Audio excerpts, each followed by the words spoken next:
saying they were policing. No, everybody spoke. The host, people were coming. She made it clear she doesn't want it to be about candidate versus candidate. Okay, she's just coming from a But political Dr. point of view. Udo spoke for denigrating P2B for close to 40 minutes. What are you saying? Were you I'm there? not giving Hold that on, thing, hold I on, hold beg. on, hold on, hold on, Dr. Udo was literally hold on, denigrating P2B hold for on, hold close on, to 40 hold on. minutes. So it wasn't about candidates. Grandmaster, if you will point me to a Dr. Udo, I will point you to an Ijakosa. So it is on both sides. It was a balance. You were not even in that space when Ijakosa spoke. I was there when Ijakosa spoke. You were not. Ijakosa spoke multiple times. Were you there when I spoke? I was not there when you spoke. Thank you. So I actually spoke before Ijakosa. Sorry, Ijakosa actually spoke Ijakosa before spoke when I came. In fact, I became co-host on that space. Wait, that is later now. You see, your problem is that you know they like listening to someone. Grandmaster. You came later. You came later. I was in that space with Ijakosa very early on. Okay. Regardless of when Ijakosa spoke, the submission I had Ijakosa speak was the attack of Atiku. That's the point. So that's why I say it is balanced. Maybe I don't know the submission he made earlier, but when I was on that space, the submission he made was the attack of, and he spoke unabatedly, relentlessly. Yeah. With all the threats that he will be dropped. Please, comrade, I beg, tell us something else, I beg. Okay. Do you know how much Ijakosa was threatening on that space? Okay. He was literally silenced from ever even opening his mic. Okay. But Dr. Udo came and denigrated P2B for close to 40 minutes. Nobody even thought it wise to say, Oga, it's enough. It's not about candidates. At a point in time, the host even saw her own folly that she could not even debate the topic she put there. She had to revert it back to what it was initially. You don't put a topic and tell people not to discuss the topic you put. That's hypocrisy. Okay, Grandmaster. So I'll tell you that attack is on both sides, and she did her best to manage the situation, right? Because I even saw her muting people, telling people, please, I'm not here about candidate. Don't promote one on both sides. So you get that one. Me, I witnessed some. You understand? So I think it's unfair to cast aspersion on that space. I was the very first person that came to that space, right? These wins came there and gave all the reasons why P2B will not win. Because APC are the ones supporting him. Nobody said comrade, let him continue to gaslight like we don't know the chronology of events. But when I said I was supporting P2B without even saying anything against Atiku, I think you don't have the moral standing to opine on this topic. We know what you're doing here. When I say I'm supporting, I didn't say anything. I didn't mention Atiku by mistake. I only say I'm supporting Peter Obi and I'm going to support him. He said this is not about candidates. It's very simple. I don't think you have the moral standing to opine on this issue. You literally open spaces to attack Atiku. Yeah. Because I see people do the same thing. So tell me one PDP guy that have opened a space to attack Obi, and I'll give you a check. They do it every day. They give me one. They do it every day. Give me one. My own space to tell me that Southeast cannot win without the North. I asked you to give me one space a PDP person have opened to attack Obi. Just one space. They do it every day now. Then just give me one. If they do it every day, it will be easy to give me one. That's my point. Cricket. Okay. And that's the thing. So, with what has happened now, my question and answer with Chukwudima, you can see that this attack is tilted to one side, right? It is landing on your side that the obedient faction are the one launching attack on the Waziri of Adamawa. Let's make that clear. Okay, so when we come here to throw moss and stones, let us know where this attack is coming from. Yeah? And I think the obedience have not made a poster, telling Atiku to stay away from the election. Actually, they've made a poster. I don't think they have actually made posters of Atiku and Mikel Obi. It was them countering the Atiku camp, coming to social media and saying that P2B has accepted to be a deputy to Atiku, right? So you cannot expect them to just simply fold their arms and then watch you move mad. It won't happen. So Grandmaster, a statement was released. Grandmaster, and the Atiku camp denied that statement. Yeah? And but do you know who was the victim of that attack? It was Atiku. Do you know Dokun? I know him. He's a Twitter handler. Yes, Dokun is a hardcore PDP supporter. So he was the person that actually made the tweet initially saying that Obi has agreed to. And he's speaking for Atiku, right? It doesn't matter. People will react to it. That is why it's social media. And you cannot, moderate how people react to it. I mean, mainstream media even started discussing these issues, these things. Mainstream media in Nigeria started discussing it. Okay. So By the way, I was falsely accused, and for the sake of promoting this coalition, I will not be suing. Okay, I will not be suing. Yeah, but I'll move on from that. I'll move on from that. So, guys, let us tread with caution. Yeah, let us tread with caution because this coalition talk can swing anyway. And if you will ask me, I will give my prediction that Obi is more advantage in these discussions. Okay, Obi is more advantage. So, if Obi is more advantage, right? At the end of the day, Why? um, cousin. So, from age point of view, Obi is advantage.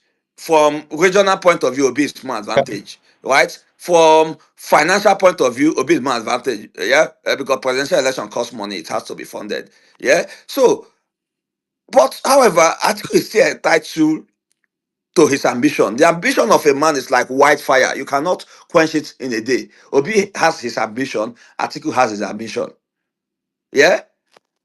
So yeah, they are negotiating.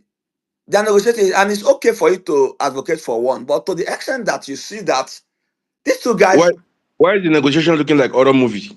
Why is it taking so long? Yusuf, please let me speak. Yeah. So to the extent that they may come out a unified front, you don't want to battle like create this bitter atmosphere that it will be too difficult to work together when that time comes. And like Grandmaster said, you need additions. You don't need subtractions. Yeah. So that's when people they say you are supporting article, you are this thing. See, at the end of the day, yeah, when you create that bitter atmosphere coming out of a coalition and Obi tops that list, for example, because I think all this attack is premised on a paranoia that article will come out on top. Yeah. But if that is not the case, maybe article, to be honest, he can even decide to okay wave the flag and support Obi. Yeah, but at that point, if the damages, the well has been poisoned beyond repair, how do you want to work together? And I'll tell you for free, yeah, the current system of obedience cannot win this election. I'll tell you that for free. I'll tell you, you cannot, you can. I'm not talking about votes because vote is not the problem. It is courage. Yeah, that current system of obedience, they lack the courage. I'll tell you for free. So I'm not here to push any agenda. When people say I'm pushing agenda, yeah, the only thing is that on some level I feel like I get frustrated when I see this attack. Like look at Chukwudima's topic. Is coalition a plan to stop Obi ambition?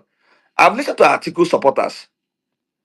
They come to space, tell you they want Atiku, they support Atiku. But if Obi emerge on top, they will support Obi wholeheartedly. We have had all of them speak. Now even Adamu that is here have made the same this thing promise. And we have obedient that have done the same thing. But the headache is this, Alfonso, like you see, you are falling into that APC trap because this is what APC wants.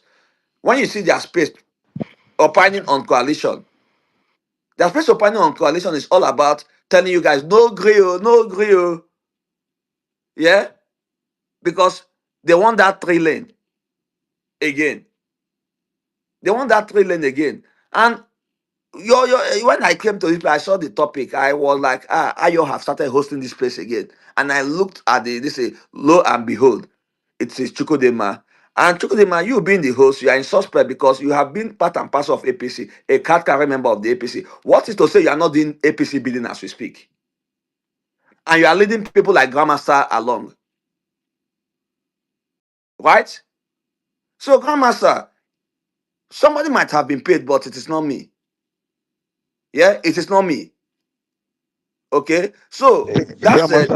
Grandmaster didn't accuse you that you were paid, though. Sorry for interrupting. I think you are not Grandmaster spokesman. Yeah. Today he is. Today he is. Thank you very much, Sam. Thank you, Sam. Okay. Okay, Sam, you've taken the accolade of being the Grandmaster spokesman. It's all good. You understand? So, what is to say your opinion in this is not about being a PA. But, anyways, that said, here's the thing there. anybody that comes out of this coalition, Nami go campaign for that person pass. Yeah, but I want people to imbibe the spirit of sportsmanship. The spirit of sportsmanship that you win in good faith and you lose in good faith. That the majority will have their way and the minority will have their say. Yeah, but here's the thing there. If this coalition is happening, I believe that there's two routes to take. Either you are having a consensus candidate or you are having a direct primaries. I am ruling out an indirect primaries in this case because when the system that produces the flag bearer is not free and fair, that is where disgruntledness comes in, bitterness comes in, divisiveness comes in, and that will be against the spirit of sportsmanship. Win in good faith and lose in good faith, under the caveat that the process is free and fair. Yeah. So I know some people they talk say you can rig a direct primaries, but you can negotiate an ironclad process. Yeah, that is not rigged because it should be a popularity contest. Atiku has an ambition, Obi has an ambition. Let them subject their ambition to a popularity contest. Right? If you think you are that guy, your support base is rigid. Obi thinks he's that guy, his support base is rigid. Yeah, let them subject themselves to a popularity contest. Let the supporters come and vote, and whoever comes out on top flies that ticket. Yeah, rather than the hard discussion of somebody to dump their ambition. But that said, uh, one person must go. Yeah, it is difficult, but one person must go. Atiku and Obi cannot run a presidential election again. Yeah, and give Bola Ahmed Tinubu, who is very unpopular, like an option to win with 35% again. So Grandmaster, I totally agree with you. Let them do a direct primary. Whoever wins, we support. exactly, yeah, exactly. You get so that this argument you can put it to bed one time. Yeah, direct primary allow the supporters, yeah, to register, right? So just define the process. If consensus will not be if there cannot be a resolution on because consensus candidate will save us a lot of time. But to the extent that there's difficulty in coming to that consensus, then let us have that. Then that said, as for El Rufai, um, I think please everybody just shoot your sword. I beg, I dey beg. Yeah, I beg, I dey beg. Why am I saying this? Election is not about convenience. It's about strategy. Hmm? It's about strategy. Maybe you need to start telling that to people like Godwin Let me say something. that goes to spaces Let to me call let me people say something. minority the whole Oh, time. oh, A yeah, yeah, moment. yeah, yeah, A yeah, Yeah, moment. maybe you yeah, need yeah. to A start telling minute. him that. Yeah, A Godwin, minute. That is Godwin, too no, A minute. disrespectful. Godwin was corrected yesterday, but I get his frustration. A Uh, minute. okay, wait, Kaizen, please. I get his frustration based on he's getting frustrated on the threats against P2B. You understand? Not getting. He started it even before anything. Way It's before you don't way know the before company there is just come back. You anything. don't know I how long we've mean, already discussed this making Okay, thing. these people feel okay, uncomfortable for nothing. I mean, for absolutely nothing. okay. I Nobody only, came I after only, I him. only listened to a submission I yesterday. mean, these people never came after him. They never said anything. He's trying to say if you need the vote of the North, you must lose the vote of the North Central. What? Who does that? Even Buhari didn't try it. Can I speak now? You guys Alpha, have Alpha, can mentioned I my name ask? multiple A times. minute. Can A I speak minute. now, Give please? me a minute. Give me a I've minute. been here. Can I Every speak day now, we please? say state of Alabama Alfonso. and state of Florida. What does that mean? Can I speak Alfonso. now? Yeah, You yeah, guys yeah. have I Alabama heard turn that mentioned my one terminology name and take the yesterday. other Oh. up one. to five Wait, times. wait, Can Will I wait, you wait, speak wait, lose now, wait. one please? and take the other one? Tuku, Why do you want to lose Alfonso. the the support you comrade, Wait, have? guys, comrade, please guys, Alfonso. allow guys, me to guys, speak, guys. I beg, make please. I speak. I see how I Alfonso. reclaim Let my me time. speak. Let me Comrade, you know, Guys, please, please, please, comrade, submit, submit, Yeah, submit, thank you, please. CJ. Thank you, my benevolent co-host. It's a pleasure having you here.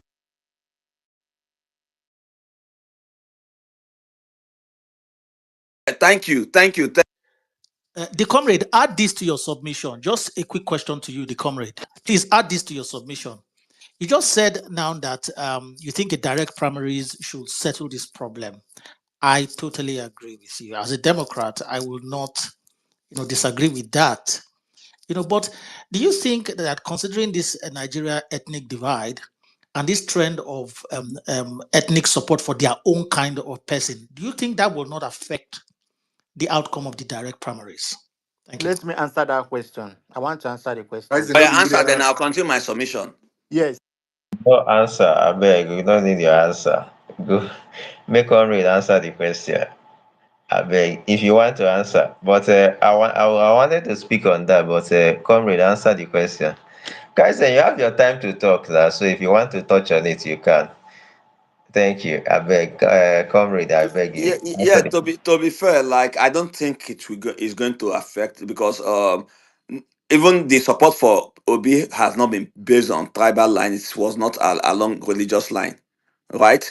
So if a primary can be along tribal and religious line, then Obi can as well go and sit down because his votes will only come from the southeast. Yeah, so with due respect, I disagree. Meta, are you from the southeast, but you are supporting Comrade, Obi? comrade, comrade, I asked His a vote in question. It's a question I 2023 only come asked. from the southeast. How do you understand the Exactly. Now diversity that's for this what country? the comrade Comrade, is Like, saying I in now. think the That's vote what I'm only. saying comrade. now. Just a minute, please, guys. Comrade, I think you forgot that it's a question that I asked, and your answer actually makes a whole lot of sense. I wasn't attacking you. I was asking a question so you can bring clarity, and Yeah, you I actually was brought giving an answer clarity. to your Thank you. question actually. Yeah, I was asking your question actually. I'm not even. You know, Yeah, I'm just. people who they push agenda, they always feel attacked. Meta is No, not his no, no, fault. no, no, no. I'm asking the question, and I used him as an example. Yeah, to answer his questions. I asked him, Meta, are you from the southeast, but you are campaigning and supporting for P2B, right? So if his vote in a general election is not based along tribal line, why should a primary, a mere primary, be subjected to? Primary is not general election. I don't know how you guys think they are the Wait, same thing. let me Oh, Grandmaster, Party I don't think primary you the are is. comrade, understanding. the comrade, I the understand comrade, completely. You guys always say party primary. Party the primary is comrade. not the dynamics of party primary is not the same as It's not general the same as election. general, but no, Yeah, no, in So any no, no. shape if or they form. cannot Grandmaster, mobilize more Grandmaster, people, if they Grandmaster. We are talking cannot of direct mobilize more primaries. Have you people, witnessed a direct primaries in Nigeria before?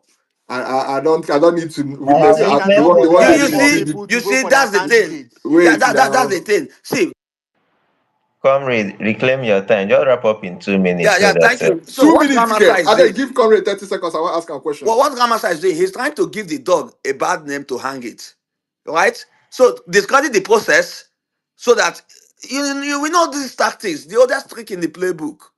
When you discredit the process, then you automatically discredit any outcome that does not favor you.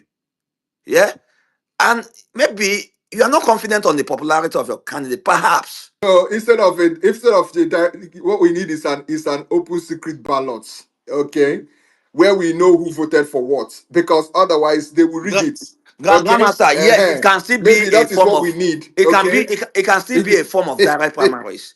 Yeah, yes, direct. even if it is direct or indirect, but we need to know because the problem is this. Anyway, let me just leave you. Continue. Finish what No, you no, were saying. indirect No, primaries now delegate too. Grandmaster. That's a valid argument because I think No, no, no. that's Indirect primaries now delegate system. You understand? So when a handful of delegates, where they don't pay money, whether na secret ballot or this, yeah, uh, they go fulfill their paymaster now. So are you willing to share money? Whether na secret, Comrade, if you pay me ten comrade, thousand whether dollars, direct, whether na secret comrade, ballot, comrade, guys, whether guys. direct or indirect primaries, whether direct or indirect primaries, if Atiku wants to win primaries, he will win.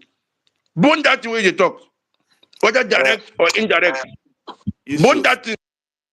Yusuf, stop all this thing. I mean, why you go to shout for people here? don't Anyway, understand. Oh, see, see, everybody spoke, So, nobody so what is interjected. wrong with that winning the primaries? Because I'm not understanding I some don't certain from understand. what You is wrong. understand? Mola, calm down. Again, I beg, no vex. I beg, Why you comrade. give One, people I I beg, know. comrade. 40 seconds. I I, beg. I Just land. I nah, beg. see how they just interject me. Yeah, I've lost a lot. Yeah. Okay. Okay. Just do that in 30 seconds, Oh my please. goodness. Okay. Let me quickly round up here, and I would like to use my final seconds to felicitate with the Waziri of Adamawa, right? who against the run of play brought Obi into national politics by selecting him as a running mate. Yeah, against Ekweremadu, who thought he was entitled to that position, being the highest ranking Ekwuremadu and Southeasterner. Umahi Yeah, being the and highest Stanfield ranking leader, Southeasterner. PDP leadership. Yeah, the highest. Kaizen, I beg. Tyson is even, I mean, this is even false because according to Atiku, he said 3 names was given to him. He went and met Obasanjo, and none of them were PDP members. Only PO was PDP. So these other 3 people are calling were not even in the equation. Again, if people just stay in your whole room and cook up this thing and come to the public and say it. I mean, again, there's not. Anyway, who cares? Do I care?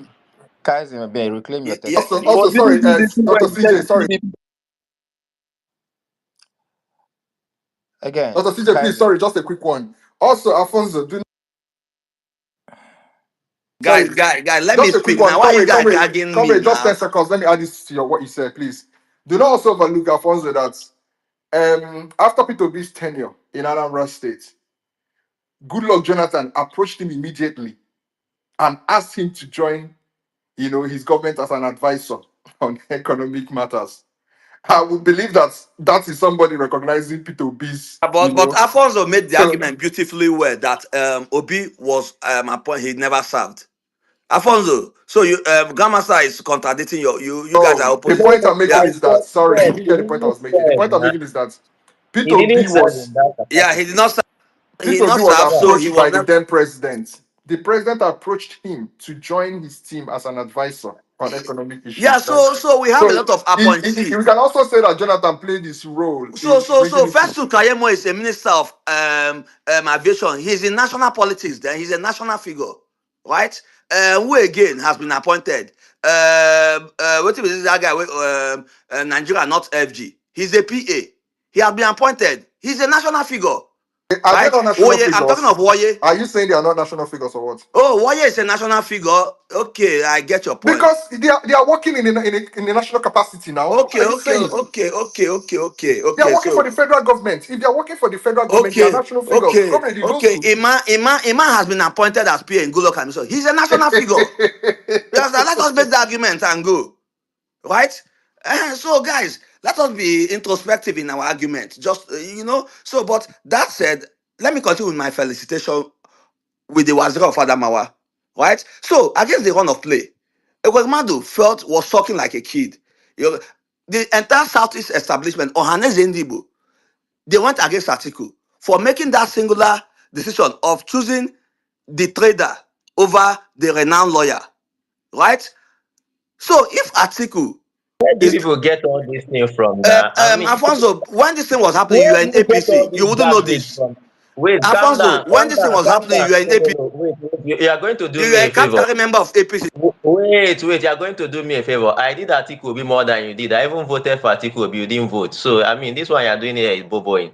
Can you publish any article that suggests that holidays in Igbo or even Ekwere Madu made a statement against Peter Obi's being chosen as a VP? Just one in any newspaper. Because if we just cook up this thing and come in public and say it, and it Guys, sounds we good. all lived through this period, right? The Just Southeast one. Point me establishment. to one article that suggests Alfonso, I that. can't be talking and be producing an article for you, right? Allow me It to is finish my not this thing. Atiku, here Atiku now. You Yeah, can himself see said here produce one. governors are opposed it.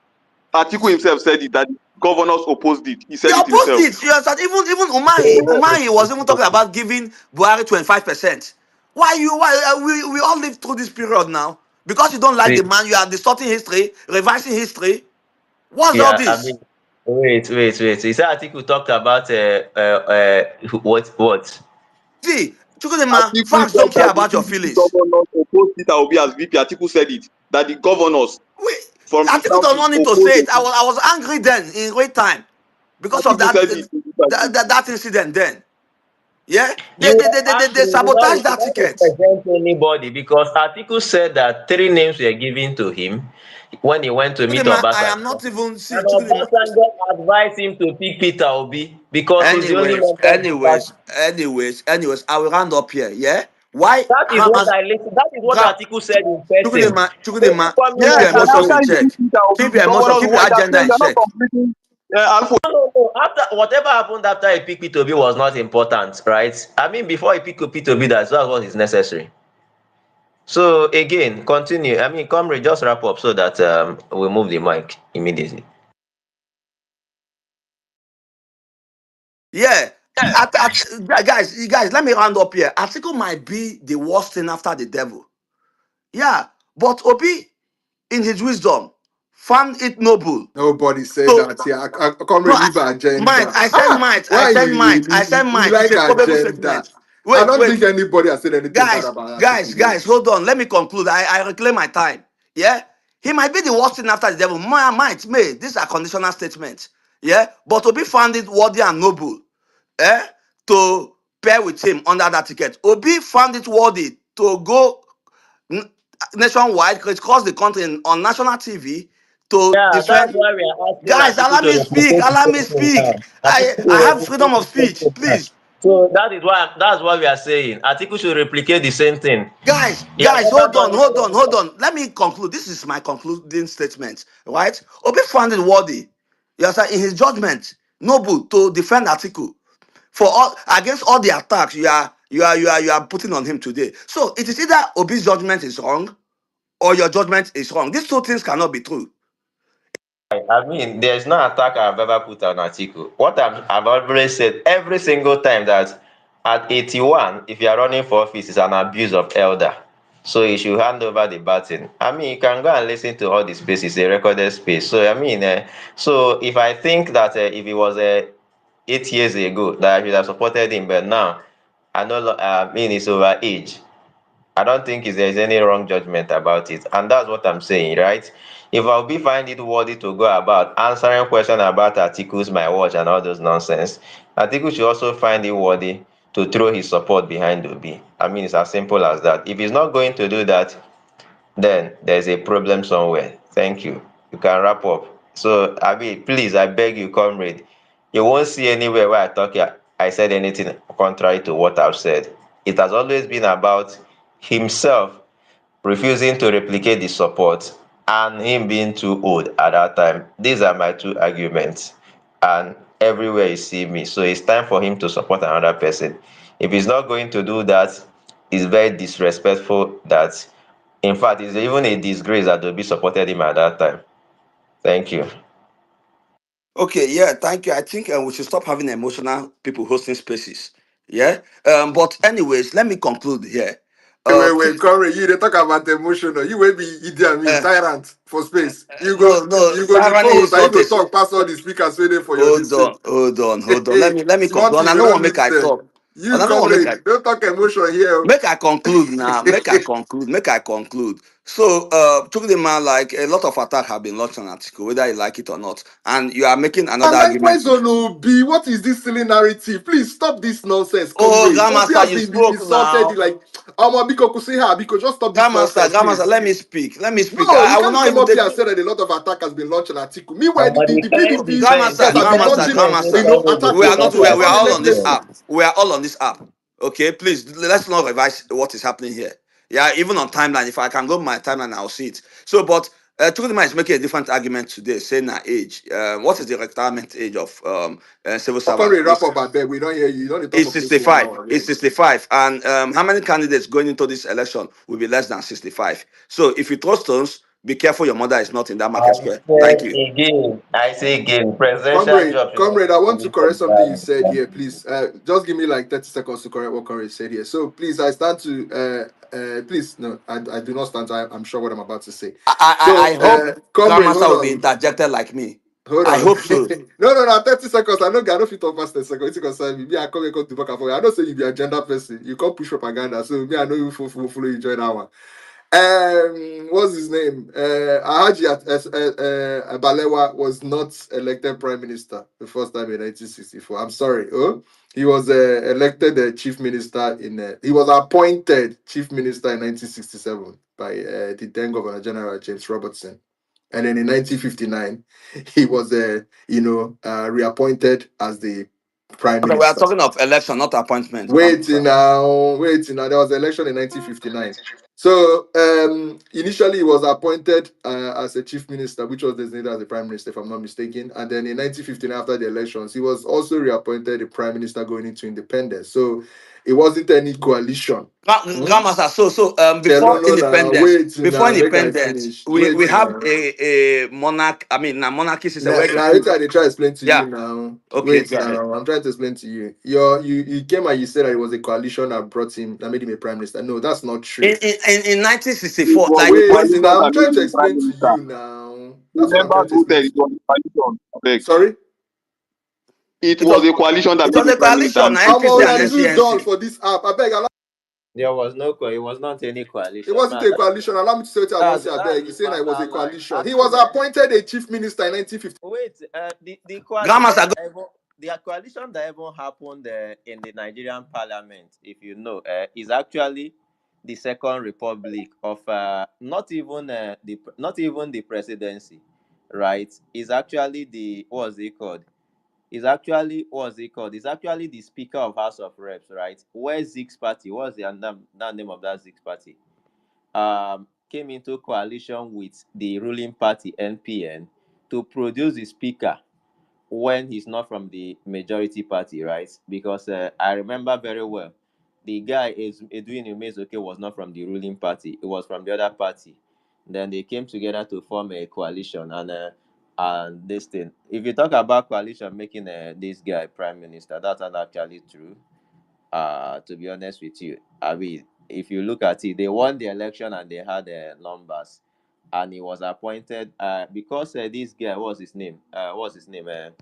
Amadu Bello wasn't. How my phone don't hang? Oh, God. Dr. CJ, Abia, come up. see, Abia. when I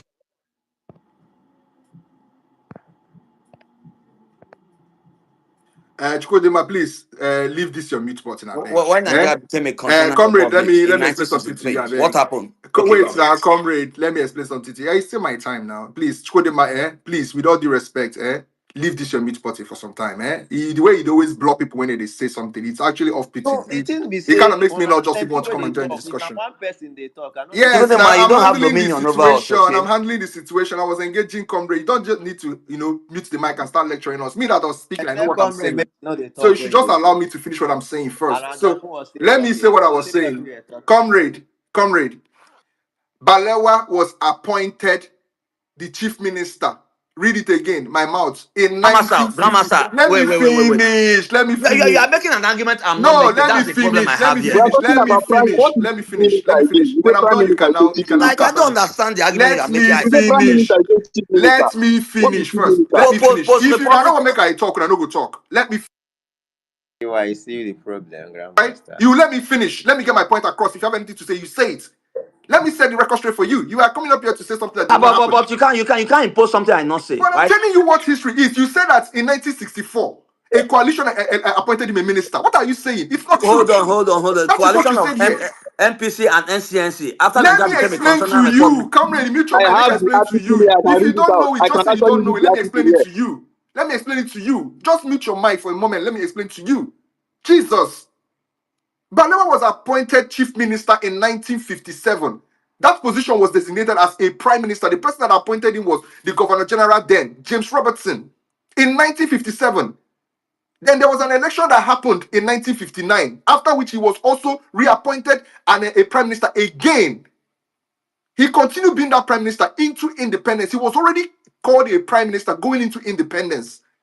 He So made mistake, it wasn't the Grandmaster. election of Grandmaster, you are not making 1964. the argument. I gave a date, 1963. After the 1963, when Nigeria became Can you a imagine? Can you republic, imagine this thing? Who was form a our first republic, prime minister? And republic what year did he constitution. become our first prime You minister? you are Imagine this argument. misunderstanding each Is other it in that this these guys do argument. not Please, understand will you English please or Grandmaster, you hear what? are each the other one not out? understanding. You are You the are one the He not one said not that he understanding. understanding. became a I prime try to minister. tell guys, now you don't understand. Okay, you cannot Okay, understand shut us up, here, Grandmaster, guys. Jesus. Guys, Mute Grandmaster. now your you mic, don't Jerry. understand. Shut Why are you up. telling them not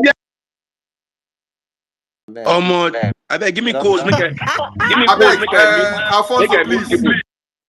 no, don't make the space rowdy. I mean, Grandmaster, Alfonso, 30 please. If seconds. you are going to give anybody co-host here, please let me know so I can leave on time because I don't want to come here to. I don't want to. Yeah, 30 seconds. Dr. CJ is my co-host now, so 30 I'm seconds. here. Just that I don't know what's going on with the space. I can't bring anyone up. I can't. I think the speaker section is full, so I wanted to bring up the boy is good because I sent him mic earlier and he did not come up that time. So the boy is good. Just be a little bit patient so that you come up like 30 seconds. Okay, so I mean, go on. Grandmaster, 30 seconds. Uh, so I Okay, mean, thank you. I can make room for the boy is good. He's my respected brother. We're very well versed in history, so he can actually put to rest this discussion. The comrade used the word prime minister. That is what I am interested And in. I gave a date, Wait election. Okay. now, make I finish, comrade. Say he say make me not interject you. You don't interject me. Make I talk. The name prime minister did not start existing in Nigeria in 1964. It started existing pre-independence period. That is what I'm trying to explain to you. It wasn't a coalition that made him So a how prime how minister. does this negate the Wait, fact that make I finish. NCNC form Make a I coalition with finish. NPC? Make I finish. What he did in 1964 was when we changed from a monarchical system of government to a parliamentary system of government, the names were changed. Zik, And Sinsiwe. with executive Wait power, prime minister has now, executive power. Jesus. Wait, make I finish. God, I have 30 seconds. Let me finish. Zeke, his position changed from being a governor general to the president, right? Because he did not have any monarchical. He retained the position of prime minister that was coming from the time we were still under the monarchy between 1960 Oh, and 1963. So the election now reappointed him officially now under an elected government, right, as the prime minister of the federation. But that name, Balewa being a prime minister, had already existed before he was officially appointed in 1964 as the prime minister under the parliamentary system. He was a prime minister as of 1957. That is what I'm trying to, to say to you. It is not a coalition that made him that prime minister. It was an appointment that was given to him. And then the elections of 1959 solidified it. Maybe you can bring the boys group, please, to explain this a little bit better to comrade. I beg. I don't get time for all this shouting match. I beg. If you don't know, just say you don't know Okay, it. Thank you. I need to drop one person to bring up him. Please, I've been here. Can I speak now, please? I've been here for Let me more than speak. two Let hours. me speak. Let me say Kaizen, one thing. Then you you have drop me spoken off. before now. I Let me just, just go. I I won't just, take more than 3 minutes. I just want to say something here. I think Grandmaster and the comrades they just misunderstood each other. They were all trying to say the same thing, and I understand what comrades is trying to say. You see, after pre-colonial and post-colonialism that returned to power as the prime minister, what happens actually? If you read some of the literatures, they say there is a kind of coalition between the Zik party and then the Northern yeah, well, there was YY a party, coalition. What and Grandmaster then don't even know why that it was one? maintained. But comrade So said this is that it what was the the coalition that comrade made him was prime saying. minister. A And coalition, yeah, Grandmaster was they trying to form tell a him government. They have to whatever form a happened government, before. right? So I think they just misunderstood the two of the arguments. They were saying the same thing, but I don't know why they were Why you even, correcting me saying when the I same. was factual? Yeah, a coalition Um, of NCNC Comrade, and you don't know NPC history. Go sit down, Joe. made Dr. Balewa the CJ, prime can I minister go and now? Azikiwe the ceremonial president. We all know this thing now. All right. Thank you, Grandmaster, we go attack thank our school. They did you, not teach you in your school. thank you, everyone. Thank you, comrade. Thank you. You don't submit. So the next person who will give the mic now, na Kaizen. Kaizen, please proceed.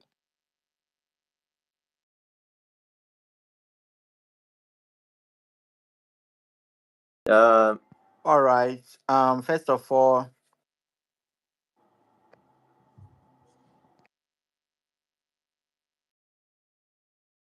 I can't hear Kaizen. He all said, right. first of First all, of no, no, all, wait. um, I think the best way because you have core obedient people, who wouldn't support the coalition. If Obi does not head the tickets, you have core article supporters who wouldn't support the coalition before, if article does not head the ticket. And I believe in the capacity of these two men, right? So I think the best way to settle this is obedience believe that they are actually more in number, right? That they won the election in 2023. Atiku Abubakar people believe they are more in number, that they won the election in 2023. So why don't these people go and mobilize their people? Mobilize them. Those people should go and queue you know, queue somewhere, vote for them. Atiku Abubakar will mobilize your people. Peter will be mobilize your people. um Vote for whoever you believe. Even if you believe that Amoechi is the best person to do the job and that he can defeat Tinubu, vote for him in that direct primaries. If you believe that Atiku is the best person, vote for him. Me and my family will go and, and mobilize before B. Grandmaster will go and mobilize his community, 30,000 people or 50,000 people to vote for being that primary. Atiku Abubakar will go and, and mobilize for his own. Adamu will go and mobilize his community to vote for Atiku too. So then, the issue we should be talking about now is to make it sure that it is free and fair, transparent. So whoever emerges from that direct primary will now support the person. It will settle at least we'll know that in this coalition, this person has more people than the other. So we support that is the best way to go. If consensus cannot be reached, then go out in the field, mobilize your people, and win the primaries. As Thank you, simple as thank you, that. thank It is you, very thank you. simple. So, Okay. and anybody Now let the against guy this, speak now. No, I and mean, just going to add something. It's a wins that was supposed to go anyway. But anyway, there's no problem. Why are you thumbing down now? 1 second. I mean, Dr. CJ gave him 2 minutes to respond to react to something because it was a question that Metaphor asked. If it was turn by turn, it was not yet his It turn was now. his turn. It was his turn. He was speaking after me. But it's actually not his turn. It's actually not his I turn. was so telling you let that me it was finish. his Let me turn now. finish. I see. There is no person who believes in the capacity of his candidate to actually win an election that will not that will be against a direct. See, is even a direct primaries that ensured that Donald Trump became the candidate of the Republican Party. When he started, nobody in the establishment supported Donald Trump. No single person. It was ordinary masses that say no, it is Donald Trump is going that it must be Donald Trump, and they fought for him. So why can't we, as obedient people now, for instance, say, let us do a direct primary, it must be Obi or nothing, and we go to the show that day and show that it's Obi or nothing. Then when Obi emerges now, Atiku Abubakar people, Erufa, all of them, we support him. Why is it difficult to do? Why is it difficult? If you truly believe that your candidate has the capacity to mobilize ordinary Nigerians, I'm not talking about giving somebody $30,000, to come to a hotel somewhere and vote for him. No, mobilize ordinary Nigerians and it is these same Nigerians that will still vote on election day. Why can't you mobilize them to fight for you to get the ticket? Who Why are is you it asking? difficult? Is there any direct primary coming up that we do not know I about? am saying that this is a way to Kaizen, settle you're this sounding like issue. this is a classroom Make on and let this preset guy this speak thing. now. He's making This is sense. a way to this is a way to settle this issue. If you believe in the capacity of your candidate to mobilize ordinary, I'm not talking about the elite, ordinary Nigerians who suffer from this inflation, who buys a cup of gari, I think it's 300, I be 400 right now. If you believe that your candidate message resonates with them, your candidate should be able to mobilize them to come out too and support him. If you're against it, that means you are scared that your candidate cannot mobilize his base. If Mobilize your anybody base, say they're come out. against a direct primary here, I'm gonna go just bring up narratives, start to the pusher. Let us, yes, I am saying that Did anybody say he was against a direct this is a primary? way to support to end this quagmire. Whoever emerges, we support it. My own is whoever emerges, we support the person. That's it. Whoever emerges, my ultimate goal in 2027 is any candidate that will open up the Eastern Economic Corridor that stretches from Port Harcourt to Maiduguri. Because I know that opening up that economic corridor is going to almost double Nigeria's GDP. And that means more prosperity for everyone. For the person in Maiduguri, more prosperity. For the person in PH, prosperity. For the person even here in Lagos, prosperity. For the person even here in Warri, the same thing. That's my goal. Okay? So how do we solve this thing? It seems that consensus that a mutual agreement may not work. Let all man now go mobilize your people. We now start talking about how is it going to be free and fair and vote. As simple as that. You should not be scared of a direct primary if you are sure that you have the people, the grassroots are truly in Guys, support of nobody the is, ambition. is scared of any direct Actually, primary. some There people are is no scared though. direct Some are primary on the scared though. table Some are now. scared. Grandmaster, you Oh my, on a direct primary, Peter Obi will I flop. deal with What you are you one saying? billion percent. Will flog 1 billion Atiku now? percent. What are we saying? Let us do it now. Then Then hold let on us now do until it. when we get to that point. Yeah, there's nothing like Let direct us do primary it coming up. now. Why are you talking about direct primary? So Because you then get why me a point the for. topic of the space is a coalition a plan to stop Obi's ambition? I'm Do not the person direct that brought primary up and the change the topic. topic of I'm the not the space person that then. brought up the topic. You can ask the host. But I'm saying that what Kaizen is saying here is just unnecessary fear mongering. No, Nobody no, has the, thought the about topic of the any space is direct fear primary. mongering already. The topic of the space is fear Yes, mongering. now. I've told Okay. them to.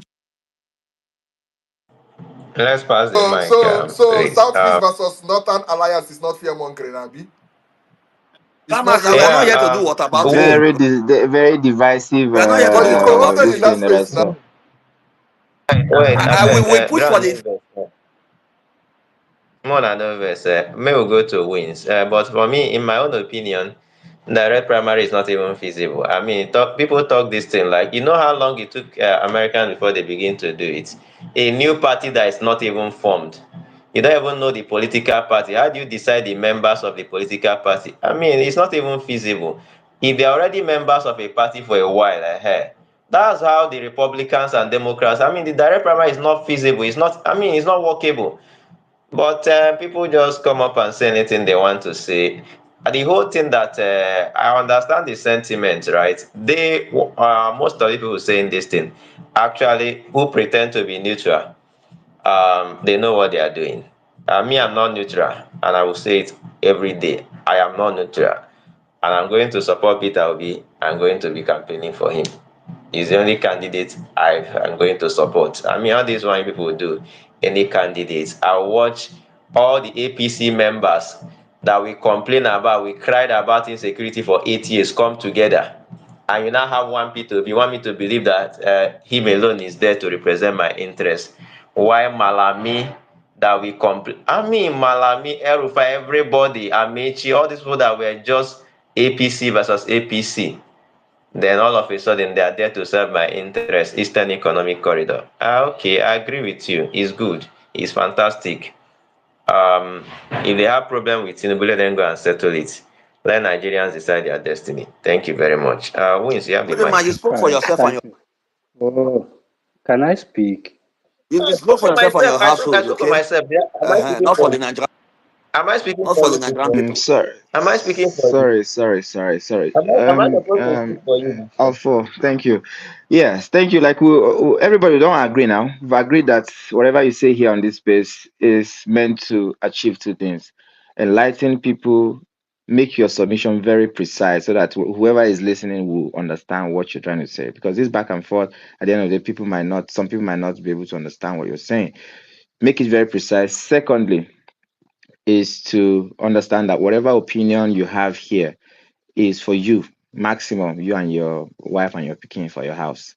You understand? And you can't come here and tell us the people of Kafanchan or people of Anambra or people of that one. You are speaking for yourself, and that's how I want it to be. Thank you. Kaizen, don't finish. Let's go to wins, please. God wins.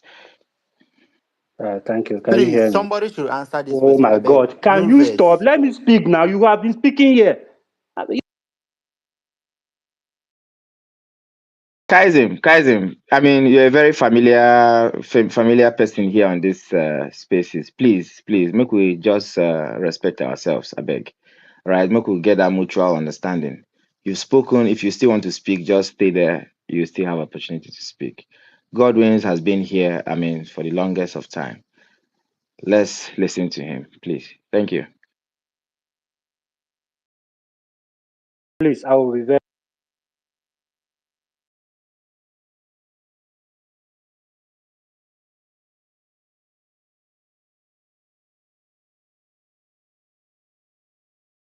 Godwins. I can't hear anybody. What's going on? All right, see person they You fight double for. muted me. You double muted. That's why I was speaking. Um, Yes, please proceed, I, please. I'll be very concise. There is no need keeping the mic for minutes and making a long statement. Um, I want to start by saying I am not a political idealist like so many of our brothers and sisters here, or a political moralist. I don't want to be the messiah or savior of Nigerian politics. I don't want to be Kaduna Nzogo the second, who saw that there was an uprising operation where there's somewhere in Nigeria and Awolowo's enemy imprisoned him. So as the savior of Nigeria, he staged a coup with other Nigerians, Sade Moyega and others, to release Awolowo from prison and make him the head of state. I don't want to be the messiah of Nigerian politics. I am a political realist, and I want to see it here. Politics is a game of interest. Politics is not religious evangelism or moral purity. If I want, if I want religious evangelism or moral purity, I will be in church. I will be in church. I will not be talking about politics. And as for the coalition, coalition is just, or politics generally, just coming together to achieve a political or economic objective. For example, I've said it countless times, my economic objective in this coalition or my interest in this 2027 election is Uguta River Port project started by a Fulani man, President Yeradua. That project has been abandoned for years, while President Tinubu awarded a $1.5 billion Lekki Deep Seaport project last year or so, another seaport in Lagos, while the one in the east have been abandoned. So that is my interest. And I want to also say that there are northerners and there are northerners championing for Obi's candidacy just as they are Southerners. And politics is not this way or no way unless you want your candidate to remain a crusader, a social crusader candidate. You don't want your candidate to win. Politics is never this way or that or no way unless you don't want to win. And nobody remembers the person who didn't win. What you want is result, not moral purity. Or unless you don't want to win. I don't just want to take much of our time here. I am not a political moralist or idealist. I believe in reality, not I have outlined my interest. And also, Grandmaster, I did not say I did not say North Central people are minority. Let me make it clear here. I said, and I will repeat it, those people parroting this I will not vote for B thing, if he aligns with El-Rufai or if he aligns with the Corners, are minority. For example, I've also said IPOB members in the Southeast do not represent the majority of the Southeast people. I have said it, they are minority. So saying IPOB people are minority, does that mean I'm saying Igbo people are minority? I want to repeat here again. Those people parroting this or trying to satanize El-Rufai. So when you mean Alabama and Florida, what does that mean? Is it a Chico, fringe allow the of man I to will people? go speak. there Allow now. the man to I speak. will. Hey, I don't want to lose my line Wait, of so thought. I don't have the Hey, right to ask question. I become read. make I talk now. Make Go I. on, go on, go on, go on, go on, go on. So if waiting, I want to. Okay, I have said repeatedly that those people parroting the what satanizing El-Rufai from the North Central zone are the minority. I did not say North Central people or Middle Belt are the minority. I say those people. For example, I have said about iPod, I said they are the minority. I do not say on this Alabama something or Florida. I make a comparative statement. I said no, based on political reality, since they do not constitute the majority, they are to be likened as Alaska or Alabama, not Florida or New York. That's just what I meant. I did not say they are the minority. No, no, no, no. Let's us be so. Let's have the conversation, right? Alaska has three electoral college votes, right? Correct. Florida has about 18, right? About 18 or 19, I've forgotten, right? Now, what you are saying, these are not fringe people. These are like a state, right? So because, and you said, how about their vote for Peter Obi? They couldn't even give Peter Obi 25% in Southern Kaduna. Very So these correct. are not fringe. Very correct. These are not. You don't actually mean some people. You mean a group of people who actually supported a candidate, and you are telling them that candidate their support was nothing. That is what you are saying. And you are not. I'm not. You are not. Now, you are IPOP putting words people into are. my mouth. Oh, okay. Calm down. You are IPOP putting people words are into my non-state mouth. actors. No, no, no, no, no, no, no, no. You look at for people who voted Peter Obi in Kaduna State, who gave him 294,000 votes, and you tell them that even with your vote, so you mean their vote means nothing. Okay, you know what? 294. Adamu No, is no, no, from no. North Central. And, Adamu, and in case you you don't are know, from and Middle in case Belt. So you don't Adamu know, can and speak in case about you Middle don't know, Belt. I don't want to speak about Middle Belt. Adamu, wait, you are I'm not from talking Middle about Belt. middle belt. I'm not talking Mm. about see. I'm not talking about You are middle talking belt. about people that voted Peter Obi. 294. Calm down. Yeah, Kaduna, Grant, just give Kaduna me is 30 northwest. seconds. Grant, give me Kaduna 30 is seconds. northwest. Grant, give me 30 seconds. No. More than no verse. 294,000 people. More numbers than Tinubu got in what's it called? In the state of Borno State. More than Tinubu got in Nasarawa Okay, no State. problem. More than Peter Obi. Let's face that Wait, Southern Kaduna. No problem. I'm here. calm down. Mm. That is a number. That is a number more than Peter Obi got in even what's it called? Even some state in the south where he won. More than he got in Akwa Ibom State. More than he got in Cross River where he won. And you look at them and say, even their vote cannot give you 25%. Can I That is what you have been going about can I speak? typing But and they saying Can didn't I get can I everywhere. 25%. speak now? Now they didn't get it. Can I They speak didn't get now? it in Kaduna. Can I Ah, speak now? I am about to say something So blunt and something that will annoy so many people now. So let me continue. So Chukwudema, allow him. yeah, Let him speak. Chukwudema, let him speak. Let him speak. Chikuduma, let the man speak. I've muted my Can I mic. speak? You Can see I how it Um, feels when you are gagged? can I speak? hello. Yeah. When they Yeah. were doing Please it in that let's. space yesterday, he was tweeting them now. When everybody that had a contrary opinion was gagged, he was cool. All right, Godwins. Please go ahead. You have 1 minute, please.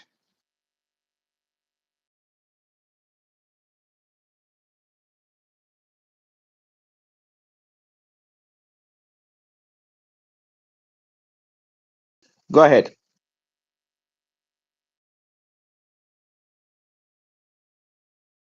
Godwins, please go ahead. Proceed with your submission. 1 minute. I was muted now by the host. Um, Now you asked about Kaduna State in general. So I believe what I'm about to say now will make so many people angry. But I want to be blunt now. Let heaven fall. So, Peter Obi got around 200 and something thousand votes in southern Kaduna. I checked their result from It's the 2015. whole of Southern Kaduna, Kaduna. not Southern Kaduna alone. The whole of Okay, Kaduna, with the please. whole of The Kaduna, total God vote. bless you. Total vote, God bless you. Total vote, God bless you. 200 and something thousand. So I have checked Southern Kaduna alone, their total vote cast from 2015. Their total vote cast has always been 360,000 plus. 360,000 plus. Southern Kaduna, and I said, and I will still repeat it, Peter Obi did not get, even with all their support and love, Peter Obi did not get 25% in Kaduna State. He got around 21%. That is the truth. I don't care how Okay, you did feel, he but get 25 in Plateau State?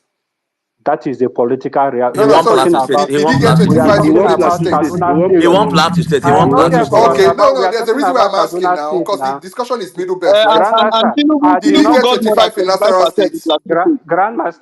Sorry, did Grandmaster, he when get you were speaking, 25% I in kept Nasarawa and quiet. Benue Oh. State? When you were He speaking, I not kept get okay. quiet. To allow me to speak now. Or you want to take my Oh, turn? If when you I want don't to sabi take my cook turn, and I will join allow at you to speak. all. Why the fixation on Southern Kaduna? The Let's fact, talk about Plateau State, Benue State, and then Nasarawa State and Alphonso, Taraba now. you asked about Southern Kaduna now, so I'm speaking about Southern Kaduna here. Gabasa, I'm replying to a question he was asked. Now. Gabasa, why do you have paranoia that people are here to push agenda? Go ahead. Because you did it yesterday now. You could use your space to push extreme Gabasa, I don't agenda think that when yesterday. they gag you. That I don't. Why are you crying about the space since yesterday? I wasn't even there. Nobody I don't gagged know what him. He happened. spoke more than 20 minutes yesterday. Nobody gagged him. He I don't spoke for even more know. than You are 20 just minutes. repeating that. I don't know what happened for that space. I came late. If you like say when I know they hear English, he has to Skajo Paroski. Dайте Adamu. Is it Adamu? Dайте Godwin поговорить, пожалуйста. Godwin, please proceed.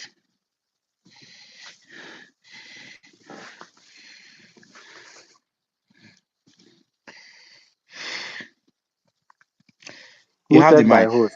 Yes, I please bet more than proceed. know they hostile to us. We are on the same team. We know We're on they the same team. hostile. We So, Yeah. just want Alphonsus, we just want a very decent conversation, and we don't want Yeah, Alphonsus, but agenda. I mean, We don't because you want some people are being preconceived. hostile interested. We don't want preconceived coven agenda. We want people to speak from.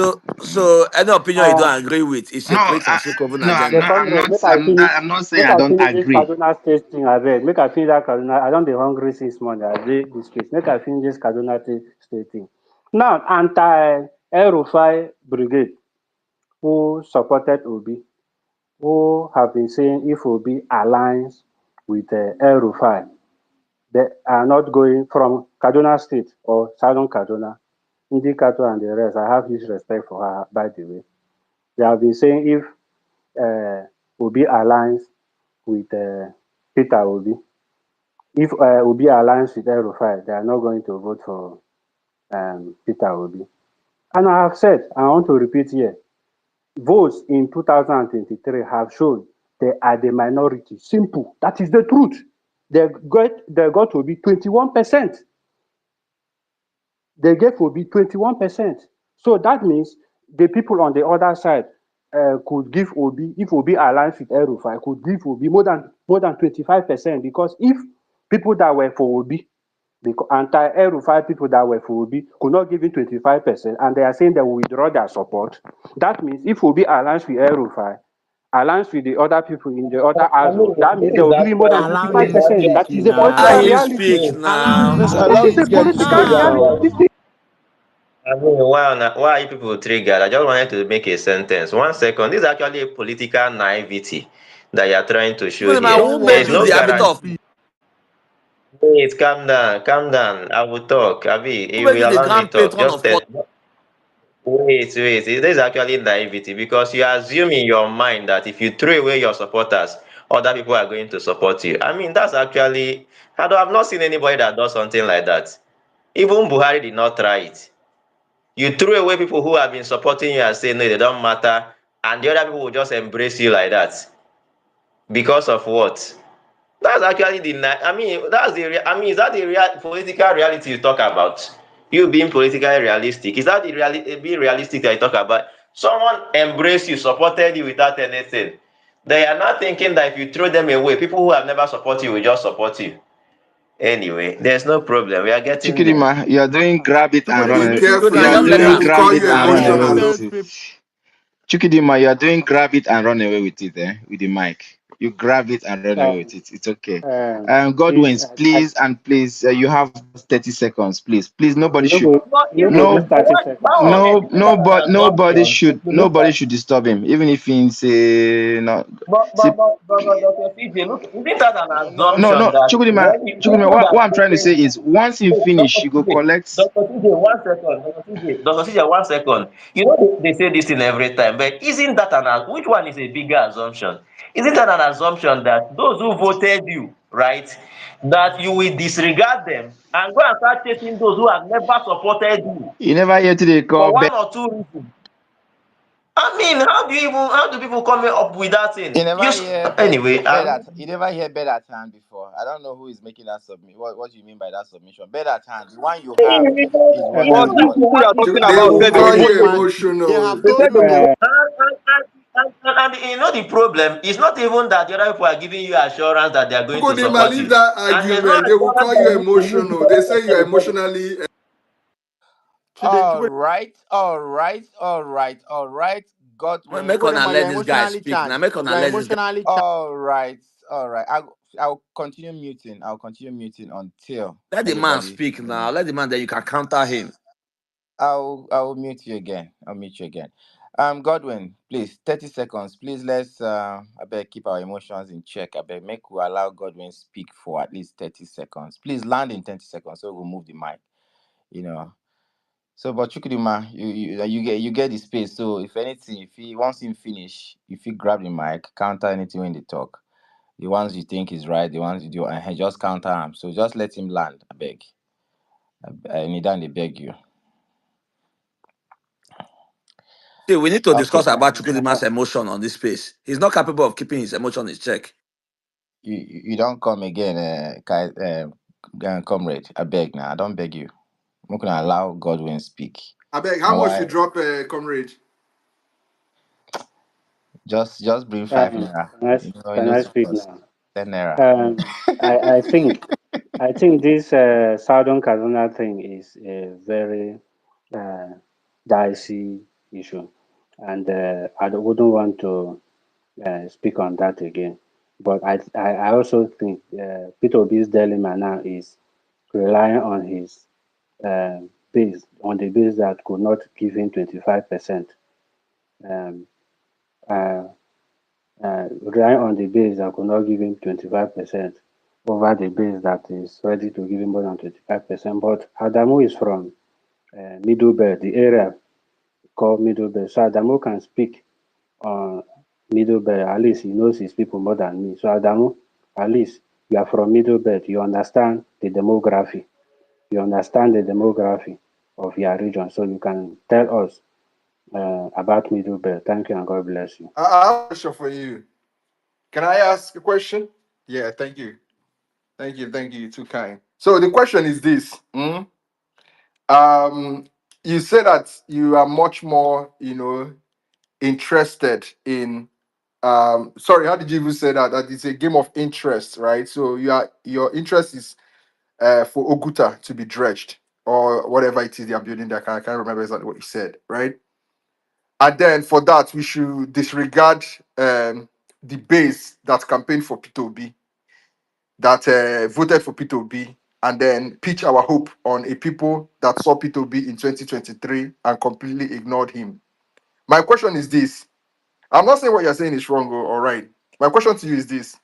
How do you intend to actualize that your interest if you continuously denigrate a section of your voters block, push them away, and tell them that they do not matter in the grand scheme of I things? want to How do say, you I want to answer that question sorry directly. now. Okay, is it guys Let when I me speak? answer you direct. Yeah, No, it's sorry, me. I'm Let not me just done now. answer Let me that finish. Let question. me finish my Okay. question now.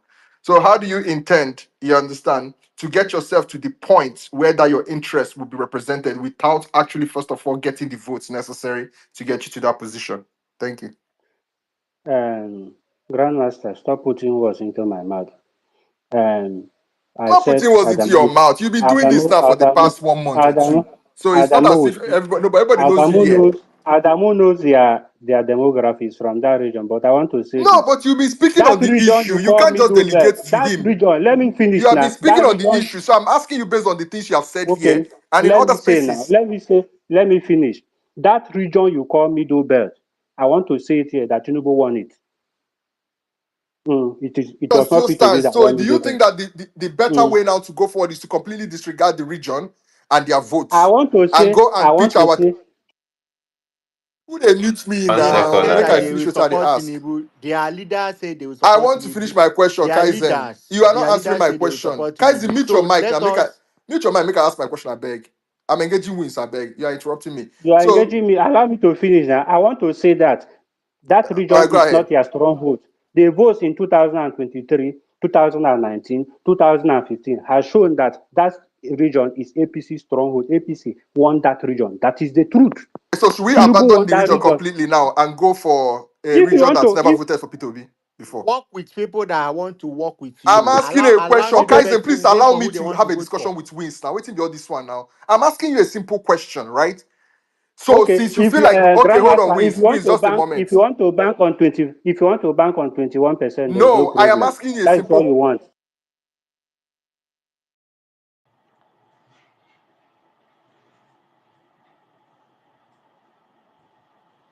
Alfonso Biko, I I'll beg, with all respond. due respect, leave your mute button. I use God beg you. Let me have my discussion with Alphon- Wiz. Alphonsus, I said I don't want to speak on this middle belt issue again. Let Godwin. Adamu. No. Adamu is It's from not middle about belt. You just don't want middle belt Adamu. here. Adamu We is are from talking there now. about Let him elections speak. here. Hold on. Let Let me engage Adamu you. speak. Adamu is from middle belt. Wait, Adamu knows our now I'm asking democracy. you. Now And you, I want to ask don't question. ask me, ask I Adamu. want to Adamu is ask from you. middle Okay, belt. let me throw the question You, out there. So, based I on throw what it you to have Adamu. said, Adamu knows his oh yeah, mute your region. mic. Make I That is throw the the question truth. out there. Mute your mic. I beg, mute your mic. If you're not answering, then mute your mic. You're interrupting me. So, basically, what you're telling us is that I'm putting the question out there. So, should we now completely disregard the region, right? That's Plateau State that gave P2B more than 25%. Let us trade away the votes that P2B got in Nasarawa State, more than 25%. Let us also trade away the votes he got in Benue State, 308,000 votes, more than 25%, right? Hold on. Let us trade away all the votes he got in Taraba State, right? And then the 21% he got in Southern Kaduna. Let us throw all these things away, right? Let us disregard all these things and then now go after a region and focus our attention only on a region that has never shown that they will vote P2B or have ever given a track record of voting a P2B. I think this is what you are asking us to do. But unfortunately, I feel like people like you don't apply intelligence in your speaking. Because if you apply intelligence, you will not throw away what you already hold while chasing something that is fictitious out there. You don't have What you do anything. You is don't have you anything in find a that way region. You to did not win that pacify, region. That you is find the a truth. way, you You find didn't a win way to that region. pacify the people, your voter bloc, You We did your didn't not win win voter that middle base. belt. You region. find Tinubu a way won to You it. did not pacify Tinubu win. won them. You it. did not You Tinubu win. find a won That way is it. the to truth. keep them Tinubu, intact. Tinubu won. Well, why can't he? I mean, No, I want to how teach do you him people now say because it? they think they're politicians. I want to explain to him Emotional something intelligence. he's lacking, right? Augusta, allow somebody that is from that region to speak on about his. I mean, there is nothing. Atiku lost there also. He's supporting Atiku. So, I mean, calm down. Atiku lost there woefully. He was the third. And he's supporting Atiku. So, what are you doing? What are you even saying here? Allow somebody from that region. He's supporting Atiku. Atiku lost there. So, is there an authority there? Okay, sorry. Let me end with this, Alfonso. I don't want to hog the mic. I actually had to ask this question because the person who has been causing, one of the people who have been causing issue for us in the middle belt, has been this Godwin with his utterances, with his rhetoric. And I feel like a smart person will find a way to hold his base while searching for new frontiers, right? You don't denigrate a voter base. I don't know if the reason why you are denigrating the voter base of Sorry, Peter Obi. Grandmaster, Mute did you read Kevin Kepa's tweet from that region? from That this what? region Did I do what, is Adamu? Obasanjo. Because I tell we you, want to say have this this boy conversation. don't get sense. I didn't hear Let's what have you this This said. You man said, go conversation. did I allow do Kevin what? somebody that is Kepa, from that region to let What speak. is he Kevin saying? You Kepa guys are from speaking at the Southern same time. Kaduna said,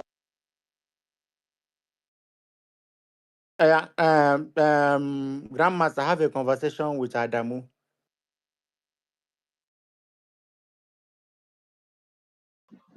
but Okay. let's have this conversation. Kevin Kefa said, and I quote, since Obasanjo's regime, this Okay. One after the other, I beg.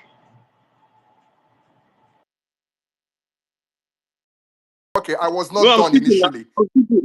I'm speaking. Me, I'm speaking. Right?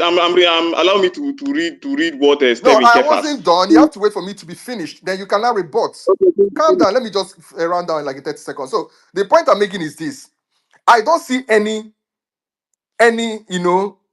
any intelligence in saying, let me disregard a place where at least three states gave me more than 25%, with another state giving me 21%, and then now start pitching my hope on a place where I could not even get 3 or 4%, right? Because in most of those not western states, P2B got 3%, 4%.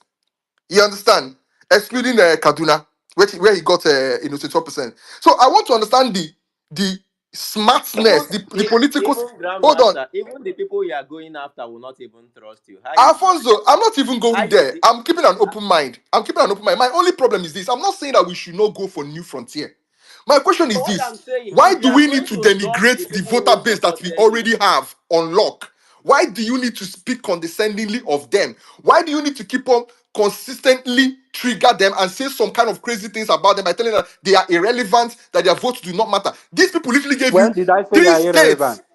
No, I'm talking about Wiz. When did I Wiz, you say they know are we know you for irrelevant? this app now. Is it today that I started When saying these did I things? say, quote me, when did I say they are irrelevant? You You have always just said it put here now. words You keep together saying and that claim I said why it. should they forfeit the vote of New York and go for Alabama? It is you telling them indirectly that their votes are irrelevant. So let me chase the people that their votes are more relevant. I mean, is this thing difficult to understand? These are your words, not mine. So when you tell them that their votes do not matter, I mean, for God's sake, these are 3 states in a federation. 3 states that P2B cleared and got 25% and above, even more. Why do you want P2B to completely abandon that voter base, solid voter base, that these people put their all? They put their effort into that movement to ensure that P2B had his footing in that middle belt. Why P2B should he won throw only it 2 away states in the middle in the belt, chase too. Only that he wants to? two. Only two. Sorry. I beg, Point Kaiser, I of beg, allow correction. me to finish, I He beg. won only Allow 2 me to states, finish, not 3. Kaiser. Kaiser, 2 allow me to finish. states. Kaiser, Two, mute your two, mic. Mute your 2 mic. states, Mute your not 3. mic. Mute your mic. Mute your 2 mic. states, Mute your not mic. 3. Mute your mic. Make I finish. Mute your mic. 2 Mute your states mic. plus Mute FCT. your mic. Mute your mic. Mute your mic. Mute your 2 mic. states. He Mute did your not mic. win 3 Mute your states. mic. It's He my did turn. not win 3 Mute states, your Oga. mic. Mute your fucking He mic. did not win Mute 3 your fucking states. mic, Kaiser. Mute your fucking mic. He It's did my not win 3 mute your states. fucking mic. It's my turn to talk. Mute your mic. It's my turn to talk. Mute your mic. He did not win Grandmaster, three. P2B, P2B you got are taking my, you are 25%. taking.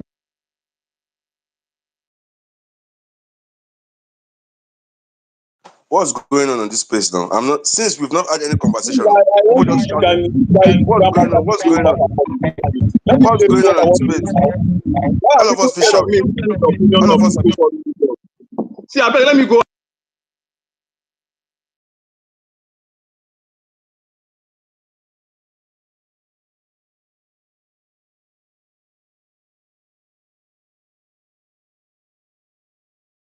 Please let me finish what I was saying, I beg. So, as I said, Peter Obi got 25% in Benue State. He didn't win Benue, but he got 25% there. He got 308,000 votes. Peter Obi got 25% in Plateau State. He won the state. Peter Obi got 25% in Nasarawa State. He won the state. Right? I think he also did, marginally good in Taraba State and then in Kaduna State. So, what I am understanding is that somebody is telling me that I should forfeit this thing I have, right? Or denigrate. It's not even him telling us, okay, let us not focus only on them. Let us go for other people. It is the constant denigration. Oh, they are minorities. Oh, what I cannot forfeit the vote of New York while I'm chasing the vote of so because I'm chasing the vote of Alabama. These things are not helping things. You can, and you know what pisses me off is that you were never an obedient. You were not among the people that mobilized in that middle belt. I So was why not do you an think obedient. see the need to consistently go to spaces and talk down on the people that we are there doing the work when you we are doing your own thing in the PDP? Why are you speaking for the obedience? I don't understand this nonsense. Please stop speaking for us. We cherish the votes of the middle belt. We appreciate what they did. Okay? We appreciate what they did. If some of them are moving out today, it is not the entire middle belt. A lot of them have reached out to me and told me, whatever these people influencers are saying online is not who we are. So please stop coming here to denigrate P2B's voter base because you are chasing another voter base. It is not okay, and there will never be any time I will accept such a thing. If you want to chase votes elsewhere, go and chase it, but stop denigrating P2B's voter base. Simple. Um, Thank you very much. um, Grandmaster. Okay, Sorry, Adamu, no. Godwin, let me speak. Please, just you guys have been going back and forth because I want to let's have this conversation.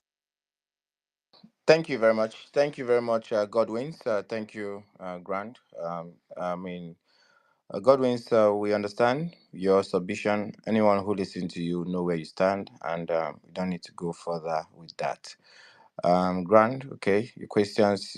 Bed at hand. That's just in short. That's just a short way to say it. Bed at hand is better than thousands in the bush. So now let's have Adamu. Adamu, if you have any submission, if you're going to submit, you submit. All right. While submitting, you can use that opportunity to touch on whatever concerns, whatever question, Yeah, whatever. that's what I'm going to use my submission to do All right. because I think that, yeah. Yeah. So, Stephen Kefas, a known convener of Middle Belt from Southern Kaduna in particular, said the people of the Middle Belt last enjoyed the inclusivity they enjoy today under Obasanjo's regime. I repeat, the people of the Middle Belt last enjoyed the inclusivity they enjoy today. I repeat, they enjoy. You mark that word. They enjoy today. Stop shouting. Dave Omar, he says similar thing. So calm down. Dave Omar, he says similar thing. So you want to put it on people of South East because because one person said it. Dave Umahi said similar thing. That Southeast leaders, I mean, you people, I mean, you can shout and shout, I beg. I mean, to be honest with you, calm down. Small, small, I beg. You know, I beg you. Shouted they enjoy today more than 7 times. Chukudi, allow me speak, I beg. Don't guard me here. Allow me speak. People have spoken here. I'm saying my opinion. I don't care about David Mai. The people of we are talking about this region here that you said you don't want to throw away. This region are telling you that do not align with Northern Bloc. Again, one person, not the region. As Stephen That's why I Kefa's told talk, you. and not be the region. Yeah, one I person don't. said it. He has one vote during the election, just one vote, right? One vote. Just like I I gave you think, example. to Dave be honest, Umahi. it's not true. It is not true that Southern Kaduna last enjoyed the government during Obasanjo. I'm from Southern Kaduna, so it's not true. Jonathan was there. We enjoyed when Jonathan was there. So it's not. It's, This is what somebody from there say. I'm not saying it's true. I'm telling these people that say they should not. They Yeah, should. you can. That He said, somebody. no, no, Nobody no, no. even You said they should cannot. throw You away this cannot. block. No, no, no. Calm down, calm down.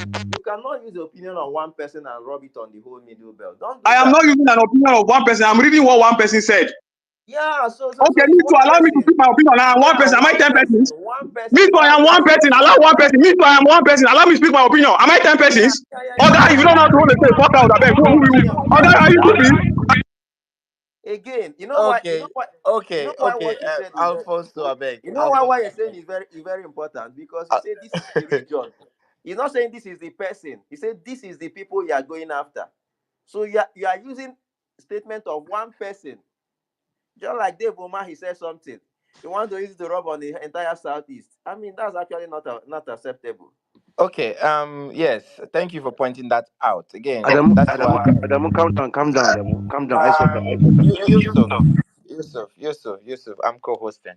Um, the thing is, yeah. Thank you for pointing that out, and that's why I said earlier that any statement you're making here, if you're making reference to maybe some, just make sure that that is very clear. So we don't have a situation where somebody is sitting down in their house and someone is here, to saying what they have not said, or so that's very valid. Again, Chukwudima, but again, then again, I want to urge you, please, let him speak. Adamu, please bring down your voice so they hear you.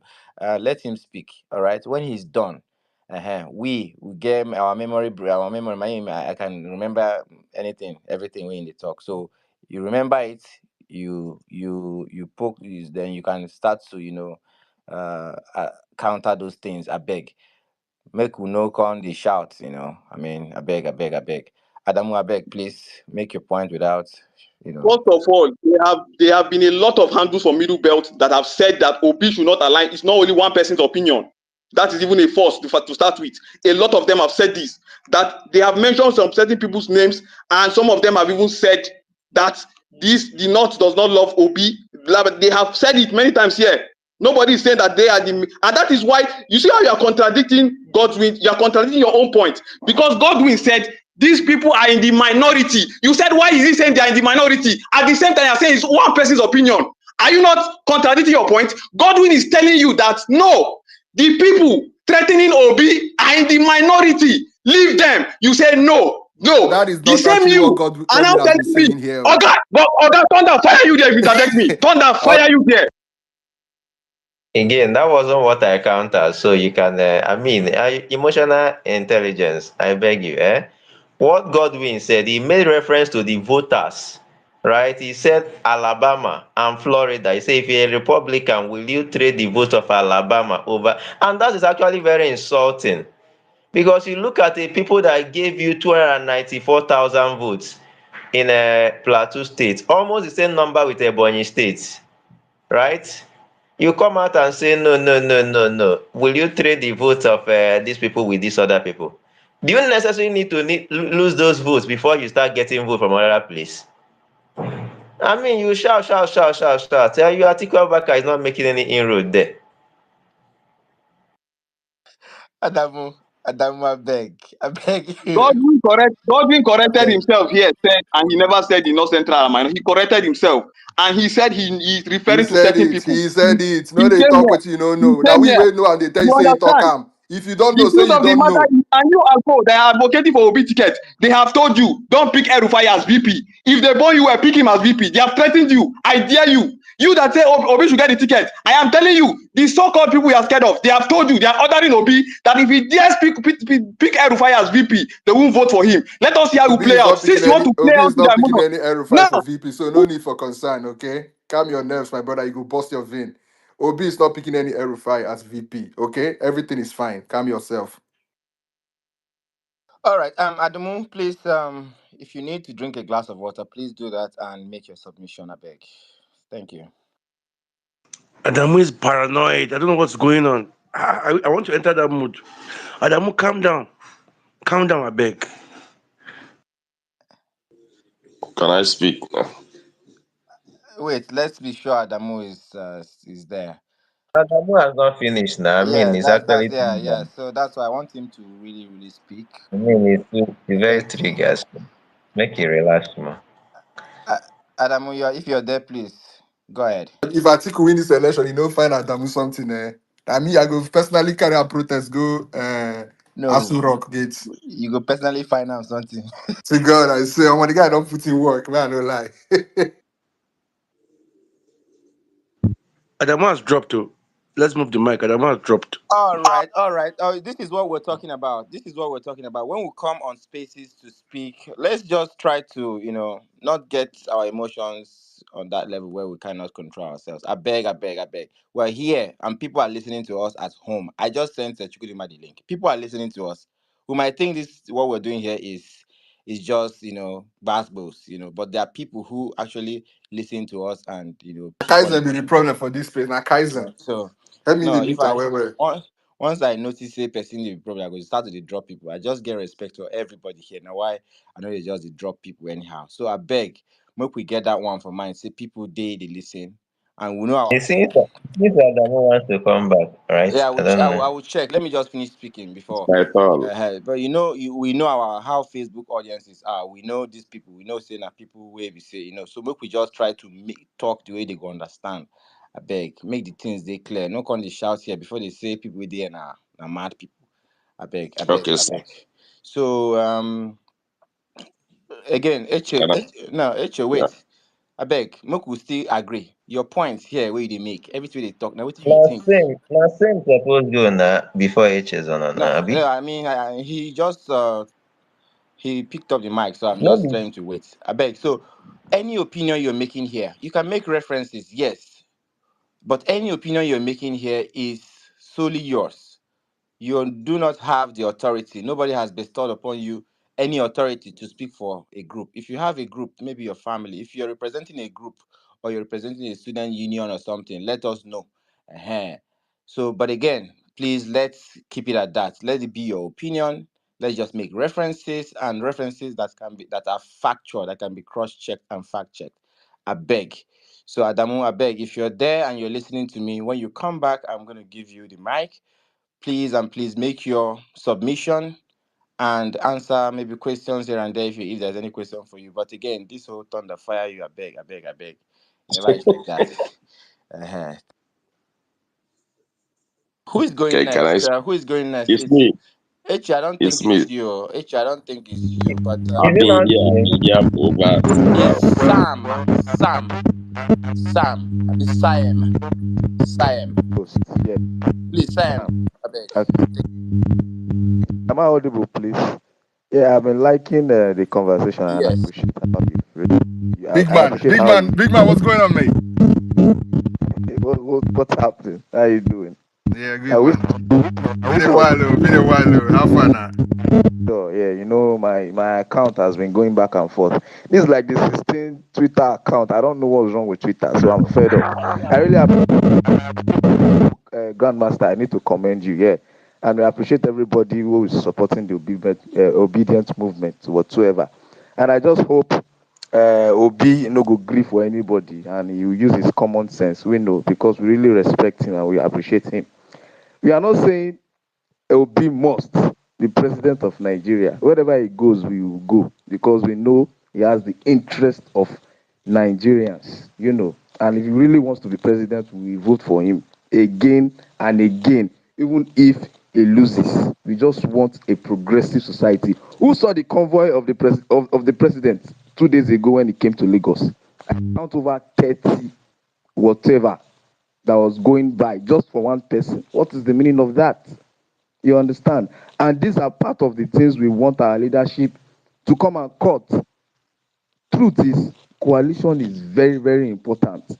There was a speaker who spoke, and I listened to what he said attentively. That the master strategist in disastrousness. We know who that person is, and the person will surely infiltrate to do his own bidding whatsoever.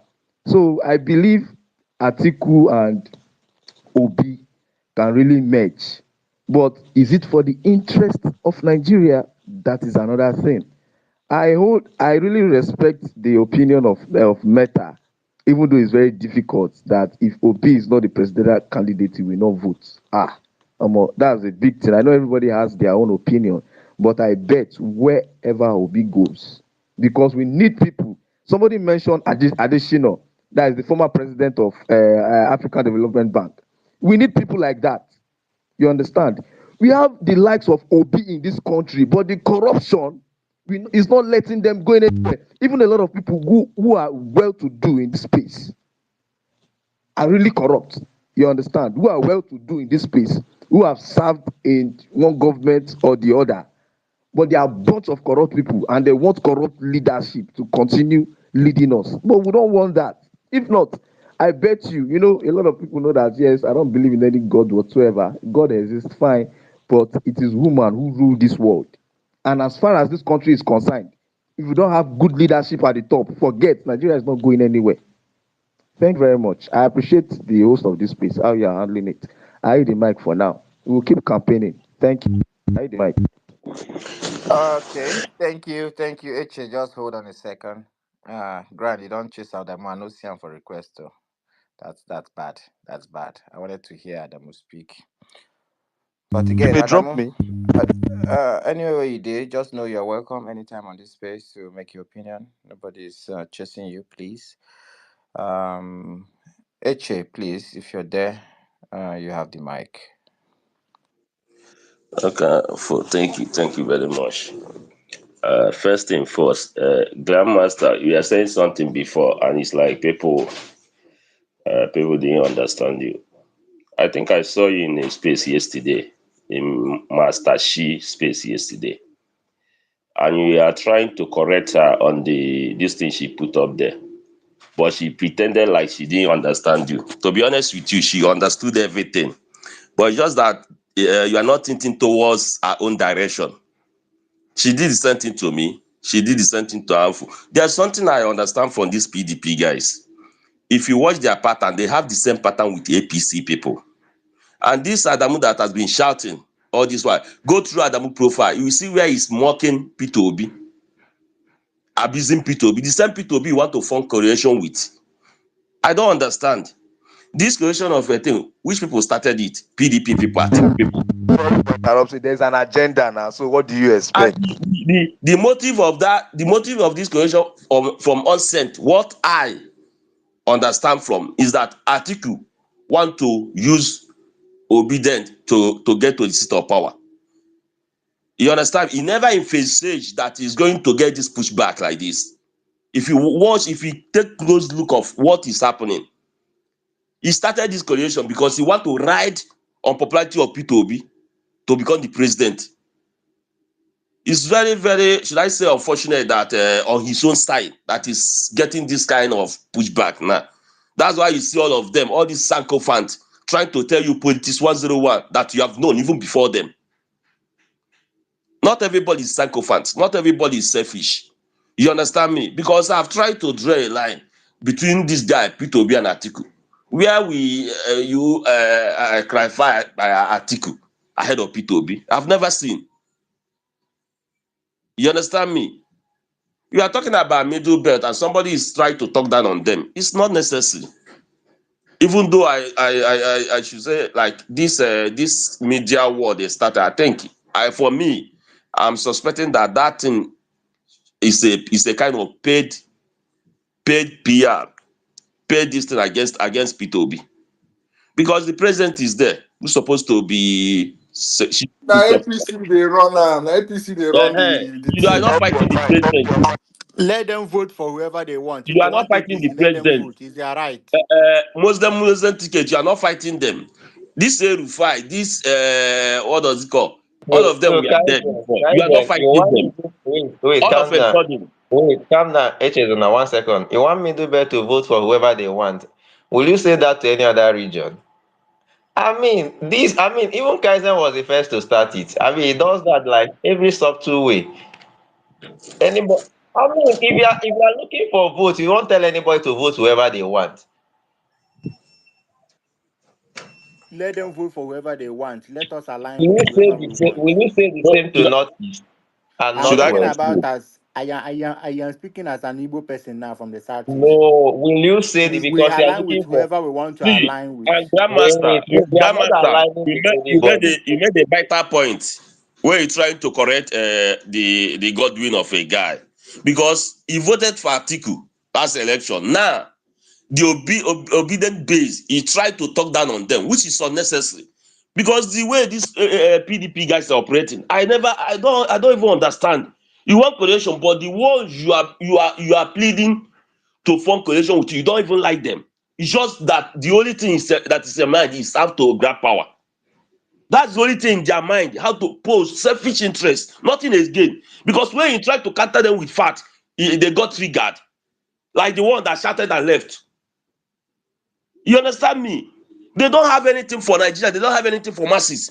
They only have after articles money, how to grab power and how to get this post, how to be in this position. That's all that matters to them, and not for the betterment of Nigerians. And I'm tired of every time they come online and be talking anyhow, talking down on people, talking down on people. All these things that accuse obedience, they have been the one doing it.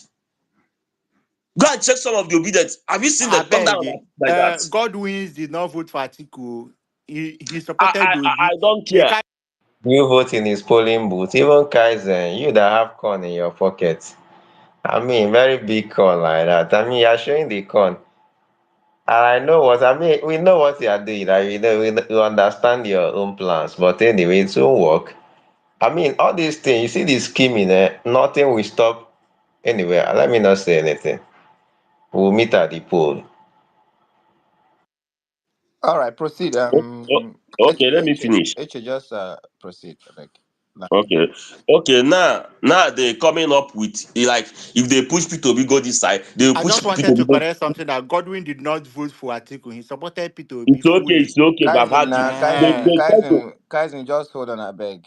Godwin, this thing I go bring him up You now. see, You go one speak thing for you guys yourself. have to understand: the more you make this, all spaces about article, the more it becomes very difficult for article. I'm telling you guys, you don't know because the rate and the way you guys are going about this, like I you don't care want to about impose, Atiku Obi. I you care guys want to about impose. my As far as I'm concerned, Atiku should not be running. 81-year-old, that's abuse of elders. As far as I'm concerned, that's abuse of elders. And I make no mistake about it. 81-year-old, even Joe Biden had to run away. Anyway, working system like US, away. It can't be Nigeria. All this And the funny part is that they know all these things. Donald Trump when he See, ran the now, funny part, president they of the know all day. these things. They know that Atiku is like Tinubu. They know all these things, and yet they keep on pushing the guy. If you don't agree with them, they started abusing or cursing or trying to talk down on you. You understand me? If you go into their space, you cannot even raise any issue about Obi. They will talk down on you. Well, yesterday for the first time, I was muted I and saw explained you that what I the saw topic of the everything you space is narrated about. yesterday And was when I on asked point. about it, he said, And "Chai." people are everything you narrated yesterday was on point. Why are you making it Southeast and this alliance? You corrected her instead of her to take correction. She refused because you are thinking towards Obida and she didn't like that. What she ever like is talk about it. You see, she cautioned me. She talked down on me. But when some of Atiku's supporters came up and they were speaking, she didn't even stop them. She didn't even stop it. Even this info that is here, she stopped the info yesterday. That Dr. Udo insulted P2B for close to 40 She minutes. wouldn't stop. She would never my stop anybody let me talking. let me Praising make it Atiku. clear here. Let me make it clear now. I don't care about Atiku Abubakar. I don't care about P2B. I mean, you do. Again, you have said it several times. Care You want? No, you do. Stop doing this thing. You say it several times. I mean, when you people come with all this snake oil, you understand it very simple, right? I mean, it's very simple. And I've given you instances in the election, right? I mean, anyway, there's no problem. You care, you do. You believe Obi should not run. You believe it's easier for Northerner to win Tinubu than Southerner. And the final thing, you believe people believe that we do not have option in a case PO doesn't run. So all the votes will go to you guys, to go to Atiku for whatever, be whoever is the other candidate for whatever reason. And that is, I mean, you could see this guy literally came to space yesterday and said APC people that when you tell somebody to hit me in my left hand, I mean, I was listening to that. He say if you tell somebody to hit me in my left hand, that was what Godwin was saying yesterday. That we are fighting with someone, you tell someone to hit me in my left hand. The person does it not mean that the person is actually so in essence, he's saying that if APC people are supporting Obi, it means he's the easier candidate to beat. That means you should not choose him. And you say something like that, you want me to pretend that I don't know you don't want to be to emerge as a candidate, right? People say something like you pretend don't want me to emerge. I'm not hiding my own. I do not support Atiku as presidential candidate. I don't want him to run. I don't want him to win. He's 81. You should go and rest. We have supported them before. Let them support us now. I'm clear about it. Alpha, what Chukudima. I'm saying in essence I is don't this. care about Atiku. Let me finish. I don't You care know, about this Obi. You don't have to lie that you don't care about him. You do. Thank you. Okay, I beg, just give me a second, please. Just give me a second, please. The person that has the mic right now is Echezona. Echezona, hold on a second. Please, let's give him 30 seconds to land.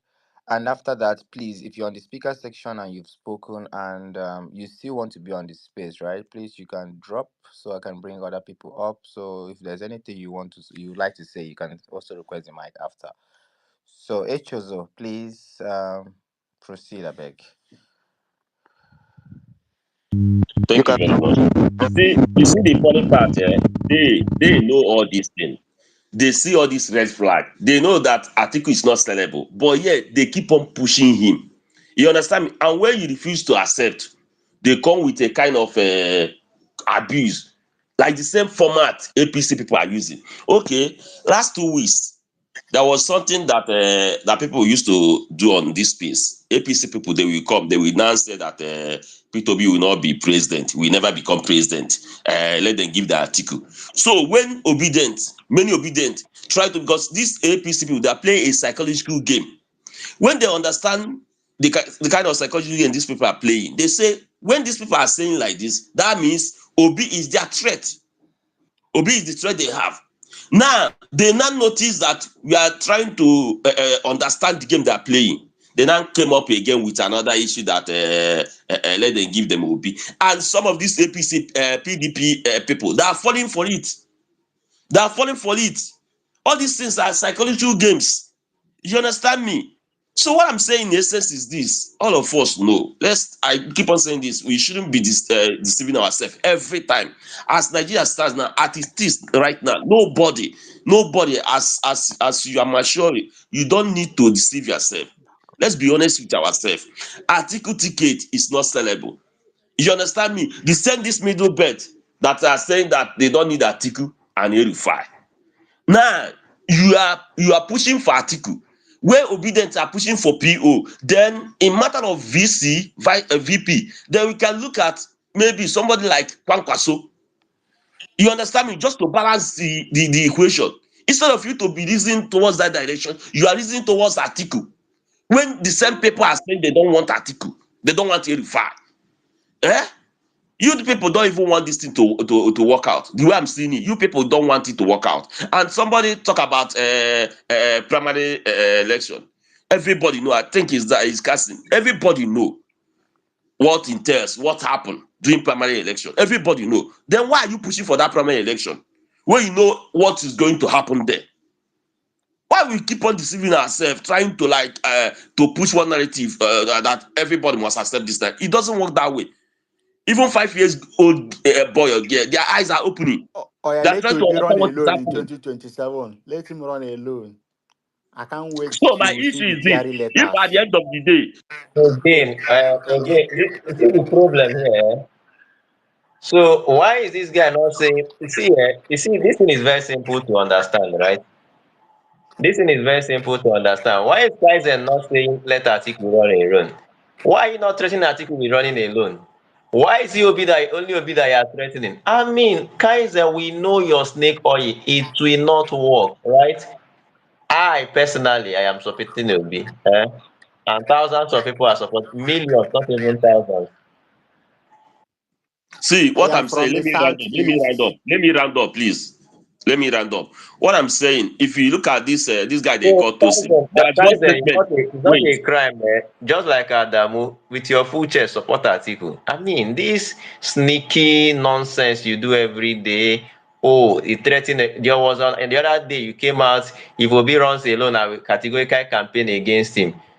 Is it your problem? Is it the reason why you will lose votes for whoever? Instead of, Yes. I My mean, region. guys, calm down, calm down. See, leave it. Why not campaign for your candidate? Why are you interested in Obi running? Is it your president that is your position? Why? That is why it's becoming clear. The whole idea is to draw Obi into a coalition and force him not to run. Because you believe that those of us that we are just, I mean, because we have hatred for Tinubu will not, I mean, for Christ's sake, these people that ran Buhari's government for 8 years suddenly became saints. Omo, you talk about human right abuse. It happened when Obasanjo was president and Atiku was vice president. They massacred Inodi, they massacred in Zakibian. So don't even go there. Don't go there. I mean, this whole matter. I mean, you see how the people come out and say Atiku supporters say they will support to be if he emerges. That's a lie. It's just a bait. And I will stand like Donald Trump said in Republican primaries. The two primary he participated. If it's not himself, he's not going to support the other person. Let me even make it clear. Me personally, I'm not going to support the other person. 81-year-old, me campaign for 81-year-old to be my president. That's abuse of elders. Thank you.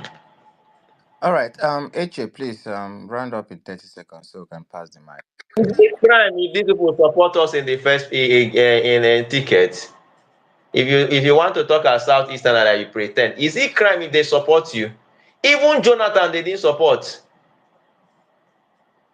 Is it crime? let me round Let up. them do it for the first time. Let them do it. Let them show. Let them do that. They supported Obasanjo.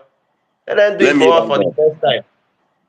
And if they will not do it, Let me round up. everybody should go to hell. I do not care. Let It's me time round you up. make statements and make it loud and clear. Let me round up. See, another issue is this guy they call Tosin. There's this statement he always drop anywhere he's on this, anytime he's on the space. He will say, obedient, this is their last opportunity. If Obi refused to become Atiku's VP by 2027 and Tinubu happens to win the election, that there will be no more obedient again. I don't understand the kind of blackmailing stuff is. I don't understand. I try to, understand where this guy is driving to. You understand me?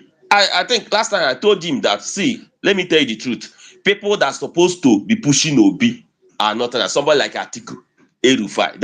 They're supposed to be the one pushing for Obi because at the end of the day, if Tinubu wins 2027 without this to Obi, their political career has ended. And that's the fact. And they know that. So why are you now trying to use device psychology? All their mind is centered on P2B.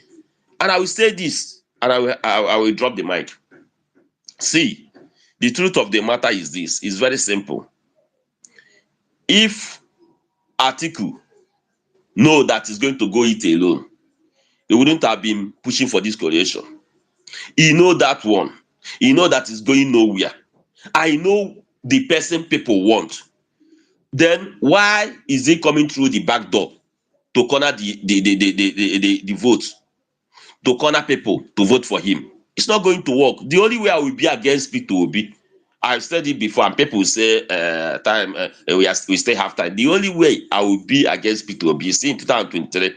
People sacrifice their money, energy, resources, time, everything, even some drop dead because of P2B. At the end of the day, all of us know what happened. P2B refused to protect his vote or his mandate.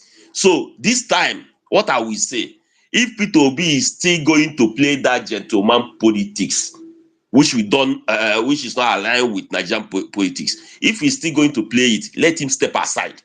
Me, I like Obi. I'm not obedient. I'm not for Thank you very much. Anyway, if gentleman politics gave him 6 million votes, right? He should repeat it across and double it. I mean, when you do something, you get results, you expand on it. You don't throw away what endeared people to you and start embracing what I mean. That was what won him Anambra State. Again, see, anyway, see the way you guys make this thing look stupid. Like Abiola literally won the election, right? And there was protest. He was never president. Buhari did his own. How many thousand Nigerians, including 16 youth corpers, died? Didn't become president. So all this one, the reason why APC won in 2015 was that they had overwhelming advantage. It's not because of violent rhetoric.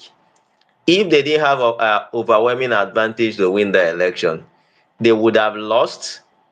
After all the violent this thing, the highest that will happen, they will arrest all those people that made the violent threat. The Amechi, the Osibanjo, the rest. They may even spare Buhari. At the end of the day, you cool off in jail. So all this one you guys are shouting. Increase your base, gain the advantage. If the momentum is so high against them, the power will bow. Babangida ran away when he saw that he could not take what was happening in Nigeria. That is how it works. So all this one you guys come out and say gentleman, no gentleman. At the end of the day, and you end up flying people up. You don't even have the numbers. Get the numbers.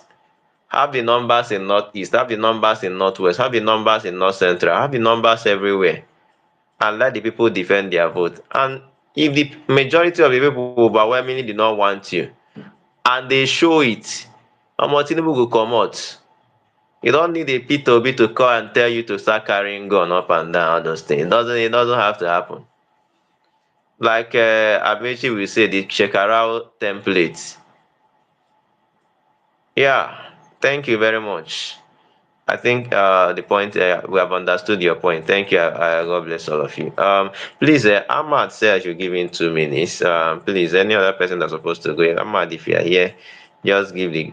He just needs 2 minutes to pass a message, and we come back to the speakers. Thank you, Ahmad. Are you there? Yes, my brother. Good afternoon to you guys. Well, I've been listening to several complaints from different camps, the obedient camp, Atiku's camp, and everything. But part of the talks for the coalition, right? In part of the talks for the coalition, it's still a coalition. It's not like a merger. It's not like a merger of different politicians from different political parties. It's not been announced yet, at least, as a merger from that would involve different political parties or different politicians, right? In the coalition again, you can hear that there are different parties. You understand that are like the shops for the coalition.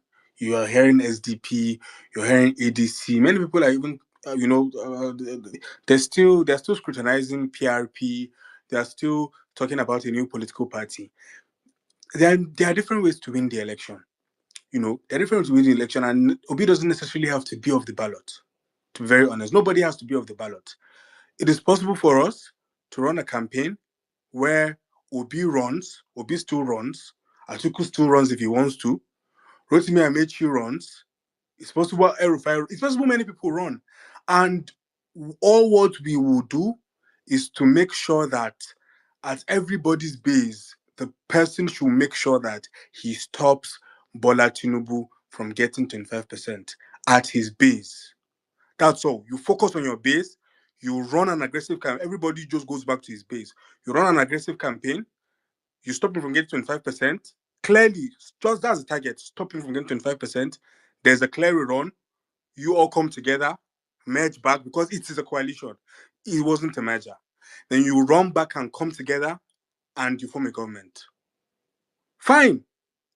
So at that point in time where there's a rerun, I mean, possibly the person that has the most votes, maybe, or the person that has the first or most votes or the second most votes, something like, I don't know. They can form, because at that position, you can have, for example, it's possible to have Kwankwaso bringing 4 million votes, Atiku bringing 4, Obi bringing 4, Erufai bringing 3, 4, you know, Amechi bringing 2. I mean, you can have that.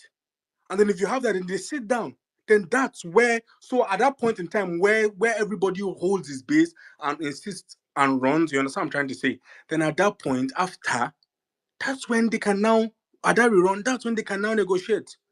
So in that position, if Konkoso and Erufai have what it takes, for example, whoever, then they can. So at this point in time, we've not gotten to the.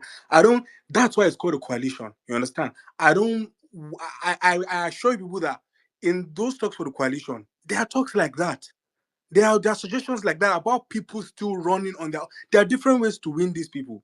It doesn't necessarily have to be somebody getting off the ballot, because we are understanding the dynamics and we are understanding the fact that there are many supporters of many people that want to still run.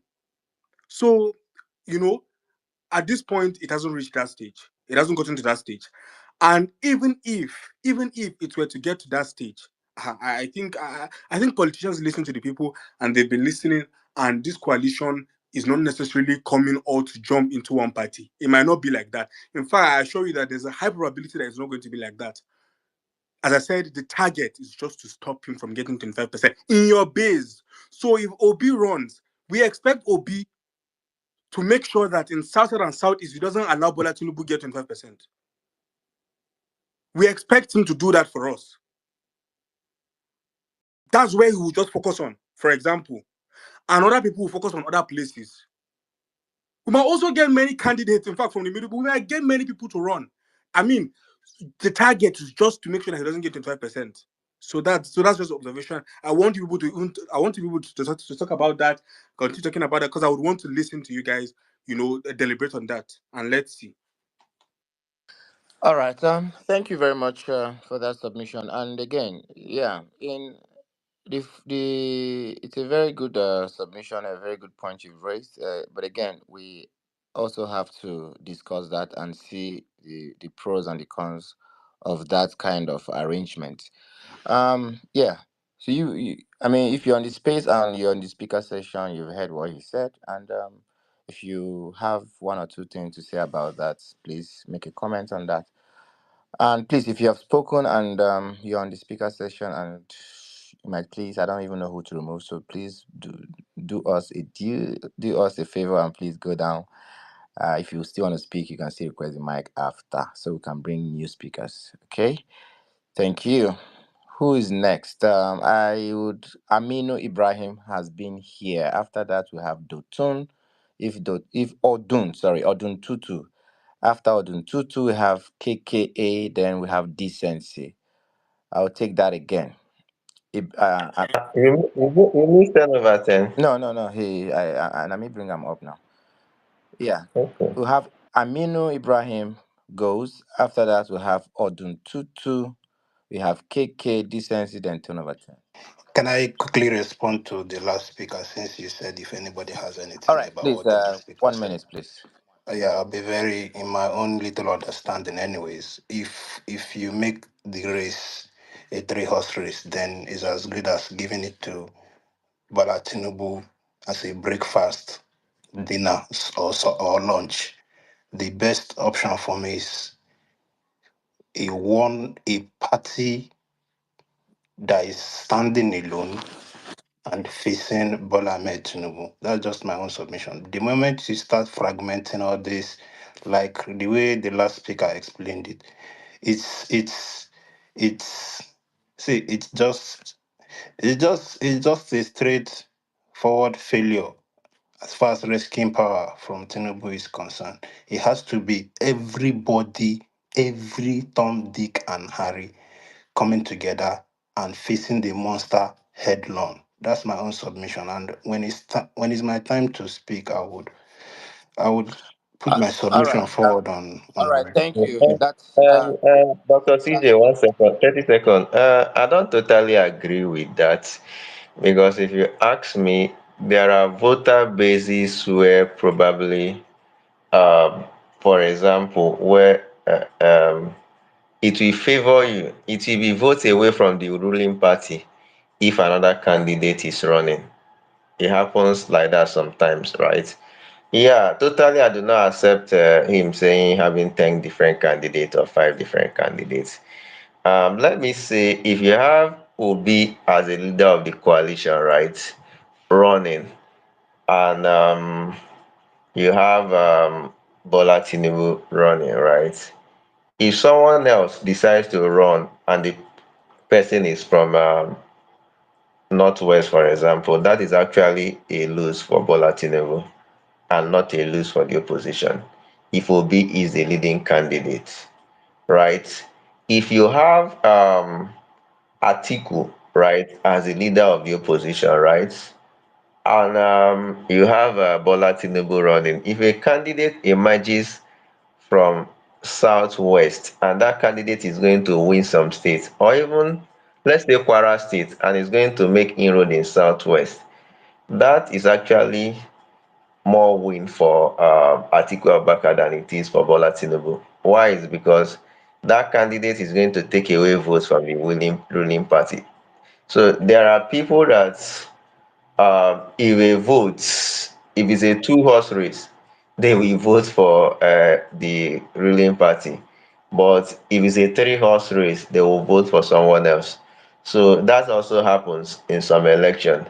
But again, I think the easier one is to bring every opposition together to one umbrella and force them and let them run together against the ruling party.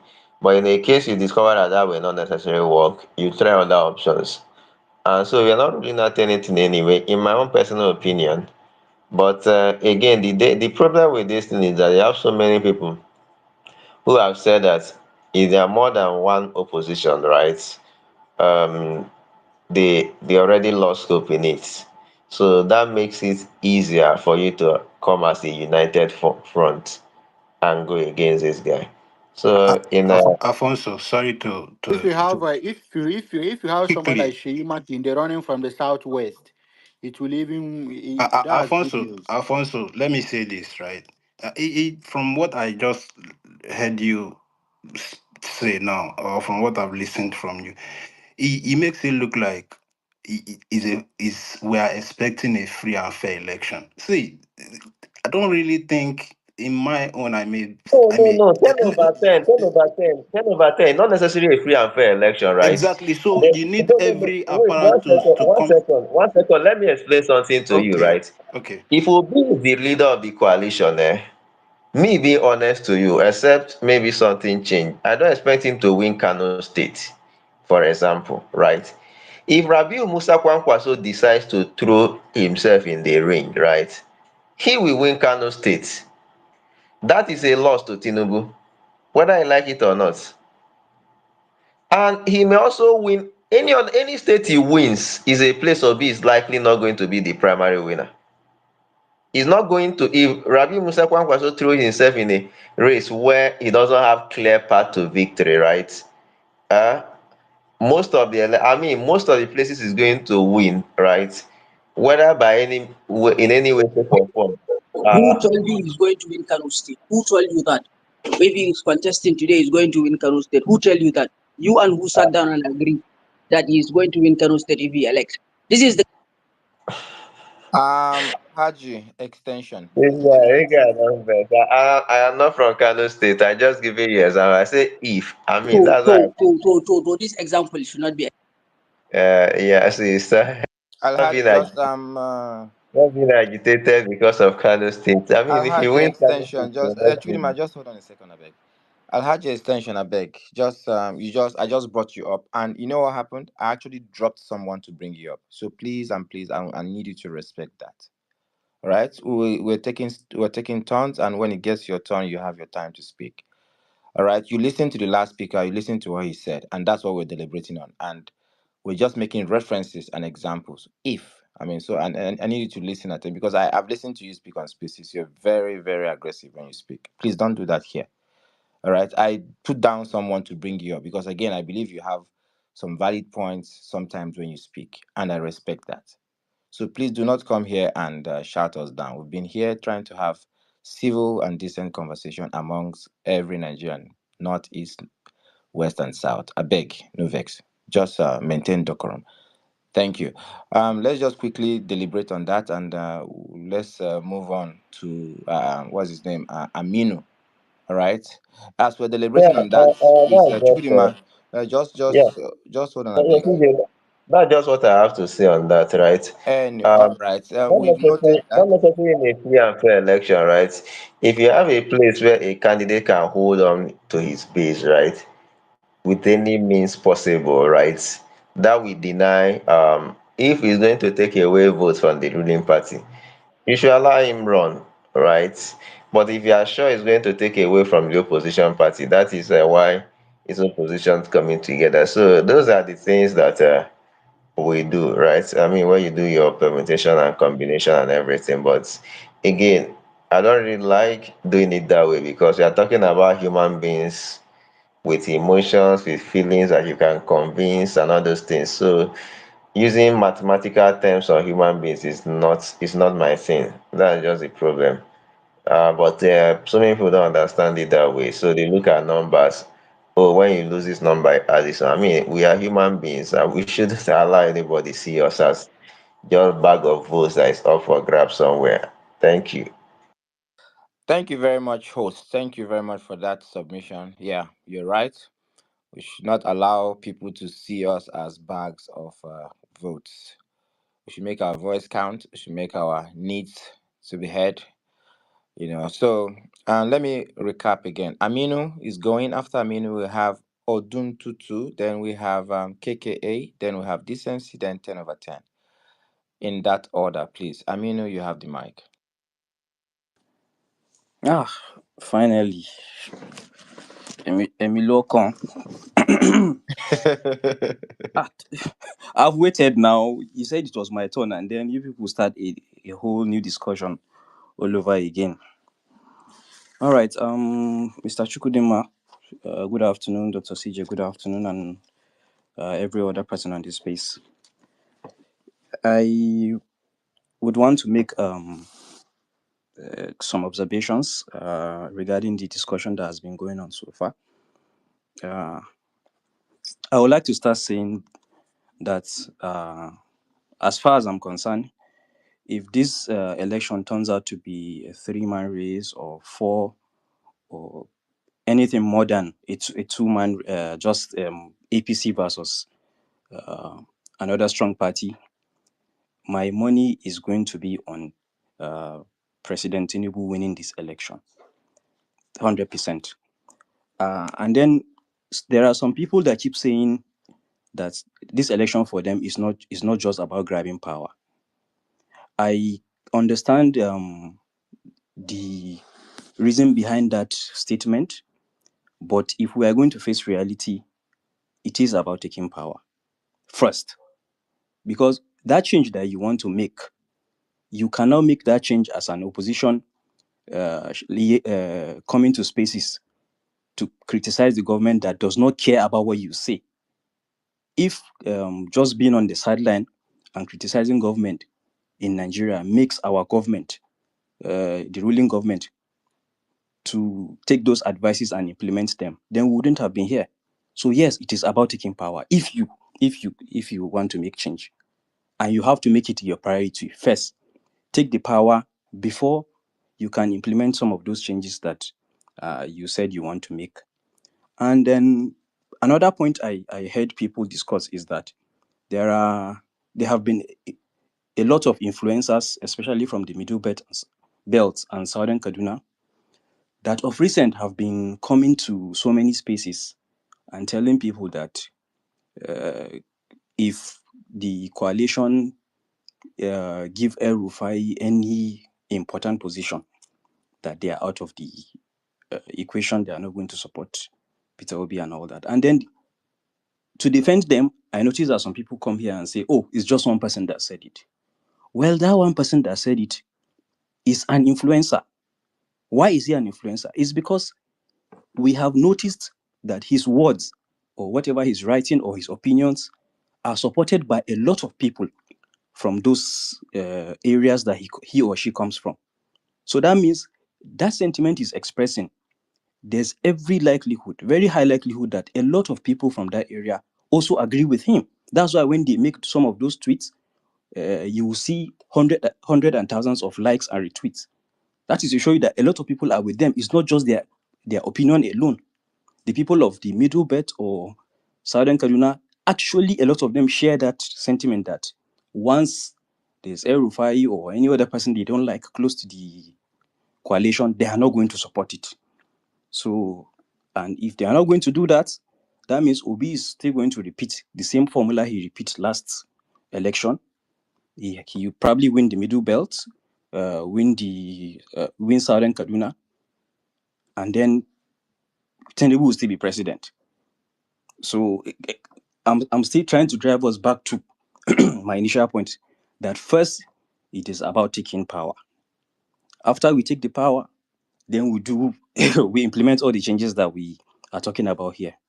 So and finally, I So, think can I ask you a simple question? Just very one question. go ahead. Is it true that the Northerners are not happy with Tinubu? I don't speak for the Northerners. I can speak for myself. Okay. Because Are you happy with Tinubu? Personally, no, I'm not.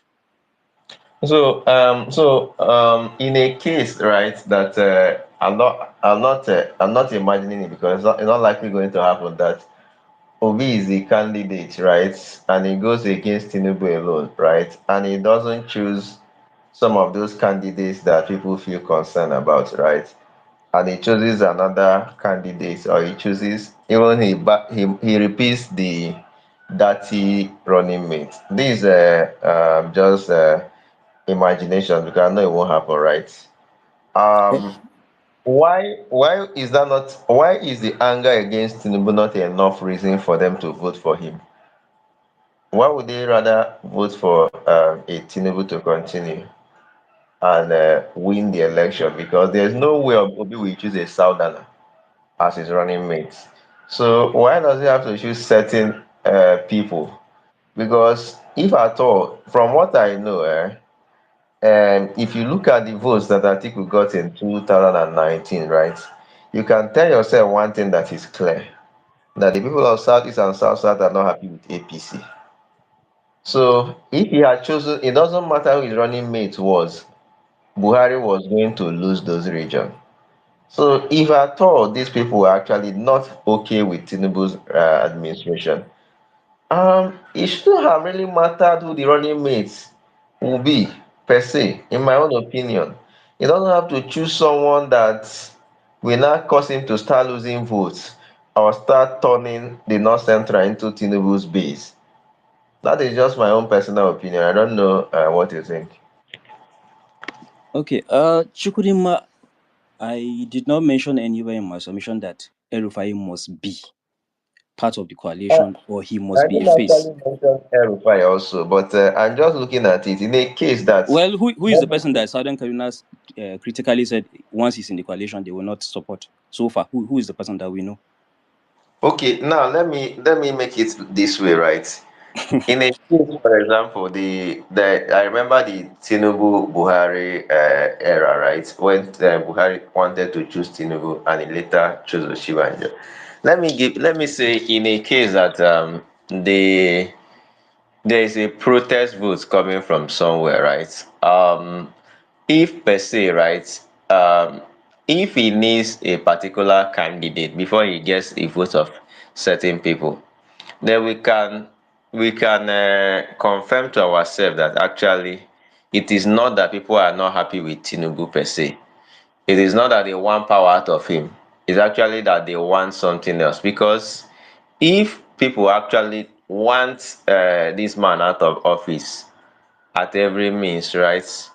I don't think they should have him lose support of certain places because, in my own opinion, I don't think Tinubu won't get reasonable, sizable amount of vote in North East and Northwest. I don't believe that.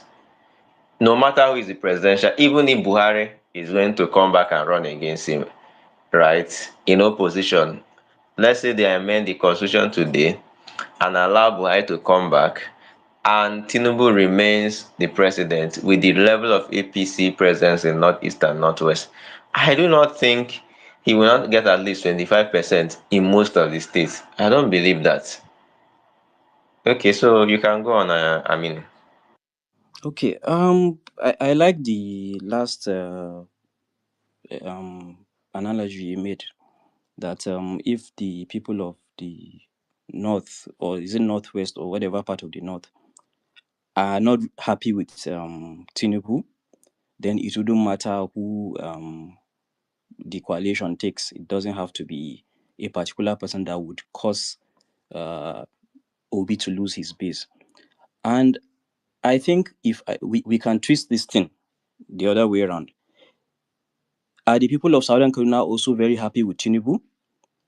If they are also not happy with him, then it wouldn't matter whoever Peter Obi takes as his vice, they would also support it. So I think generally, if this is the sentiment from the two sides of the country, it shows that they are not really, they really don't dislike Tinubu's government that much to put their petty sentiment aside and get a ticket that will get him out of the government. So then congrats to Tinubu, if that is truly the reflection of people on ground, as it has been discussed in some of the spaces here. So yeah, and then yeah, I agree with you about Atiku being personally that his age is an issue. Any other reason apart from that, I'm not going to take it from anybody, because if Atiku was not worthy of being a president, Peter Obi wouldn't have followed him everywhere to campaign for him and defend for him. So the only thing that we can say about him, don't tell me he's corrupt. He did not start being corrupt today. Peter Obi knew he was corrupt while he was campaigning with him, if that was your reason, or any other reason. So the only reason I'll accept is that age. Yeah, he has is at this his age, So definitely do to you think affect him. the age is enough reason enough? Yeah, I said I agree with you on the age. Okay, thank you very much, because that is my strongest argument. I Yeah, can't. yeah, I understand. Yeah, I said I agree with that. But some people are coming to say, oh, Atikutu is corrupt, he's part of blah, blah, blah, blah. I will not take it from them. It means Obi was okay supporting a corrupt man as well, making him his leader or whatever it is. So, yeah, I think let me just end here. There are other people on the queue. So, thank you very much.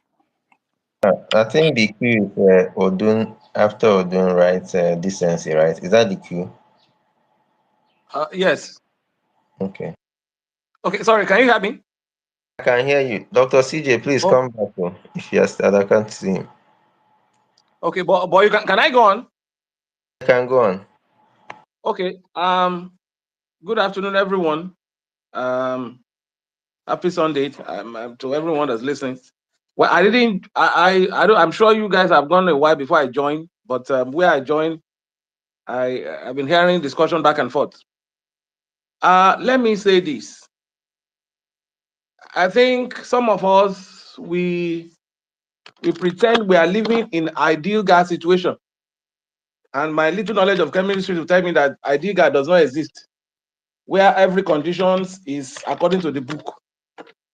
Now, why do I say this? Um, Let me just check. Let me tell you, just show you, mention something. I'm at work, so I'm checking. Now, in as we speak, if you can divide Nigeria to basically what you have, or politically what you have, what you call this region now: northwest, north central, or middle belt, as I prefer it, northeast, south, southwest, southeast. Now, let me just read out some of the things that I discovered recently. Now, if you check where you call south, sorry, middle belt or north central, there are 7 states. That is, if you depend on your definition of Abuja. Nasarawa State, Kogi State, Benue State, Plateau State, FCT, Niger State, and Kwara. Then there are 2 states. They are not technically middle belt, but they are just close, like have maybe part of Kaduna and part of Taraba. Let me tell you an interesting result. In the last election, Peter Obi won Nasarawa State, won Plateau State, and won Abuja FCT. So out of the 7, he won 3/7. In Kogi State, he came third. He came third in Niger State. He came third in Benue State. But we know, all of us do that. Anyway, I'm just talking the official position. So let's. So that's a false information. He was second in Benue State and he just lost them with about 3,000 or 4,000 votes. Go and look at your figures back. Continue.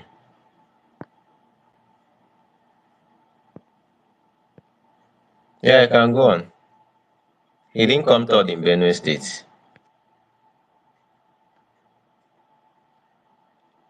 What happened to him now? Okay, this sense you can go. Peter didn't come third. I mean, both of them had I think Tinubu had 310 or thereabout. Peter B had 308. So how is that third? It's not Benue State. I thought I had Kogi State, not Benue State. No, he said Benue State now. I heard him right. He said Kogi. He said Nasa. He said Benue State and one other state. Peter B won Nasarawa. Yeah, I can hear you. Okay. Now, from in Benue State, oh, hold on. I have the result here. I'm going through all of them. Yeah, Benue, are you looking Benue. at Benue State? Are you looking at Benue State now? Hold on. Look at Benue Benue State. State. Okay, I have Borno Taraba. Okay, why is Benue State disappearing? I've seen it today. Benue Okay, State. Hold on. I can read out the Benue State. figures for you. Okay, Benue State. Sorry, Benue State. He came second. You are right. Okay. Benue State. He came second. So what am I trying to say? Which a lot of us still agree that place was rigged. He should have won. Meaning that if the system was more transparent, it could probably have won 4 out of the 7 states. Not only that, he came third in Kwara, Niger State, and Kogi State. And I said 2 states were close, though that you can politically are not categorized as Middle Belt, Taraba State, and Kaduna State. He came second in Taraba, and I think he came third in Kaduna. So now, for those who understand politics, that is a strategic place. That is a sensitive place. That is a place Peter Obi can rapidly increase, given the reality. Hello, are you with me? Let me ask you a simple question, right? Okay. If you look at Benue State, right? Yes. In all the states that you mentioned, all Yeah. of them, some of them he came first, PDP came second. Yeah. Some of them he came third, right? Yes. In all these states, let's assume that the PDP candidate, which is Atiku Abubakar, is not running. Yeah. Who do you think the PDP votes would have gone to in that election? If PDP did not run in Benue State, even with the official, the one we believe was rigged, Labour Party will have won Benue State. Which other? Let me let me go to Niger. Taraba State. Taraba, of course, Taraba State for him to come second. If PDP, okay, hold on, Taraba. I'm rolling over the Taraba. APC had 135,000, PDP 189, Labour Party had 146,000. I'm not calling the bits at the back. So if PDP did not come out, Labour Party will have won Taraba. And they would have even won it without APC making 25%. That's another thing you should look at. APC, well, from what the result, APC had 130 something, so they had a good something that they had a good show because all of them were in their 30%, right? Yeah, you're right. Now, why am I? Okay, Please, why am I sorry to seem to be wasting or maybe going a little bit elaborate? Why I'm going to these figures is this. A lot of people don't understand, and maybe if they don't know by now, the Oyinbos always tell us we in this part of this world we don't read. You read, you do your research, check your facts, then you speak. That is responding, not reactionary. Now, by these facts before us, people can go back and check. I mean, it's on their online, at least what INEC released officially anyway. North Central is extremely critical to to Peter Obi or obedient movement in terms of where you have your base. Yes, we know that Southeast is Peter Obi's base, but based on that last election, and if we are insisting that, look, if the system was properly fair, we know, I don't want to go into that, but we know who won the election. But not even from what INEC released, their doctored report, let me put that way, even with that, Obi won three states plus Abuja, 2 states plus Abuja, which is technically 3 states, and was in very prominent position in other places. He had the second 3. What am I trying to say? If anybody is speaking from this region, we cannot say they are being sentimental. Of course, they are entitled to their sentiment. I am not even from Middle Belt. I am from the West. Me, as I speak, because of what I believe Peter Obi represents, I cannot, in my position, saying I want to vote against him. It's not going to happen. But people's reaction to election are 3. Number 1, you can aggressively go out to market in Europe, talk to people, push people, do everything. That's one reaction. Another reaction is you just sit in your house. You are not for, you are not against. Of course, the third option is to oppose. We need to understand that there are realities we face. There is tribe issue, there is religious issue. A core people in these places have a certain faith. We can deceive ourselves like we know activity that is tied to Edify. Now, in terms of talking this way, the only thing I had, I don't have all the information. I think for me, the little knowledge I know, except somebody say I'm wrong, one of the core issues from the voices from this side is that, look, whatever happens, they cannot imagine themselves lining up to vote for Erufai on that issue. And people are saying, oh, they are being sentiment. I ask people here, people who are saying this, how many of you have had your father or your mother or your brother or your uncle killed from insecurity in the Middle Belt? Of some of us that are speaking here, how many of you, if some of you, if you are a guy and you have one guy, maybe you have an issue with him, business deal, or you feel he cheated you, if your sister come up and say want to marry him, some of you will oppose it. He has not even killed anybody. For those who are forgotten, there are leaders of some party. The woman, the female leader in Kaduna State who lost his life, her life. People are forgotten. You are telling that person to line up, and the people have extreme. You know what El Rufai did in Kaduna State, and people have these facts. If I did El Rufai people are talking about, he's in trouble. Is in trouble, or him and his current governor of Kaduna State are not even in talking terms because of the thing he did. Apart from politics, he did insecurity and all that. So when people have their raising their highest opposition, they have a right to. We need to listen to them. Nobody is saying they cannot work with coalition. They are saying that, look, this guy was part of people that killed our people directly or indirectly. We are not comfortable him being on the ticket. They have a right to. Their voice is important. And somebody said, oh, it's only one person speak. I will need you to know that for every person you see speaking on those platforms, especially for the one we know that have influence, several thousands of people at the back who don't have a time are speaking through them. So my position would be that, look, of course, that's my own. I'm talking generally now. Personally, I can't see myself lining up to vote for a candidate because we know what this guy did. We know what he did as a minister. We know what he did as a governor. So we can't just pretend. And people say, oh, people have been sentimental. Well, let us kill your father and your uncle and see whether you'll not be sentimental. So we need to understand those facts. I will say that, look, this coalition was called by, who called the coalition? PDP called the coalition, not APC, not Labour Party, not Peter Obi. And Peter Obi has said that, look, I've not joined any coalition just because I want to grab power. If we just grab it to grab power, well, some people APC join together and grab power. We know where it ends. So there are facts on the ground we need to work with. But what the reality we face APC. Okay, we want APC up. Tinubu is from the southwest. For article issue, number one, somebody mentioned age. Yes, that is a factor. The man is 81. The official retired age for government work in Nigeria is it 65? How many of us who establish a new company and want an 81-year-old to run it? I was joking with one guy. I said, look, most of you are campaigning for these people. Are you sure your grandfather will work with your son? Can he train your son? If the guy decides to run, so there are some realities that are limited by age. That's a fact. That's one. Then two, we may argue it on the back and forth. If unofficially or unwritten, we say, okay, 8 years to the north, 8 years to the south.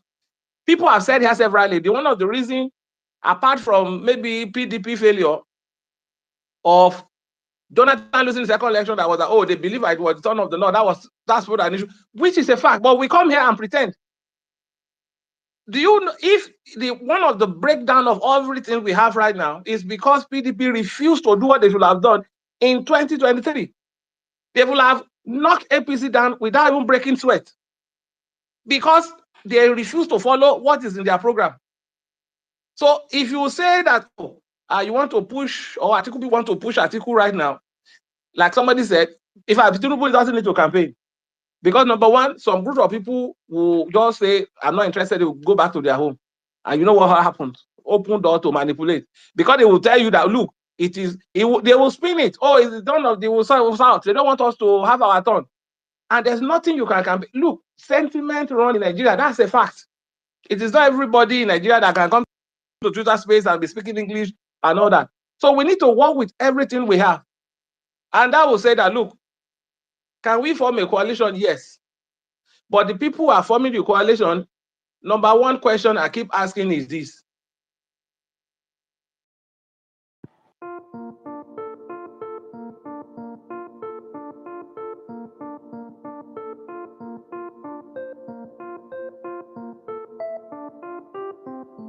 I can't hear him again. Yeah, I also can hear you. Okay, he dropped anyway. Let's KKA, please. KKA, please. Take the mic. Alfonso, can I just speak for 30 All seconds? right. Can I speak now? KKA, sorry. Okay. Um, good afternoon, everyone, and thank you for. Hello, sir, did the space crash or is it me? Can you hear me? Yes, This we can space, hear you. Okay. this space no crash. Now you for come out, Thank you for please. giving me this Oh, sorry, opportunity to speak. my just just went off. Hold on, everyone. Hold on, everyone. KKA, please. No vex. Let Odun Tutu just land, please, so the next person can speak. Thank you. Okay, so, sorry, I'll quickly round up. My connection is really bad. So I just want to summarize as this. For coalition, if the truly opposition are interested in taking power, we need to put the best candidate forward with almost zero hindrance. If you put up article, people will raise the age issue, people will raise north and south issue, and there will be no answer for that. And if the people have the base, okay, fine, even if you put Obi on the platform, we should run with such that there is almost zero friction. So I will not be part of people that will say this means, oh no, don't forget about me. You cannot forget about that's a hard fact. That's every politician will even if it's only one vote, they will fight for it because they know it's important. So I believe that the coalition should find a solution and they will put their best candidate forward. Because the moment you start pushing Atiku, of course, one person will say, why can't I do it? So let us ensure that we are interested in getting APC out of office. Because my summary with this, until these people leave that place, for Nigeria to go forward will be a bit hard. So we need to realize that, look, we are each other's best shot. Let's put the best candidate. And for me, as far as I'm concerned, personally, I believe Peter Obi is the best candidate. Even if you are not going to put that as his back as his VP candidate, get someone that has no controversy around him. Let's face the facts. El Rufai carries so many baggages, and if a huge chunk of where Obi got the last election is saying that please, we are not comfortable with this guy. Yes, they may not vote against Tinubu, Peter Obi, but they can decide to just stay in their house, which is direct way of giving the vote to Tinubu. So I think that's the reality we need to work out one way or the other. Thank you. Okay. So, oh, okay. Thank you for your submission. Yeah, you made quite some very important points, and yeah, I hope people at home are taking notes. Professor KKA, CJ. please. You have the mic. You have the mic. Oh, KKA. KKA. Sorry, you know in Russia we're used to hearing about this KKK, uh, so we have good KKA. afternoon, everyone, and thank you for giving me this opportunity to speak. And I'm really happy with what the last speaker talked about. You know, it's quite very elaborate in what he has, what he said. You see, this coalition. What I actually look at them is about power grabbing. You know, but let's not forget that in 2019, you know, Atiku and Obi, they ran under the same ticket. You know, but I know that dynamics has changed now. So this this very in this very moment now, um, they will have to either Peter Obi or Atiku, one of them will have to sacrifice, you know, their ambition for the greater good of the nation. That's just the truth. And they are the only two people that can beat Tinubu when it comes to resources and votes in the whole country. But for Nigeria to move forward, I think the two of them will have to compromise, you know. And the one that will have to compromise more will have to be Atiku, because when you look at his age is a bit not on his side. But you know, anything can happen. Politics is dynamic, you know. The two of them, once they can come to a specific agreement and the whole nation can be able to agree and carry that coalition along, then I think they will be able to push Tinubu out of power. And the fear of the people from the middle belt is very, very concrete, you know, when it comes to Nasir El-Rufai, you know, because in 2015 elections, you know, actually the people of Southern Kaduna made El-Rufai to be the governor of the state because he actually didn't win most of the votes from the northern part of the state, from the northern Kaduna and even central Kaduna, actually. So the people of Southern Carolina made him to become the governor. But what he did was, when he became the governor, he actually really annihilated the whole region out of the politics of the country. Like he removed the people of Southern Carolina from federal presence of the politics of Nigeria. So we're not able to produce a minister. We're not able to produce nothing. You know, when it even comes to like the commissioners in the states, everything was one-sided. El-Rufai brought his foster sister, he gave her a minister, brought people from outside the states, he gave them very, very sensitive positions that were supposed to have been that the sons and the daughters of the state should have been running, you know, but he gave it to his own friends and cronies. And apart from that, one of the most painful aspects of the thing was that they were killing the people of Southern California, and he made out everything to become like the way the troublemakers, you know. He refused to give them a chance to sit with them on the table to discuss. So these issues about El-Rufai being in this coalition, to be honest, it is really a painful situation for the people of Southern Carolina. They can't see themselves sitting down with someone like El-Rufai negotiating power anymore, because you know he had his opportunity to show his difference and he didn't. And I can give you one example of knowing how his mind works. On the very last day Erufai was supposed to leave power, Erufai demolished a community in Kaduna South, you know, a village called Bagi Village. On the 29th of May 2023, the day he was leaving office, Erufai ordered they should go and demolish that community. You know, so if we give someone like Erufai the chance again to, you know, to hold any certain political power again, to be honest, he might start going about crushing his enemies, you know. And someone like him, he should Peter Obi and Atiku, they should be very wary that only himself can actually make people to even turn away from supporting their coalition. Then another aspect that people need to be worried about is that Tinubu is very, very sensitive when it comes to vote, and he understands this game dynamically. Now, this is what Tinubu has decided to do now. From the region of Southern Kaduna now has gotten a university, a federal university of applied science. That is one.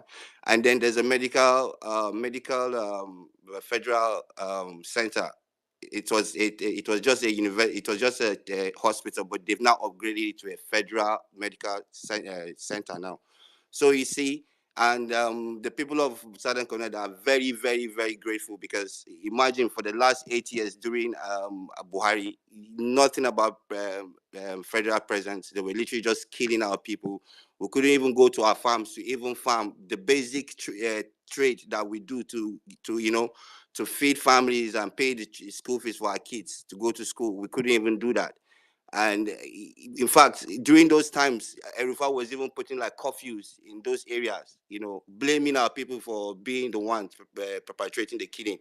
I can give you another example. Just a few days ago, there's been a court judgment that he should pay about 900 million to certain elders, Adra elders, that he arrested them, put them in jail for over 100 days without trial, that for conspiracy to murder, that they killed some certain Fulani people. You put them in jail. They did investigation. Nothing has happened. They were innocent. But now the court has said he has to pay them 900 million, and also the state government needs to pay every one of the victims 10 million naira each, and also the Nigerian police too will have to pay 10 million naira each to also the victims. So you see, these are certain issues that when you look at, you will really understand that someone like El-Rufai, he's got a sinister mind, in him, and if you give him an opportunity, to become to an opportunity of leadership, to be honest, he will never use that opportunity to serve the people's interest. He will always have his own agenda and his own sinister mind. That's the fear of the people of Southern Canada. And to be honest, this fear they are genuine, and this should be expected. Yeah. KK, please, you are from the state. You have, let me ask so that you can answer for us. Everybody can understand. Please, for those who are suggesting or who want to fly the kite of El-Rufai, my question is this: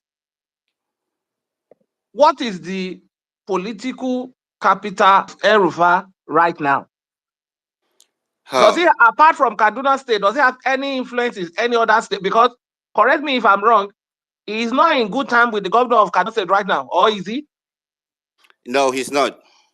So if he's not in perfect harmony with the governor of Kaduna State, so where exactly is his influence? Where will it come from? Okay, let me tell you where El-Rufai influence comes from. Do you know a former minister of digital economic and power, Pantami? You know Pantami very well. Yeah, I know him. You know Pantami, in terms when it comes to religion, part of the north, he's a scholar, he's an Omar. He's one of those. He's one of those that in terms of like a religious leader. Islam, yes, he's a religious leader, and people, they listen to him, and apart from that, he's educated. He's this kind of he's a moderate Islamic scholar, you understand? Okay. That's the thing. Yeah. So people listen to people like them Pantami, and people like them Pantami, he's very close to El-Rufai, and that is where El-Rufai has influence. El-Rufai has influence when it comes to religion. For example, now El-Rufai was the mastermind of pushing Muslim ticket in Kaduna State. He was the mastermind of pushing Muslim ticket in Nigeria. Before it used to be. So you guys should see this kind of dynamics, that we have people that are using religion as a politics to divide us as a people in that country, and we don't need such kind of people being at the forefront that they are leading a coalition. For what reason? They will lead the nation to destruction. They've been given opportunity already. And we've seen what they've used such kind of opportunity to do. And if we give them back such kind of opportunity, what exactly do you think they will do next? Come on, I mean, these are facts. It's all there. Sorry, let me just add this before I just I No, go I out. have a question Please, for KK. Most people don't understand. Allow the mic to move. Please stop taking us back. You are taking us back. Allow the Oh, mic to go. You've spoken. Allow other people to speak, for crying out loud. Yeah. We are Please, waiting I for have a other. We question are for waiting for our KK. turn. Why are you taking us back? sorry. I have a question for KK, please. Okay. So KK, can you help us like with the statistics that the Southern Kaduna people help brought Erufai to power 2015? 2015 election. Yes. I can pull it up right now if you want me to get it for you now. Yeah, please do that. Thank you. 2015 election, is it? Yeah, can you give us breakdown local government by local government? Sorry. I don't have the statistics right now, but I can actually test. I can. I have I have the statistics. We have 21 local government in Kaduna. So you can start by 23, telling me how many local governments 23. are We in have the southern 23 local Kaduna. governments in Kaduna, not 21. 23, yes. So from the 23, how many of the 23 local governments are from the southern Kaduna you're talking about? From the 23 local government from in southern Kaduna, Erufai got like Kaura local government. If you talk about I mean, out of the 23 local out of the governments, 23 how local many government, there fall are like under 12 southern local Kaduna? governments from southern Kaduna. 4, right? 12 to 11, by 11. Okay, 12. Okay, so the remaining at Central and Kaduna Yeah. North. Okay, fine. So for You example, can I can tell continue. you like for example, he lost like a local government like Jaba, but like Jama, he got Jama. Places like Kaura, he got Kaura. Zangon Kataf, he lost Zangon Kataf, but in Zangon Kataf it was actually about like 50-50 self. You get me? In somewhere like Kachia, he got it there. So I mean, these are places that there are votes for that actually really made him to become governor of the state. In fact, apart from that self, even if the people voted for him or the people didn't vote for him, what is the right thing for a leader to do? It's not for to carry No, everybody KK, along in the don't state. deviate. Let's stay on point. Yeah. Please, I have another question for you. Okay. So, what are the key local government to watch out? Like, if you are buying for governor of Kaduna State, like, which local government are the key ones? Like, maybe if you win them, we So can project like, okay, you've already won the local government. so You yeah. already won the governors. Well, it depends on the region. There are key local governments in certain regions that you must have to be able to get a lot of votes there. No, For, in general. for example, in general, like Kaduna North, Kaduna South, Zaria, Igabi, Ikara, Zangon Kataf, Koru, Lere. These are places that you must be able to get specific good numbers before you can be able to pull to become a governor in the state. Is that correct or not? Okay, so my question again. Yeah. You said Zaria, Yeah. Igabi, Yeah. Kaduna South, Yeah. Kaduna North. Yeah. Chukun. Also Chukun. Okay, Chikun, how many boats are there? Like, How many what? how many like there? How many boats like were they able to bring out during 2015? And okay, let's leave that aside. Chikun, these 5 local government, are they in Southern Kaduna or Zone One? Or let me say Zone One, Zone Two, or Zone Three? Can you give it maybe Kaduna North, Kaduna Central, Southern Kaduna? Can you elaborate more on that? I don't have facts and details on that, so Okay. I won't be able to elaborate on that. You know. Okay. Yeah. Okay. It's all right. Thank you. Yeah. I already got what I want. Okay. So what? Yeah, Yeah. Marsha, I think no, let me just, the 30 seconds. I live in Kaduna too. Okay. I think El Rufai became governor 2015 with the influence of Buhari. When the merger happened between Buhari and Tinubu, a lot of people used that motto to become governors. And El Rufai is part of those people. After he became FCT minister, he left. He came to Kaduna under the Buhari logo, and people voted for him across line.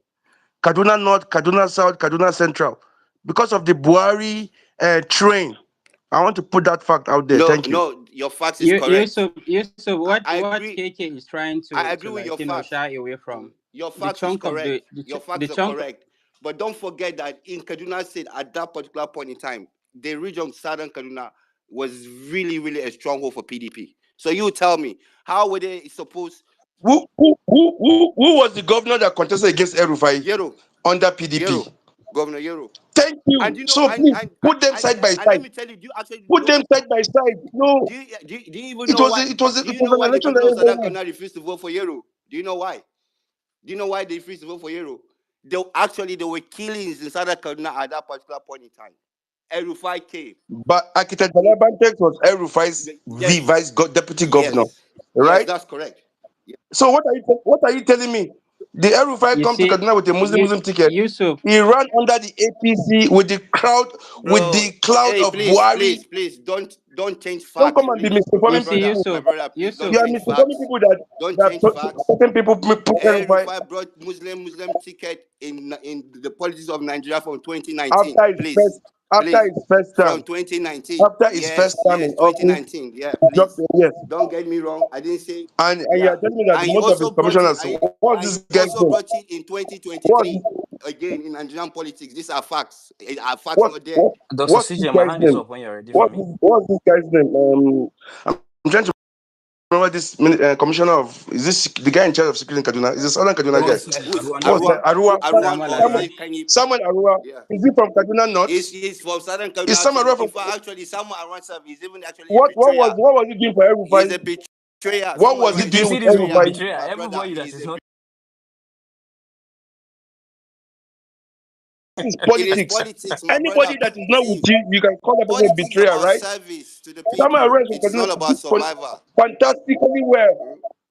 even Yusuf, Bantex was a betrayal to them. Yusuf, Even Bantex was a betrayal you to see them. what this guy just did here? He said 2015.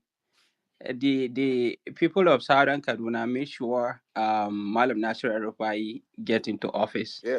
When the large chunk of the votes came from zone one and Kaduna Central. Is it zone one, Zaria? Yusuf, am I right? Okay, Let thank me you. get this off. So the majority, and there are this key local government, like like where I said the Zaria, the Kaduna South, Kaduna North, the Chikung. These are the areas where they have on a normal day they bring like 100 keyboards, the large chunk of the votes, And that right? same Zaria, And they are not So even are you Marshall, local that so same government, literally right? Zaria, go and check the record. are you literally trying to say that these people of Southern Kaduna did not play a key part in They did contributing not, votes for bro. Erifai to Go become a and check governor the of the state Of of data. Kano? course they did, but what you said is that they are the one that brought him to No, power. And I'm Yeah, even I telling I'm you didn't that say. it's I said they within. play a key part in bringing him into no. You power. said you said they brought Erufai to No, no. no, no, Don't play but with no, words You here. say they no. brought him to They power and he played. They betrayed them. This played. space That's They what is you said. played. recorded. This Okay, space is okay, recorded. Thank you very much. Thank you very much.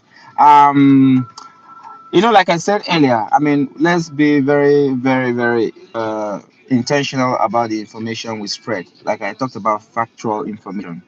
So please, when we're making a submission, let's make sure that the information we're bringing out is something that we've already fact checked, not just dropping data off my head like that. So please, I will give KKA. I mean, you're still in the speaker session, so you can still stay there. I'll give you another 1 minute to and still speaker session to continue this conversation. So after you, we have this Ceci if he's still here. All right. Yeah, I like the fact that we have voices from that part of the country that come in. So thank you. KKA, please proceed.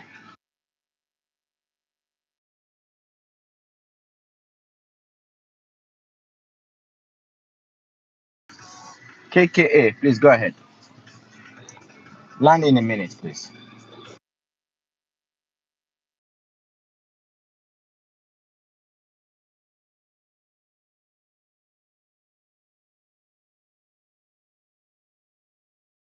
I think he's not talking. No. Oh, can you hear me now? Um, Can you hear me? yes, I can hear you. Okay. Yeah. Yes. Did you So hear what I said? yeah. I heard what you said. Yeah. So let me conclude. So All right. Thank you. yeah. In a So minute, please. yes, please. Okay. So in Then the after that nutshell. decency, you have the mic. So I think in a nutshell, the coalition they should just think about like a candidate that that both the north and the south we actually really accept. And right now, as it stands, Peter Obi actually stands to be a very clear candidate that probably both north and south will actually really accept. And perhaps maybe someone like Tambuwa or maybe the present governor of Bauchi State can either be his deputy, VP, or they can still go back to the same arrangement. Atiku becomes the candidate and he becomes his VP, and probably after 4 years he continues, whatever. But there has to be a concrete plan. If not, they'll give Tinubu another chance to continue. Thank you very much. Okay. Thank you so much for your submission. Whatever the points that you've raised here so far, I mean, we still have such those points. Anybody who has a more clear factual evidence in your countries come up and speak about them when they have their own time to speak. But in the meantime, let me take the line again, the queue. We have decency. After decency, we have Al-Haji. Yawa. Now, so everybody from the listeners, panels, and people in this space, I greet you. Al-Haji and Station, hold Yes. on. Hold on, please. Hold on. Decency, are you there? I'm with you. I'm here. I'm here. You have the mic. After you, Al-Haji and Station. You have the Yeah, mic. Thank Dr. you. Dr. CJ, good afternoon. Please, I have a question before I proceed. Has P2B actually agreed on joining the coalition? Because I don't understand why it's Southern Kaduna and the Middle Belt issue. Has he actually agreed on joining the coalition? Please, can someone clear me on that? The last thing we saw was a meeting That's of it. Peter Obi, Atiku, and everybody having a meeting on the coalition. That's the last thing I saw on the mainstream media. That's the picture that has Peter Obi, Atiku, Yes. Amechi, and the rest. That's what I can answer for now. The last time I checked, Yeah, I P2B mean, made one last. statement. He said that any coalition that is not in interest of Nigerians, that he's not going to join. You guys should stop deviating. See, the main issue now, what we should be talking about as Nigerians and as Nigerian youth is how to defend our vote come 2027. I don't know why we are bringing this. This man has not actually told you that he's joining any coalition. See, this man, I don't even think we are. See, some people think they are even more wiser than the man that we are even talking about. Before this election, I could remember there's a guy that told him to come out and join. One account here told him to come out and protest this and come out and join for come out and run for presidency. He made one statement. He said he doesn't have money for court case. Did that thing later ended there or he didn't end? We also what happened. We ended up in court. Before you start speaking, this man knows what is heading to. He knows what he's going through. He knows what he's going to see. You people should stop deviating from the issue. The issue is Nigerians, can we defend our vote on 2027? And I want to tell these people, these PDP boys coming out to tell us, hey, P2B should go ahead, like Hazan said, hey, he should go ahead and do it. P2B has already done it before. Has Atiku done it? He hasn't done that. Atiku has not even come closer to what we are seeing, what P2B did. Are you getting? So stop gaslighting us. If you have collected money from Atiku, go there and settle with him. Are you getting me? Go to Atiku and bow your generation to him. Don't come to any space and start gaslighting us on what to do and what not to do. It's none of your fucking business. In short, as you stand now, if you're a PTP boy and you meet me outside my street and talk this thing, I will slap you. I will beat the because you can't see if you want to sell your generation, go and sell your generation. P2B has done this thing. He has proven that he is the man that we should be following, and we are following his step. If you come out tomorrow, we are talking Southern Kaduna did this, these people did this, everybody is bringing 1957. You people are leaving the whole discussion. The discussion should be how are we going to defend our vote on 2027? Everybody should start grouping, everybody should start mobilizing, everybody should start standing. This impunity cannot continue. That's what we should be talking about. And this topic, I don't know why Chukudema added a question mark on the topic. Is coalition a plan to stop it? We all know that it's a plan to do that. Why are you adding? Who are you asking? Don't you know the plan that they have? If this man can do what he did to sitting president, eh, what do you think? See, this man will come out tomorrow and look at the obedient and tell us that our leg looks like the antelope that is ready to shoot up. This the incident, or should I say, a situation whereby your co-hunter will turn and look at you and say, "Come on, this antelope wey we dey look for, e be like say na your leg be that." You people should stop painting all this rubbish painting. This thing should be how we're going to defend our vote. The coalition should not be looking for us to come. They should come to us. Are you getting me? If P2B has done it 2023, he single-handedly did it.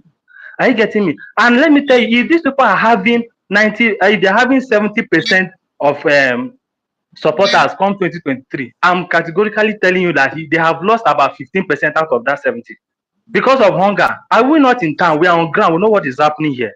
Everybody knows what is going on. And we are talking, Southern Kaduna, you people should stop moving, stop changing the goalposts, stop moving. And P2B has not come out to tell us that he's going into any coalition. He has not come out to tell you that Erufai is running for him. He has not come out to tell you that he's running under Atiku. P2B is P2B now. And what we should be talking about is P2B now. If he's running under Labour Party, how are we going to mobilize to defend our vote? And for Echezona said, the P2B is going to come out gentle. If he comes out gentle, you see, you people are just misbehaving. That guy, I wanted him to be online when I was speaking, but it's so unfortunate that I didn't meet him. Are you fighting? Are you fighting for P2B or you are fighting for yourself? See, I'm not waiting for any P2B to tell me what to do on 2027. I am coming out, I'm mobilizing, I'm making plans on how to protect my vote, especially my polling unit. And I think every average right thinking Nigeria should be doing that. You don't need P2B to come out and tell you. And we made one mistake, which I keep repeating. Nigerians thought that 2023 we still have the institutions to house. Now it's automatic. See, it's glaring that there's no institution that is for the citizens of Nigeria. INEC, police, judiciary, they are all for the elites. Now we all know that this is what is happening now. Everything has been played out. Thank God for 2023, and that 2023 election actually exposed a lot of things. Now this is the time for Nigerians to wake up and know that these people are not for our own good. Though. This is time we have to stand up and know how to defend our vote. If it's for people, we already know that this is the man 75% of Nigerians have chosen to lead them. So what are we going to do? That should be the topic, not middle belt, Southern Kaduna, these people. P2B has not come out to tell you anything. So I don't know why people just start changing topic unnecessarily. We don't need those topic changes. What we need is mobilize anywhere you are, come out and talk on how to defend 2027 election, because this rubbish cannot continue. These people have messed the whole institution up. Are you getting me? Who is speaking, please? Is anybody speaking?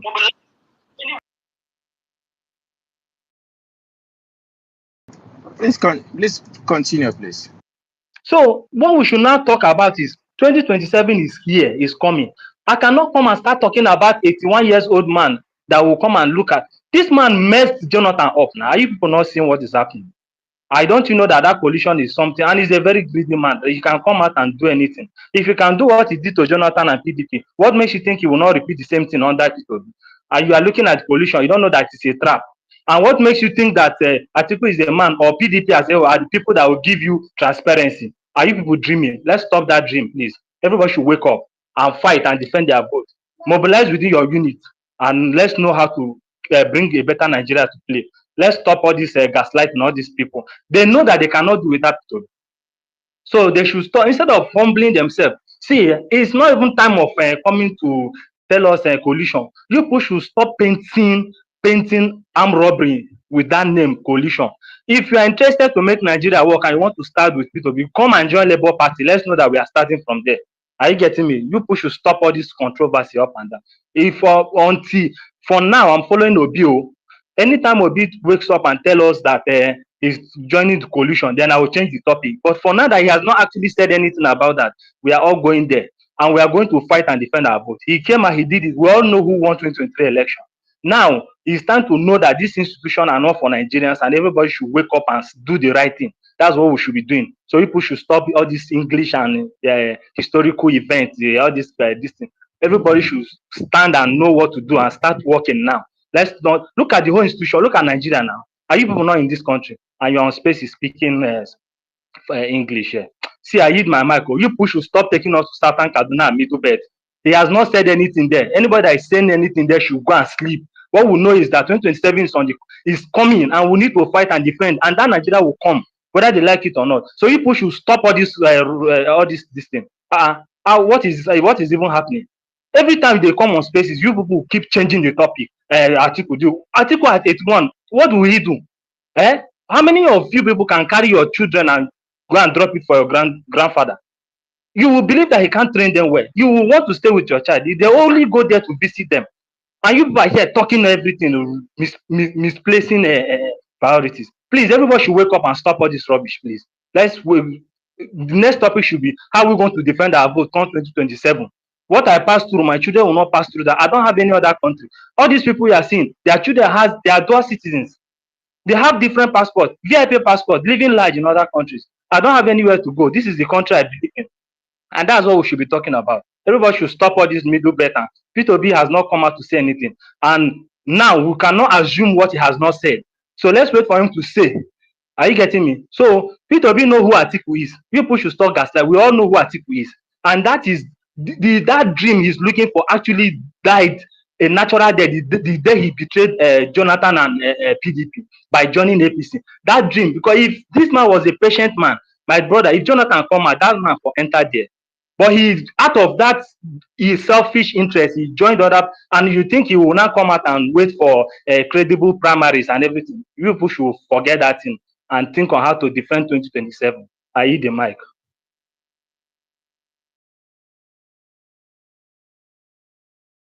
Okay, thank you very much for that submission, a very hot one, and yeah, I think you're also on point there. Personally, let me use this time to also urge us as young people of this country, Nigeria. I mean, I'm talking to 45 below. Okay, 49 below. 50 above, if you're here and you can support us, yes. But 49 years old below, I mean, this is our country. And it is our duty to make sure that this country survives. Not just survives, but that this country, progresses. So for me, I'm here to also urge everybody. It doesn't matter where you come from in the country, east, west, north, and south. As long as you're a young person in this age bracket, I mean, these people have tried. Like I said yesterday, look at their lives. How is their lives today? How are their lives today? If you look at their lives and you see that their life is not so good, that's the projection that you have for yourself. That is the projection. There's nothing you're going to do. You're not special. That nothing that makes you special. That's going to make your own outcome become different. Of course, there are few people out there who are going to have luck here and there and maybe work a bit harder or go through the corners. But the majority of the people will have the same outcome, even worse. So let's leave this politics of this, that. We're still pointing north, south. Young people of this country, we are exposed. We know that all of these things does not matter. We want to look at the individual. We don't want to look at labels. Labels don't allow people to, label themselves and sell themselves to you. Look at the content. That's why there is fake, there is original. That's why there is NAVDAC to check what is fake and what is original. If somebody is fake and decides to go and copy the original label and wrap around themselves, does that change the content of that person? It doesn't change the content. And that's what I want to say here. Everyone here, as a young person, when you come on this space, let the idea, let the mindset be, how are we going to improve this country? How are we going to move this country forward? Can we attempt to move this country forward? Can we do it? Because most of these people that were dying for today, most of them were at our age when they started when they started their political journey. And a lot of them have failed the country, and we should not shy away to say it. If we have a person who has come to give us hope, who has come as a, Peter V, in my own humble opinion, is not so even young. It's Nigeria that makes every 60 years old man, you call him a young man, you know. So please, let's have that in mind, that we want to build a country as young people. We don't want to, tear ourselves down. We want to have honest conversations.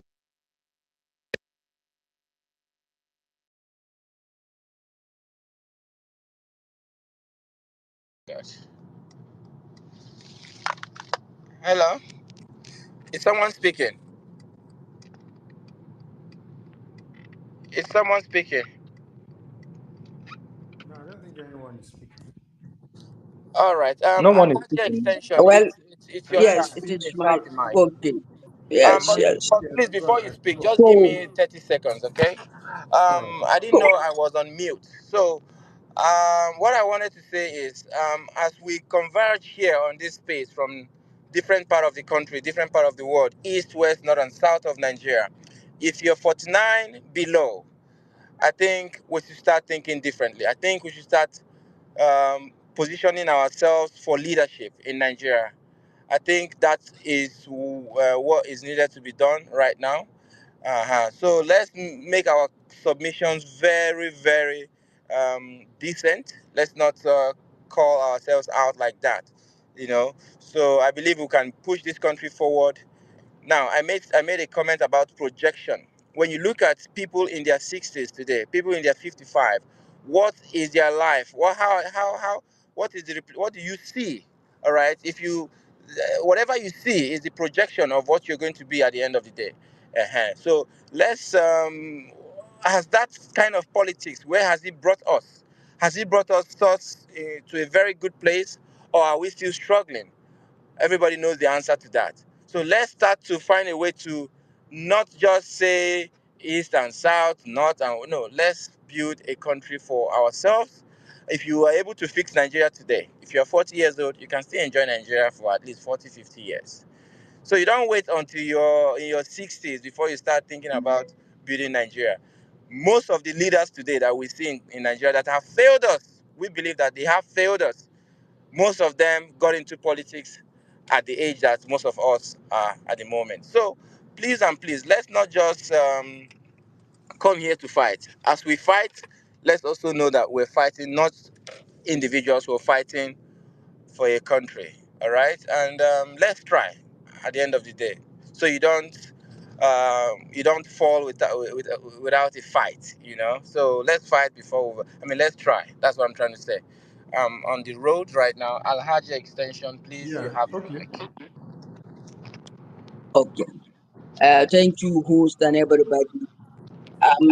Before I interject and said ask somebody when he mentioned that, so I think I was misread. The only reason why I interject is because to say that our talks here that we come here, we discuss and converse, they have a placebo effect that majority of the people don't want to agree with.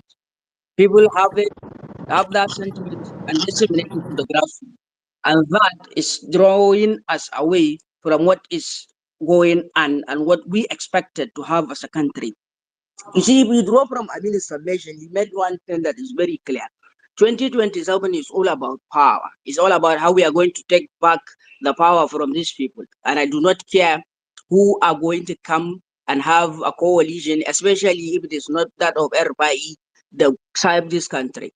And but I have something to add on that.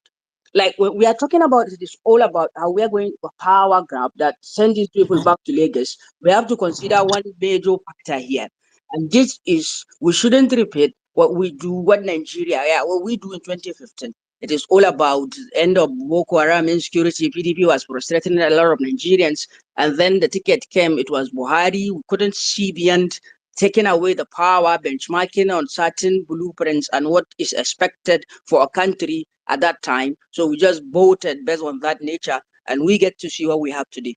It is about power, but who are those people that we want to replace the current administration if we send them back to where they belong? If we come in with deliver a ticket that is not reasonable and do not have all it takes, then we are just going to repeat the same cycle, and then we will come back again and start checking back, trying to see where do we do wrong and what is wrong. And seriously, with respect to Peter's Obi presidential ambition, of course, Peter Obi deputized Atiku Abubakar in 2019. And today, a lot of people that are aligned in the OB movement don't want him to join any coalition as the PP rather than to have Atiku to endorse him or something like that. But the real question here is who are the major power brokers of influence that can deliver based on the reality of the ticket on ground?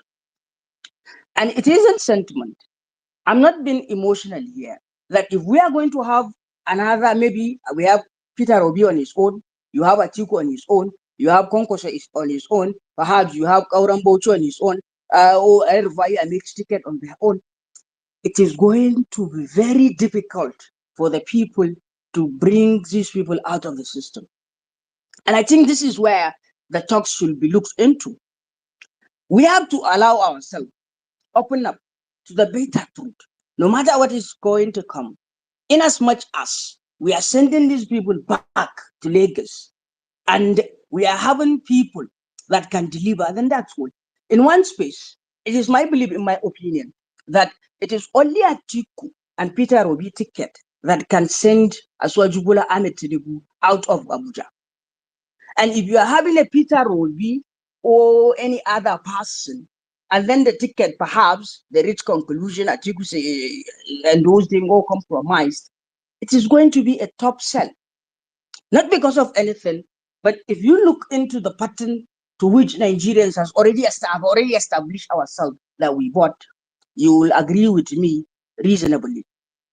And so also, today, if we remember what happens in the run for President Muhammad Buhari to become the president of this country, and also if we benchmark with what happens with Peter Obi's and the 2023 election, whereby the Peter Obi movement agrees they won the election, you will see they have two common denominators. People stay at the ballot boxes, stay with the polling unit. They counted, we all counted this vote. Take them to the secretariat at the local government level. From there to the state secretariat. But along the way to Abuja, a lot of things happens. The Makasa, Musari, Muraka, Mujira, that was the praise of Muhammad Buhari. But it never delivered. Because no matter what, the system is rigged in our own way, the people's way. If you don't have people that can depend the vote there, then it is going to be a serious problem. And I think this is the reason why people disagree with the 2023 election. So now, how are we going to mitigate this problem? If they will come, because they are going to come in 27. But the mitigation is this coalition talk. And no matter how we want to say, no matter how we want to look into it, is that Peter Obi on his own cannot become the president of Nigeria without having a coalition from every other regions in this country. President Muhammad Buhari is a clear example to that. He run. No matter how his camp and the voters felt for him, he couldn't deliver until he comes to 2015 and have that major state governance and other hierarchies that pull him there. And it is going to be the same thing for Atiku too. If he's going to come back again, standing alone, then he wouldn't even go there. It is going to be the same. So the both two people have to embrace each other and look for the betterment of the country. And for the betterment of the country to occur, we the people, that especially the people that have their messiahs and people that the school of political thoughts they belong to, have to agree that there are some certain level of things that we want. That at this juncture, they are not utopian, but at this time in Nigeria, they are utopian and they are going to draw back the quest to send APC back to Lagos. So how are we going to make such sacrifices? And truly, even if we agree, even if we don't want to agree, that our political messages that we have in this country, from the RFI political school of thought down to Konkoso, Obi and Atiku, they weighed their opinions, they benchmark the opinion on the reactions of the majority of their followers, especially on this X media, the Facebook. And that is where they come to agreement. And they are human beings. They just don't want to upset the natural stance of the equilibrium of everything.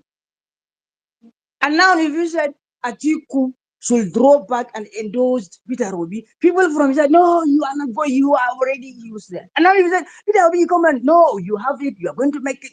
So you see. But now, this and I appreciate and I continue to appreciate this kind of conversation in this ways like this, because the weight at which the arguments have been spoken, they are not just been here, we'll just come and discuss and move on. I know it is being evaluated by them and they're seeing the reaction of the people and the Nigerians and the countries. And we just cannot do it enough. And another way to even deliver the ticket, I think the board comes are not even utilization the traditional monarchy settings we have in this country. Mind you, if you can have Obi now to come down, perhaps to have a certain area within this northern region, discuss with him, align with his ideologies, with his vision, it is going to be a +1. And this is just the reality. We might think influence with Boss, respect to our traditional leaders on are election you there? do not Your matter. voice is no Yes. longer on the space. So I hope you are aware. What? What? No. Wait, so hang on. Alpha, are you there? Okay. The course is no longer here. So make just to be sure you're aware. Anyway, go And I ahead. think the host is not okay. So you see, the value is there. And we just have to look into it. It is about power and people that can lead and draw us from where we are today in this country to have a Nigeria that will be favorable for everybody.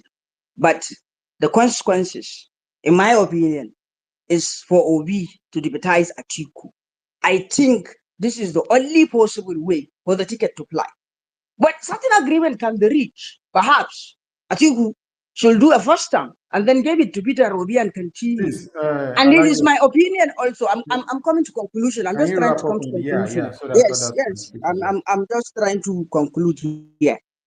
And it is only Atiku in this country that if he became president, in my opinion, he will look back and hand it to Peter Obi or any other person from the Southeast region without stigmatization and all the current sentimentality that is being discussed about Igbo politics and Igbo presidency. This is my opinion. Thank you. Okay, I like the extension. Before the next speaker goes, let me just quickly ask you a question. Why did Atiku, in 2015, why did he form the new PDP and defected to APC to support Buhari against Jonathan? Do you know why? I don't know why. I don't know his sole reason why. But I know Nigerian politicians, it is all about political interests. And it is coming down from Concourse and Rufai Peter Obi. It is always about political interests. You see, people are jumping Okay. parties in this If country. you don't So know, this is my yeah, no opinion. problem. So if you don't know, I know, we'll tell you, and a lot of people also know. It was because there was a strong northern sentiment in 2015. Yes, coupled with the fact that there was insecurity in the north, and a lot of people considered that Jonathan was not doing well. But there was a strong northern sentiment, and Atiku and his co-travelers didn't agree I with the think fact that Jonathan. I think Sorry, sorry, sorry. No, you hang do not on. do Just favor hang. to Atiku Abubakar No, here. no, no, No, no. no. Wait. I'm coming. Can Wait, you please. hang Sorry, on? 1 minute. Hold on, I'm just going Alhaji to Extension. You have I been just want to speaking. point something out. Hold Alaji, Please, on, please. let please. him. No I one just want to say interjected something you, Hold here. on It's Alaji. just the now. northern Alaji, sentiment. no You one will speak. interjected Just you hang here, I will on. speak. Alaji. No. I know. But I have Alaji, to no No, one clarify. Ogari, you No, don't listen. catch interjected I up, have you you. to, don't extension. catch up. I have to clarify this thing. You said Allow the northern extension. Can you sentiment. hold on? Please, What are please, you? come, What Alaji, are come. you Wait, triggered? wait. let him speak Hold so on, that you can please. have. You Let will him speak. speak. You We don't are catch not up. fighting here now. We are not We are fighting. not. Calm down. We are Just not. How can I? listen. Alaji, This Listen is so where that I you make will my speak. When let expression. I This is him my speak, make then nature of you his speak. question. speaking. Okay, Malambati side, you can just finish after you go to Gadagidi.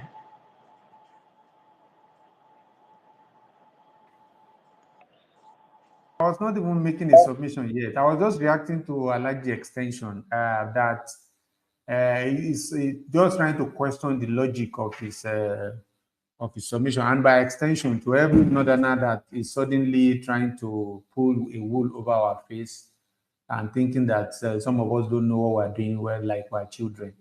2015, there was a Reason. strong. Hey, wait, can Well, I you just reason let why me I want to speak? say You will this. speak. Please, just give Please, me I don't 30 like this seconds. 30 objection. It will seconds. be It's a rowdy. simple thing that I Hold want to say. on. Just give me No, 30 there's no seconds, second. Just and then I hold will allow on. you to discuss. Hold on. Please, No, please wait. Just 30 no, seconds. Please, no. I'm not 30 going to seconds. wait. No. You Just wait. 30 seconds. I'm You not going wait. to go back and You forth with wait. you. It's just 30 No. seconds. This is You just becoming No said 30 seconds. Atiku childish. Allow he him Allow was the to based speak. on extension. northern There's Wait. nothing to sentiment. You will say. And speak. if you buy Allow Just him wait. by anyone northern opinion to Allow, be heard. sentimentality, I think you did not do favor to Well, him. people allow have the If been you look waiting into here extension. his now. Come on antecedents, now. you look into his Listen to the presidents, code you now. see Alaji, he's no a one Please, can you nationalist. calm interrupted He's you a down? when you were nationalist. He has never speaking. been a northern This sentiment. is And not by the way, good.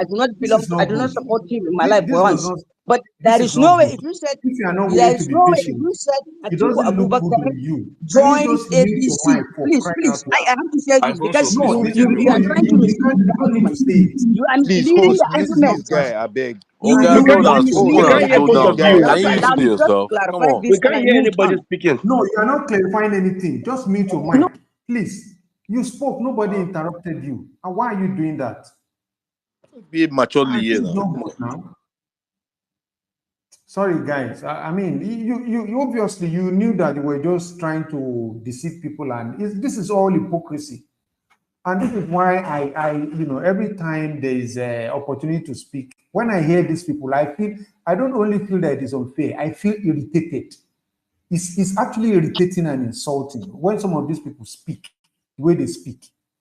And that's why I don't know particularly the people who are saying, let us wait, whatever the coalition brings. You are just fooling yourself and you are wasting your time. This is all. Anyway, I'm going to be trying to be emotionally intelligent, so I'm not going to, because some people are genuine supporters of Atiku. But let's stop this insult. In 2015, something mattered. All of a sudden, how Are many you years making a later? submission now? Yeah, yeah, Not yeah. yet. No. You go, Ogadagidi. Let me just, I will yield to you now. In 2015, we knew why PDP was decimated. It was clear. It was clear. And all of a sudden, we're asking you to clarify. Why did it matter then? And all of a sudden now, it no longer makes a difference. Why? And you will not allow somebody to speak. Is that how things work? Sorry, Ogadagidi, please go ahead. Okay, all right. Thank you very much. I mean, there was something that happened right now in the space that I didn't really like. The rowdiness was just too much. Alhaji Extension, we're here to have a conversation. All right. If there's a question to you, please, I need you to relax, calm down, and answer that question. If you do not have the answer to that question, please just tell us, oh, I can't answer that question, okay? Instead of the whole back and forth. So I'll give you the opportunity again to try to answer that question, Alhaji Extension. Please, if you're there. A question was asked by Malam Batisai. All right, please, if you're there and you want to answer that question, please try to answer that question. While he's answering that question, please let's hold our sword, hold the questions, and whatever you have to say, wait until he's done. Thank you very much. Extension, you have the mic. See extension Oh, on speaker. I can't see him on speakers here. I'm not sure he's still here. So maybe you have to Okay, invite him back. this is a problem. This is a problem when you counter people and try to scrutinize their, submission. They go. And again, I don't think that's the right thing. I think whatever opinion you have, even if it's wrong opinion, be it right opinion, you just have to wait and listen to other people's opinion on that matter. What I think happens in that situation is I think you it's going to learn come back. you learn. I don't think he ran away. He's going to come back. Alaji extension No, does not no, he run didn't away. run away. Cause, So please, cause, you know, you were not here. You were not here to moderate, and Bad so I side, was please. trying to. You can have the mic now, please. Go ahead. Yeah. Go. Sorry. So you were not here. So and I was trying to moderate, and so we waited for him to finish. Significantly, finish his submission, and then I asked a question to explain why something that mattered so much in 2015 that even led to the decimation of PDP.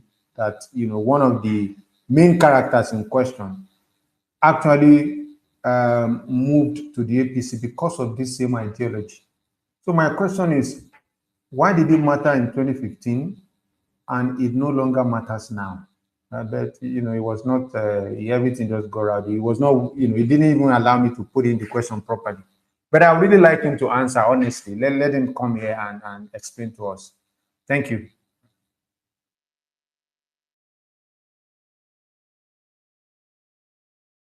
It's my turn now, so you speak.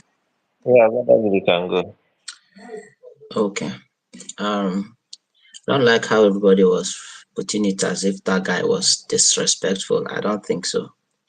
So I think when we're having this kind of conversation, if you talk to me, I talk to you. And if I must listen to you, why can't you listen to me as well?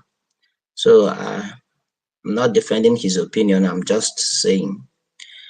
Well, But no, Ogaragidi, but you know that he has had I, his I time, don't want to and we go left back and him. forth, please.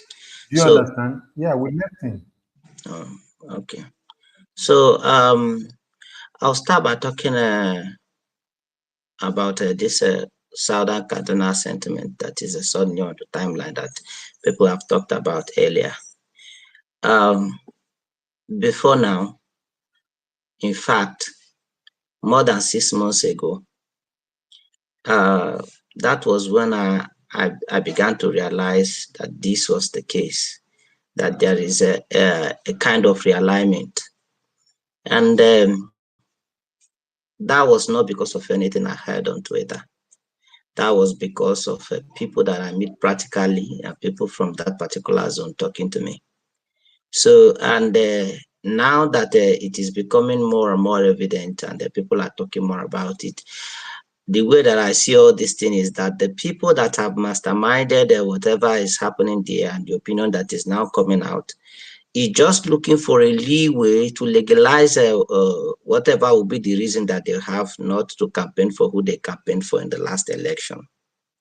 Okay, and in my own calculation, their realignment is being motivated by two things. One, it is because the kind of politics that they play in the north. In the north, there is this chasm. If you are in the other side of it, you are not going to accept whatever the other side is saying or doing, and that chasm or is based on religion. So politically, they don't. You oftentimes we see it play out. I don't know if it have always been the case, but it was very very prominent in the last election. In fact, um, when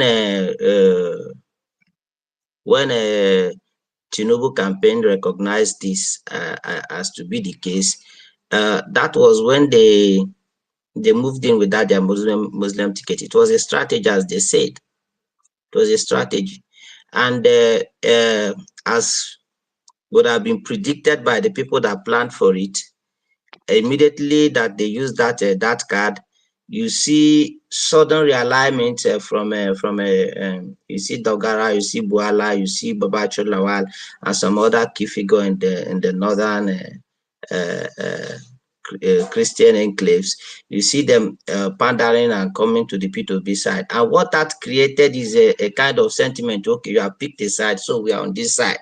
So the other block are on this side, while the other block are on this side. And we are not going to agree to whatever you are doing. We do not believe in it. Is not so much as as a Muslim ticket thing to me, as it is about the prevailing opinion or sentiment that is in that region. And then when I say that region, I do not just mean the Middle Belt, I mean the entire North. And the second factor there that I see is that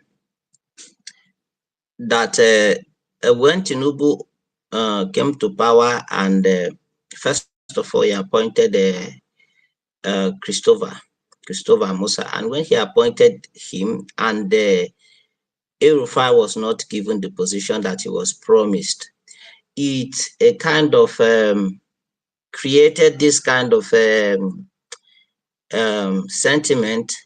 Okay, he's not with El-Rufai and he have suddenly appointed our own person, so he must be against the other side. So it's created that kind of sentiment. And the Tinubu campaign, because of how they were losing sentiment in the core north, they quickly consolidated with that by making more appointments and then the universities and all that. So I am not saying anybody should not have their right to be able to make their own political decisions. I'm just saying that it should be based on the truth. So if you are going to make realignment, maybe because you think that Tinubu have favored you, you should be frank about it. Okay, this man, we didn't even think he was going to be faithful or to northern Christians, but now that he came on board and he have appointed one of us and he's not with the other side that we think are against us, therefore we want to appreciate him and give him vote. Then be proud to say it. Be proud to say it. Beat your chest and say it. This is why I like person like Erufai. Erufai is not going to come and paint this. He will not try to paint it as to be that one person, whatever side, and then because of what that one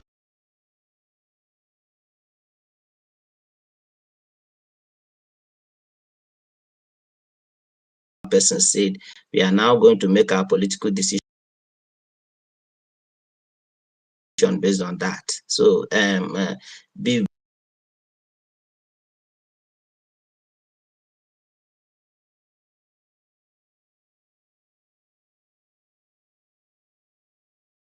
I'm going to continue to speak against anybody that I see trying to spin that rubbish and try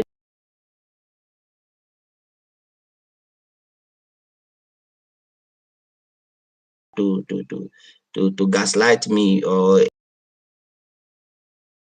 anybody without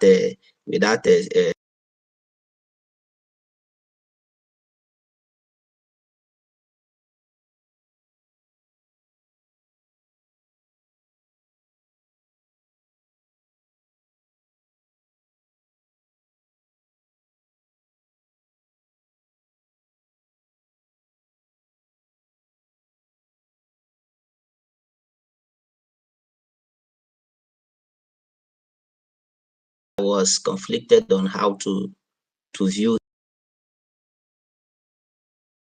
him. I am a sucker for capacity. If I see to do that, it makes me like a kind of become biased towards you. And with that being the case with Erufai, and then with his utterances and what the kind of politics he was playing, I became conflicted. I cannot just outrightly support this character, and this figure is quite polarizing. And I remember one of my friend that is his ardent follower. I remember telling him that your Erufai is like Hitler. Hitler was a very competent man in everything that he set his heart and mind to do, but then he lacked the humanity that would have allowed whatever he was doing to yield a maximum benefit to the world. In fact, it drove him to the other side of that, leading to mass killings. And now bringing that to what we are talking about today.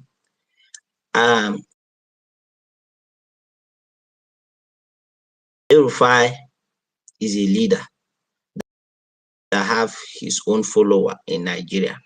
However you are going to view him. If you say he's a killer, he's a mastermind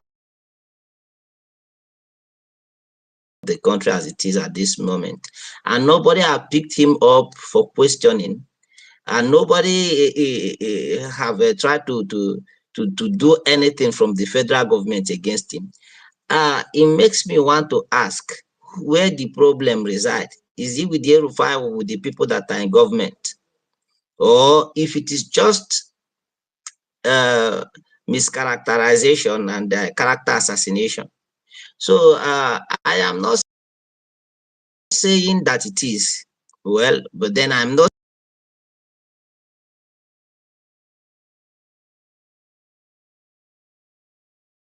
saying that it is not. I'm just saying that if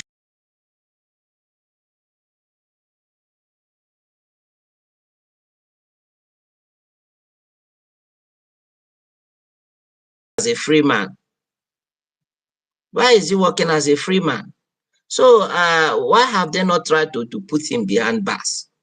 So that is one thing that I will say about that. I know he's not. I have heard his records on. I've seen his videos on Muslim ticket in Kaduna State and the wider country. And the way that I interpret that is, I am in this side of the equation. Therefore, I have utilized every card that I want to utilize. People that think like that, that are go-getter like that, that is how they reason. That is how they reason. So far, it is not illegal. So far, it is not criminal. They will put everything down to achieve their goal. So, and if you have any other evidence you want to bring against him that he did this one, if it is about clamping down on a dissent, which government in Nigeria is not doing the same? Which state governor in Nigeria is not clamping down on dissent? So,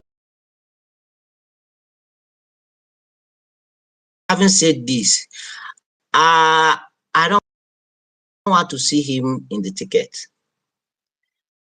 And that is not because I do not think he is capable of leading Nigeria or capable of being the vice president, but because of this kind of polarizing sentiment that he has built around himself. Whether I want to excuse him on that or not, he have some kind of personal responsibility towards it. So this kind of sentiment that I see around him, I would prefer that we do not have that weight going into the election. We should consolidate on our base and try to make more ally going into the election, rather than trying to take some people out of that base intentionally. So whether this thing that is being said about Europa is a lie or not, what I want to happen is let him sit this one out and have opportunity to be able to wash his name. His age is still back his side. He will still be able to be in the government of the nation and contribute his quota to building the country. He must not be in the ticket for that to happen. And this is leaving us with other options. This is leaving us with other options. We have the option of Atiku and P2B. We have the option of if you want to reverse it, that P2B should lead that ticket. That this is where it becomes even more tricky. Okay, you realize that some of his base have already realigned. He's going to fight harder in the south. This is a fact. Whether you believe it or not, he's going to fight harder in the south than he fought in the last election. He's going to fight harder in the middle belt than he fought in the last election. He's going to fight harder in the middle belt than he fought in the last election. And that will require him to be able to extend a hand of fellowship towards other bases, so that he will be able to. And one where I am still seeing that El-Rufai might still be able to play a very, very serious card. But these people tell you anything that have El-Rufai in it, they are not in for it. So I don't know. This is a dilemma that P2B and his team must solve. As for the people that have been talking about Atiku Abubakar as if he I don't even know. Atiku Abubakar is a competent Nigerian that have demonstrated his capacity in several offices that he have held in this country. He's not a bag of baggage like people want us to believe. He have his own people that he's leading, that are following him, that trust in his capacity and what he's bringing to the table. Whether it is in your coalition or not in your coalition, these people believe in him, they trust him, they believe that if he becomes the president, he's going to lead better than the people that are there. To now come and they make blanket statement and they want them to share their own interest out of nothing but your own interest or your own belief, I don't think it is fair. Let everybody go out there and soldier on, and they see what they make out of what is going to come out of the coalition. This is how I see it. Is a coalition plan to stop Obi's ambition? Whether you want to see it that way or not, nobody is going to force me to be into it. But I will say this as an Igbo man, not as an obedient. The role that P2B played in the 2023 general election earned him a special place in my heart as an Igbo leader, because at the time that our people cowered, I mean the people we called leaders across Igbo land, both in the PDP and the APC, at the time that they were poses, could not muster the courage to do anything, to go into the ring and slug it out with with their equal across tribes and ethnicities in this country. This man gave his everything, stood, and Nigeria rewarded his courage by giving him 6.1 million votes. I see that 6.1 million vote as a redeeming card for our people, that somebody like Tambo will have declared we are inconsequential when it comes to election, that Tinubu declared was a conquered region. That is what Baba Chelawar said on a national television, that when they were campaigning to go for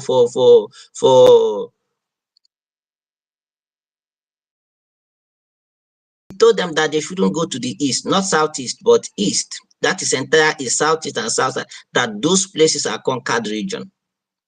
So, and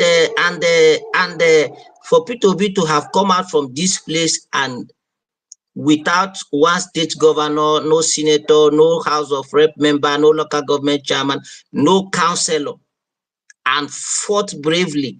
And in my belief, he won that election. But then he was given an official figure of a 6.1 million votes. For him, he earned that respect. And I am now looking at him to see what he's going to do with that 6.1 million vote. Is he going to squander this goodwill that was contributed from all across the federation of this country, or is he going to use it in a way and a manner that is going to assure that his own interest in coming into politics and the politics of the wider region and that of the entire country is actualized? Or is he going to squander it on the sentiment of few people that are sitting on one corner or the other and speaking fat English? I am just looking at him to see what he's going to do with it. And I do not believe that he's going to pander to all these base emotions that are running rampant. I don't think that he will not be on the coalition. There is no headway for anybody, no matter what you are calling yourself today, to go outright against a man that do not believe in any kind of democratic principle, a man that believe in grab it, take it, power is not a served like that. You want to go to a man that have compromised every institution. In fact, before he came to power, and now he have consolidated on that, you want to go and soldier it against that man alone. I think we are playing. We are So, playing. Ogawa, let me ask you a simple question, right? In the last election, right, there was talks between Peter Obi and Kwankwaso, right? The talk broke down before it ended, right? Again, if as they are coming together now, if there is a breakdown in communication, who would you actually blame? Because that was the point I believe Malam Batisai was trying to make, right? Everything Okay. constitutionally, gentlemanly favors him, right?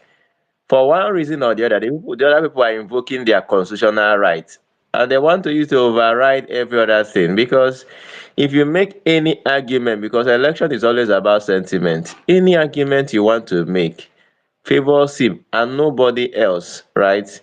But for one or two reasons, right, some people want to still cajole him into being there and to support any other person, right? If there is a breakdown in the talk of this coalition, who are you going to blame for it? Because with what I'm seeing, is not going. I mean, there is going to be a breakdown, no matter what anybody thinks.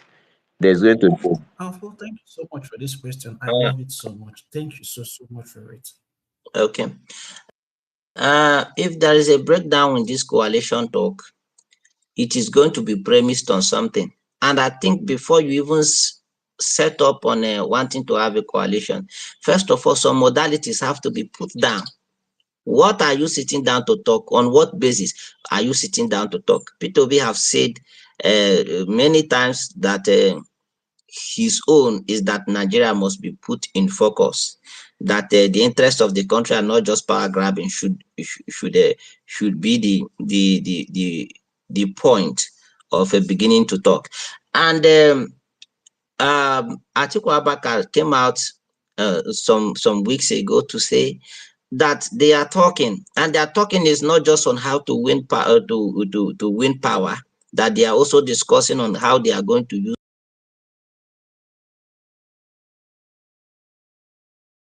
whatever they are going to get to benefit the people of the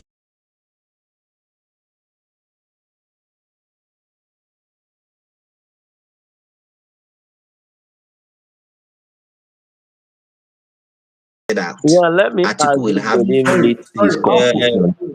You asked me a question, let me answer it Sorry, before you Alpha. give me another one. Alpha, no, no question. Ogara Gidi, do you think that there's a That's scenario I think that I have a brings question for him also, please. Let me take it one after the other. So let me finish with this one. So as I was saying, um, so I don't think that the talk is going to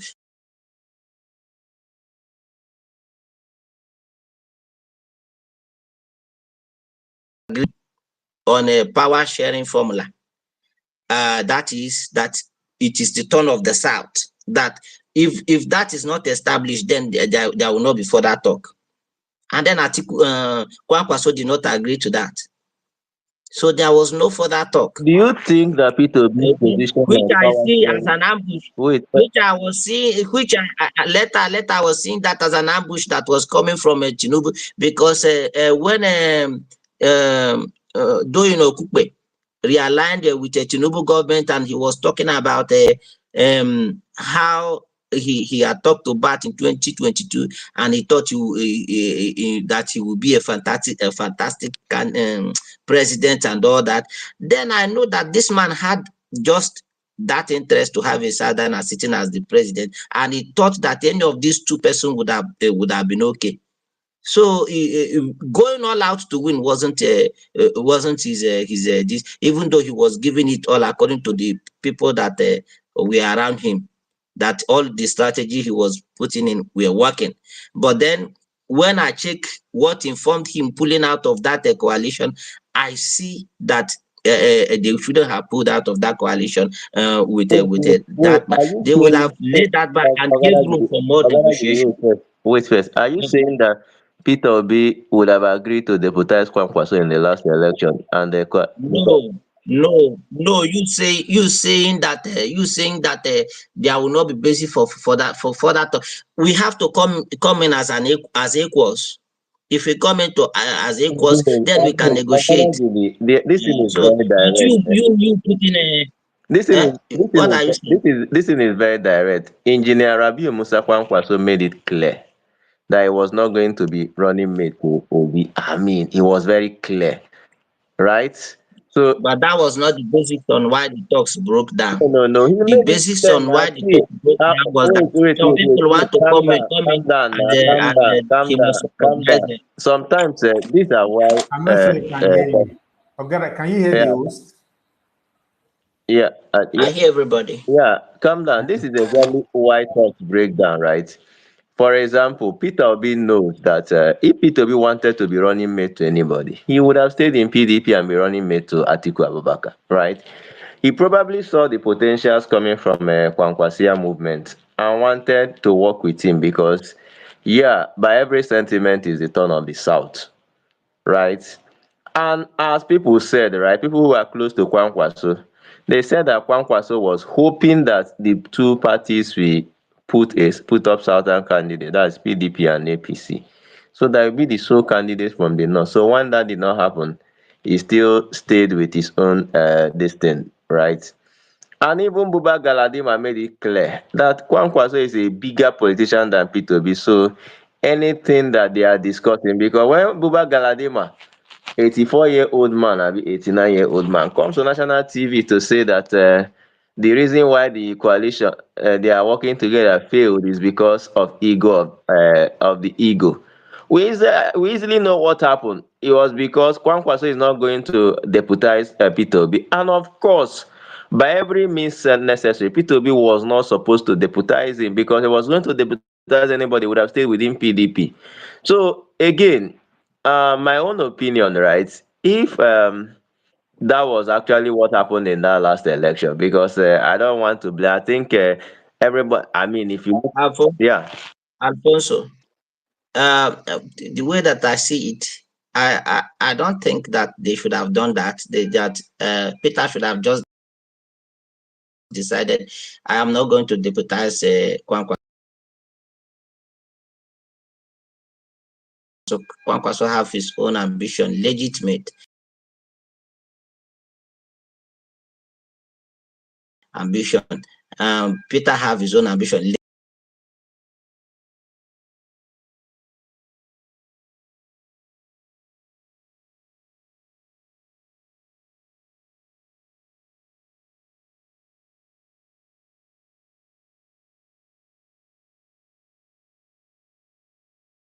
Not just Brother, I think we should you should wrap up so that because people have been waiting, so that they can speak as okay. well. Yes. Somebody wanted to ask question, and they may No. ask. I wanted to ask you a question, but maybe after Yeah, people take their turns, yeah, then we'll come back later. yeah. It's me. Yeah. My question to you is: do you think that Peter Obi can become the president of Nigeria without really having like support from the core north and like even like the middle belt of the country properly, where he would have actually performed better in terms of if he didn't share his votes, if they didn't share votes with PDP? That is just my question that I wanted to ask you. Thank you. Yes. Okay, that was for Garagidi. From, yes, from the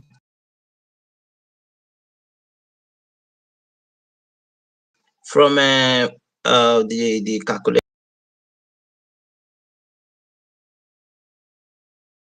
that have been done previously,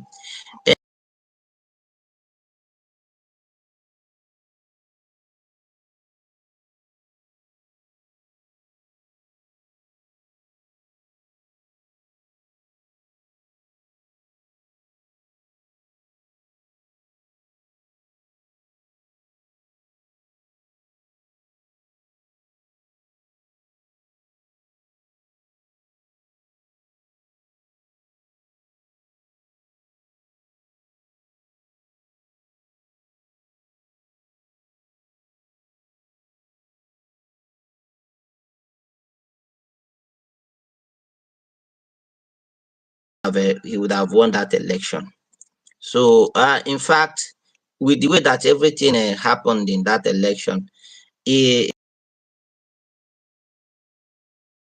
I think the weak link came from North Central, because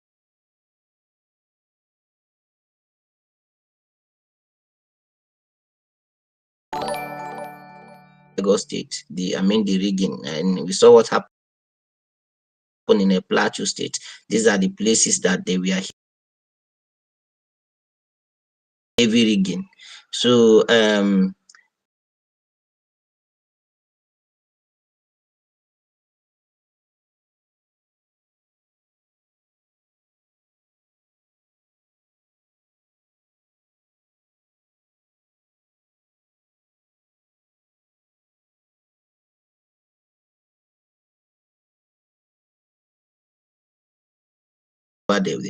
the same thing is true. Any candidate that get that of the North Central, get that of the maybe the entire North, and then come to the any side of the South, Southeast, South, or Southwest, and get maybe like half of the vote there, or majority of the vote there, that person is going to win.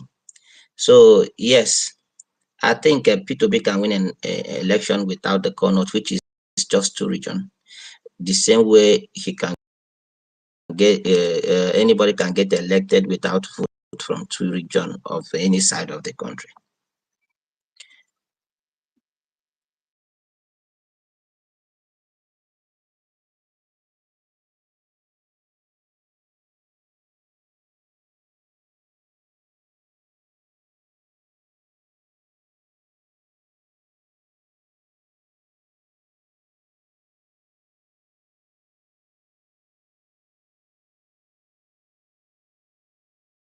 Right? You must win Mhm. overwhelmingly in the south. And That's exactly what I'm trying to say here. And then when then you have to check the candidates again. Where are the two candidates coming from? You see, so dynamically, it is going to be very impossible Mhm. for Tinubu So as you I have it think now, you Sorry, have Kiki, Kiki. Tinubu from the No, south, yeah, Karaji, south. one You Tinubu have from the P2B south from the and south. also from Do you and live in also Nigeria? Toby from the south Sorry, now. Kiki, do you live in Nigeria? There's a reason I'm asking. Do you live in Nigeria? Are you in Nigeria currently? I don't live in Nigeria. I Okay, don't. okay, that's why you think it's impossible. If you're on ground, if you're on ground, you will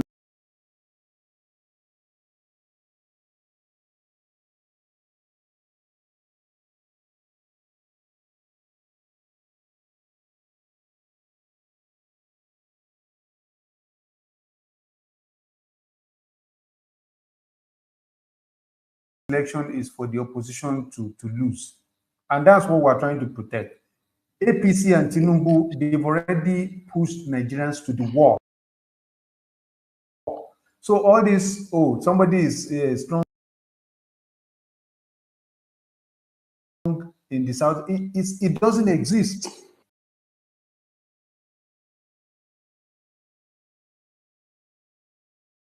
I'm telling you. Okay, so you see, yeah, so you see the last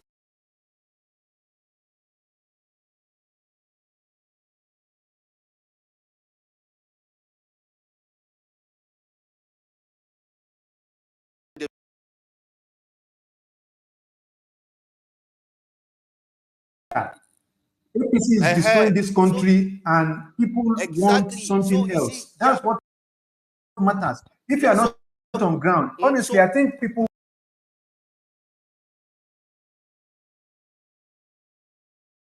who are not in no, Nigeria listen, bro, should be bro. It giving some doesn't of mean us 300 people were literally killed in Plateau State this year, right?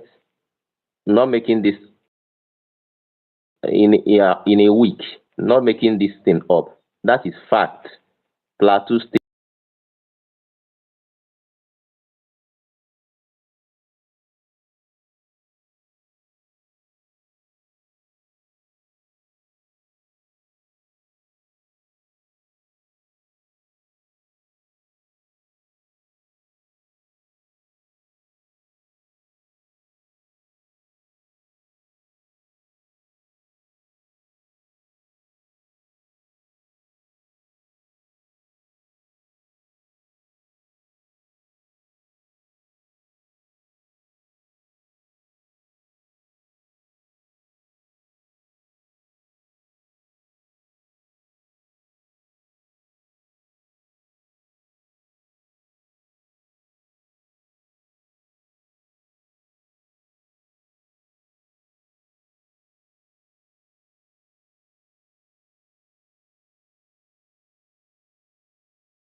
Right?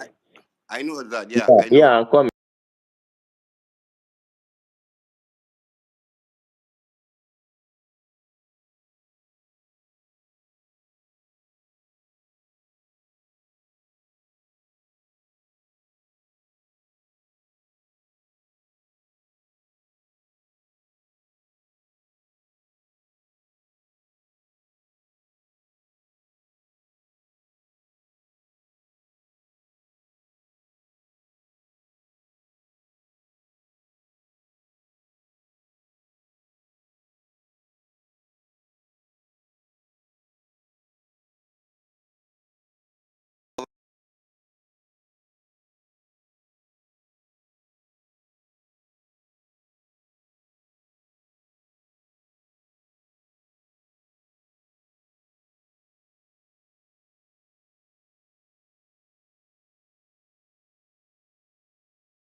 So if you can do that with North, you can do that with Southeast and somehow, I mean, with North Central, and somehow begin to assume that we have aligned.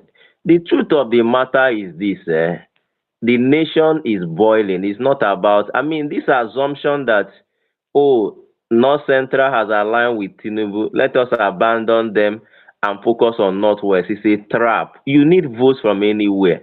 Nigerians in North Central, I mean, the insecurity there is terrible.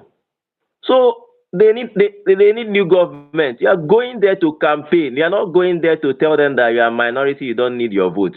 Then the Northwest, they are still facing the insecurity. Zulum said that something about Boko Haram and in the northeast, I mean in Borno State recently. Then you look at even how did they stay. You look at the prices of commodities and the market, right? And you look at the sentiment that will actually work. So if the only thing is this, the difference me I see, which I don't know, from what they told me, I don't know whether it's true. They say that the people in the north they listen to their leaders. So if you are conversing in the north, you don't go directly to the masses. They may not listen to you. Although it seems to be true because I heard someone For tell all me. that has changed to the kind of hunger that is going on now. Alpha, these things are These things have changed Alpha, please, too. can you pass the mic to me? Let me tell you, Alpha, Alpha, there is a lot of psychological back trick these people are doing. You know, there is a lot of mind play here. There is a lot. Number one is there has never been any election. Even people align with people just because of some random appointment. Oh, we made you chief of staff. The president has only one job, and even as it's true, even in Nigeria, that's a very dirt poor nation. It's true also in the first world countries, and that job is macroeconomic stability. If you fail in that, you cannot ameliorate it with appointments. That's just the truth. Even in the poorest north, where they are, because everybody in the north knows today, even the most basal Malan knows that things are difficult. If you fail in that, you fail. You cannot say, oh, South, not Central has aligned because you made somebody chief of.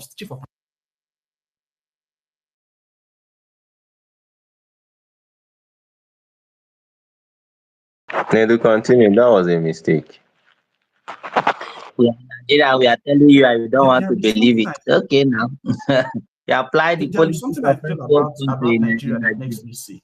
Okay. And the thing Let him speak now. Let him we speak. in Nigeria, we always like we I don't know if this is, I just don't know where it's coming from, but there is a mass amnesia that is disturbing. Like, it's very, very disturbing, because I cannot believe for the life of me, I swear, I cannot believe for the life of me that I will come on Twitter or anywhere and I see Nigerians championing for a return of Atiku Abubakar, and I see Nigerians championing for a return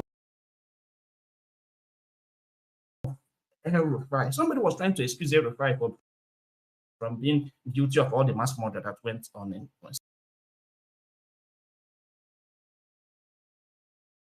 Shows your incompetence. It shows your incompetence.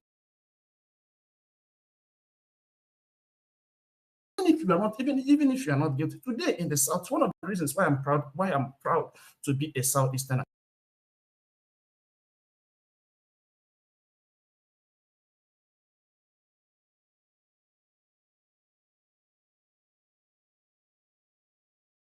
Win the election, and number two, and even the insecurity in the Southeast, I tell you that much, is very, very minute compared to what's happening in every other country.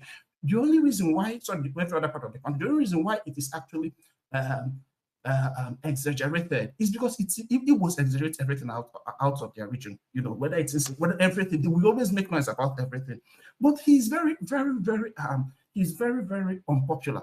So you cannot say, oh, El-Rufai is not guilty about or she's not guilty of the so-called complicity in mass genocide. Okay, yes, he's not guilty. But what about the incompetence? How can you be a governor in a state, the chief security advisor, who was threatening to arrest people? He threatened when in that northern forum, and that he has all the military, has all the police, but you cannot use it to tame your people. And people are here making excuses for him in the name of trying to trying to hoodwink us with, oh, look at the very insulting thing the other speaker was saying, oh, the nation is not, the mood of the nation doesn't want a Southeastern. Where did you make that, where did you carry out that experiment? One thing many people don't understand, there are two things about the Southeast, and I've been saying this all along about Igbos. Igbos are annoyingly ideological. And if an Igbo man will stand with something, sink or swim, you cannot hope to either hoodwink us or blackmail us with a vote that has proven time and again that it's not there. Time and again. We got, and these things are in history. If you understand, if you know the history of Nigeria, you will know that I read somebody say, "Oh, Igbos are so desperate to be in power. They will even take a VP to Atiku Abubakar." And I laughed, and this person saying it was from Southwest, and I laughed. I was like, even before Buhari came to Southwest to pick a candidate, he had actually come to my region twice to pick the most popular candidate then, Chubok Kadibu in 2003, and he didn't even get one vote.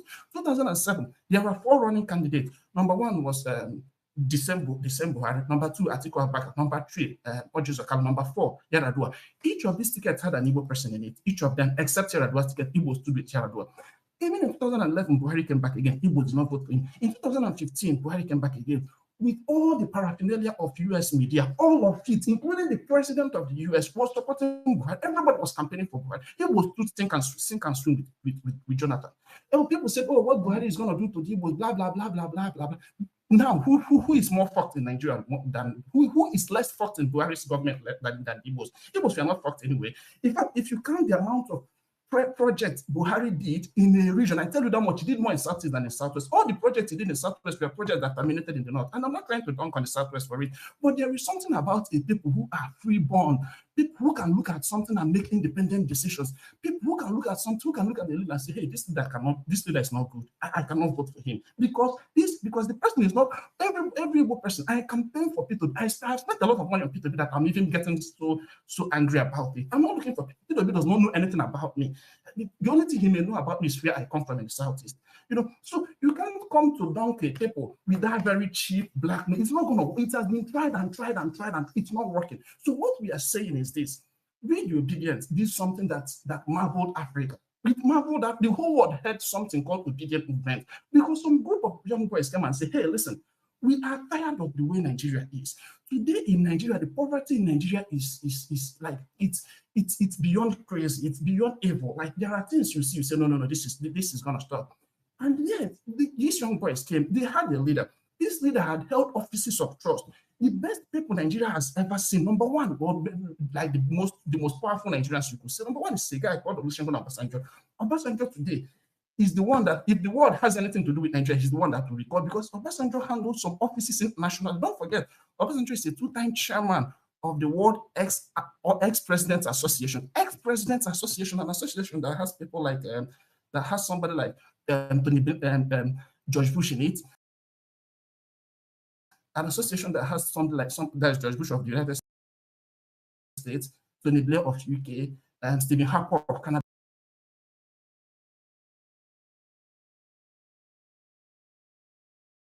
This is the kind of association Obasanjo has headed.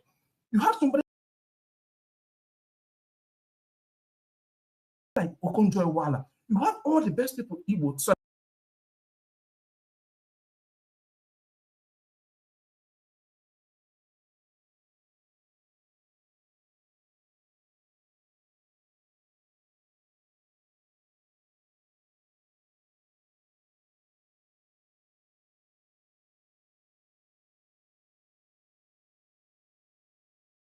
in life, and we achieved the most maximum. We actually won the election, and now some people are coming in with this very stupid, like very annoying argument. Oh, we need to walk back. We need to walk back on all the achievement, all the days, and go back to where we actually refused, where we actually squandered, and come all this way.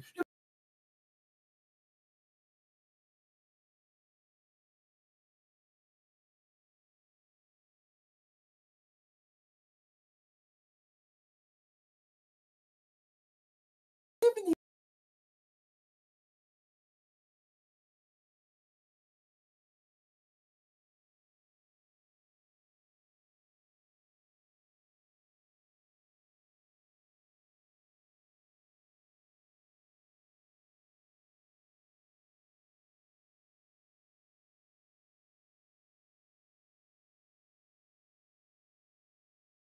serving as a minister, the Senate of Nigeria starts and say this guy should not handle public office of trust.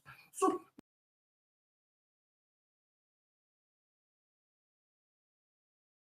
when P2B stands in front of something like say Chatham House, how is he going to present this candidate? And then you want to blackmail us with, oh, you are trying to win an election. And we asked you, did we win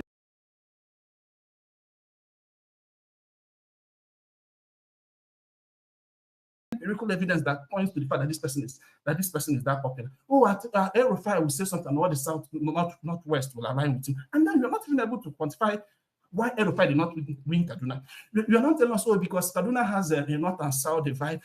And then you're even shooting on your leg, because if Aerofire cannot unite his own state, it shows his incompetence. It shows we are not here. We are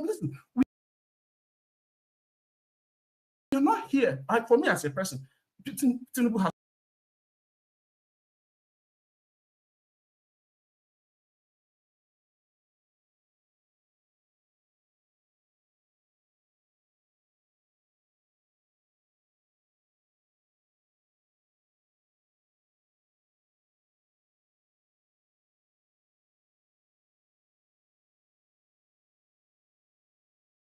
all those propaganda. The only reason the propaganda is applying now is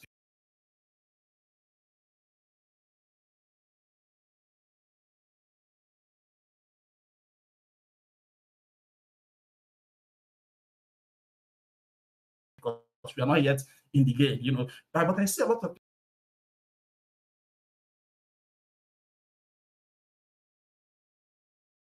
people trying that the voice telling people to be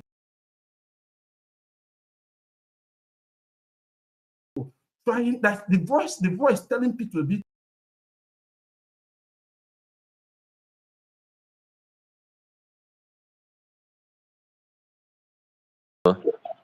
that's how life works. That's how Suddenly, life works. Peter Obi presented a message and people bought it. All of a sudden, people want him to go 180 on it. Exactly. And you don't have to be a gentleman. I don't understand that. When I hear And this you know thing, what? it's very annoying. So the thing that endeared him to You people, don't should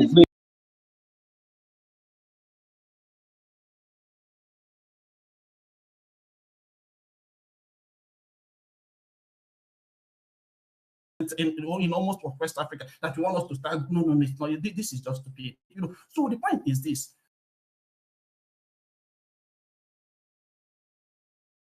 whether the Northeast, the Northwest, the North Central,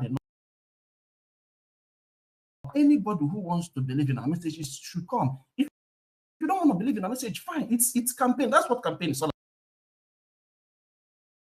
not change his type of politics. I mean, he only expanded on He it. didn't. He only expanded on it. He has been a transactional politician. He expanded and expanded till he got what he wanted. Can I ask a question?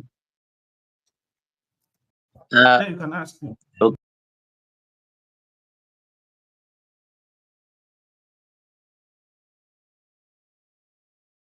Modus operandi.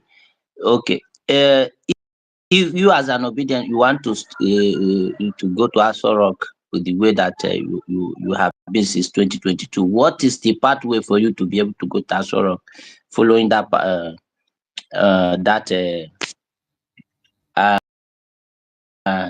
idealistic pathway? Because that is how I see it. How do No, you it's go not to idealistic. If we are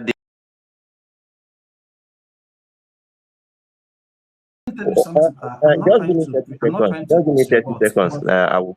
the amount of intelligence you show on this tweet, sorry, on this X space, shows that I will say you are the only person I've seen, at least in a short, maybe in at least this one, that actually understands what election campaigning is. Look at what somebody's asking you. What is the pathway? As if we haven't shown the pathway. Like sometimes you are like, what kind of Allow me to just give me 30 seconds. Just give me 30 seconds. Yeah, Ogada, my brother. When I told my cousin, because to be honest with you, the first ever politician in my life I supported in the election out of will is Peter Obi. That was when he was running for Anambra State second tenor, because he came to my school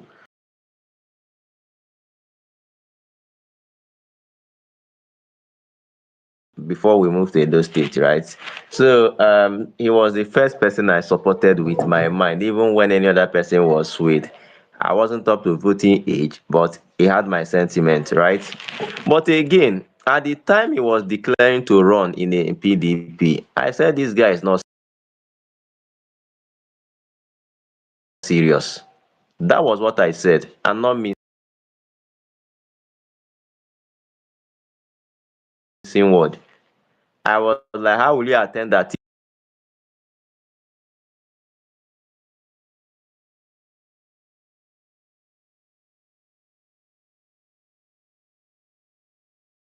homeboy is going to win only one state and lose every other place, right? Atoeze said that this guy is just joking around. Ike Kwelema say we are not going to waste our votes. It's just like when Trump declared to people said he had only 1% chance of winning, right? And after everything we saw Alpha, what played out. the Ghanaian says he would if Peter Obi wins 2 states, he will forever respect him. Then what is he doing now? So after all those things, you broke everything. You killed all the bookmakers. If you are going to be placing bet on Peter Obi in the last election, you are going to win 98% of the bet. If you are going to bet who is going to win Lagos, if you are going to bet, there was a guy that was going to put $1,000 if he wins more than 5 southeastern states. And I was in Edo State. I knew Peter Obi was going to win Edo State. I was waiting for the guy to put his money. He refused to. One told me in a social space, he asked me what is the size of Teslim Balogun Stadium. I said about, what is the capacity? I said about 50,000. He said that's the number of votes Labour Party will get in Nigeria. I'm telling, so all of a sudden you want to jettison this thing and start looking for way where there is no way and returning. Absolutely. Where there is no, What nobody has will been able happen to when show you us do a that majority in is Benue. first of all, the people who trusted you will no longer trust you. Then at the end of the day, they will see you as one desperate politician who cannot even define himself and his identity. And in case you eventually lose, you will lose out. You will lose out in principle. You will lose out in, because the coalition. The pathway you are trying to try now, there's no guarantee that it will work. So when you eventually, finally, probably do the thing you want to do and eventually lose, right? You will have nothing to hold on to. You have no principle to defend and say this is the reason why I ran the type of campaign I ran. You have nothing to see. Me personally, I am for the coalition, right? I want the coalition to work. But my own coalition is people who believe in Obi's movement should come together and work towards him becoming president. That is 100%. my own coalition. And I think That Peter is Obi my should own come coalition. out to clear the doubts as soon Any as possible. idea of going back to making him go and be defending Atiku up and down, like going to, first of all, Peter Obi was overworked trying to defend Atiku in 2019. Go and watch the campaign. He was overworked. That guy was literally overworked. He was defending and defending, and that is what you want to return him to. To be honest with you, you are not doing any other thing if you are thinking otherwise. You are returning to. Then but he can also decide not to contest and nominate somebody to But, take a vice but, but presidential candidate. Alfonso, I've been asking you this question again and again. I say, for example, if Peter Obi and Atiku go and do their meeting now, and Peter Obi now agrees to deputize Atiku, what will you do? Peter Obi agrees to the Yusuf, that Yes, anyway, that is very that's a hypothetical. pipe That is, dream. I It's won't not campaign going to for him. happen. The It's best not going just forget. outcome, But if it the happens, best if there is outcome that is Peter Obi 0.0001% chance stepping that it aside. happens, many people will not campaign for him. They will lose that election Yes, before I 2028. actually believe they will Okay. lose. In fact, a lot of people will not only not participate, it will actually annoy so many Yusuf, people. That means you have been overrating Peter Obi. Honestly, my conclusion, I will be so sad because I will just be like, look, why have I been wasting my time on this man? Wasting my money, thinking and hoping Believe that in him. You there's have somebody. not. No, no, No, no. I You will Ogadagidi, believe in him. see. Ogadagidi, You are just Ogadagidi, being Oga, Ogadagidi, Ogadagidi, let Olabidi, me ask there's you. see. Okay, You no, no, see. no. you don't believe 1 second. Malam Batista, don't vex. So 1 second. Let me, Yusuf, let me now ask you. If B2B deputizes Atiku today, what was the reason why he left PDP for 2 years ago or 3 years ago? What would be his reason? Oh, Huh? Peter Obi. Yes, if he's going back to deputize 81-year-old Atiku now, what was the reason he left PDP 2 years or 3 years ago? He left PDP because 2 years Wike was not because he hearing knew him. he was not going to get the ticket of the PDP. That's why he left the party. So, I mean, was Atiku not going to give him making running mate if Atiku wins? I don't know, but I know they he deputized him 2019, right? I don't That know is what why. I'm telling you. See, there It was was even a someone grand and plan. that Me, I'm not saying that Chukwunozo, please don't get me, Chukudima, don't get me wrong. I'm not saying that me, I want that ticket to fly. I'm just telling you, worst case scenario, these guys will have their meetings and say this is what they want to do. What can me and you, that we are not in that meeting, what can we do? Yusuf, I This will be is heartbroken, honestly. First of all, before I decide what to do, Malam I will be Batista, just tired give me 30 and I'll be seconds. weak. Malam Batista, just give me 30 seconds. This is it. Peter Obi, I think he's the only presidential candidate that have gone to anywhere his supporters are and he has listened to them, right? And I give it to him, and that is part of the primary reason why I support him. I believe he's the only candidate that Nigerians can hold accountable if he's the president. If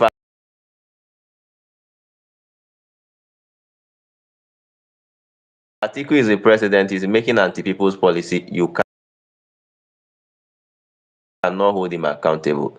Make no mistake about it.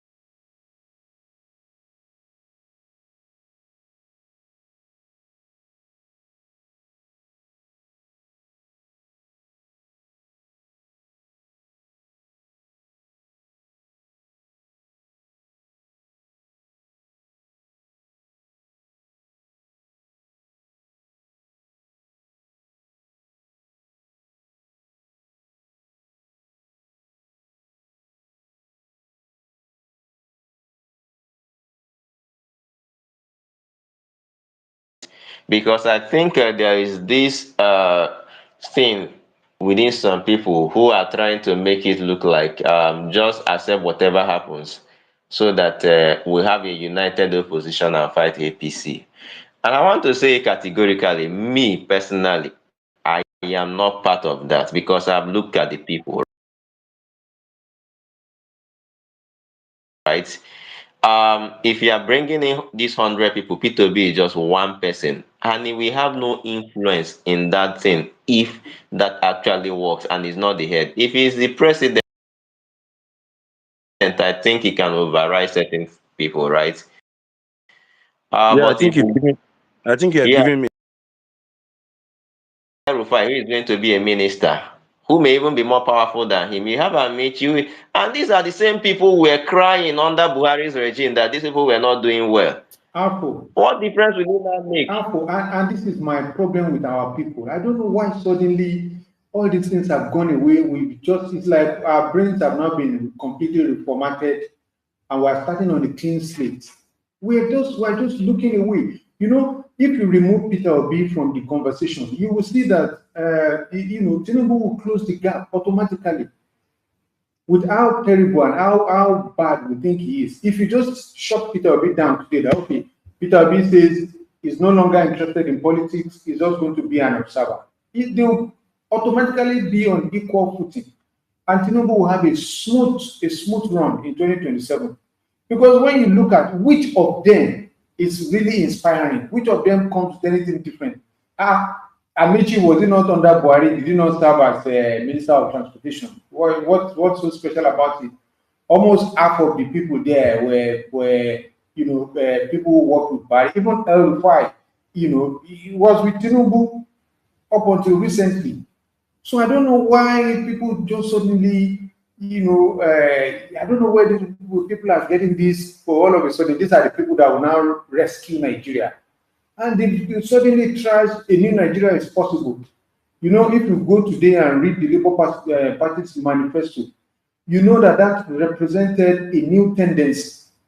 You know that represented a shift from the old order. Some people still even don't believe that it was different enough. Not to talk of almost exactly the same set of politicians. And people keep saying, let the coalition come. No, honestly, nothing can be more annoying. What are you? Some people are even saying everybody will drop their ambition and come into a party and they will go through a primary process. What nonsense. Marambati side, they go Yeah. a second degree by telling us how inflation has gone up.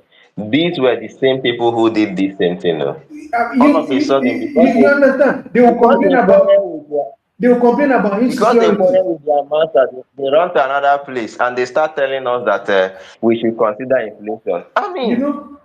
Honestly, Alpha. The inflation in Nigeria rose almost 100% when Buhari came into power in 2015. You Price see? of everything went up like tomorrow no day, right? And Yeah. people stayed and defended this policy for one reason or the other. And these people are now coming, they now went to the other side. You're not telling me that they are now the solution to this inflation And to make it because they fell worse, away.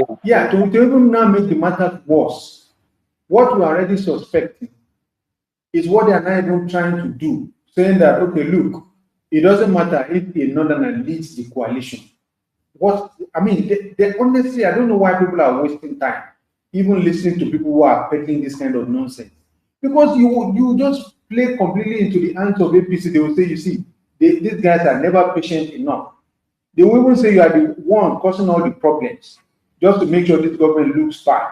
Because the North is always not comfortable when power is in the South. Yes, I'm not saying I know Tinubu has his own myriads of problems. He actually shouldn't have been president. I believe he's the worst president that Nigeria will ever have. So all of those things are there. But what we're telling these people is that open your eyes. Don't let people drag you into all these whatever the coalition brings. That is just totally out of it. And honestly, this is for me. This is going to be the last set of spaces I will attend because I just see that we're spinning our wheels. People who are not experienced enough, who are not so entrenched in some of the way these things work. They seem to be the loudest voices, and some of them are not even on ground. This is the most shameful thing. Some of them are attending schools here and there, and they are outside the country. Some of them are using this to show up their profile, to enhance their profile so that they can have more numbers. But these things are matters of life and death. We need to stop this insecurity. Since APC, since the time of Buhari, insecurity has become like a rocket science in this country. Our military is no longer capable to deal decisively with insecurity within our borders. The same military that we send out to other countries of the world, and they do very well, right? All of a sudden, we have now been living fake life. It's no longer sustainable for you to, you can't, if you make, imagine you are, a pensioner, that you probably retired sometimes around 2019 with your pay. Imagine what this naira devaluation and loss of purchasing power. Imagine the amount of devastation it would have caused. You are old, you are well advanced into your late 60s, and this money is what you have. You have planned your life that based on the way things are going, you should be able to survive for an X amount of time. And these people came in, they just cut everybody's life by more than 75%. And we're telling you people that you are taking a very big risk by playing to their hands with a northern, lead. Why? I don't have anything against the North. What I'm just saying is, wait for another 4 years. In 2031, the same me, if you ask me, my tone will be completely different because I believe in justice, equity, and fairness. If you think you will remove Tinubu, I will say it again. I keep saying it. I know people are tired of hearing this. With a northerner, no matter what kind of coalition you put behind that northerner, in 2027, underline 2027, it's not going to happen. No matter how suitable it is not going to happen. But Madam Batsa, even with the Southerner, it's not going to happen if the North does not support the So South. yeah, and that's where I'm going. Right. So now, what is the North problem specifically? The North should learn to balance things out. They should learn to be fair. Why can't they? If they don't like Peter Obi, I don't have a problem. Look for a Southerner of your choice. It is actually like a taboo to me.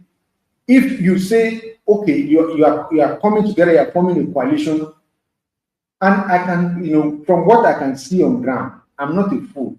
I know that eventually Atiku comes out either with Peter Obi, which will be disappointing, or with Amechi. This is what my suspicion is.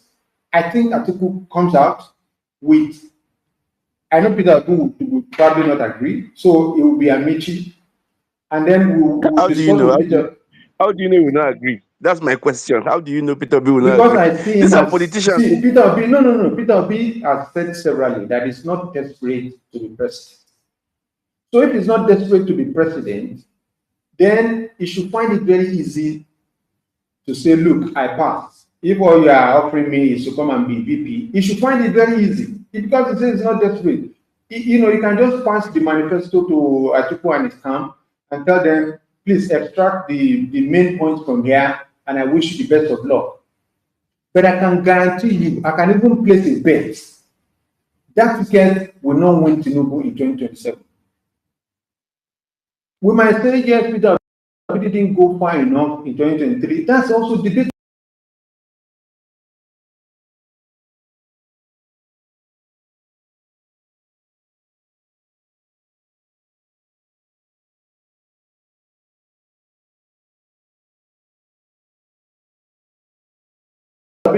Didn't do enough, he didn't go far enough. I hear you. But why has INEC refused? Why has INEC refused to provide the evidence that they said they should provide in court? Because so it will be first of all be disappointing and disgusting to find Peter Obi anywhere around any VP conversation. It should never. So the people who are thinking in their head that somehow there will be a point where, one moment where they will now unveil that this is what the coalition has come up with, Atiku and Peter. It's not going to happen. And if it happens, it will fail. I guarantee you. I guarantee you.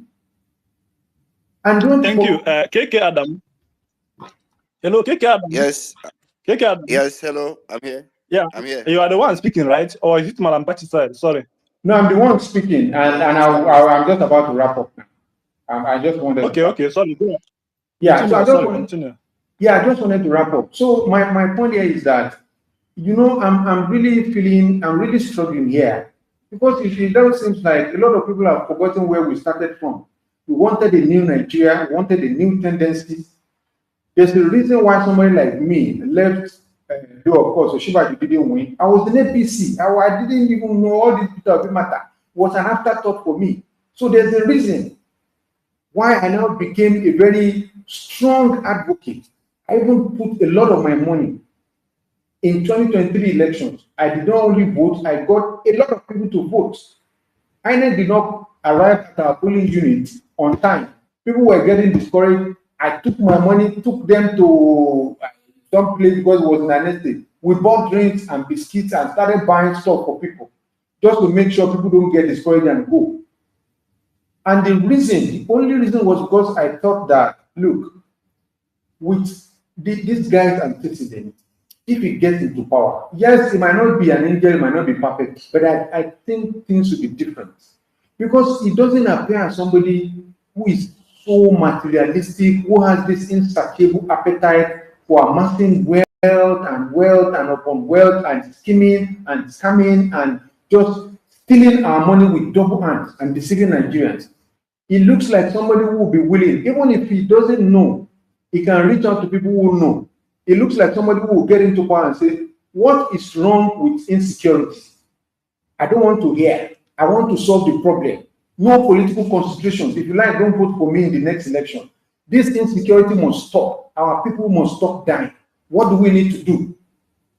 You will be shocked how easy it is to solve this problem. Arrest anybody who is indicted. Arrest, turn around the security architecture. Just to, one life lost is too many.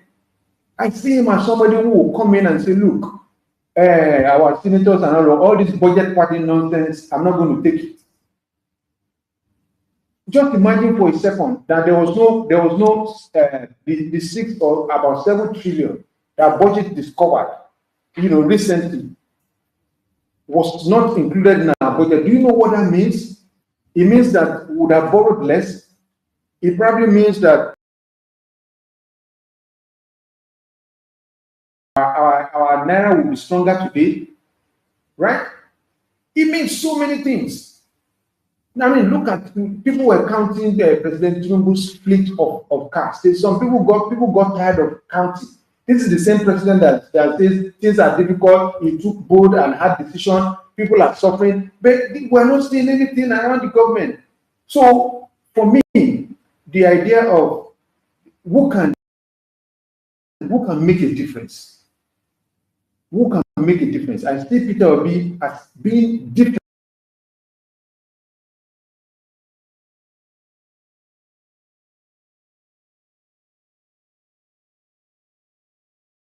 I'm not asking for drop oil and come into one miserable basket where everything will now be mixed up and manipulated. And we need to wake up and not allow these people to who even told you that these people are not working behind the scenes with APC to first of all deceive you people and urge you on as if there's going to be a coalition, and then when you get to the middle of the ocean, they will pull the rock off your feet when you can't make anything again. They will be urging you on. There's something they call, I'll wrap up now. I've been going on for long. There's something they call denial of service. They will occupy all the space, fill everything up. They will not allow you to focus on the things that truly matter. Hoping on one miserable coalition. Waste all your time and then only to now crash at the end of the day. And everybody will now be wondering what went wrong. So let's focus and let's make sure that we do what truly matters if we are really interested in the new Nigeria. That for me, that's what it is. Thank you, Ayub. Thank you, Malambati said. Before a new Nigeria will pick from you, there is a statement that our brother Ogadagidi made. It's a pity he's no longer here. And I want to put a light to it and to apologize on his behalf. He said that the people. I want to apologize on his behalf because maybe he wasn't aware or he was not here during the electioneering period. Maybe he was missing when obedience. We are telling the whole Nigeria. Those that are outside, that are in diaspora, are contributing to making plans. Maybe he was not here. And our brother is not aware that those boys that are voicing their opinion, be it negative or positive, we are the part and parcel of the obedient movement, that they are the stakeholder that have contributed in cash and in kind. Some of them on the ground risk their life to protect their votes and to serve selflessly without receiving any dime.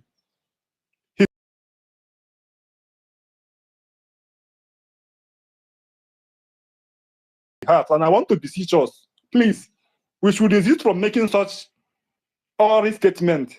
It is as disrespectful as anything.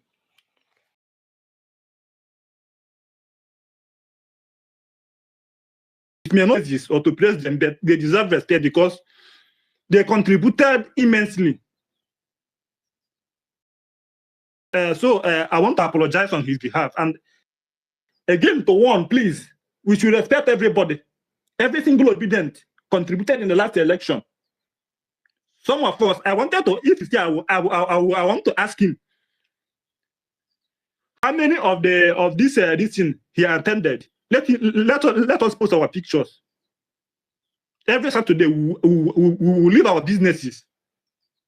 Many of us have families. We will leave everything we are doing to go and do 1 million march.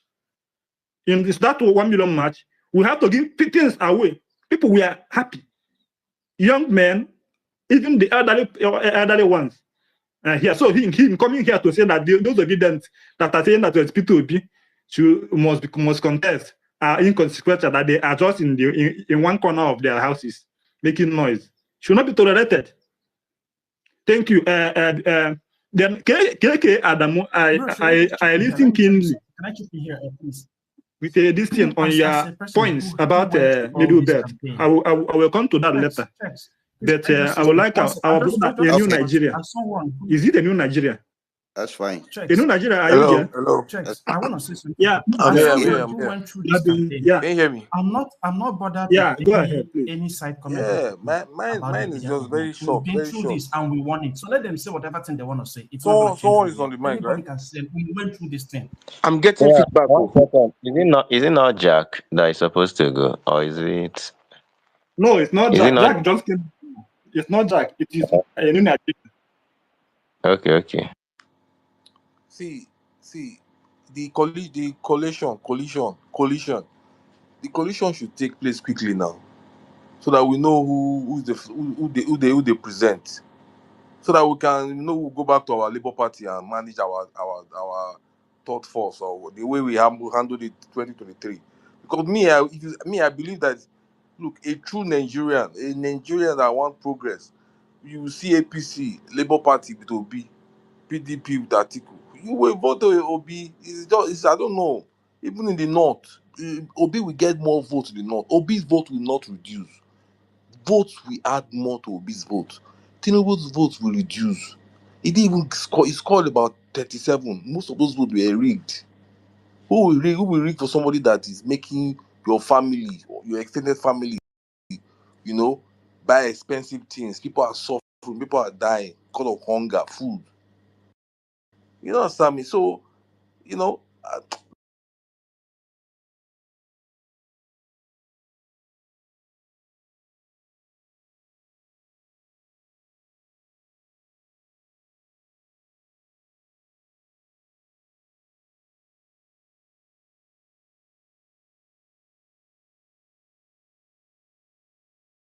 coalition now, and go and do it in the time when they are doing primaries, and before you know it, when Obi doesn't come out as the flag bearer, before you know it, it's over. There's nowhere he can pitch his tent.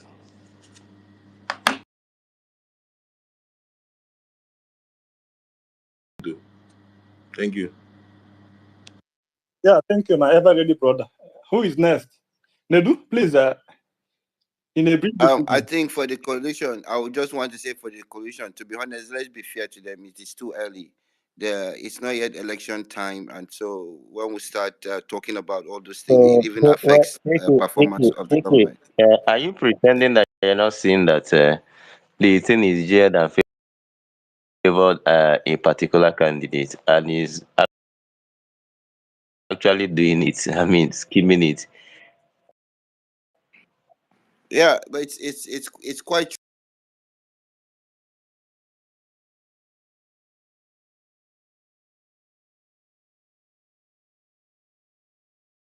Timetable now. Come on, coalition has that.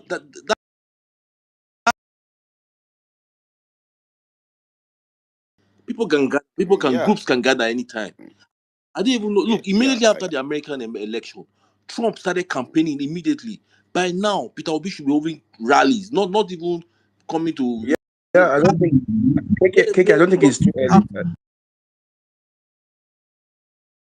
I don't Have a think it's front too seat. early. No, there's nothing that is too early. You can hold rallies. It's not political rally.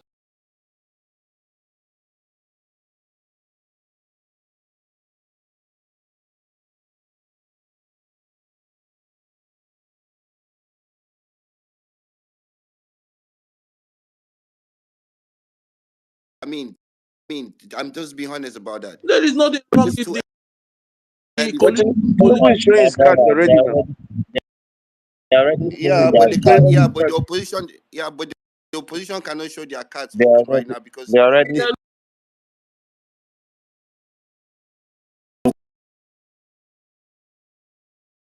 their cards right. I mean, it's obvious. It's clear as day. we have only I one mean, guy. any when they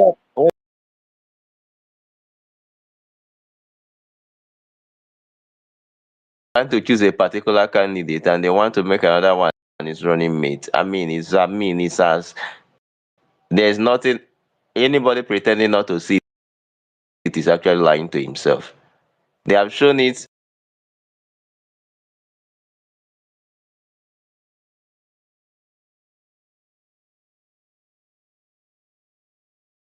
sorting for alternative in a case that the whole idea is very simple, right? If you ask Bro, I me, beg, sorry. Even as in the so it is you are in virtually power is just already showing his card. I did not normally they will even allow the other primaries. Normally, okay, come on. So now, what do you mean it's too okay, early? hold on now. Okay, hold on now. I'm putting Let me give posters you an everywhere. You example say it's now. too early. It's too early. Now wow. Wait, okay, hold on. Let me give you an example now.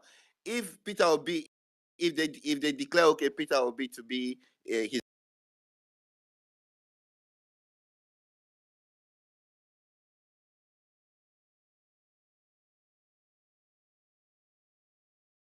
maybe from Sokoto or maybe from Bauchi, like that, or maybe from Katsina. Now, how would you think that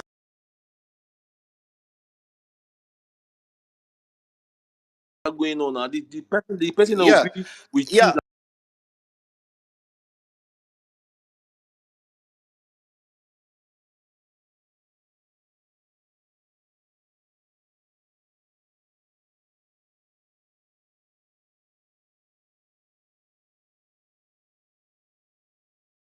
be supporter, we have to beg article support. I mean, I am not into this, right? There are but it's exactly the same thing I wanted to there say. are I wanted to say, 80 what million. if they now Now, declare calm Atiku down. safe? There are 80 million registered Nigerians. Probably about 30 million of them.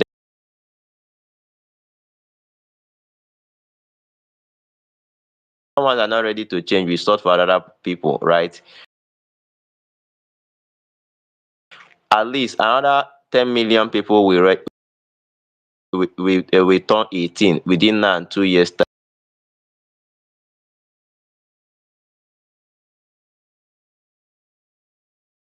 At the end of the day, if he runs, you want to blame him for your loss. It will not happen now. It will not happen. They should learn. It happened 2 years ago. They divided their votes, right? That's why we're having this coalition talk. That is what So exactly, yeah. Exactly. exactly. Because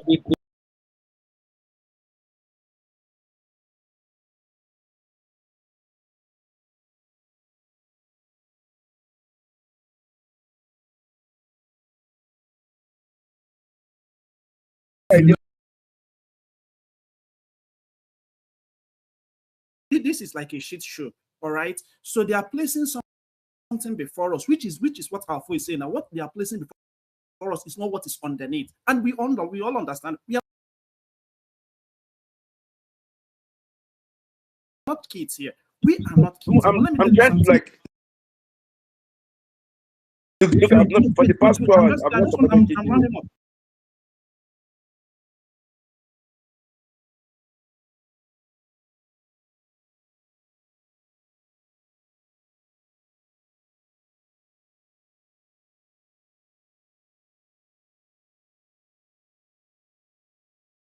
Doesn't want to be seen as grandstanding, And I tell you something.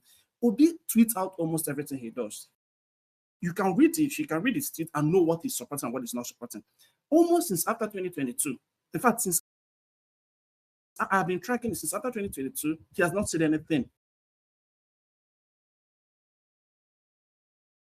out and he was with Arise, he said something about coalition. He said he's only in coalition with the hungry, with hunger, with poverty. And what he's just trying to tell you is that he wouldn't support a coalition of renegades, people coming together. He's not going to come out and say, "Oh, I don't want, I don't support the coalition." He has not even said anything about that coalition. He has not made any even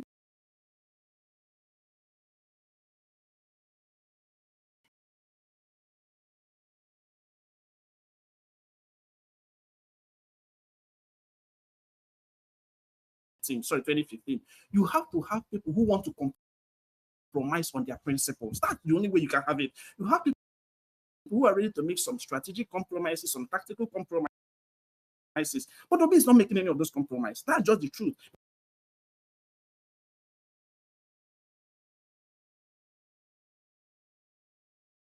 Not a meeting last week. I read the tweet and all I was searching for is article's name or any of those attendees. She didn't mention them. By now, you should be talking about, you should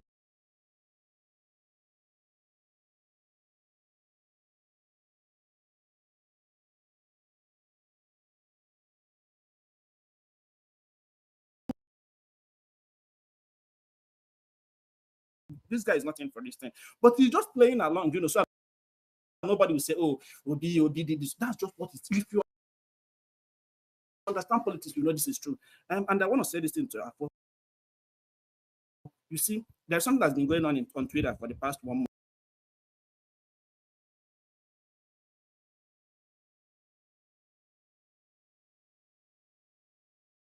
Because we need to start pushing back this. Because the thing, I tell you that much, the thing is getting momentum. Even though I trust that we own the sensation. I know that whenever time will be declared election, we'll come in and bomb these things out of water. Like we come and destroy them. But right now, it's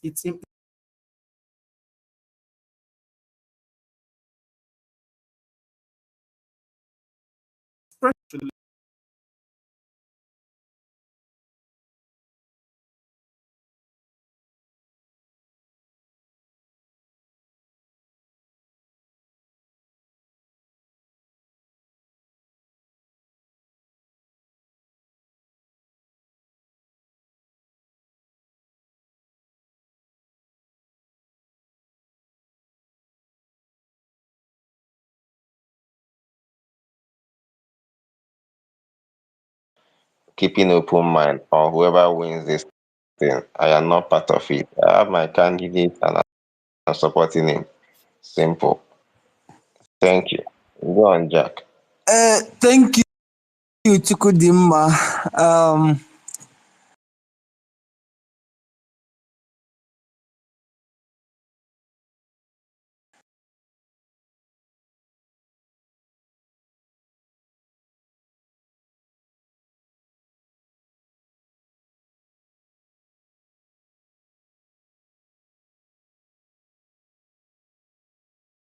The person why they support has been elected as president. Maybe so they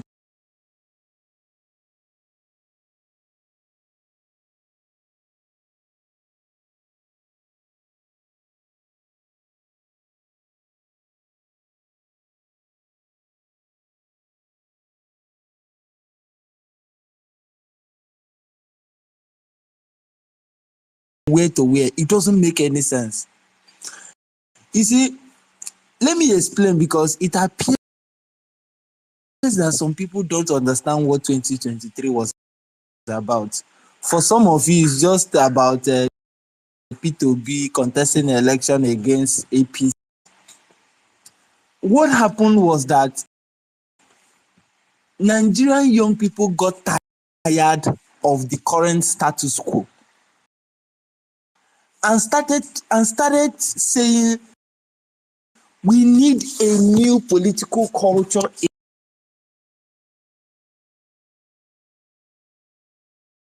our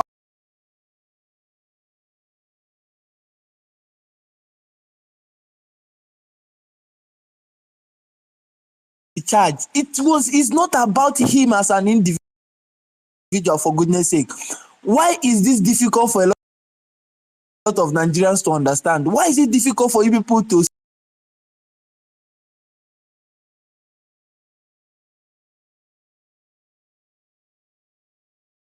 people don't understand where Nigeria is? You're talking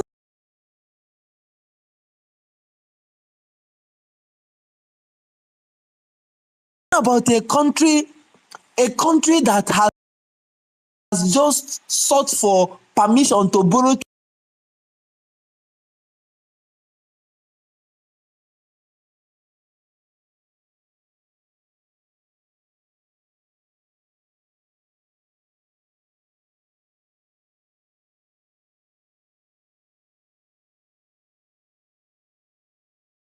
Not about who you like, it's about who has the skill set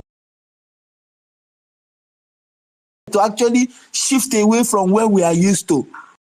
We are too used to this politics of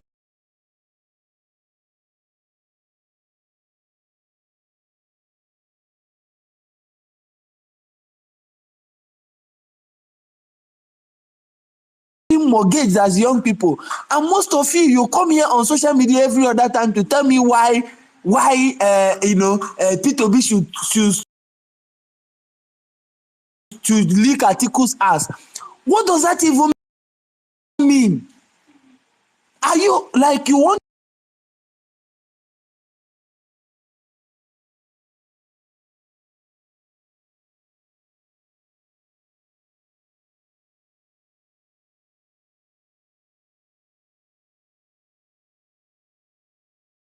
Kwankwaso, for example? Will anybody in the north look P2B dead in the face and tell him to deputize any southern candidate in 2027? If P2B was a Kwankwaso that got 6.1 million votes from the INEC declared the result, will anybody have the guts to go and meet him and say, you must be a VP for us to win an election? Will anybody have?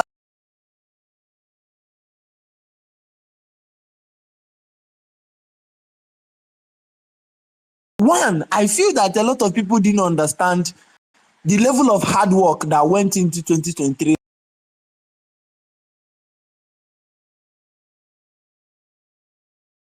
Right? Apparently, because there's no documentary, there's no documented facts. Like, we have not been able to document the series of events that actually took place to make that a campaign happen. A lot of people felt, it was an organic movement, Obi didn't do anything. No, it wasn't. Some people worked so hard behind the scenes.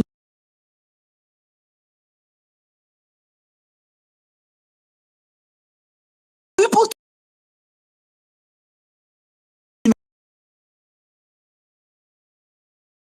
simply because you wanted somebody's life ambition of becoming a president was going to be, people are going to, realize their ambition of being a president for their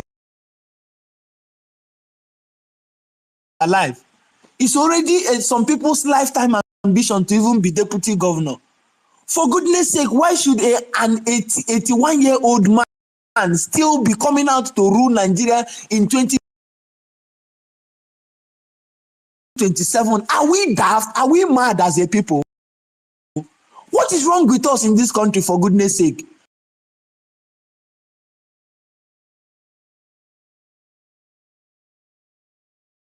Can we even ask the coalition to do a poll and ask Nigerians who do they want to vote in 2023? In 2027?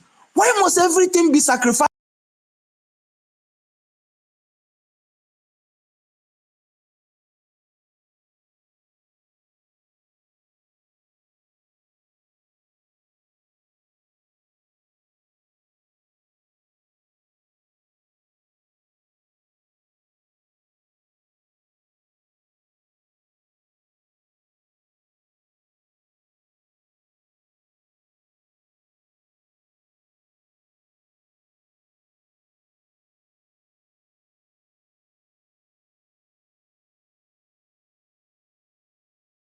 down all of this cost.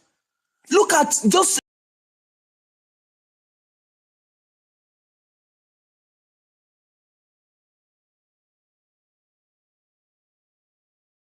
a few days ago, you start seeing Atiku sons. You start seeing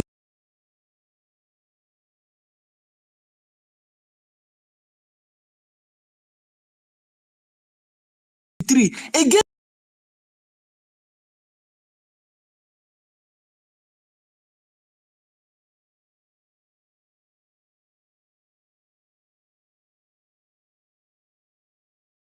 Democratic Party in this country because of your personal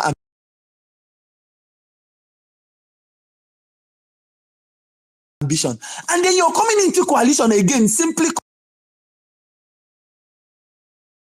coming out again to impose yourself and say you want to be candidate.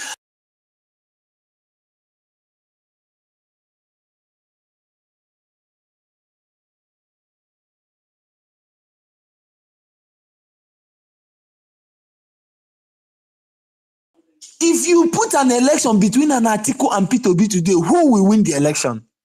If you want to discuss politics of North and South, who does he favor? If you want to discuss support base, who does he favor? If you want to discuss competence, who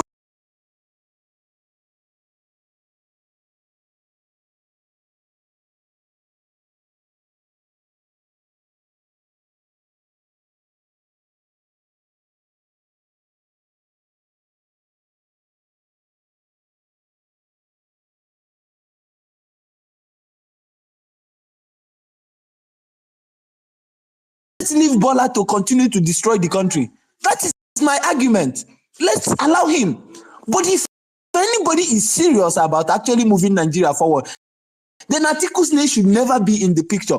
It shouldn't. This is madness at this point, please. I get really angry because I'm not sure Nigerians are paying attention. You're not paying attention to competence. You're not paying attention to the unity of our country. You guys just want to allow these old men to play their politics, destroy our unity as a country, and then die off because most of them will not be here in the next 2 decades. They will die off and leave a messed up country for us. For us to be grappling with. It makes no sense to me. If you want to discuss unity, a certain set of a major ethnic nationality in this country have been clamoring for presidency for the past 25 years. And the biggest opportunity for them to be produce a president is still being denied, and all of you're doing it no concern you because it's not affecting you directly. It's not affecting you directly, so you feel it doesn't matter. But when this table turns, I hope none of you will come and cry because I'll be here to remind all of you. But I don't even care what happens at this point. Whatever the coalition decides to do, that's their business, right? But the sensible thing to do at this point, I have said, is to conduct a poll, not in the right, everywhere, that will Nigerian will be carried out across the country, in the north, in the south, everywhere. Ask Nigerians the vote. Who do you think? Who is the alternative to Bola? A 20-year-old man, for goodness sake, should be moving around, going on vacations with his kids. That is what you should be doing. Point. The majority should carry an article to do. You have a 50-year-old son already who is doing well as commissioner of works and energy in Adamawa State. You should be projecting and teaching younger people to actually come up in politics. At the time he was vice president, was at what stage, for goodness sake? Why is he still moving up and down everywhere looking for what happens to the position of elder statesman? From 1993 you want to be president up until 2027. Make that make sense to me. Make that make sense, for goodness sake. And it's really annoying when you see younger people that should know better. That, for me, I've said it everywhere and I'm going to say it on this page. After 2027, I will no longer vote for P2B. It doesn't matter whether he wins this time or not. I will not vote for him and I will not campaign for him. Not because of anything, but because I believe that even now, self, I'm even saying that he's even old, self. You understand? He's getting old. He should actually sit down and take care of his health. All this whole idea about experience for me is rubbish. Look at PSG team, young boys. They look at what they did to Inter Milan. Some of you think it's about so-called experience every other time. Sometimes you need younger energy, you need new ideas, you need innovations. Look at what some Ariwa boys are doing around Kaduna, Katina. Look at how they are heading agencies, the Katina. Look at the agencies in Katina, Zamfara. Look at how young people are changing the narrative around governance. But we are here talking about 81-year-old man. I beg, make una dey take time for this space, I beg. I yield the mic.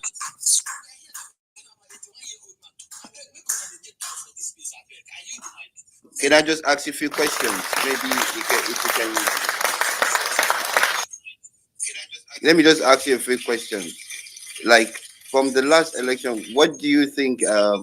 Maybe PO can do differently that can change the narrative for in 2007 election, and 2027 election. I mean, and also, do you really think that this correlation thing is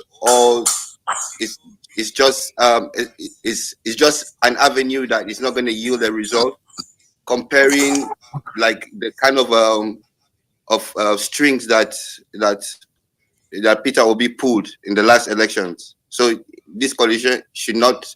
I mean, he shouldn't be part of this coalition. That's what I'm trying to say. Do you think he shouldn't be part of it? Okay, so first question, you talked about what P2B would do differently. I beg to disagree, because 2023 was not about P2B. Again, I want to correct that impression that it is P2B that ran his elections. No, it wasn't. Nigerians, most specifically young people, ran elections using P2B as the arrowhead. And in 2027, Nigerians need to step up. That is the only thing. And yes, what will Nigerians do differently? Nigerians already know that we don't have a system, not electoral system, not judicial system. So Nigerians should be actually coming up at this point with measures to actually checkmate these systems that we know can never work in our favor. That is what we should be doing differently, and not anybody waiting for P2B to come and perform magic for him. That is number one. Then talking about coalition, I 100% agree that P2B should be part of the coalition. 100%. Why do I think so? I think so because I believe that Nigerians have a role to play, and then the political elite also have a role to play. Now, what do I think political elite can do? They can do a lot in the sense that I give you an example. I expect them to be planting trees. They would not probably live long enough to enjoy the shades at this point. So they should be investing in the younger generation, because most of them have actually benefited from this same politics. They have benefited from Nigeria a lot in terms of training. They got Nigeria. They enjoyed Nigeria when everything was rosy. So they should be able to invest in the younger people. So do I believe that the coalition should pull out of the coalition? No, I don't think so.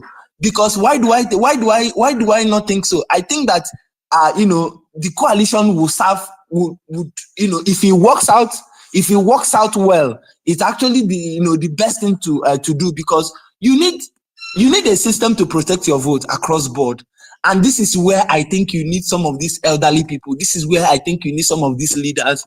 Some of them are able to, put in their words to traditional rulers across board and everything, and get some certain things done. Some of them are opinion molders in their different spheres. Some of them, have influences in their local communities and all of that, in their constituency.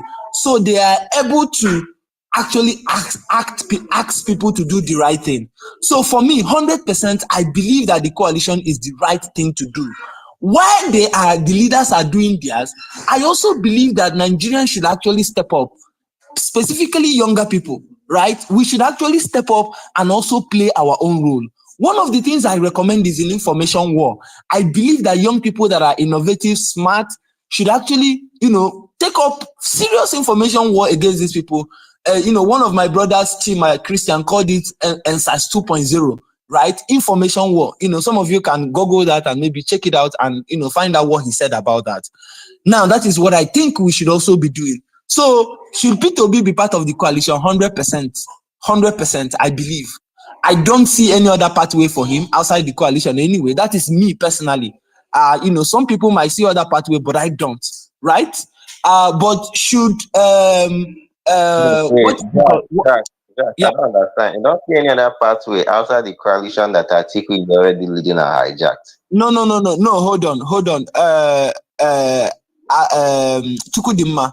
You see, from what I know, what Atiku is doing is actually on our Banikoniko, from, if you understand this thing in Igbo, like somebody is actually like trying to throw in their best at the last time.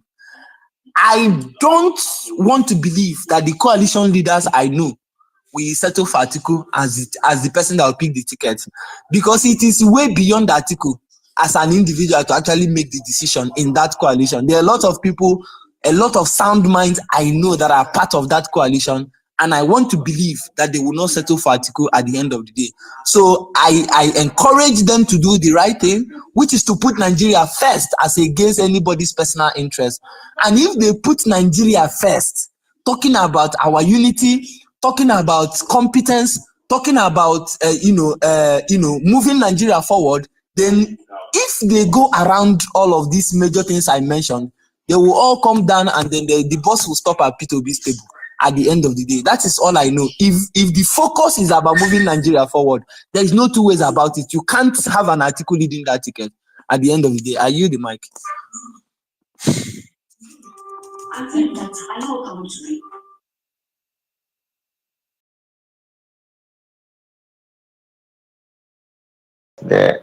it's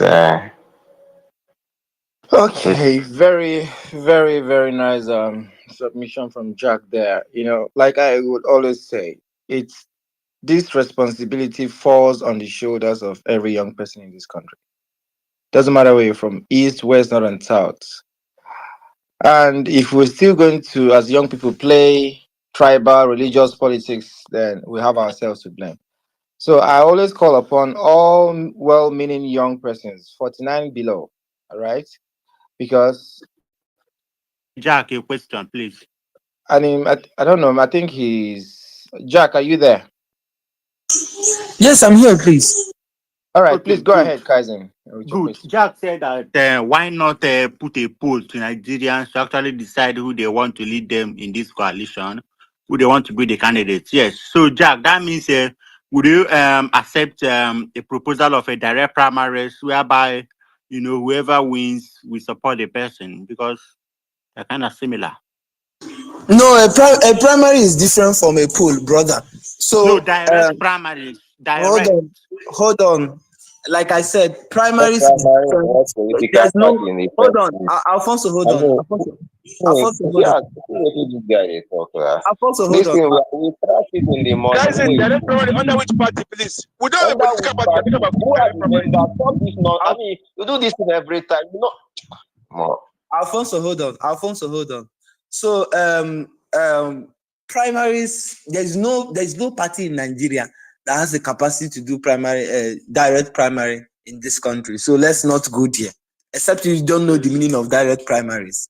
So if they are going to do primaries, definitely going to be a delegate election, and delegate systems is heavily flawed, heavily monetized, and can never produce the best amongst the people. It's not possible. So because you know that, there is no need talking about primaries. So what we need to do is to build a consensus around a candidate that everybody can put their weight behind and support him for the interest of the country. Again, I mentioned and I listed the things that we should be looking out for. The unity of our country is important. Some of you don't think that this is important, but you can't really progress as a nation if the major players or the major stakeholders are not rallying behind the government to build a nation that we all deserve. And this is why unity of our country should be important. If a section of the country is agitating, you can't move forward. Why are we not looking at it? Or are we saying that Southeast is not part of Nigeria? Or are we saying that Igbo people are not part of this country? So if they are part and they have been agitating, can't we also consider it as why do we have in our country, why do we have this unwritten rule about zoning or not zoning, moving power from here to here? It's because of political stability. One of the reasons why Anambarians respect Peter Obi so much is the fact that in Anambra, when he finished his governance, he knew that if you leave Anambra politics open-ended, right, Anambra South will continue to lead Anambra for the next 100 years, because that is where the money is. That is where you have people that are politically savvy. That is where you have a lot of political gladiators. They are all from Anambra South. But they made the intentional decision to move power to North because you needed to stabilize the polity of your state for you to move forward as a people. People need to understand the act of governance. You need to understand that unity is important. If some people are every day bombing pipelines and destroying our country because they don't feel part of the country, and you don't see the need for us to actually, make these people feel part of the country, and when they have an opportunity and they have the most competent person, you deny them because you have population. It doesn't make sense. This is why, personally, I did not support Olumide Abata in Edo State. I stayed out of the election and I said, look, I cannot, in all honesty, be preaching for somebody from a local government where the outgoing governor was coming from to actually take over from him. Even though I know you are good, you have competence, I also believe that equity, justice, fairness will help you to build an equitable society. It is very important. And I'm saying this to younger people because let me say this so that people will understand where I'm coming from. In the early, in the First Republic, when Nigeria started, Igbo people had it rosy in this country. We had our people, around power. If you had told those people at that time that this table can turn to the point where even to get a vice president, they will tell you to lick somebody's ass, right now, they will not have agreed. I'm saying this to say that for those of you that think, oh, we have population now, because of it, we can use it to oppress anybody that wants to talk, we tell him that, oh, we have the population, we are the people that can vote. Mind you, Nigeria did not start today and Nigeria is not going to end today. So tomorrow, if the table turns and another alliance happens, be careful that, what you are supporting today might be what is going to haunt you tomorrow. I yield the mic. Thank you. Thank you very much. I hope that question was properly answered, Kaizen. If you have any other question for Jack, please indicate by raising up your hand. There is no direct primary pushing agenda. They don't have a political party, no party member, nothing. If they want to do direct, still do those things. no, you cannot. If they want to do a direct primary, they should have a party now. They should give at least 7 months to register and be members of the party. And they prepare. Have you not seen direct primaries in Nigeria? The type that produce a Kwebole. That might be Okay. Let's just move the mic. The guys have been talking since. Please, can I meditate? Bella. Yeah. Bella, good evening, Bella. How are you? I'm fine. You're welcome to our space. We are very happy to have you here. I am sure you've been listening. So yeah, I've been listening to so many spaces, and I'm happy. Like the speaker that said before, is it the last speaker? I don't know. Maybe it's Jack or someone that said any coalition that will not produce Obi. So I've been going around spaces since okay, last you have the mic, so make your submission. Thank you. I've been going around spaces since last week, and it seems like we are still stuck in the same place. Like the coalition, which I even sent a tweet about it like sometime last week. I said the coalition, the aim, if you look at the coalition very well, what people are talking here, you are not even addressing the silent issue. If you look at the coalition and the people pushing for it, you will know that looking at it, you know that Obi is not there. Obi is not even in their plan. The overall aim of that coalition is to make Obi not to contest. I might be wrong, but I've looked at it, and I've still gone around spaces. And I was in a space last week, and someone was saying, if Obi did not run, let's assume Obi did not run, Atiku will beat Tinubu before 12 p.m. I said, before 12 noon.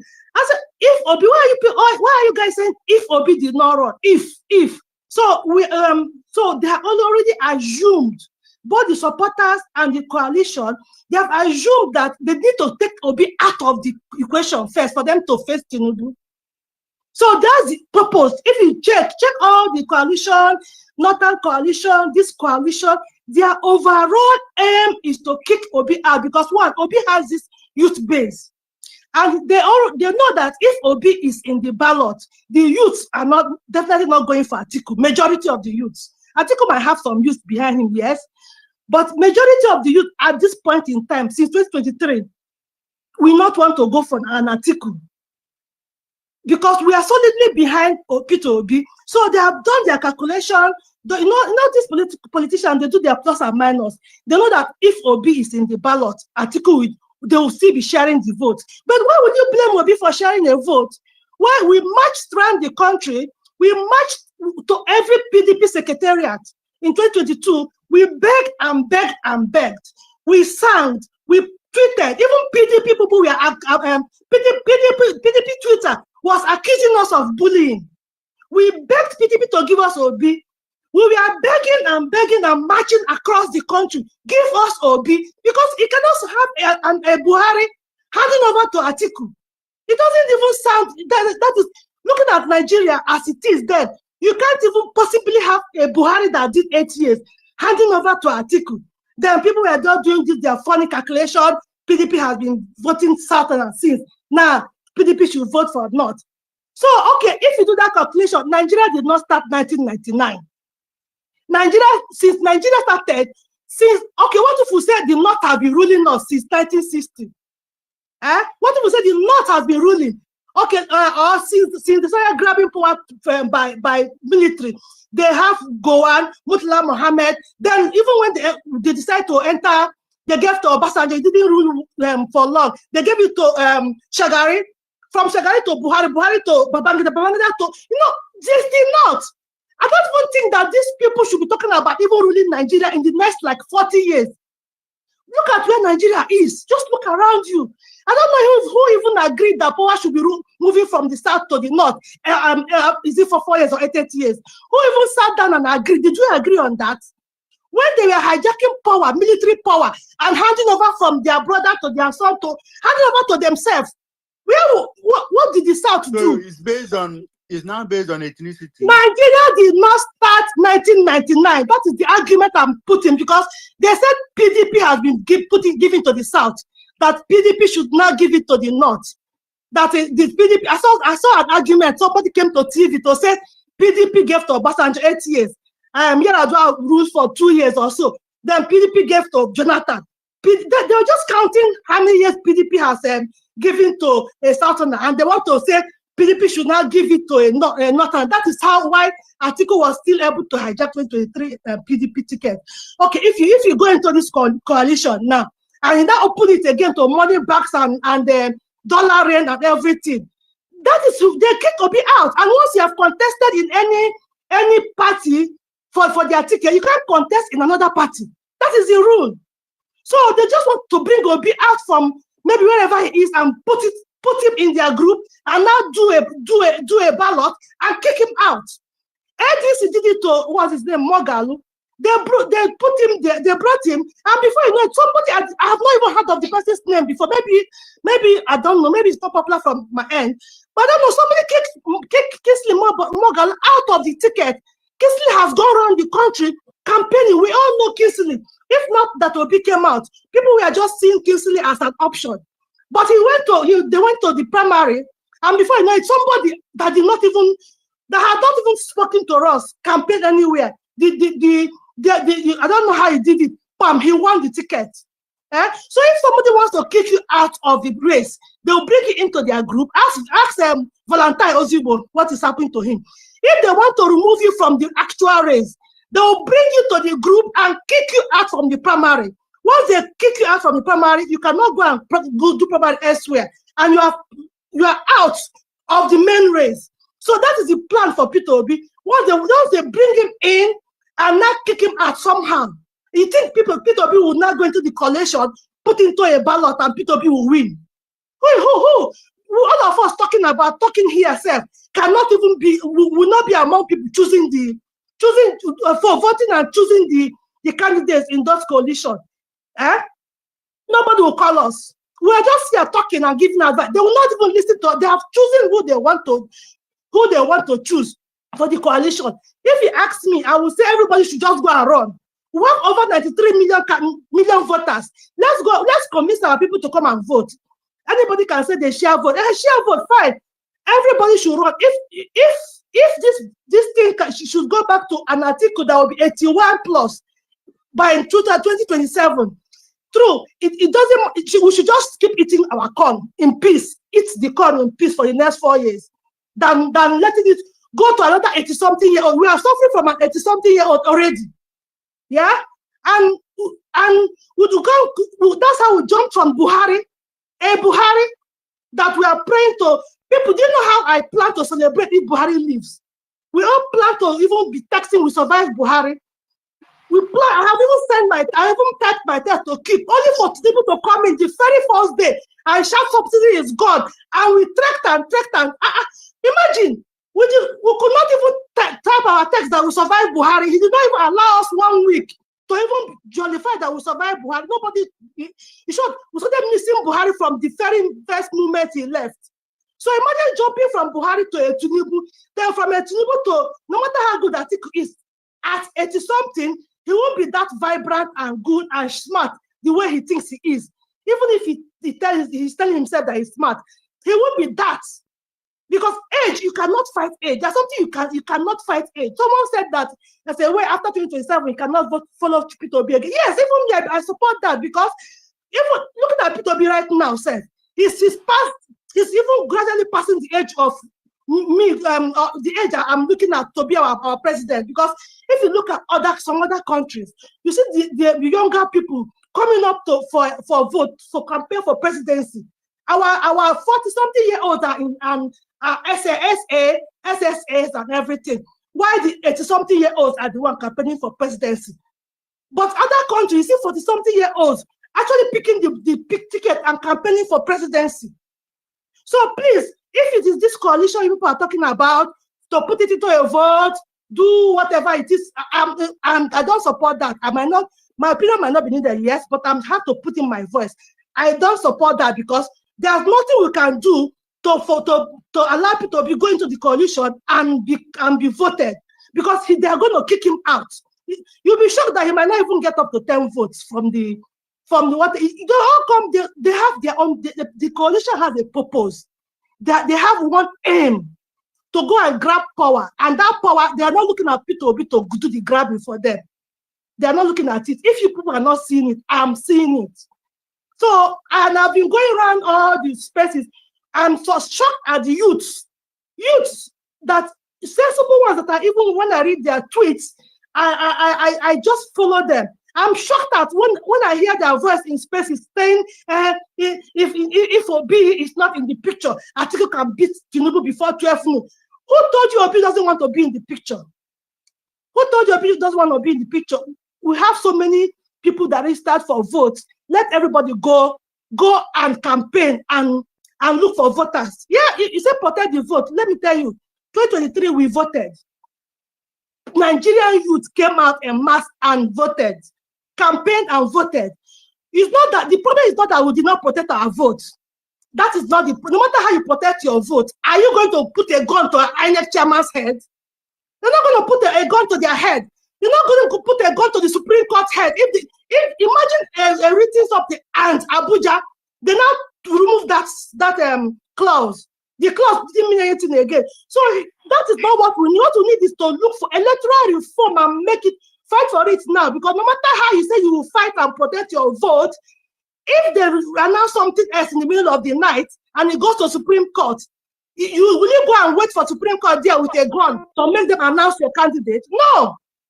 So we should be doing the right thing that we should be doing, not coming around creating spaces and talking about coalition. Why we have not addressed electoral reform? We've not even addressed Supreme Court.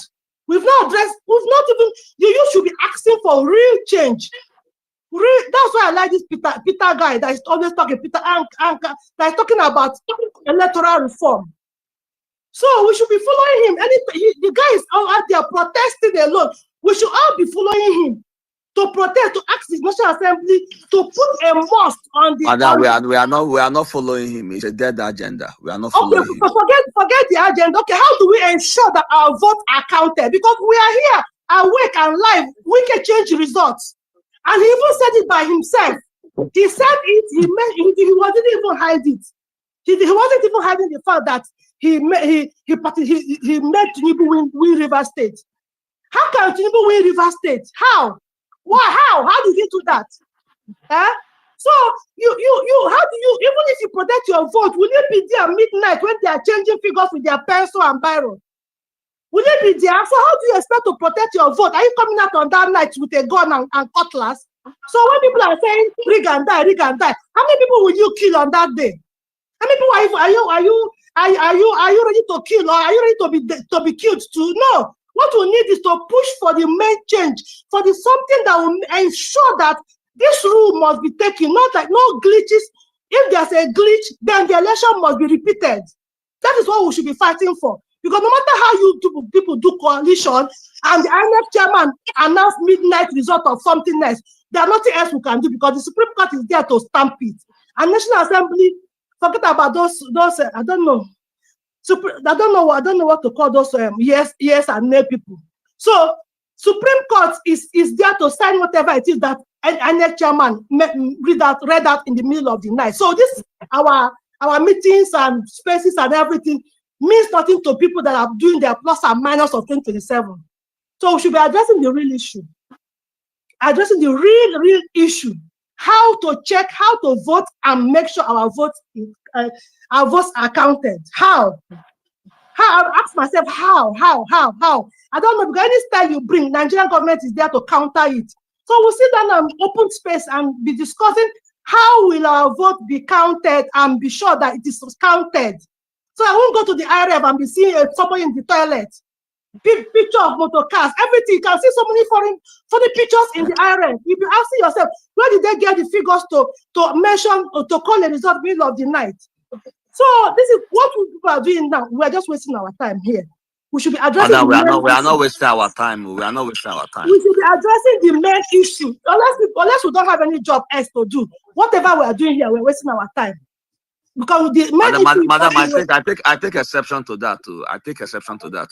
Oh. Okay. Thank you very much for that very passionate. I think you overstood. That's the reason. I mean, enter. So you came here to waste your time on our behalf, or what? I mean, it's actually.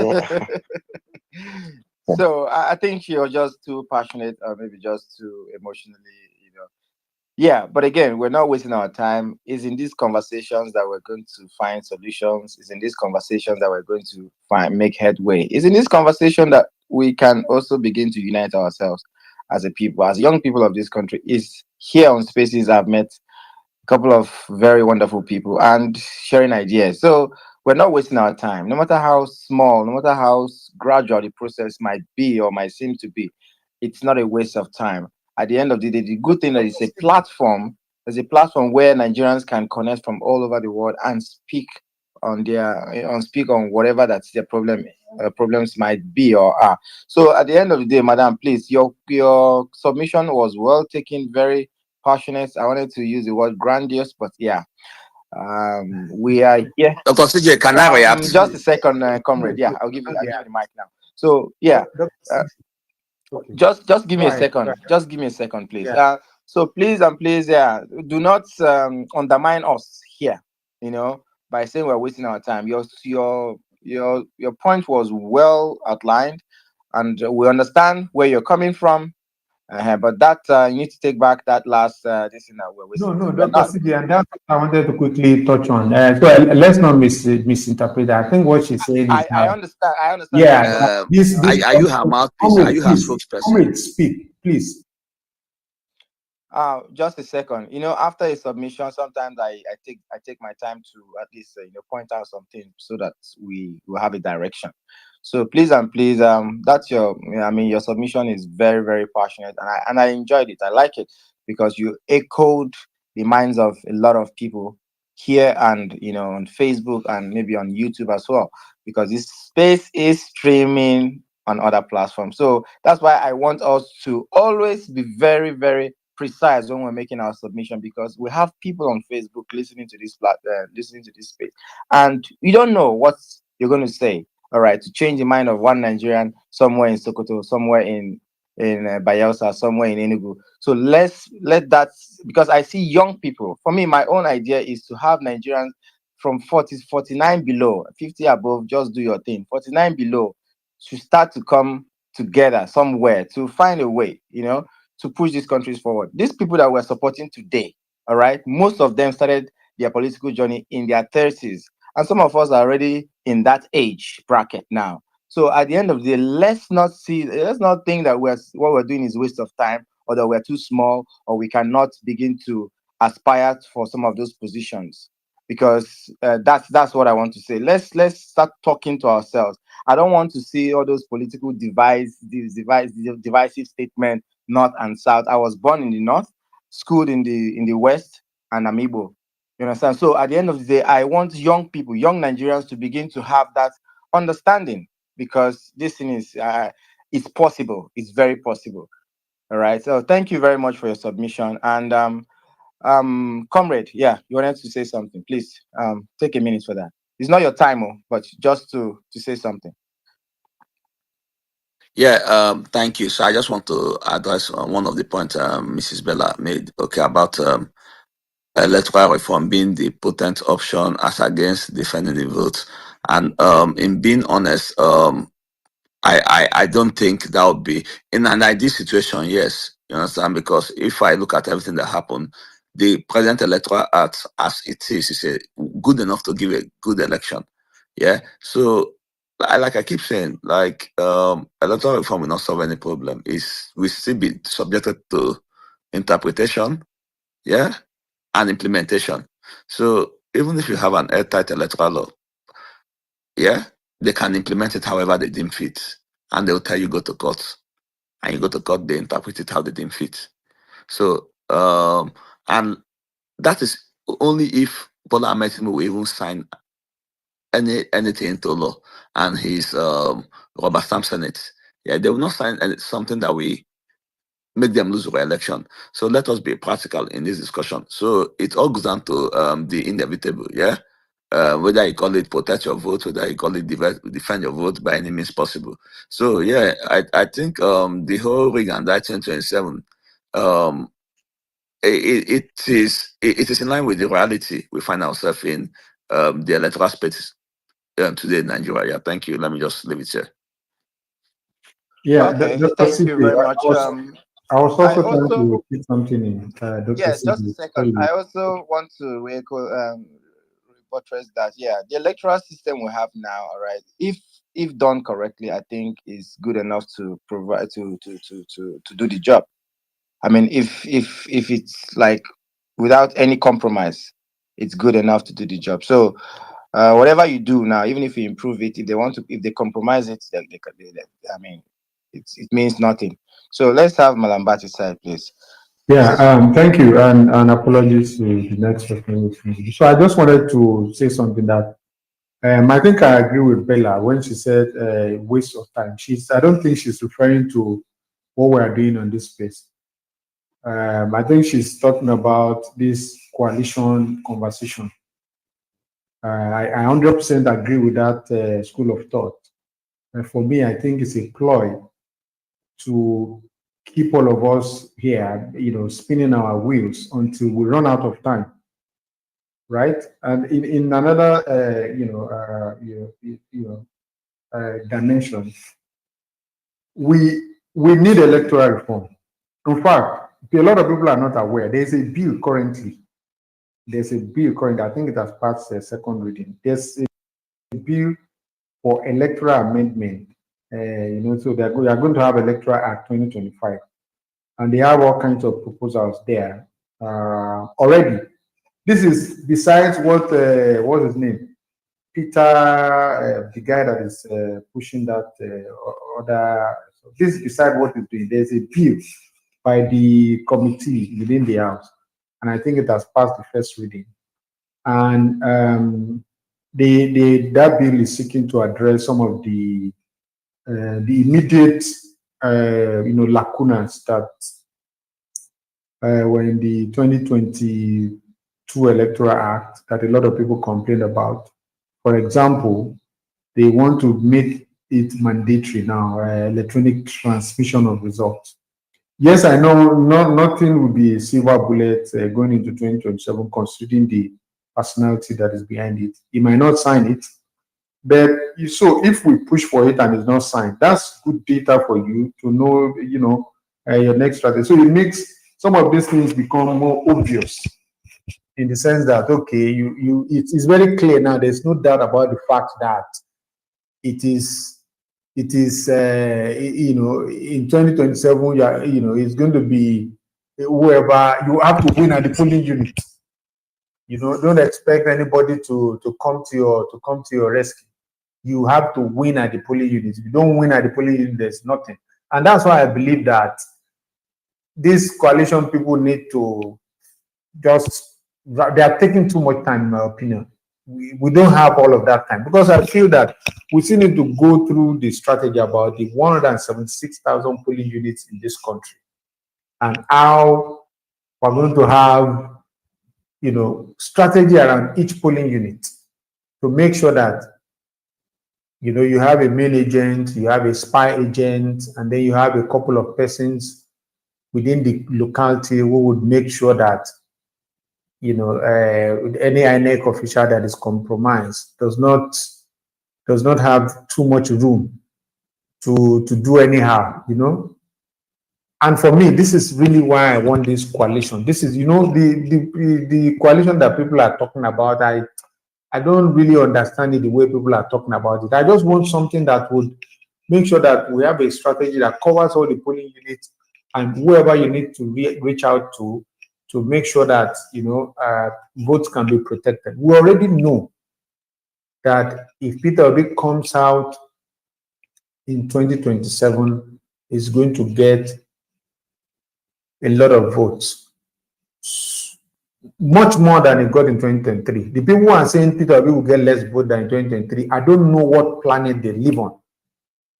I assume that most of them are not in Nigeria. If you are on ground, you will know that even Showore will probably make 100,000 votes in 2027 for the first time in his political career. That's how much people would seek an alternative. If things continue this way, you know, the APC just knows that there's no pathway. And, you know, that's what El Rufai said. He said he doesn't see any pathway for the president. Even in the Southwest, a lot of people will be surprised. The home base of Tinubu, a lot of you will be shocked if things remain this way, right? So, and that's why I believe that what needs to happen is, you know, is to do whatever we need to do to make sure that these elections are won at the polling units, you know, because I know Nigerians will vote. Just make sure that every vote that, you know, is cast for our candidate is protected, and it gets transmitted to, you know, a central database. Maybe you can even have a public screen where people will be viewing the progress of the results. This is also in the 2025 amendment to the Electoral Act. There's something that I think they have a proposal where they say INEC should have a public display of the result as people are voting, and, you know, just to monitor the progress of the election. So as people are voting, the numbers get punched in and it gets transmitted live, and you are seeing, you know, like all how the bars are moving, you know, and how people until the finish line, you know. So all this proposal is there, but like you know, the other speaker said, I think was that comrade, yeah, Tinubu might not sign it, he might not do whatever, but at least, you know, everybody will see that this is the kind of government we're dealing with. If we are making a proposal that will improve the electoral system, and somebody is saying it's not that, and then let's also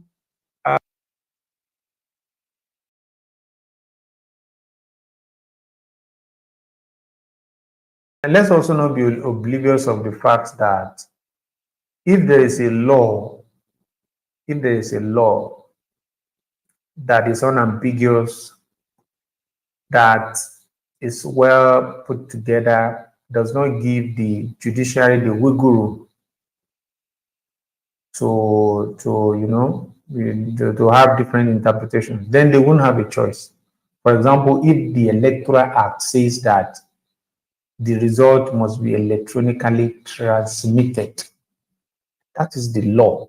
So if you don't do that, that's a violation of the law.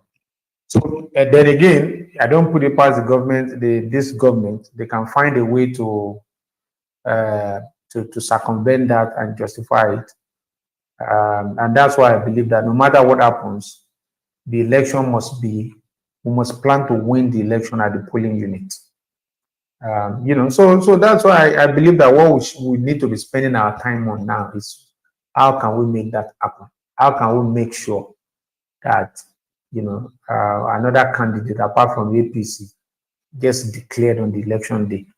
For me, that's what I want to be spending my time on. So I'm going to stop attending all these coalition spaces after a while and start looking for people who are genuinely planning to to work on protecting and defending the votes, because those polling unit by polling unit strategies, what I'm looking for.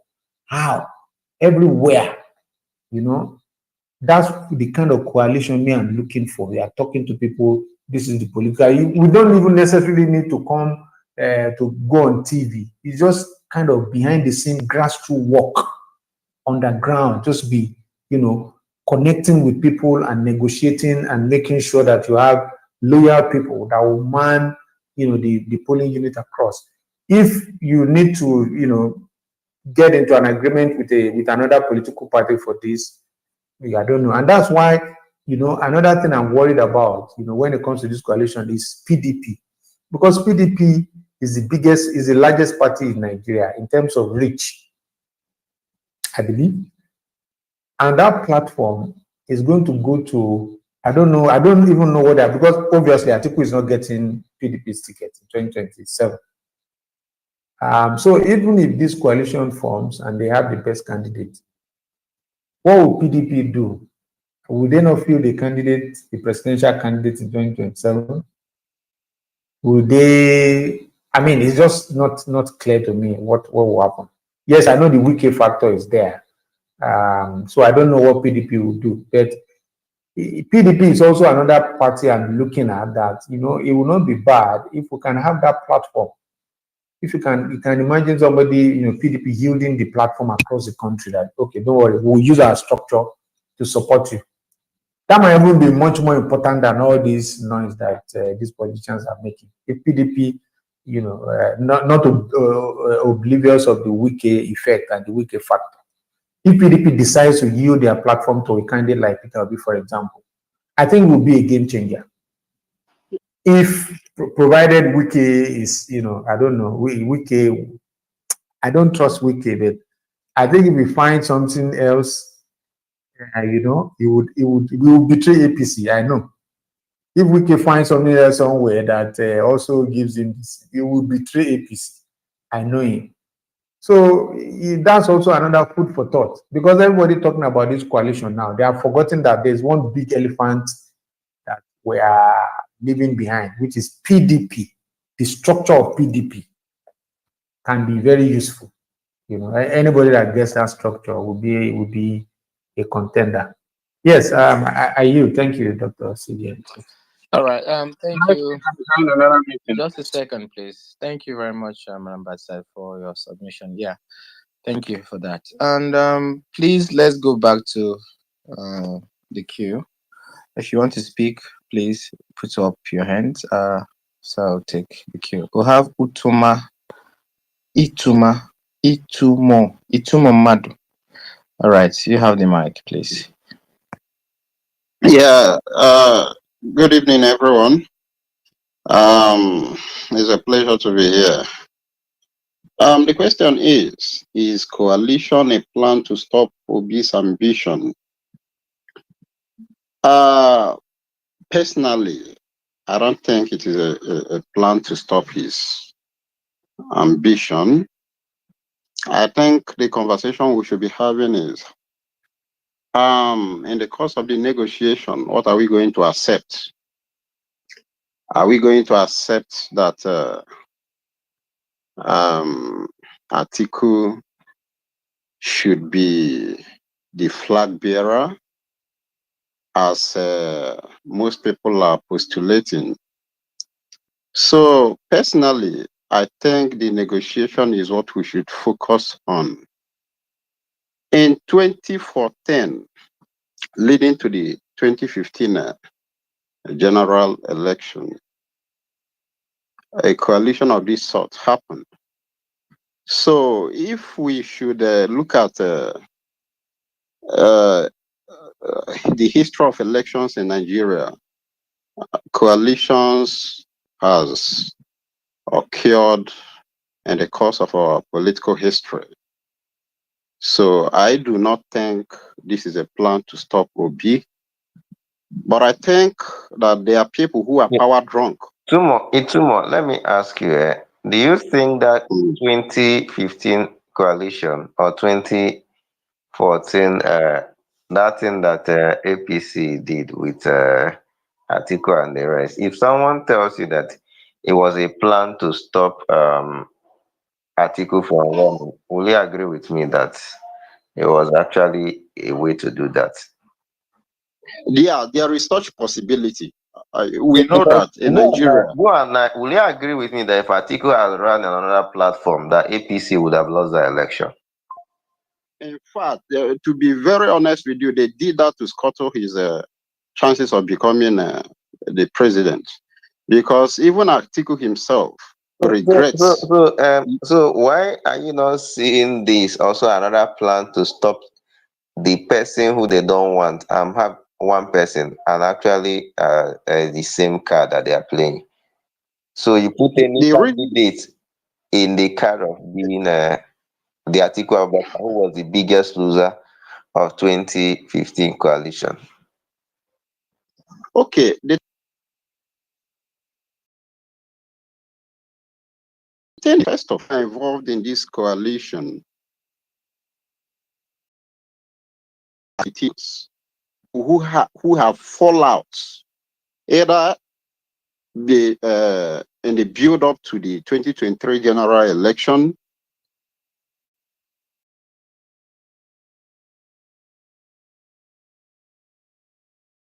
or their interest was not met. So I feel the people who are involved in majorly are aggrieved politicians. Secondly, the political sagacity of Peter Obi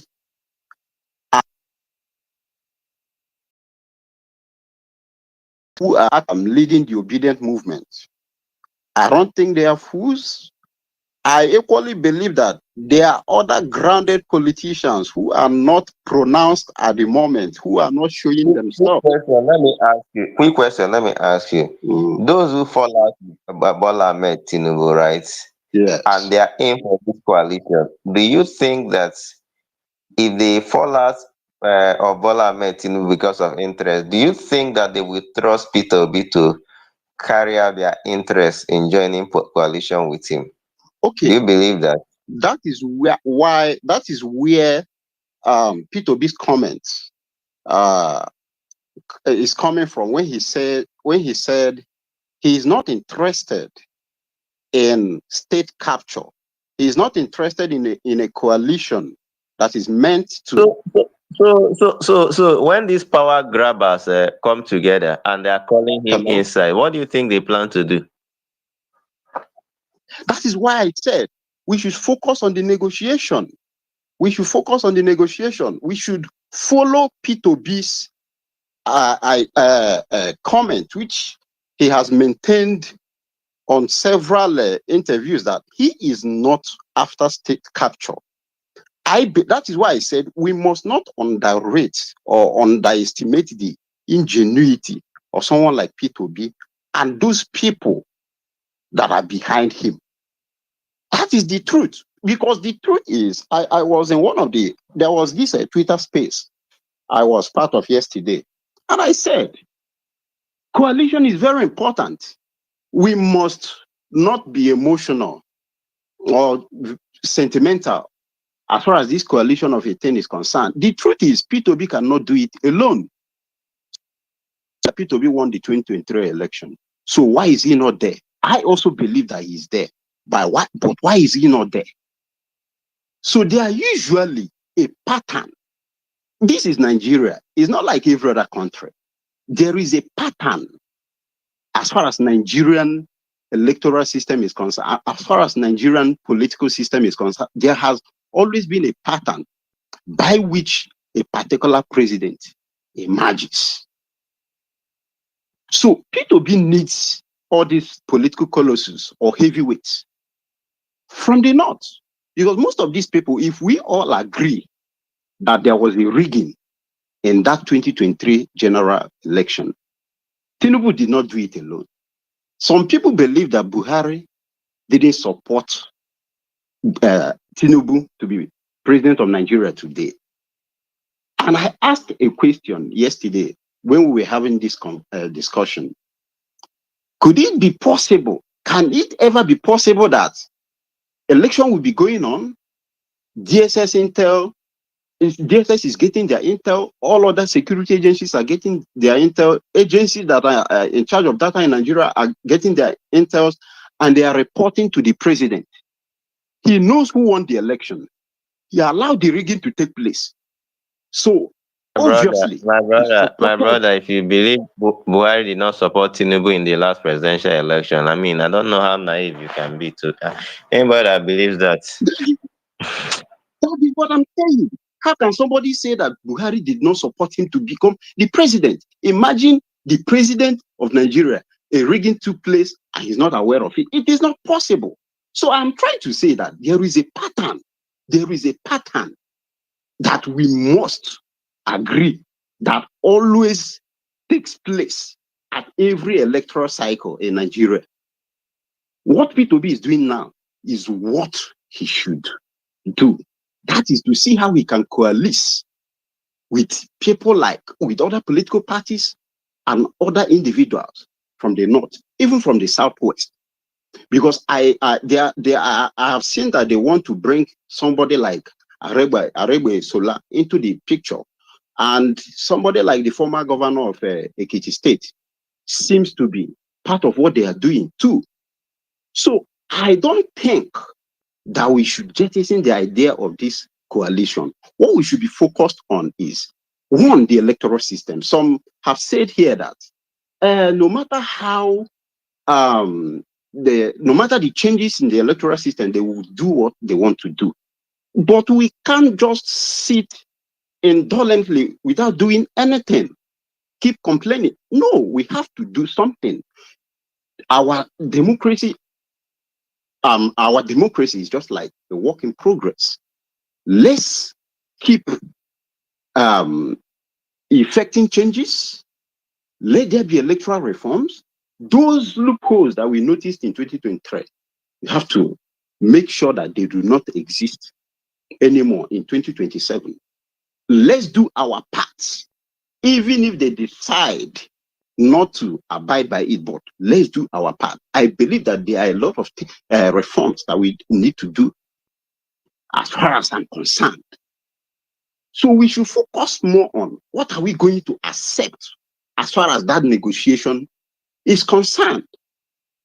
What are we going to accept? And I believe that P2B himself is very much aware of that. And that is why he's saying that he is not interested in any form of coalition that is not for the interest of the people. And I believe by that comment, he's passing a message to those parties that are involved in the coalition. He's passing a message to them. And the Obedient Movement has also made it clear. Maybe they haven't come out fully to say it, but from the conjectures and everything that I have seen, they've made it clear that if it is not P2B, they are not part of the coalition. If P2B is not going to be the flag bearer, they are not part of the coalition. Because the truth is, P2B is who the Nigerians want. So any coalition that P2B will not be the flag bearer might end up not achieving anything positive.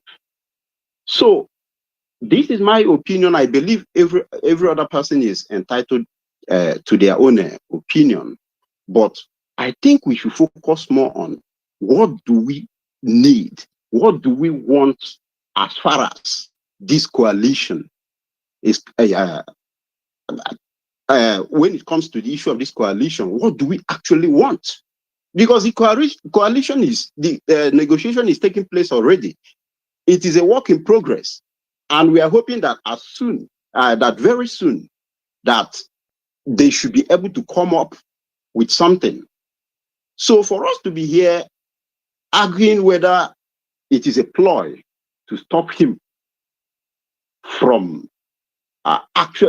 contesting or becoming the president of Nigeria, for me, I don't think that is necessary. It could be true. So I'm not saying it is not true. It could be true.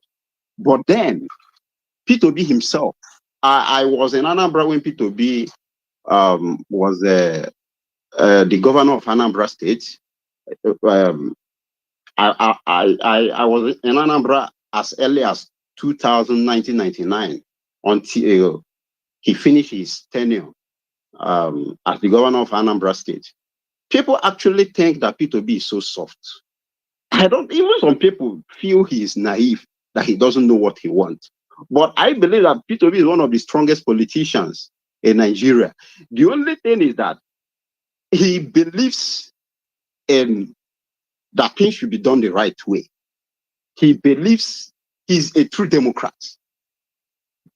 So we must not underestimate his political sagacity. I trust him so much that he knows what he wants, and that in the course of the bargain, that he is going to get the best for the ordinary Nigerians who are yearning that P2B is who they want to actually champion the compass of Nigerian political system, at least to make life better for the ordinary people on the streets.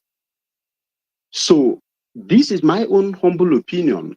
I think that we should be asking ourselves, what do we want as far as this coalition is concerned? And from that conversation, we should be able to brainstorm. We should be able to at least gather the opinions of people and bring up the ideas that are best for the generality of Nigerians. I yield the mic. Thank you. Okay, thank you very much. Majority of the people here, I mean, we just keep saying the same thing, and it's good that most of us have same opinion and why we believe that P2B should be the flag bearer. And some people also argue otherwise. Again, the coalition, people have different understanding of what the coalition should be like. Some people feel the coalition we're talking about, coalition between. Hello, please mute your mic. Okay, yeah. People have different understanding of what a coalition is, or what kind of coalition we're talking about here. Some people come and say yes, they are in support of the coalition, but again, you must also explain and expatiate what you understand, what the coalition means to you. To some people here, they believe that the coalition must be a coalition of the Nigerian people, of the Nigerian masses, where P2B is the person leading that coalition. That anything that does not reflect that Nigerian people, they will not support it. As some people here, the coalition means Atiku will be and the political elites, coming together. I mean, I call it the APC coalition. You get me? That's what I call it. But again, that is how different people understand it different way. So let the conversation continue, and let's have Ego watch. You have the mic.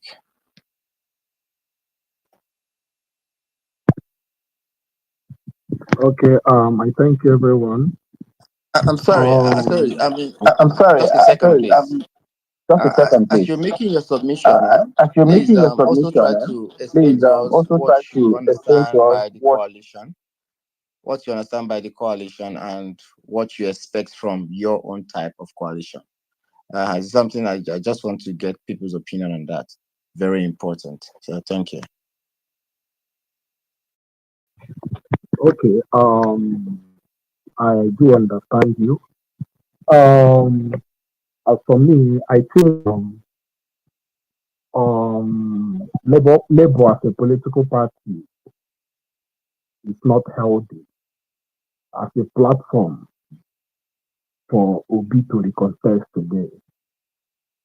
Considering what is happening now in that party with regards to Aburi attitude and stuff, you will find out that the house is no longer in order.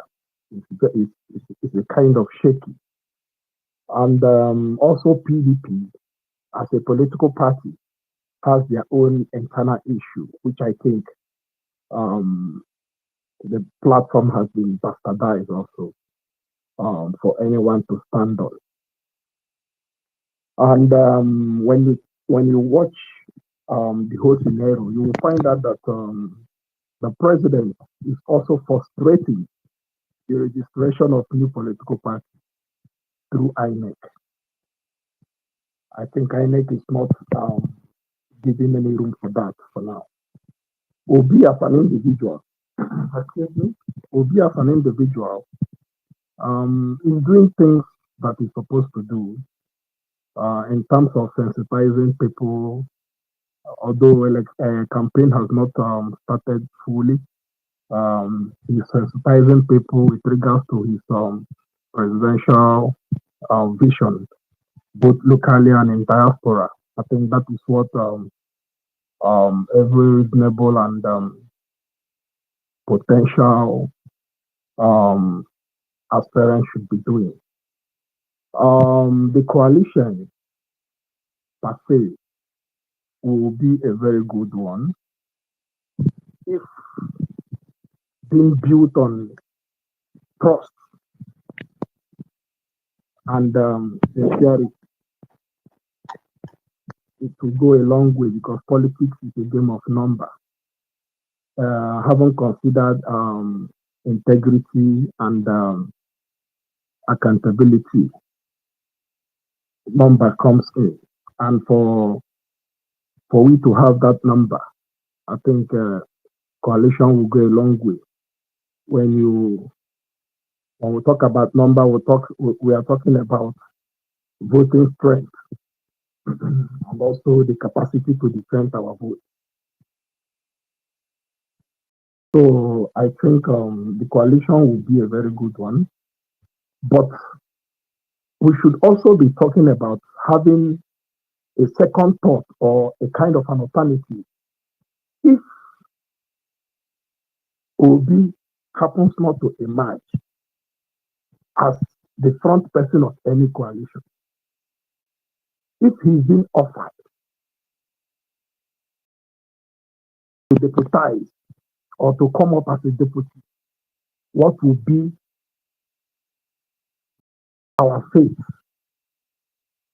Should we say as a result of that, we are not going to support Obi anymore, or we should support him so long as his picture? So who is he going to deputize? Because as a politician, as a white politician, you have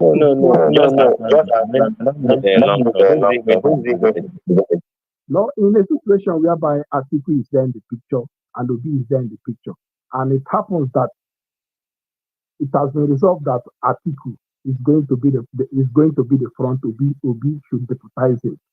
Should Obi back up from such agreement? That is what I'm saying. That is what I'm asking.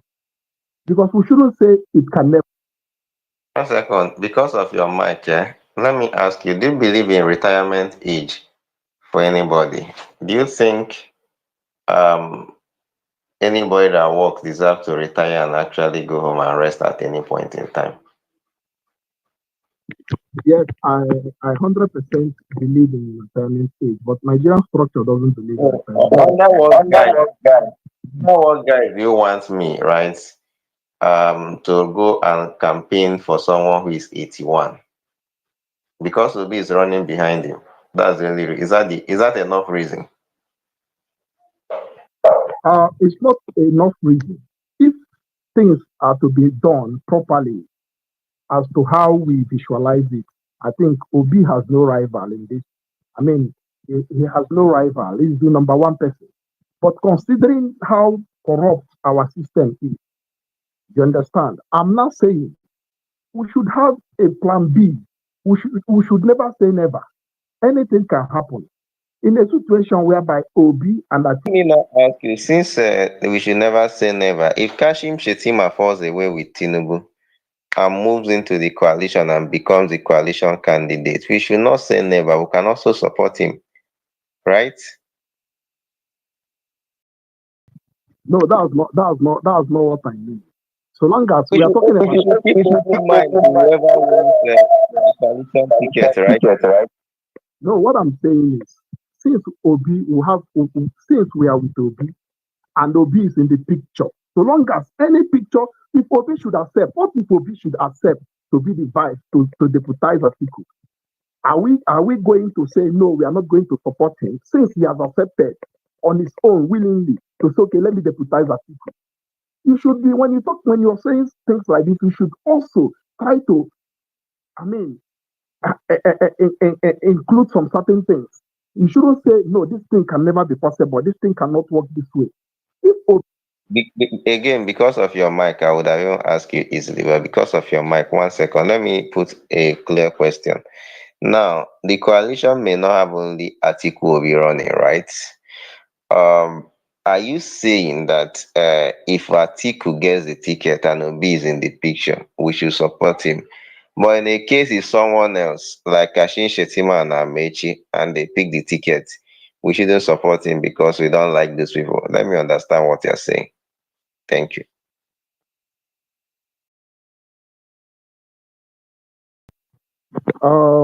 we shouldn't support them because everybody has his own political belief and ideology and philosophy. Obi is my kind of person. Understand? I believe Obi should be in the picture or to deputize Atiku or to be the president himself. Obi will do what I wanted or what I have always wanted him to do. He will make a difference, whether as deputy or as president. Understand? But bringing Kashim Shettima and others into the picture is a no-no for me because I don't like that kind of person. You understand? I don't like, they don't have, they are clueless. They have messed Nigeria up. You understand? So I disagree with you because the way I see people project Malami, El-Rufai, Atiku, Amechi, even all these people that, I mean, they are like, so the day Kashin Shetima will say join, I mean, he will become one of the strongest politicians. You will see something good to talk about him. That is what I believe. I mean, we are seeing this thing. The thing is, it's not like, I'm not joking. I'm not joking. No. The way I'm seeing it, right? The day Kashim Shetima we fall out with Tinubu and he joins the coalition, we will still be here finding something good to talk about them because they are now in our camp. That's what we have been doing since. well, you're right, though. But I think from my own perspective, Obi should lead us. Any coalition that will emerge Obi as the front runner, I 100% endorse it. But in a situation whereby Obi happens to second Atiku, so long as Obi accepts, Obi is the one I'm following. I'm not following any other person. So long as Obi accepts, I'm with him. That's my own. I rest my submission. Okay. Thank Thank you. you very Thank you very much. The good thing about all of this conversation is Obi, Obi, Obi, Obi. Yeah, I think everybody knows the truth, and again, that's something that is very important. Every opportunity I get, I want to call upon every young person in this country listening, anywhere you are in this the country, listening to my voice, east, west, north, and south. Every young forward-thinking Nigerian, please and please, let's start thinking progressive. Let's jettison this idea of tribalism, religious this thing. differences. Let's think progressive. All right. Adamu, Usman, Mustafa, anywhere you are in the north, right? Dayo, Olumide, anywhere you are in the southwest, Emeka, Chukwudi, anywhere you are in the southeast, and other parts of the country, Usman, everywhere, please and please, young people, come out and defend this country. Come out, let's move this country forward. The whole idea of Atiku for me right now is being someone also in the medical field. The guy is old, cannot be, his soul and spirit might be so strong to want to perform, but his body is a bit weak. He cannot be as active as we want. He cannot be as proactive as we want. I don't want to believe that the right thing to do to a man of that age is to start to denigrate him and to say things to bring down his personality.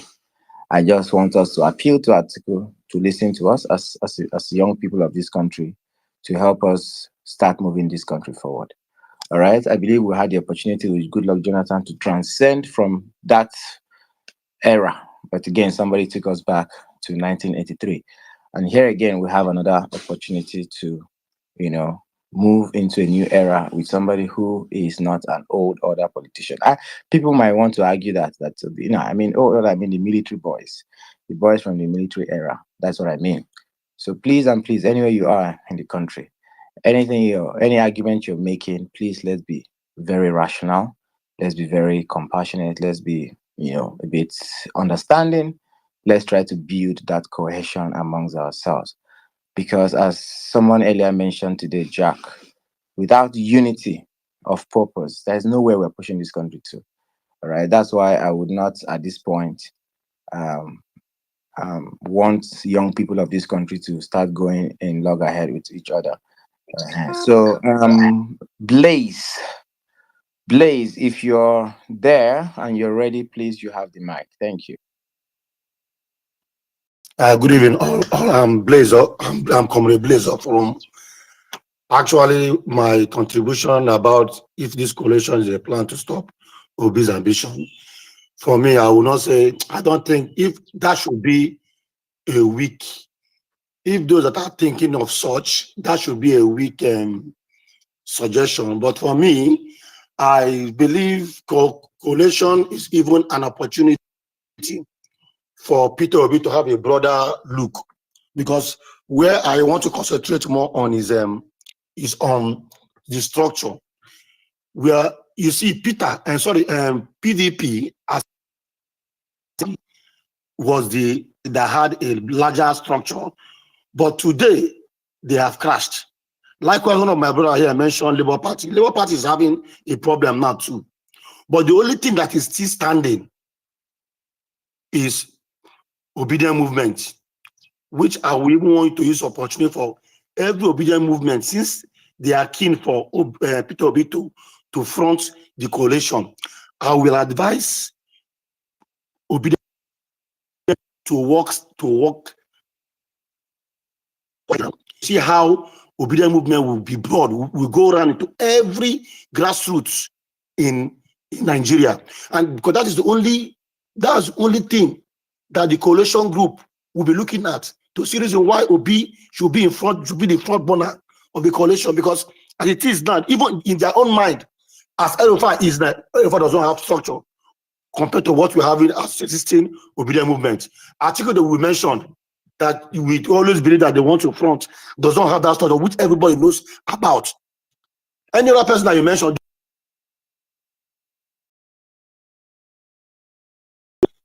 working hard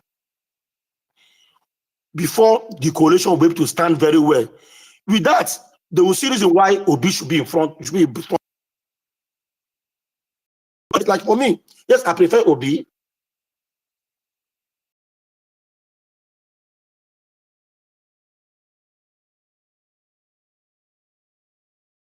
Personally, I prefer Obi.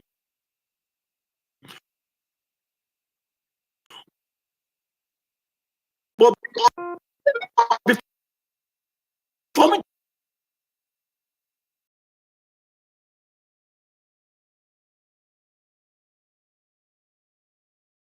Okay, you would have to fix your mic and come back. Before Blaze, your mic is bad, or your network. Something is wrong. Something is wrong with your network. Something is wrong with your network. So try to fix it and come back. I saw, what's his name? Okay, Fidelity. There all is right. there is Fidelis, yeah, Ambe. Yeah. Thank you very much. Yeah, please go ahead. Can you hear me? Yes, you're coming out loud and clear. Okay, thank you very much for the opportunity. Let me say this. I'm somebody who is very practical, and there are things. The political landscape of Nigeria is very, very unpredictable. So if you have a fixed mind in any issue, you may be working in the disadvantage. So it's always good to open our minds in what is going on. I can tell you that in 2023, everybody, even the political class, they underestimated Obi. So they didn't know what the outcome will look like. Even the RFI we are talking today, he said Obi cannot have anything in the north. But finally, he won some parts in the north. So what they are planning now is beyond you and I, because they know that what happened in 2023, it was massive until he beat Tinubu at his backyard. So Tinubu will not sit and watch Obi. Tinubu will not sit and watch Obi. So we need to work hard. We need to work extremely hard. Now, we are talking about the coalition trying to, whether it's a means to, you see what is happening with INEC. When Abure got the judgment at the lower court, it didn't take INEC 1 week to implement that judgment. But the one at the Supreme Court, INEC is going to the university to study the judgment before he implements. Do you think that is by himself? It is the government doing that, because they don't want Obi to have a platform. They don't want Obi to have a platform. So for the coalition, we need to be monitoring the coalition, but we don't need to have a fixed mind. We need to have our position well known, but we don't need to have a fixed mind. We must be relaxed. That should be the second thought. But we must have our position that Obi should be the flag bearer of that coalition, because he is the most qualified person in Nigeria now. Now, when you look at the way the electoral this thing is, I heard somebody was talking about electoral reform. That electoral reform, we cannot undermine that electoral reform, because if they say today that INEC will be the one to prove that he conduct his election well, it is different from a situation where it is the candidate going to prove, because the candidate will not be able to have material from INEC if INEC wants to favor any person. But now, if it is INEC that was supposed to prove that his election was well conducted, that is a game changer. If they say, okay, transmission must be, they must transmit result electronically, that is a must. Instead of saying INEC may, when they say INEC may, that is where the Supreme Court and the other, and even INEC, they penetrate to do the bidding of any candidate. So we must also be looking at the electoral reforms. And then when we come in a meeting like this, we don't just talk, go, then the next day we come talk. We should be doing monitoring and evaluation. when we come like this, we say, okay, how many people we go a roll call for the 36 states. We say, okay, how many people are here who have their PVC? How many people are here who are on the ground? How many people are here who know their polling unit? Because we are talking like this. If I go through this Zoom, maybe half of us are in the diaspora. But we say, okay, we should not do this, or we should not do this. But we are in the diaspora. We're not going to vote. So we need to be practical. We need to be practical so that we should be evaluating and seeing the progress of what we are doing. How many people are really coming out to protect their vote at their polling unit? So I think those are some of the highlights that I got to share with us this morning. Thank you very much.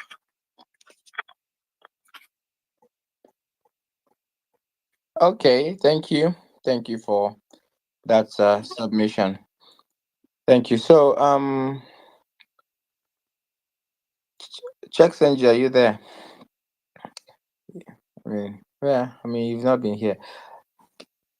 Checks Njenje. Okay, Checks is not here. So, but yeah, we have KKA. He just came up. Now, do you have anything you want to say? Yeah, Remy Sina is yeah. here, Mishina. I wanted to say the notion about people in diaspora not having PVC. I think a lot of Nigerians should stop having that notion. People in the diaspora, some of us went back to Nigeria, to go and register to have our PVCs. During elections, we do come back to Nigeria to participate in the electoral process, And we've been trying to see if they will push, like if they're going to sign like a new electoral bill whereby people in the diaspora can also be participating in the electoral process. So these are all issues that people from the diaspora too are also trying from their own side, to see that they bring Yeah, but everybody back. again, these people fail to understand that the diaspora plays a very, very important role in the economic situation of Nigeria. You know how much comes in from diaspora to Nigeria.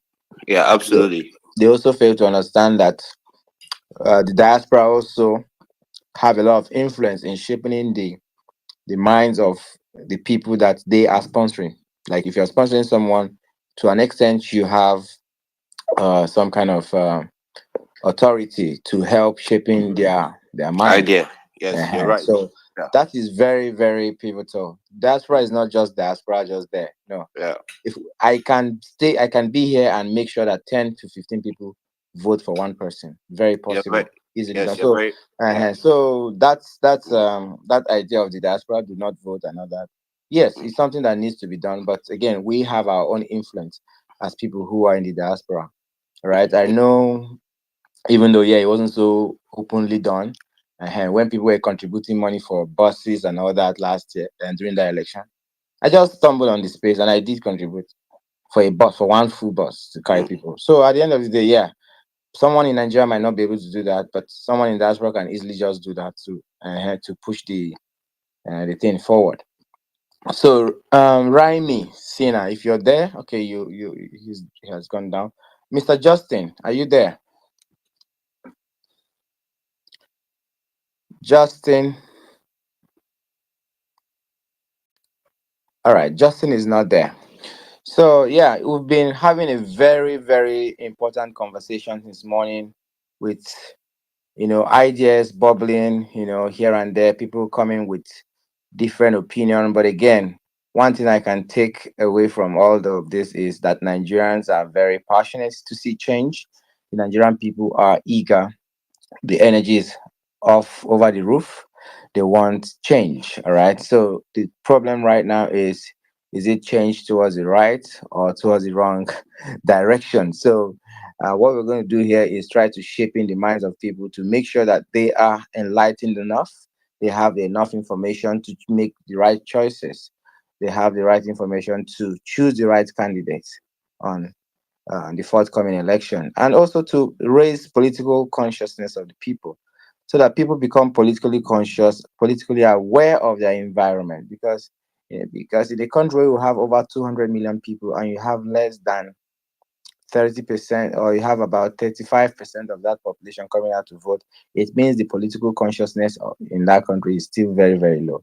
So there must be there must be grassroots mobilization. If you have money, you put, I mean, money can talk for you. You put money forward, not to anybody personally. You can personally in your private corner, you can start doing that and pushing your message.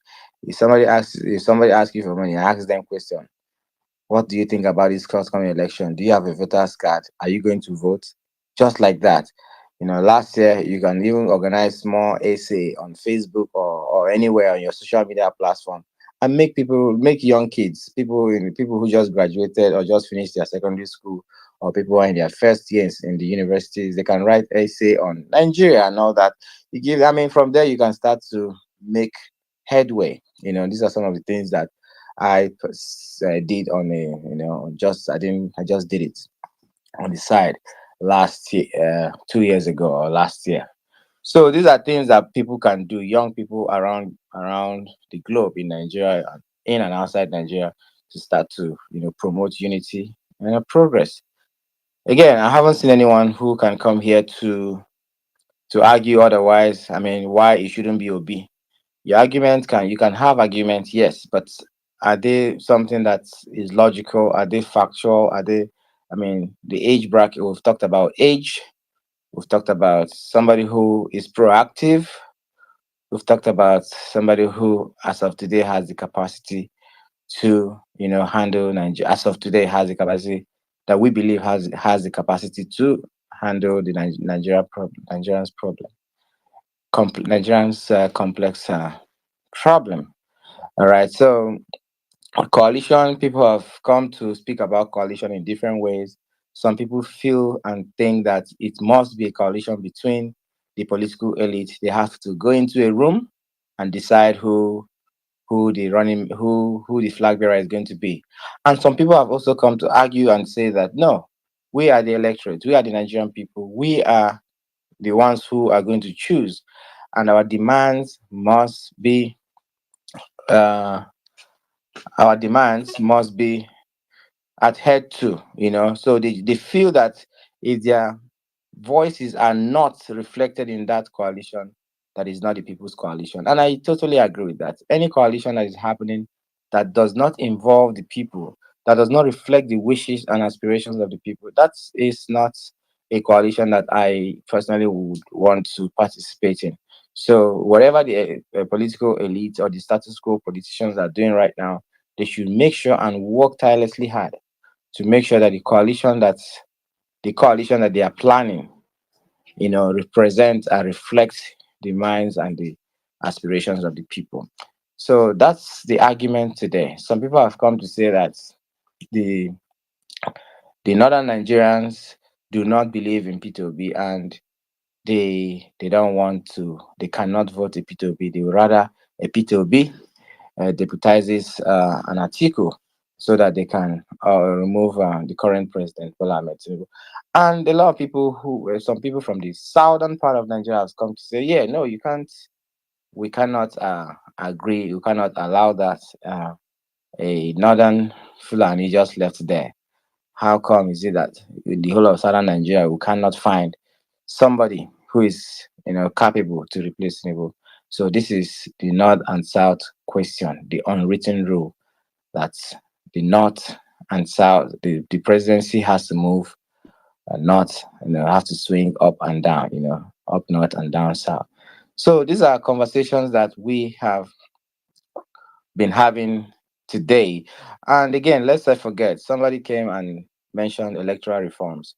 And these are like, long-term conversation. When we talk about electoral reforms, I think that the electoral reform that we have right now, if adhered to, is good enough to provide us to reflect the aspirations and the wish of the people, basically. So that has been the conversation today. I see H is back. Fidelity is back. I don't know if Mr. Justin is here. Nedu is here on the speaker session. If you would like to say something, please identify by raising up your hand. I will give you the mic. So Yeah. Eche, Okay, just give me 5 minutes, please. Eche, are you here or you okay? So, all right. I mean, whenever you're ready, we are here. Pushing the conversation. We've been here since morning. This is about I don't know if I'm not mistaken, almost 12 or 15 or 13 hours already. Of this conversation, and it's been very, very interesting. And again, let me use this my last. Let me just hold on, KK. And I would always. I think I will. This my this what I want to do now. Whenever I'm going to be co-hosting, because I don't host spaces, co-hosting spaces with Alfonso. I mean, he always gives me the opportunity. I want to say a big thank you to you, Alfonso, for giving me this opportunity to at least speak to a lot of Nigerians in one time. Um, Please, let's see how we can bring our northern brothers into these spaces to ask them why it should not be Obi, to ask them why it should be Atiku. Let's start having this conversation and place them side by side and see if we can begin to allow reasoning to take the order of the day. All right, KK, please, you have the mic. Yeah. For example, I can tell you when people say Peter Obi doesn't have supporters in core north, it is not factual.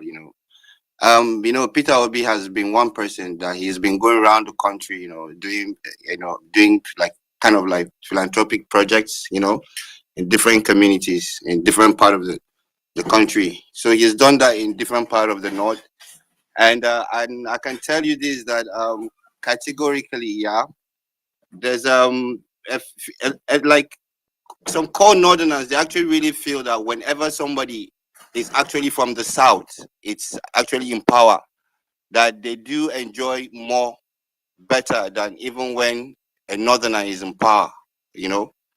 For example, the whole 8 years of Buhari, they didn't really enjoy it, but they literally just used hypocrisy to just keep defending Buhari when he was there for the 8 years.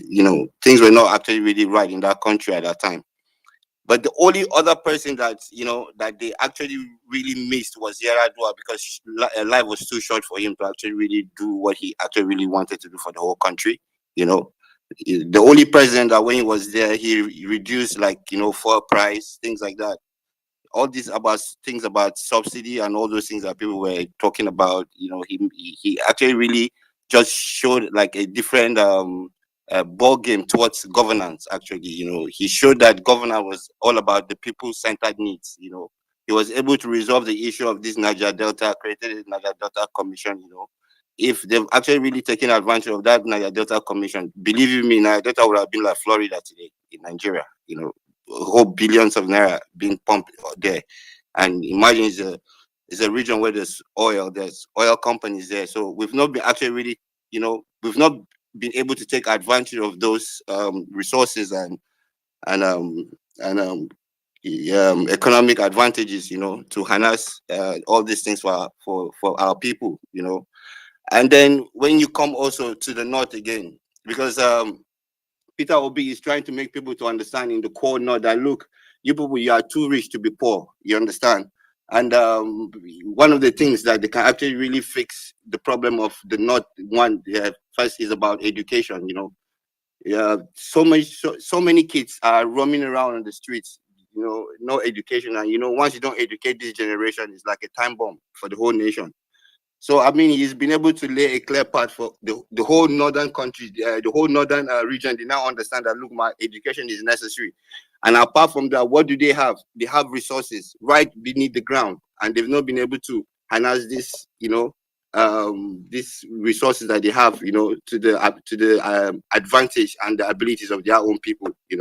So these are things that Peter Obi has been able to point out to northern leaders, and I'm very sure they are already really willing to listen. In fact, they are really ready to take this to the next level, and that is why you see they are all trying to fight Tinubu now.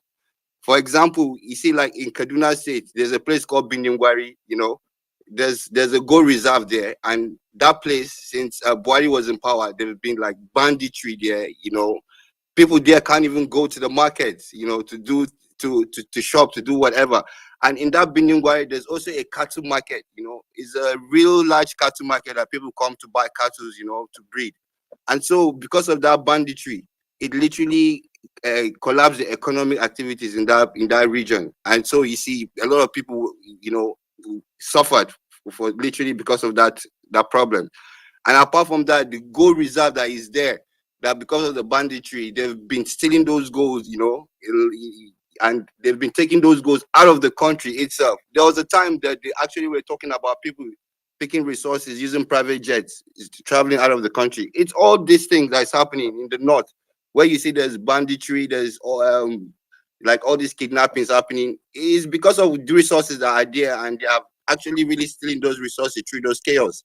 So, and Peter Obi has been able to actually really give a clear path, to say, look, man, these things, it can change, but it only can change with only the right attitude of leadership.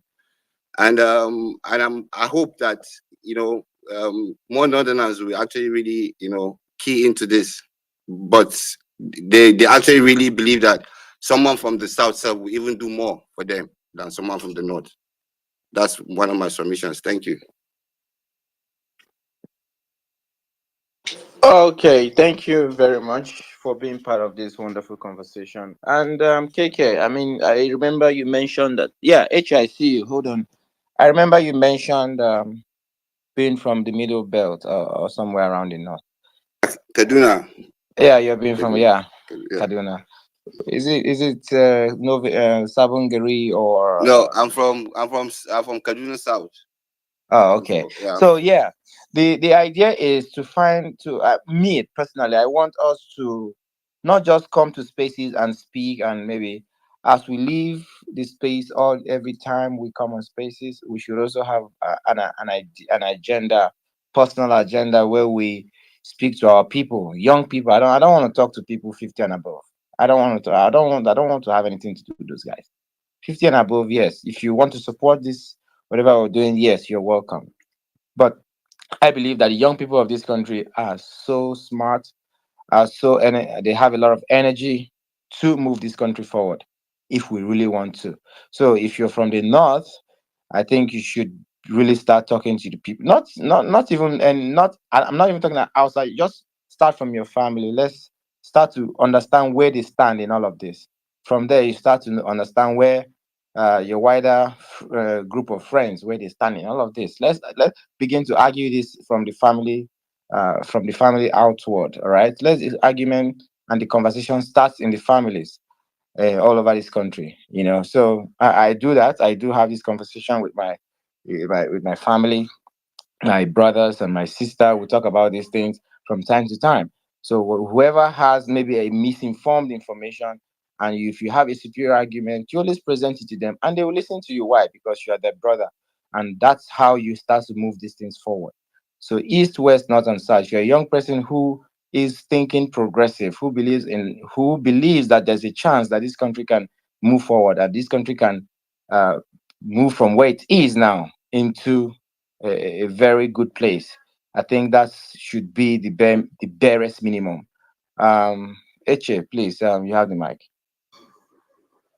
Yeah, thank you very much. The time I wanted to speak or to ask a kind of question was when that man they call Alhaji somebody. I think the guy is the man is a PDP man. Extension, you mean? Alhaji somebody, either Alhaji extension. Yeah, Alhaji The kind of extension. Yeah, audacity, Alhaji extension. the kind pride that guy was speaking, I was like, who is this guy? That's one of the problems I've been talking about here. Okay, see the way KK has been speaking, then compare the way that guy spoke that time, compare the two, then you see the difference. Because I don't know why people will. KK, I understand. KK is also from Kaduna South, so I mean, I believe two of them are northerners, two of them are from north. That's why I compare two of them. I was born in the north. There's a difference. That's why I compare two of them. You listen to this one, you listen to the other one, then you can know the difference.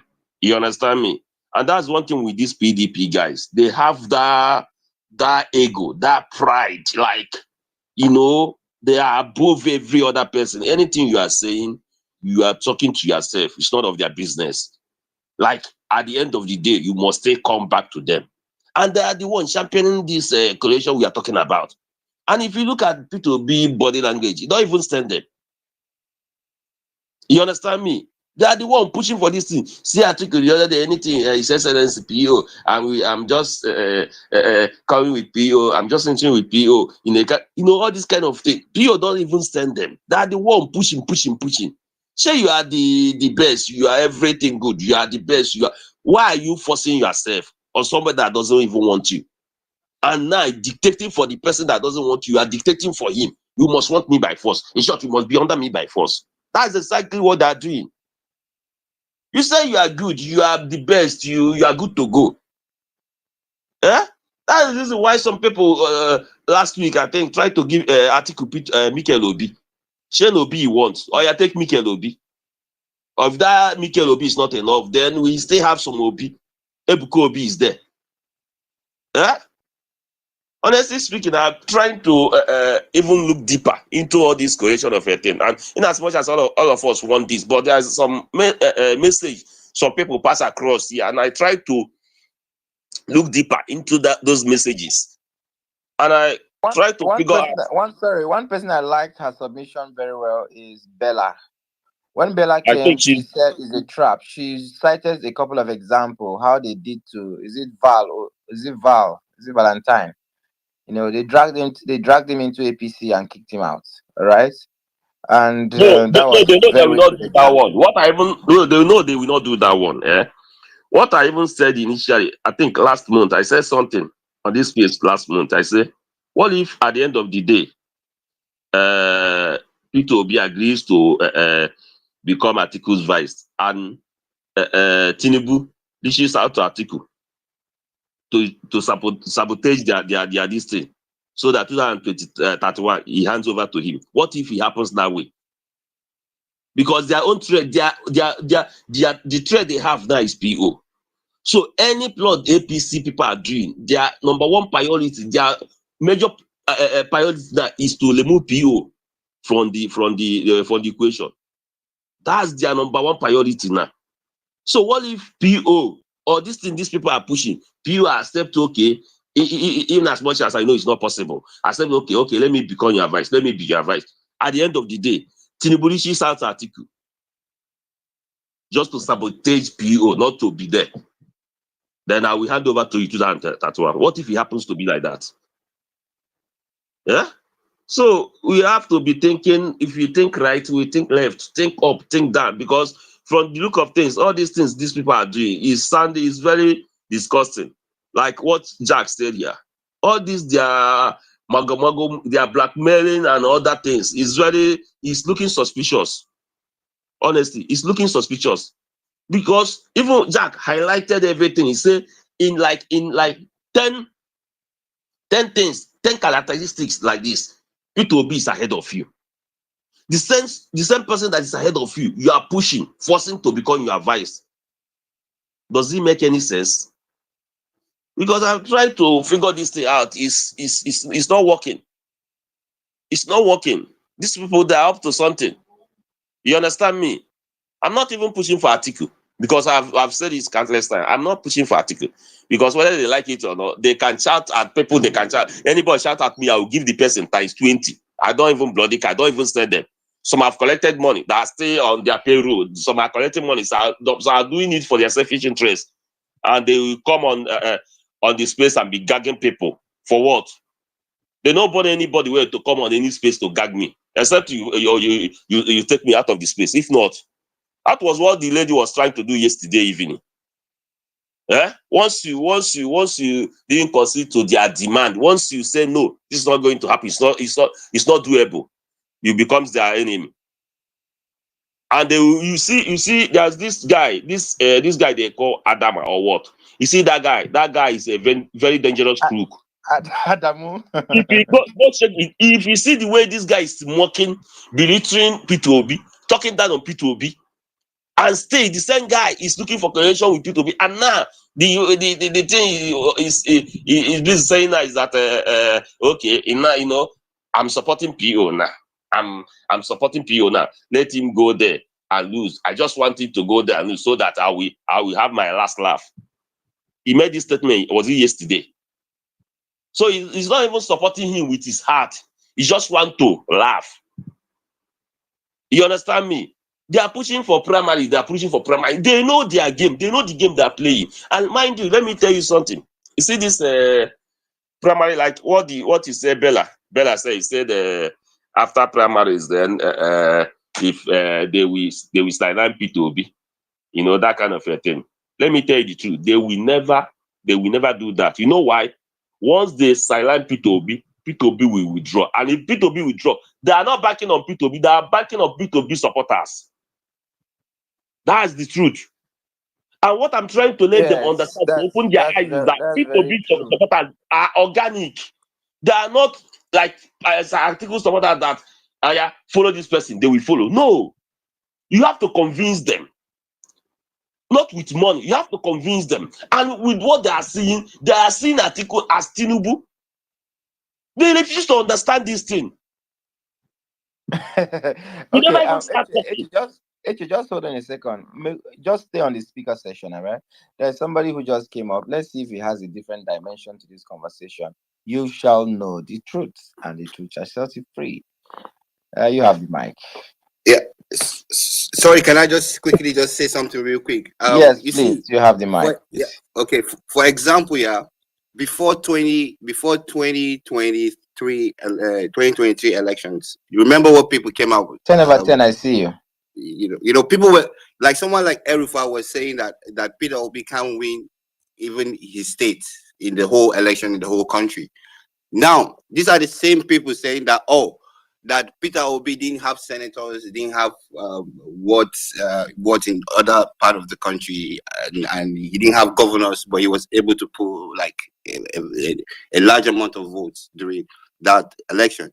So they know that Peter Obi is a force to reckon with, and as such, whatever calculation that will happen now between all these coalitions, Peter Obi is a force, and that force, they cannot sideline that force.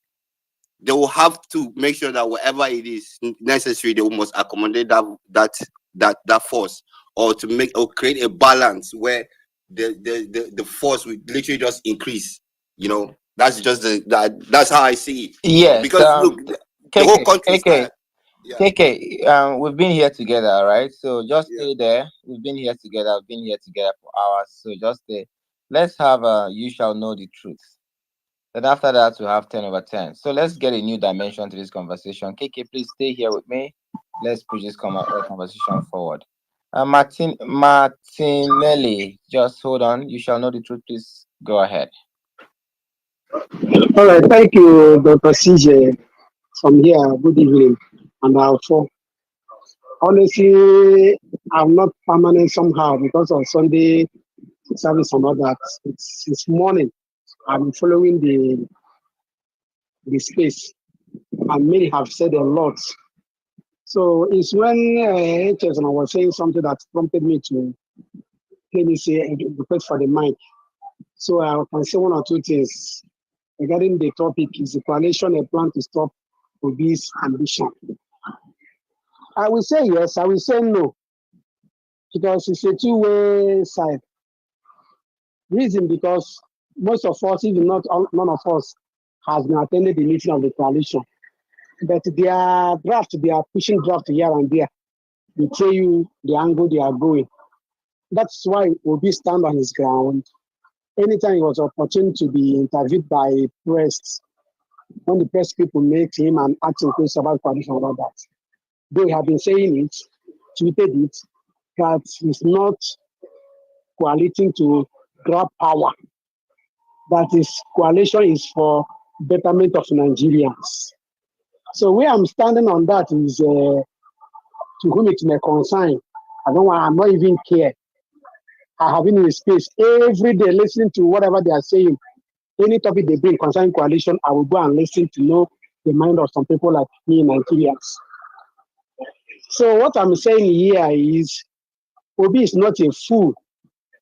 He understands. He know their game. Anybody pushing him to do that is on his own.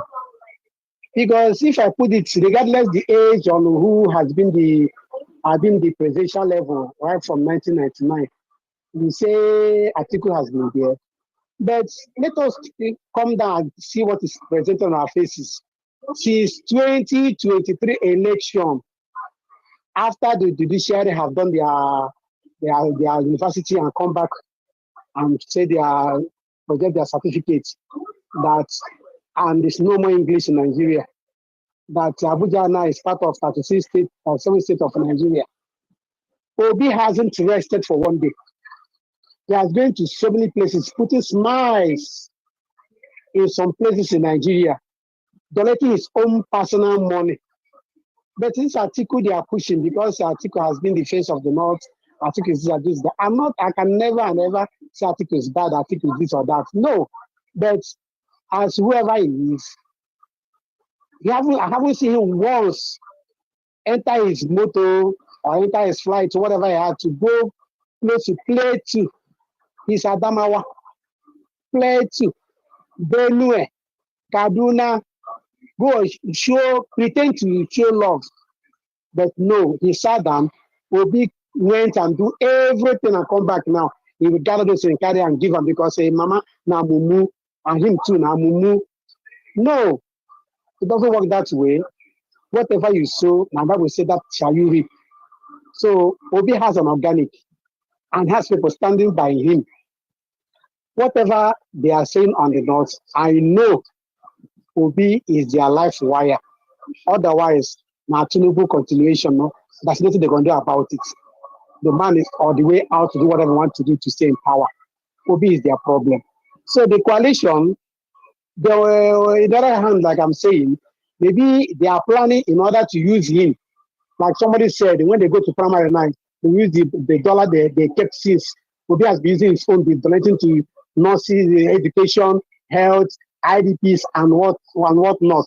They are keeping there. So when you reach for primary, they will buy person in the grave. The person in the grave will resurrect and come and vote, and Obi will be left out. No, anyway, that one will come later because there's no platform for now to know who is going to flag their flag up for the voting. So whatever they are doing, somehow they are trying to frustrate Obi. But if you say it's for Obi, let me say now as honorary person, I don't understand things now. They would have infiltrated Labour Party. That INEC that can never read a constitution, Supreme Court, ordinary English for how many months? They infiltrate the Labour Party now. If AZP say no go area, ADC say no go area, and if they try to open another party now, Tinubu go show them say I'm the president of Nigeria. He will frustrate them to the dying minute. Nothing will happen. So let them enter Labour Party now and frustrate the Labour Party. Scatter them now. Better scatter them. So it's a Labour Party now. You don't have governor. You don't have a governor. They have gotten a House of Rep and Assembly and half and State House of Assemblies. And let them go there now and infiltrate it and grab it and show their force. If they have anything in agenda, only that SDP or ADC can be the whatever they call the party, the only party. No, that it's not a means to remove Obi. They're even marketing Obi more and more. But the more they talk about Obi, that means they see something very wonderful in that man. And finally, before I drop, after June 12th, I will start tweeting to the mind of Atiku direct. I'll be tagging him. Obi has given you respect enough as a senior brother, as a boss. As a boss, allow your boy person to ride up and lift your name up. You have already given that respect as my boss. I cannot call him my boss. I cannot insult my boss. That boss is calling you now. Chairman, sure say you be chairman. Allow your pikin to be greater than you. That is African adage. I have a son. I pray that my son be senior than me, be richer than me, go places that I can never go in my life. So as he has become a man that has a lot of masses following him, Give me your blessing. Your name will be written in gold. By 13th of June, I was starting tagging him, tagging him, tagging him. Every morning is my prayer to him. It will enter his call, and I believe he will have a sense of understanding to know that what Nigeria Calamari is made to be fly the ticket. He will see that what he's trying to achieve, Obi will achieve it, and he will soon share the glory. So the coalition can never salam Obi for the ambition. We stand Gidigba. I have my PVC. I'm sure I have my PVC. As Tinubu is going for door-to-door campaign, we are following him for the back and door-to-door to counter whatever they can win. So we're waiting for them to send their door-to-door. We will sell door-to-door to counter it. If that is okay by them, let us see whether Nigerians are will Mumu pass Mumu himself. Thank you very much, my brother, Dr. CJ and the Alpha. Appreciate you. God bless you, what you are doing. Thank you.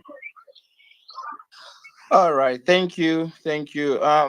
At this point, really, the people I would like to have conversations with right now are people with like different descending, different opinions, so we can debate it and see, and put the cards on the table and see logical and allow reason to prevail. Those are the people I would like to, if you have them, you call them. Let's talk about these things on Spaces. I mean, there's time to discuss this thing. We have over a year to have this conversation. Yeah, Matt, 10/10. After that, you have Matt. I don't know, Martinelli. 10/10, please. The mic is yours. Yeah, grab it and run away with it. Good evening, my brother. Thank you so much, Checks. Alphonso, happy Sunday to you all. Well, I don't know if, like you just mentioned lastly, people you want to entertain their own view. I don't know if I have a contrary opinion for now, but we've been having this conversation, the past couple of weeks now, and I will just request your indulgence to at least drop my submissions, and then if in the course of that some don't align with what you believe or what you think, then we can have that conversation. That being said, for me, first of all, I put it out there first.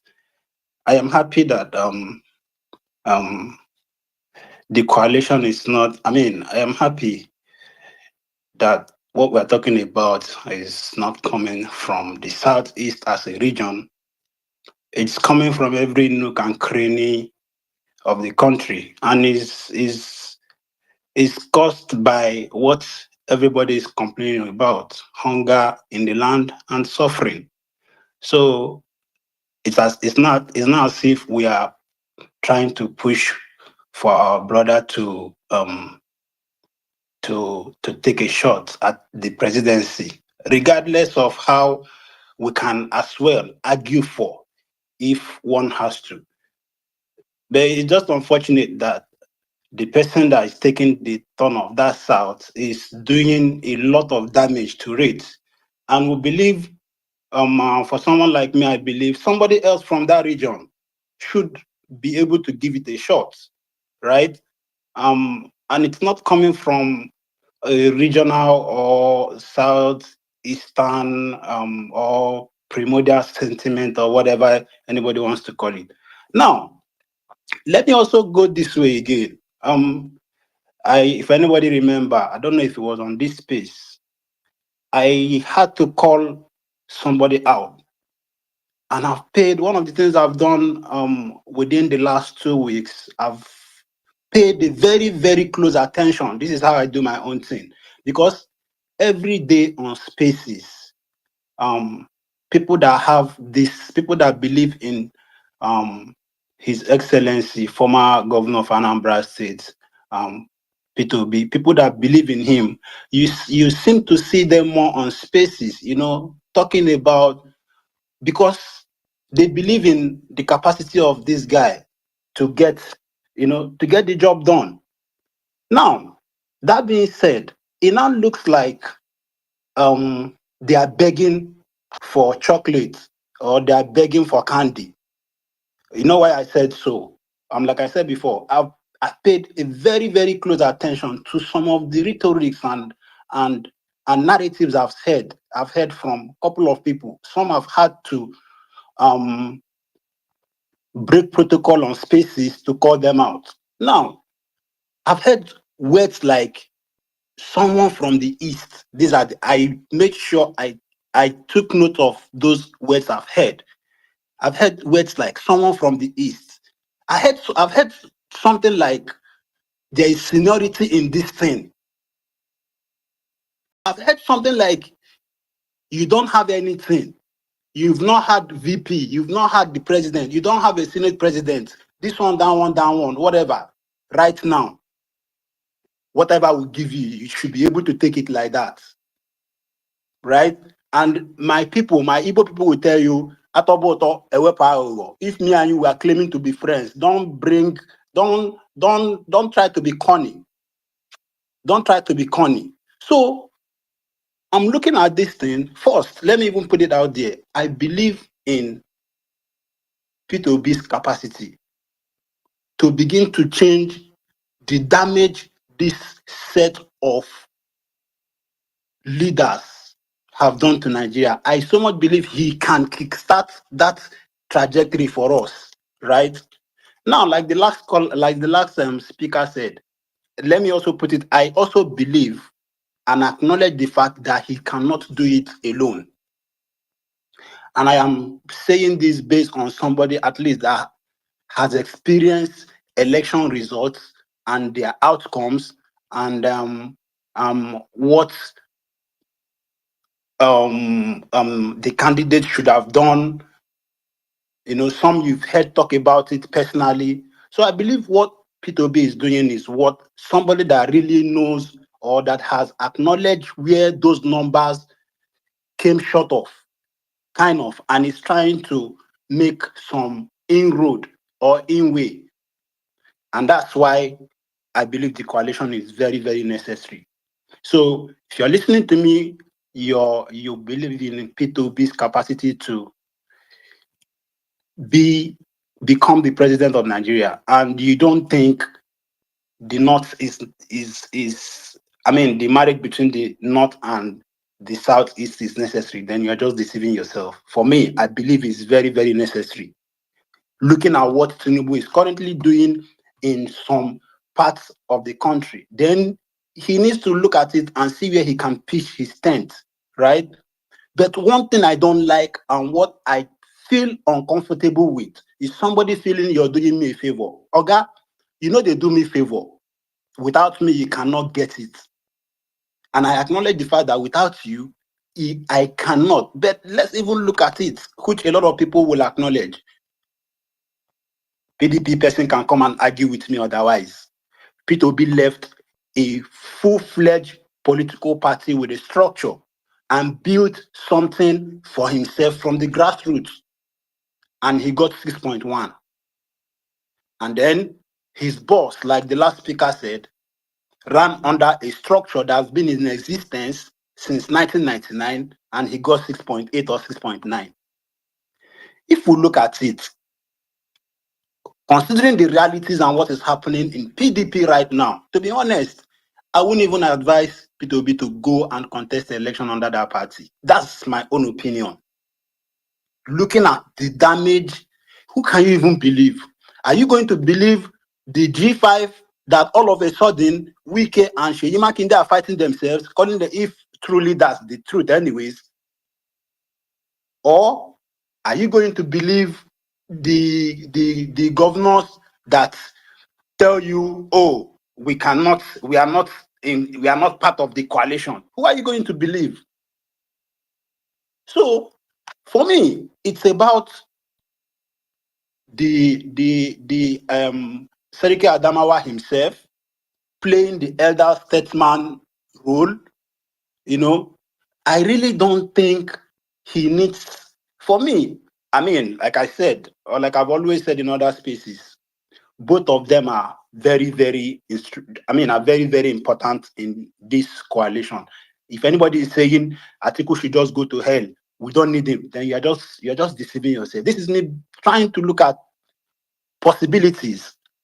But I believe he can give the coalition, since he lost Nigeria that much, and he's been running to be the president, he can as well contribute his quota and whatever he can and give that support. Bring a candidate. Let him or her, so that any woman that's even listening to me on this space will not say, this guy, why is he only him? Maybe bring a candidate. If it's him or her, Oga, shall bring somebody. Let the person deputize P2B, then give them that support everywhere they want to go. Be with them 247, whatever. I don't think that's impossible. But now, this is my head telling me what I just said, but somehow my heart is telling me that the person I'm talking about is so much interested. That's what I feel. I just hope and pray I am proven wrong at the end of the day. Right? Now, I've heard about what would the coalition, how, whether direct primary. See, if for me, I just feel if they go into the whole delegate thing, then a lot of animosity, enmity, and all of those will be created. And that's why I feel he can, or he should honorably discuss terms with P2B. Let them rally around somebody from the north, give it to him, give him the necessary support. To be honest, that will stand a very, very big fighting chance. Right? Now, what I'm saying here, I'm speaking about myself and the people I know I can influence. I don't know how many people you can influence, but I'm talking about there is this okay, I was in Nigeria during the last election. I did vote. Now I am not in Nigeria, but I know for sure that if P2B is on that ballot, I am buying my ticket. I am coming home. I am talking to people I used to talk to, I still keep in touch with. But see, you can call me whatever you want to call me at this point, but I don't know if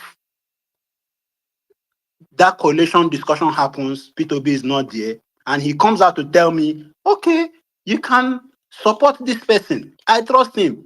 I will say in my own space here, okay, that's nice. But to be honest, I sincerely doubt if I would go look up a ticket, travel to Nigeria, come down and start talking to people and stay back in Nigeria and vote like I did the last time. That's it for me. You can say your vote does not count. You don't care. No problem. But I am saying that if I see this person because I know what he stands for, I know what he can do. But if he goes there and comes out, it still does not mean that I don't trust his judgment to at least,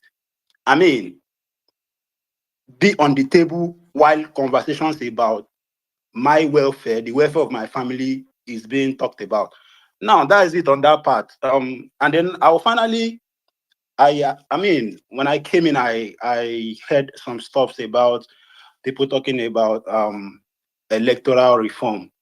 Well, let me even ask this before I begin to use the mic. Sorry, host and co-host, can you guys still hear me? Let me even be sure. Can you hear me? Sorry. Yes, yes. Okay, Yeah, thank you. Okay, thank you so much. So the Tinubu, if you're for me, I am cautiously optimistic. In fact, I don't think anything reasonable. This is not me trying to dampen the morale of people clamoring for electoral reform. But if you know who you have in Aso Rock right now, don't expect what is even this electoral reform we're talking about. So the whole essence of it is to tighten the loopholes that will encourage rigging of elections, right? Loopholes such as early voting, direct transmission of results, right? Independence of INEC to appoint chairman. Listen, the independence of INEC to appoint chairman and resident electoral commissioners. So now you are asking Tinubu to sign it off and then become less powerful as far as influencing INEC and what INEC can do is concerned. Okay, even if it was me, let's be honest, we're all human. You can't see something you know will come and kill you.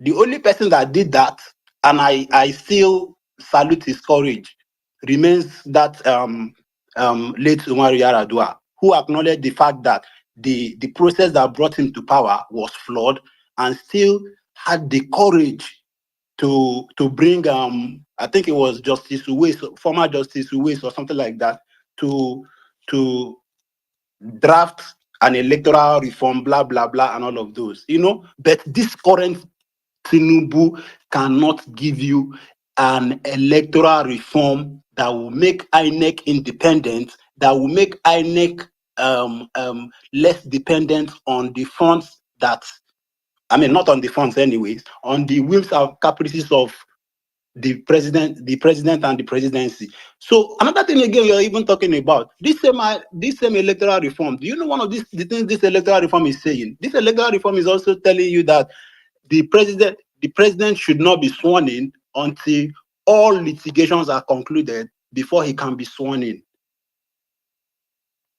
This same electoral reform is also telling you that to set up something like a tribunal or something to prosecute electoral offenders. The same Tinubu that told you snatch it, grab it, run away with it. He will now go and set up somewhere that anybody that snatches it, runs away with it, will go and be prosecuted. Come on, let's just be sincere with ourselves. That being said, I will hit the mic by saying, answering, maybe responding to what Alphonso titled this space. If the coalition is a plan to stop Peter Obi's ambition, I really don't see it as a plan so far, as much as I am watching from where I am, looking at what is playing out, seeing some busybodies that I don't really think should be as busy as they are at this point.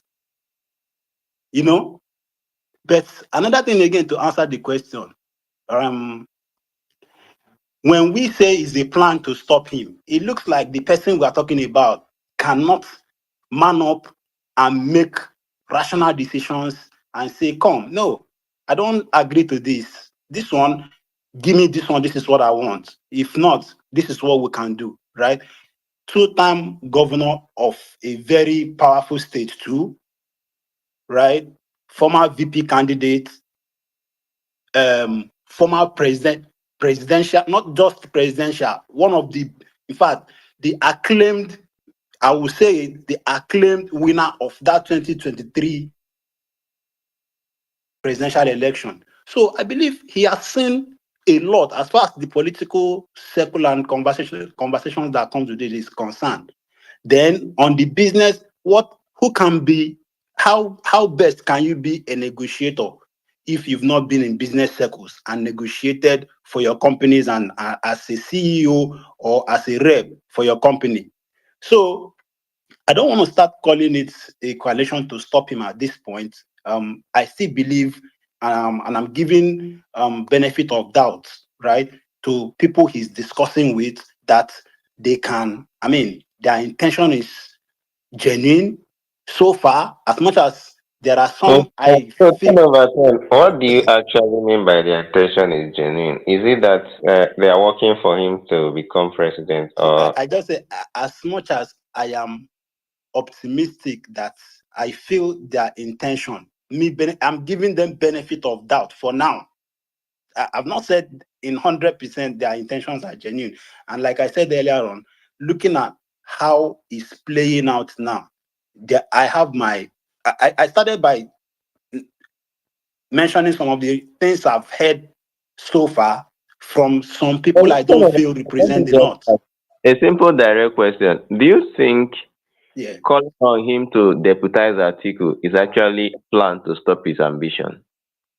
Calling on him to deputize Atiku. Yes, and that is actually will happen after They have probably made him lose the primary. Alfonso, I agree with you on a lot of things, but with this one, I don't think this coalition will come out and we see P2B not being on that ballot as the leading candidate. I am not seeing, from where I am standing anyways, we both don't stand on the same pedestal, So from the angle I am standing and from the direction I am seeing things. Can you tell me why you believe he's favored in the coalition? I want to know because okay, why I feel he's favored in this coalition. Number one, let's even look at how they both got their numbers to start with. Organically, he grew his own number. That's one. No, He has. but that's not what we are looking at. We are looking at the coalition. We are not looking. No, but the numbers my are. My brother, let me tell you something. When Peter B left PDP, right, it was not because Wike threw jab on him. That's actually nonsense.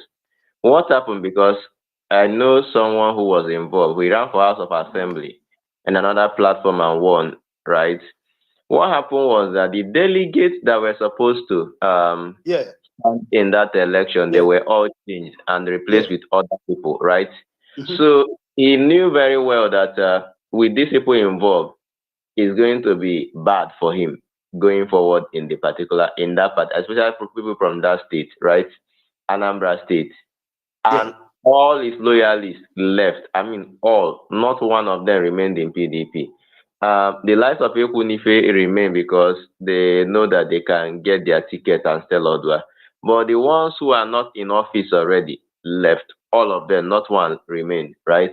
Now, in this particular thing, right, because what I look at is the people that are involved in them and who they are likely going to support and who they are likely going to be loyal to and who is actually meeting them in person, right? PO is meeting everybody, right? But is meeting even people that are not in the coalition. Any other person these other guys meet, they try to bring them into coalition. And Alfonso, let me respond to some of the things you just said now. At the end of the day, what they will ask themselves, where does the pathway, who can give them the pathway? P2B, that's why I said I'm looking at from what I'm seeing. Okay, right? There's another thing I want to. There's another part I want to answer if you don't mind. Yeah, I will give you. You have enough time. There are not much people. Don't you also think this way? Because I think after the election, Atiku was asked about PO. He said PO was in rush to become president, right? Again, and there have been this idea that when you look up to, right, many of them have said it. Almost everybody have that sentiment, except me as a person. They believe that APC can never get anything in Southeast. Me, I don't believe that. In fact, me, I personally think that if any other person is running in this next election, that APC will win some states in Southeast. That is what I think, right? But that's a conversation for another day. So they believe that APC will never get anything in Southeast, right? So, and they believe that that is traditionally opposition to PDP vote, sorry, to APC vote. So what they actually believe is that anything that will stop PO from taking away those votes automatically comes to them, right? But on the other hand, something that we have seen being displayed here, including all the Northern Article supporters, because they do this thing, but Comrade will pretend he's not seeing it. They are making you believe that if it's Peter Obi, including the other ones that came here, right, that it's difficult for him to get the supporters of, probably supporters of Buhari who are angry with Tinubu, the supporters of Atiku who are Northerners, and they make all sorts of silly argument like, will you have a Northerner, a Southerner that can go 8 years? Won't you just give Tinubu 4 years and all those things? So they make this argument that these people will not necessarily back Obi. In fact, that is their argument. But in a case it's another, in case it's Atiku per se, right?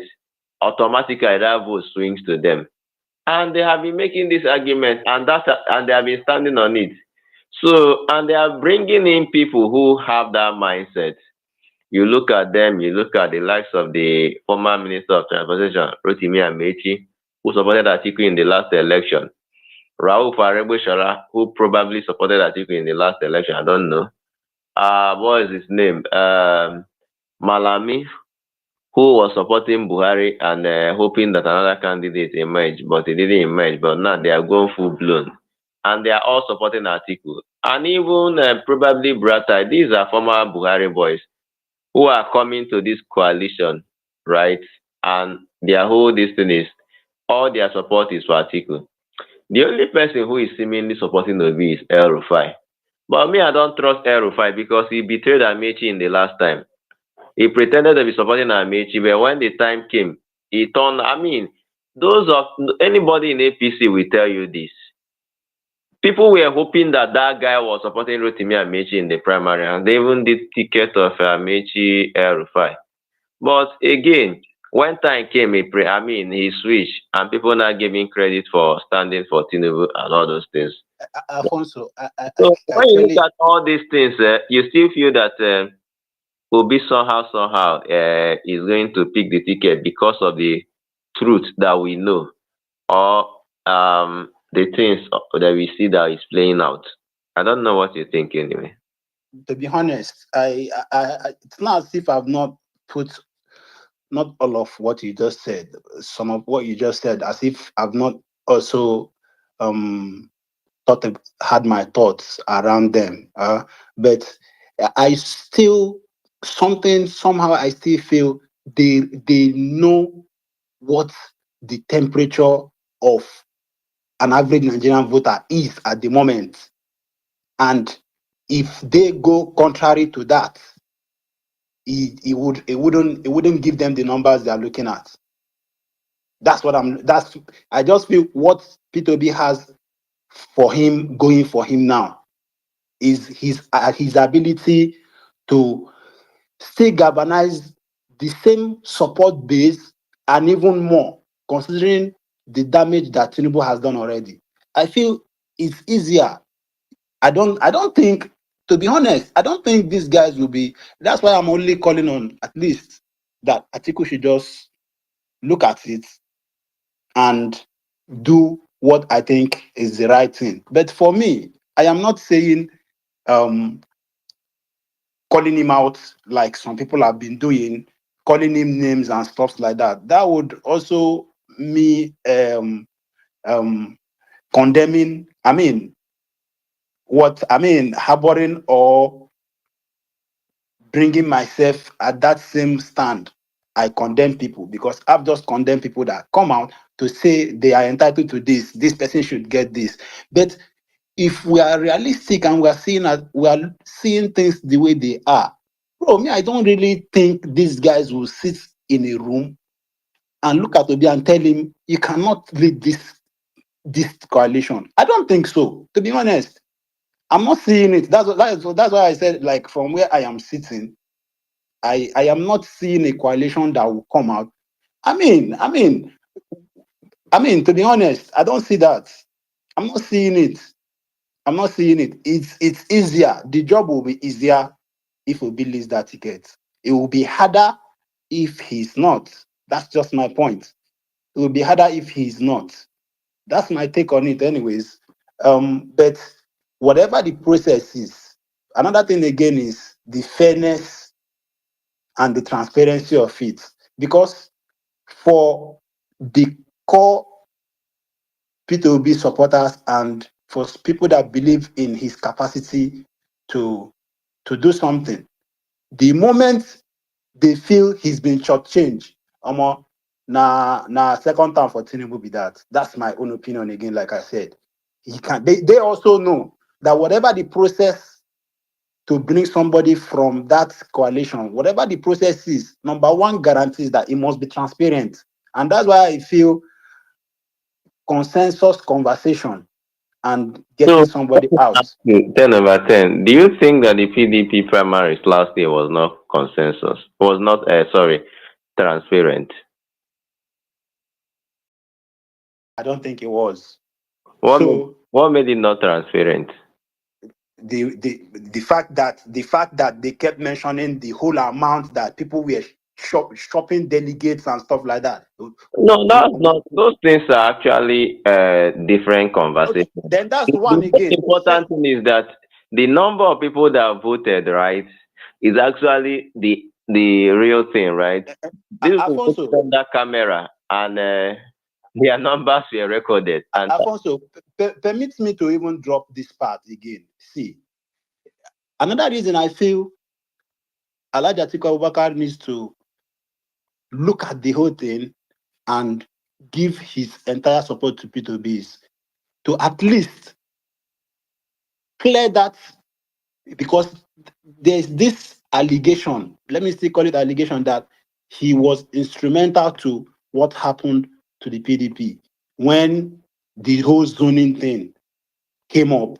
And then I don't know if you're one of those people that believe in that conspiracy. Anyways, I call it conspiracy because I've heard divergent opinions about it. Some people said it was when it was time to zone it, it was meant to be zoned to the southeast, and then Wike said zone it to the south, and then Atiku said if you zone it to the south, I am running. Right? If they that had maintained the whole zoning it to the southeast and left it there, there's it shouldn't nothing have that been a suggests problem. that. There's nothing that suggests that.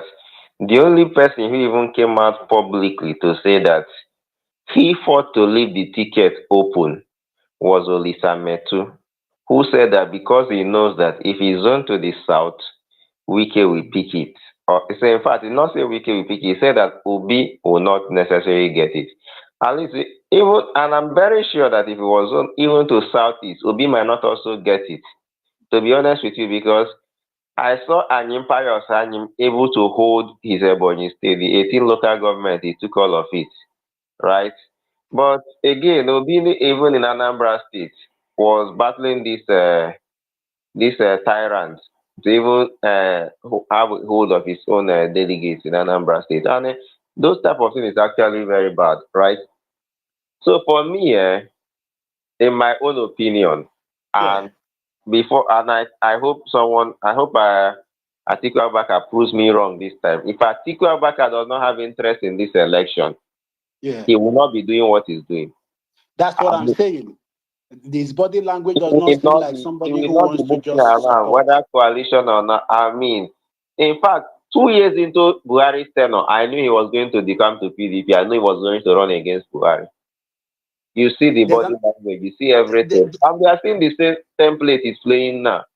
Alfonso, there's a point I want to make before I yield the mic for someone else to maybe react or contribute to what we are talking about. Now that it is the turn of the South, and we believe it is based on the principle of rotation, whether agreed or whether written or unwritten, whatever the case is, he should remain in the South. And from that South, P2B is well positioned to give Tinubu a run for his money.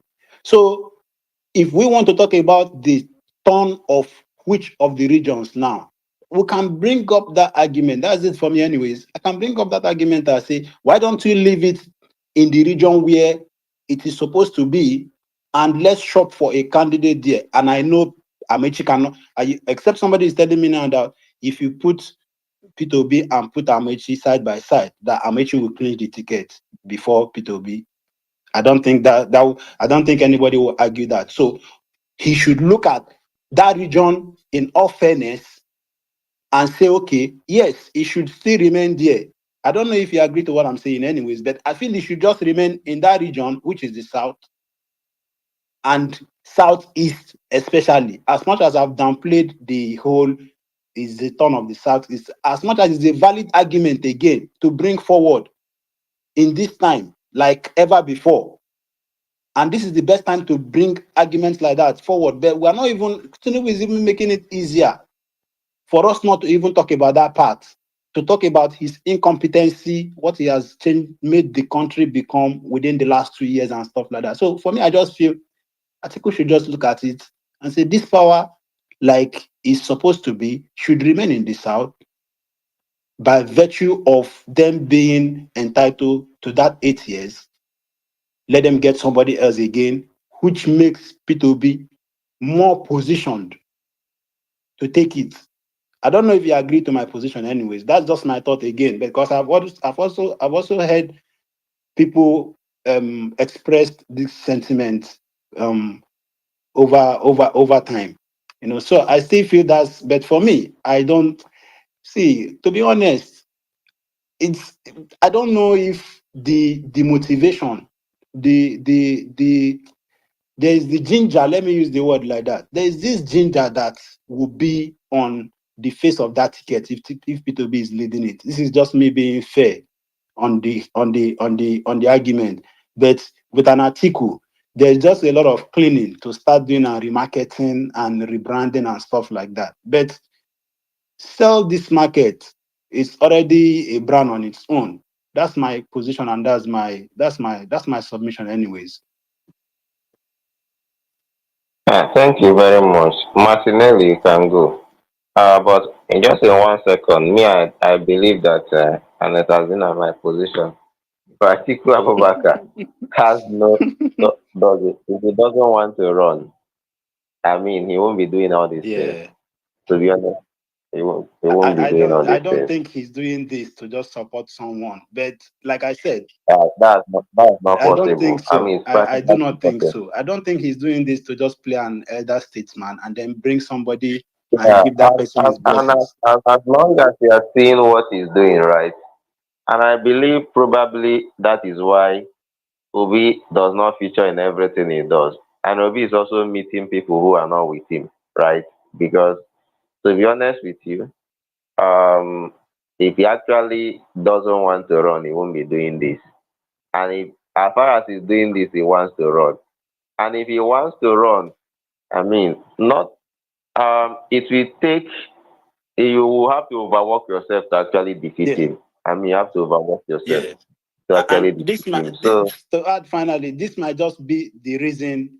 I mean, this body language, someone like me is saying, might just be the reason why all these boys that I don't know where they are thinking from are coming on spaces to tell me um he should go and run it alone. Then take whatever they give you. Probably they've seen his body language and they feel he really wants to run, and they've started marketing him already. That's a personal opinion anyways, but it's not he's not running around like somebody that wants to just meet with people and then introduce a beloved one to them. I don't think that's what he's doing. But we're here, like the popular saying, they know what they are doing. very far from it. Very far from it. He's actually doing this thing for himself. He wants to run. He wants to be the candidate, and he believes that one of his biggest pathway, especially for the fact that Tinubu is there, is to have votes from the other parts. And he believes that if Obi is in the ticket, he's going to deny him the opportunity. So the best he can do for Obi is to offer him running But mate Alfonso, and have it. there are people. I don't know if this sentiment resonates with you. But like, you of course will agree with me that there are people that with article on that ticket will definitely decide not to even go out and vote in the first place, right? That one is 100% correct. The 100%. thing, And the then thing is, the thing is this. yeah, I do not even think an article ticket should stop Obi from running. That's just what because I mean Obi should build his own coalition. To be honest with you, then it and he becomes a can win three-horse without. race. I mean, the truth of the matter is that you can defeat these people, all of them, Ah, if they are not ready. That is the only way to actually do this thing, right? Is to show that you can win and defeat all of them without all these things. That's the only way they can actually bow to you. Or I mean, you have to show some. See, there was a reason why Tinubu had to make sure that Buhari picked that ticket in 2015 because Tinubu knew that everything he had labored to bring all of them together will be futile if Buhari actually did not get the ticket. Right? Buhari showed that to ANPP people. and he did them real, and it was real, and it was just before their eyes, right? NPP already stationed that Ibrahim Shekarau was going to be their leader in the primaries, and there's no way that these guys was going to. So they skewed the primary against Buhari, right? Buhari left them, formed the CPC. Within 3 months, he even cleared this guy in Hills Kano State and beat him black and blue. Alf, So you know what? See, you know, me, I'm somebody that likes to observe well. You understand? And I've consistently said that. Look, who is talking? Who is talking, it's please? Ahmad. It's Is it Ahmad. Ahmad or Keke? Yeah, it's Okay. Ahmad. And I've consistently said that in all these conversations that you've heard them, doing whatever, rumors, whatever, you've never heard the term merger of different political leaders or merger of different political parties. It has always been coalition, right? So there's a very big difference between a coalition and a merger. I am still waiting until when our leaders tell us that, okay, we are going into a merger. That's when we will now know. But all these conversations that people are having, for us, we understand it to be a coalition. And what's a coalition? Coalition is basically an understanding between different leaders that way to look, all of us have to come together. The major thing that we want is to find a way, organize somehow to get this guy out of the government. So most of the times in coalition, you have people running. Yeah, you have them running, basically all of them running. And as I said, all the people that are going to run on their strong basis would have a target, and the target might be make sure, for example, as I said, Obi, he'll be expected to not allow Bola Tinubu to get 25% in South and Southeast. I mean, he shouldn't. He shouldn't allow. He should run like you genuinely run. All the candidates are going to run are going to genuinely run wanting Bola Tinubu Ahmed, to lose. this your angle. I mean, you've made this point before. Exactly. I don't really understand that because Yeah. at the end So of the the reason, day, the reason is what will happen is just a Do you know second, why? please. Just hold on a second, please. Okay.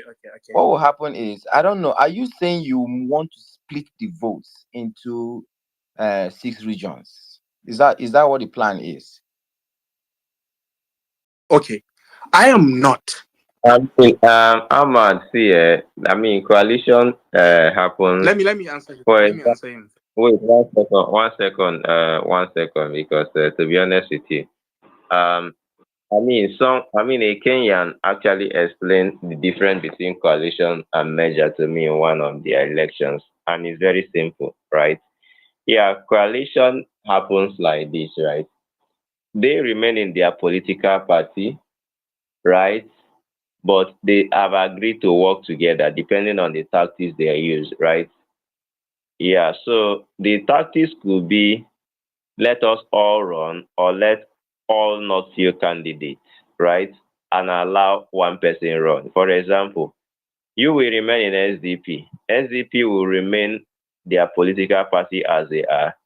They can maintain all their structures, but in the presidency, they know that they are working for this particular opponent. That is the coalition No, candidate. no, For example, they can, that can also work.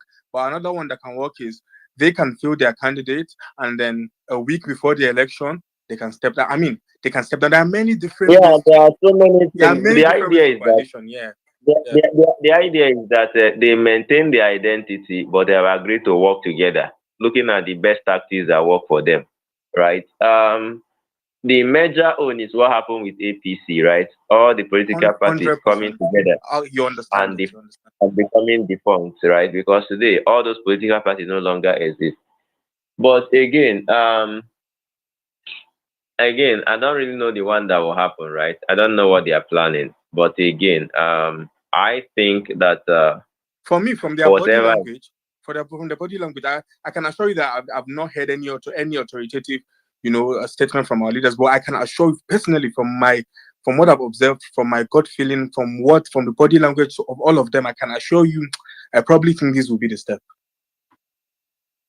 Sorry, what step are you saying it could be? I mean, something like this, something of what Alf just mentioned. Probably that would be. I Not probably think even it's not even the way you smell Tinubu's finger in all the political parties.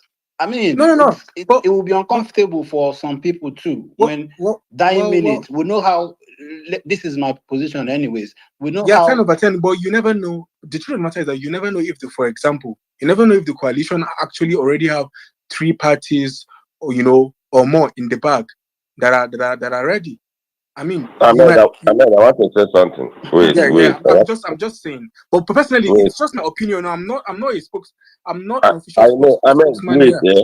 Yeah. See, you see this kind of creation you are talking about, that will be the easiest way to sabotage this guy, PO. Exactly. Even Afo, you are echoing it. I was surprised. Exactly. It's not a 30-minute creation. At the end of the day, that means that will be the easiest No, way no. Well, look, to listen. go out of the game. Don't you know? Well. I look, Alf. Look, listen. Alf was a person that was given different kinds of, as he said, all different coalitions comes with different tactics. He was a person that was given an example of a tactic. I didn't give an example of a tactic. In fact, my example was a possibility, right? Where different coalition leaders, you understand? Because some might be part, you never know, right? Different coalition leaders, you understand, will run in attack. All will be given a targeted base. All will be given a targeted base, But and they're talking about setting up. They are talking about getting Ahmad, you are not even floating a new straightforward. party. Your mouth is shaking. You know what, please, Ahmad, but you don't want to I go can't, that way. I noticed something. I can't do this with anybody. You understand? Please, I don't I know you. noticed something. I So don't know you. Don't do no, that with me, if you please. can't do it Don't with do that. anybody, then why I raise it just to the I'm want not you to come speaking possibility to out. I of? you. just want you to come out. I am speaking to anybody. But again, that was very unnecessary. I mean, someone is airing his own opinion and someone saw her. They are trying to go personal on him. Amma, just give us some minutes. Martinelli, you've been here. I don't know. You raised your hand and you have not said anything. If you want to talk, you can now talk. It's your time now. Ahmad will get to you shortly. I'm trying to okay. I was trying to I didn't know that you muted everybody. So on the topic, I I don't know if Adamu is here. I don't know if Adamu is here with us because he was the one that I wanted. KK, Okay, Adamu is Adamu. not here. Adamu is very hot tempered. I mean, it's difficult for Adamu to have a very calm conversation. So, well, he was here. I just want to ask him a question. Well, I mean, he's not here. So, but again, it's a question. If you can just ask, maybe some people sometimes will still go and listen to this space. So maybe you can ask. Uh, Okay, okay. Why I wanted to ask him the question is because he's from the north west, and particularly he said he's coming from the north, that is the southern part of Kaduna, and we all know what happened in last I don't think election that's where Adamu. I think that's um this KKA. I mean KK, yes, sorry, it's Yeah, KK I'm now, here. but I can see Yeah, I'm KK here. Adamu, his Yeah, I'm name. here. I'm here. I'm here. Okay, so bro, I Okay, want okay. to get clarity on Kaduna because you are coming from Kaduna State. I was in a space yesterday and they were talking about the whole coalition stuff um and if peradventure they now give Peter Obi the ticket, nobody knows the format or the mode they are going to adopt in choosing whoever is going to flag of the coalition party. But if peradventure maybe they arrive at a consensus to give Peter Obi um the ticket, and then we are with the consensus, they may not allow him to like choose a candidate of choice. It's possible that it may come with a price. Maybe they would choose among the northern elites who they are going to give the ticket of the party. So if maybe they allow him to choose, he might still go for that Ahmed, which all of us know that that was or is a strong candidate with no baggages. There's something you can say about that Ahmed negative, but some of these politicians have so many things you can use to campaign against them. So, but like I said, consensus might come with a price. Tinubu was allowed to pick his running mate. Buhari, I think he was not allowed to pick his running mate. But if maybe by consensus, they choose Mr. Peter Obi and then give him a running mate, and peradventure maybe he's somebody that is very very very strong, that like has a strong voice in this whole coalition, like somebody like Erufai. Considering the whole, like, we now down south, we've heard a lot of things about Erufai and his personality, how when he was governor and the whole thing about Southern Kaduna. We don't know the truth about the whole thing. So I cannot come and be saying what I've heard about Erufai and his personality, because I'm not on ground. But I know that sometimes things can be said about somebody just to win political points or to rubbish the image of the person. So that's why I'm trying to like get opinion from somebody that is from there. Even if you are not on ground, you have your direct family, like you have a direct effect of the kind of person he is. Because yesterday in a space, and somebody was saying that the person is very, very confused fellow. Sorry to use that word, but he's a very, very confused fellow. The person is from Middle Belt, and the person identified as an APC person. And he now said that them in the Middle Belt have resolved that if the coalition brings out Peter Obi and Peter Obi decides to choose Erufai, Malam Erufai, that they're not going to support him. You get. So, and then Okay. Yes. we're now asking him if this which party does he belong? He said he's APC. I asked him, do you vote for APC in the last election? He said yes. Then I asked him the person that you are saying, if at the end of the day is the running mate, did you not support the APC like vehemently, to the extent that he even said that foreign observers will go home in body bags, and made a lot of threats that even Comment. Yeah. that even caused issues for him henceforth. And Yeah. he did all those fights for him to be compensated. At the end of the day, he was not compensated. So people were like, everybody was now saying that he's displaying hypocrisy, because you cannot hold P2B at a very high moral standard, and when it comes to Mr. Bola Tinubu, you will lower that your standard on him. So I want to like get your opinion about these Okay. tickets, if peradventure is supposed to play. Martinelli, you have to understand something, right? Um, if something is already there, right, is a different thing that something you fear, right? The people of Southern Kaduna, for example, they are already seeing they're already seeing the administration of Bola Ahmed. Let's say they were afraid of it, the Muslim ticket a few years ago, right? They are already seeing it, right? But again, they saw El Rufai as a governor, and they saw his tenure, and they saw his utterances, and they are probably afraid of him being president. But their fear of Bola Ahmed Tinubu, they now decide that no, what they saw with Bola Ahmed Tinubu is not as bad as what they saw with El Rufai, or what they expect with El Rufai's VP. So somehow, And even Buhari, even Buhari's time as a and president, even it and was even different. so somehow they can say, okay, they can't even dare this guy. You know why? I kind of understand their sentiment because I've listened to the two men. I remember during the election when Khan went to meet Tinubu and they spoke with him. If I was Khan chairman that time, I would be very satisfied with the answers that Tinubu gave. Because Tinubu gave every reason why they shouldn't be afraid of Kashim Shettima and Muslim tickets. He told them in his words that the vice president has no power. So, in as much as what it means that whatever fear you have about him, put it in your pocket. It means nothing, right? That except he chooses to delegate some work to him, that he cannot override his decision, that himself has no problem with the Christians. And he gave them a lot of reason to be comfortable with him. But El Rufai was captured on camera telling the Malams and the Imams that they did the Muslim ticket to make sure they shut up Khan.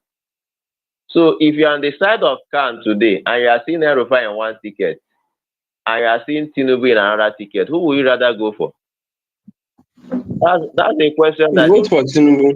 Yeah, and again, let me add to this. Yeah, just of recent, is even in the news when El Rufai was the governor, he arrested like 10 elders of a tribe called Adara. Now El Rufai came out of nowhere. He said that they've killed some Fulanis and they've buried them. El Rufai came out on TV with newsmen. They went that he was looking for that burial ground. Yeah, a burial ground that they did not find.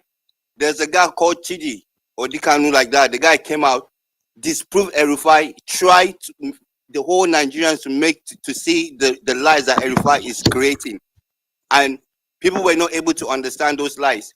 Now those Adara elders, now the court now has given in fact there's a court order now. El Rufai is to pay them 900 million for damages for arresting them without no proof, for abusing their fundamental right, for locking them in prison for about 100 days without trial. So you see, these are just mere facts that you can just use against El Rufai to know that his leadership, he is not someone that would dispense justice and equality for everyone. So that is our fear. Our fear is that there's no justice, there's no equality, and someone like El Rufai, we've seen him, with power, and he's not been able to utilize it. My brother. So my brother, I understand your Martinelli, 1 second, right? Let me also explain something to you. Tinubu was actually coming from position of strength, like already a Muslim from a big party of incumbency, has big political weight and big from also a region where doesn't have much problem, right? PO looks a little bit fragile. I'm not saying he's fragile. He's one of the strongest people in Nigeria. In fact, by far stronger will than Tinubu. Almost doesn't fear, right? But in the appearance, he looks a little bit fragile. And he's looking for El Rufai. Sorry, if he's looking for El Rufai, it's because he wants votes, right? So if you pose this type of question that you pose to Tinubu, right, on El Rufai, he wouldn't confidently say that this guy will play no role in his government except he delegates it. I mean, he won't dare it, because if you do that, you won't get the vote of the Northerners that you are planning to get, because you are telling them that this guy will just be there for being their sake. If you do that to the Northern vote that you are so much cutting for, you won't get anything out of it, right? So that becomes a problem if you want to look at balanced view of it. Because me, I don't believe in throwing people's concern away. That's why I said it's left to be seen, right? His own support, right, is like a wild card. Having El Rufai as running mate is like a wild card, right? The reason it's a wild card is this: there's nothing about him popularity that is actually proven. He never contested a presidential election and got any numbers, right? That he backed Tinubu is actually a fiasco. He never supported Tinubu until almost everybody has started supporting Tinubu. It was only vocal, right? He supported Tinubu in the general election. Tinubu did not win Kaduna State, right? You now tell me that it's because his supporters are from other places. Again, he's from Kaduna, his supporters, and again, you look at it, you try to equate him with Buhari. That's actually very disgraceful, because Buhari confidently wins Kaduna State even when Vice President Namadi Sambo was the running mate of Goodluck Jonathan.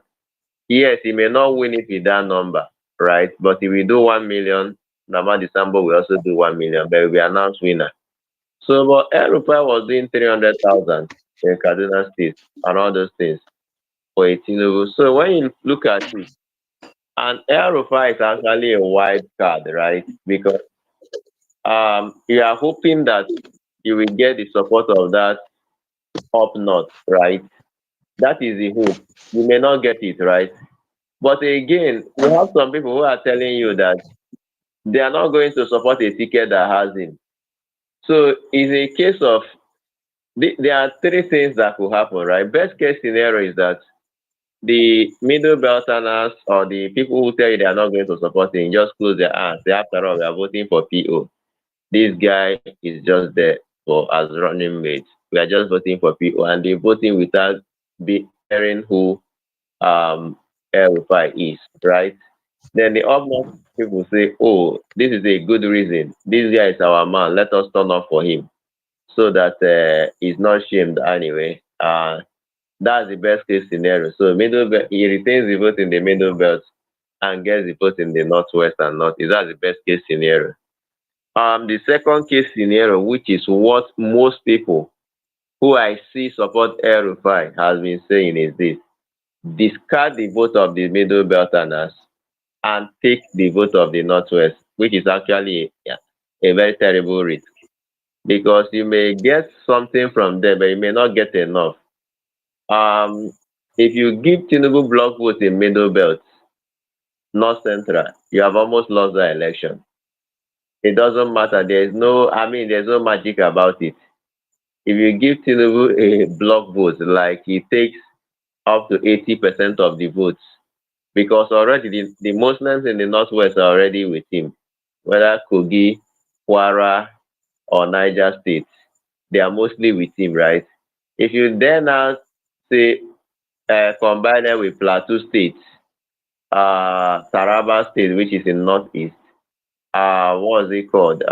Southern Kaduna, uh, now added to where is the other places? Nasarawa State and the rest. If you do that, you give him block vote in northeast, in northwest, because he might even be winning you in northwest and northeast. Doesn't matter whether El Rufai or any other person is there. He might still be winning you there. So if you give him block vote in north central, you have actually thrown it. You have actually messed yourself up, to be honest with you. That's the truth. So, and the worst case scenario is that the people of North Central say, no, we are not voting because of El Rufai. And the people of Northwest say, even this El Rufai is not enough reason for us to vote. So you lose everything. So that's actually a wild card that you are playing because you risk something that you have for something you don't have. The possibility that you lose the two of them is there. The possibility that you gain the two of them is there. The possibility of that at the end you retain your own and still lose it. So every possibility is still there. So for me, if I'm the one choosing, personally, I won't be choosing. If I'm the person choosing running mate for PO, make no mistake about it, I won't be choosing Malam Nasiru El Rufai. I won't. I will, if I need that support, if me choosing the VP will give me some support, I will be choosing probably uh, if the vote of the Northwest is what I desperately need, and I need the Buhari's vote, I would rather choose someone who serves in Buhari's government, right?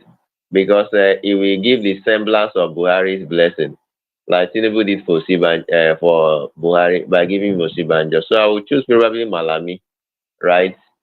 He will be like the neutral guy, not so much animosity, and bring those and will not chase away the votes I have. And it will and people may turn out in sympathy for him to show that they actually like him and not to let him down. Or if I'm going to choose a strong politician, I'll be looking at between Kwankwaso and probably Sanusi in a case he decides not to do his emirship again. If I'm going to be the one that will choose, if I actually want the votes from there, in reality, right? But anything outside El Rufai, yeah, the only reason I will consider El Rufai is the only one supporting us now.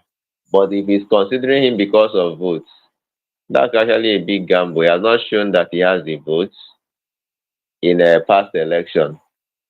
And in case you do not know, go back and look at it. Buhari always gets more numbers than El-Rufai gets in a governorship election. So that shows I can even describe him as opportunist who became governor because of Buhari's wave. I will be more confident. I will be more confident. I will be more confident in saying that than because people could try to say that he delivered Buhari. And that's actually one of the biggest bullshit I've ever heard.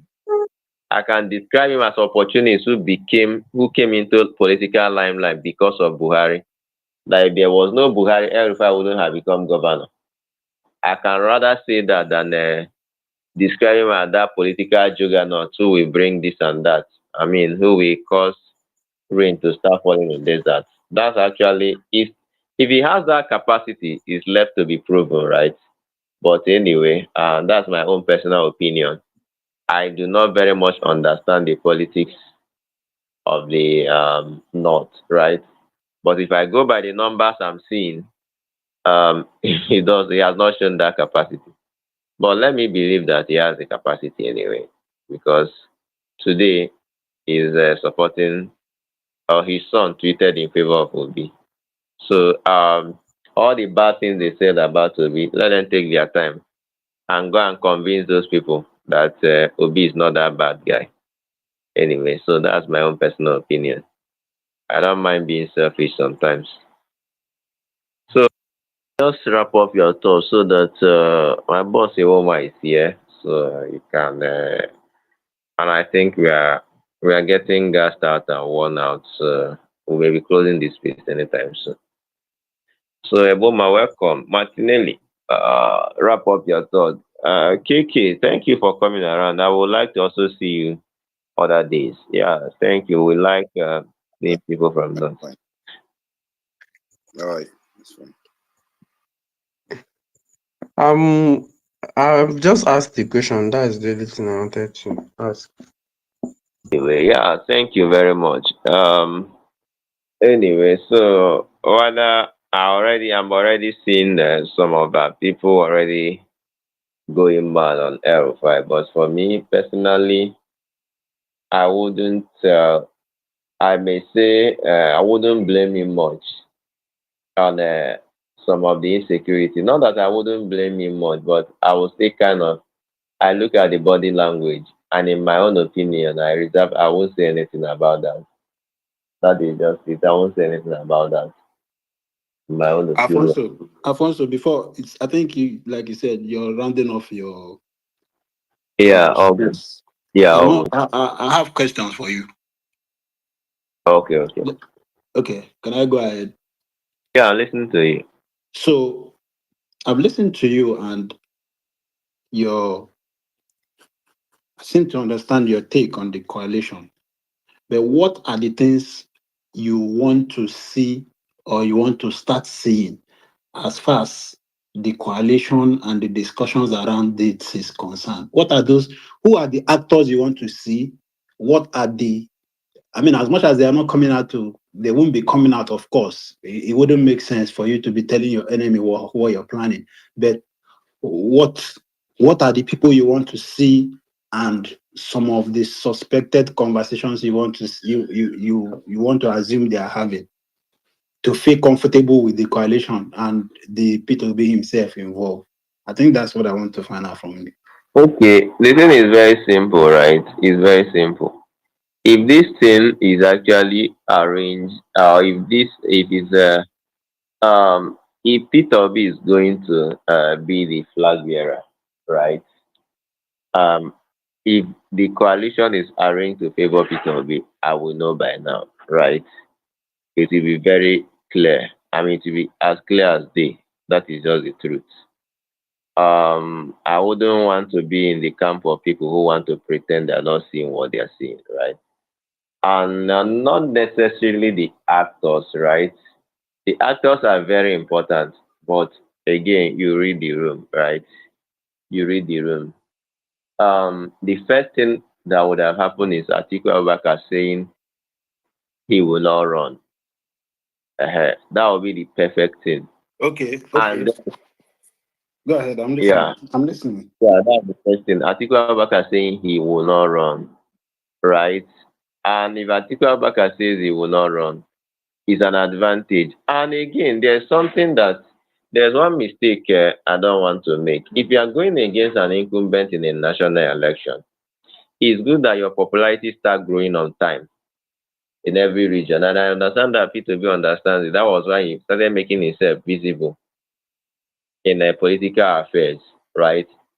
In any election across the globe, right? I don't believe Obama. If anybody wanted to take Obama, if he went against George Bush in second term, I would have won it. It would have been practically impossible because he's a first-time senator.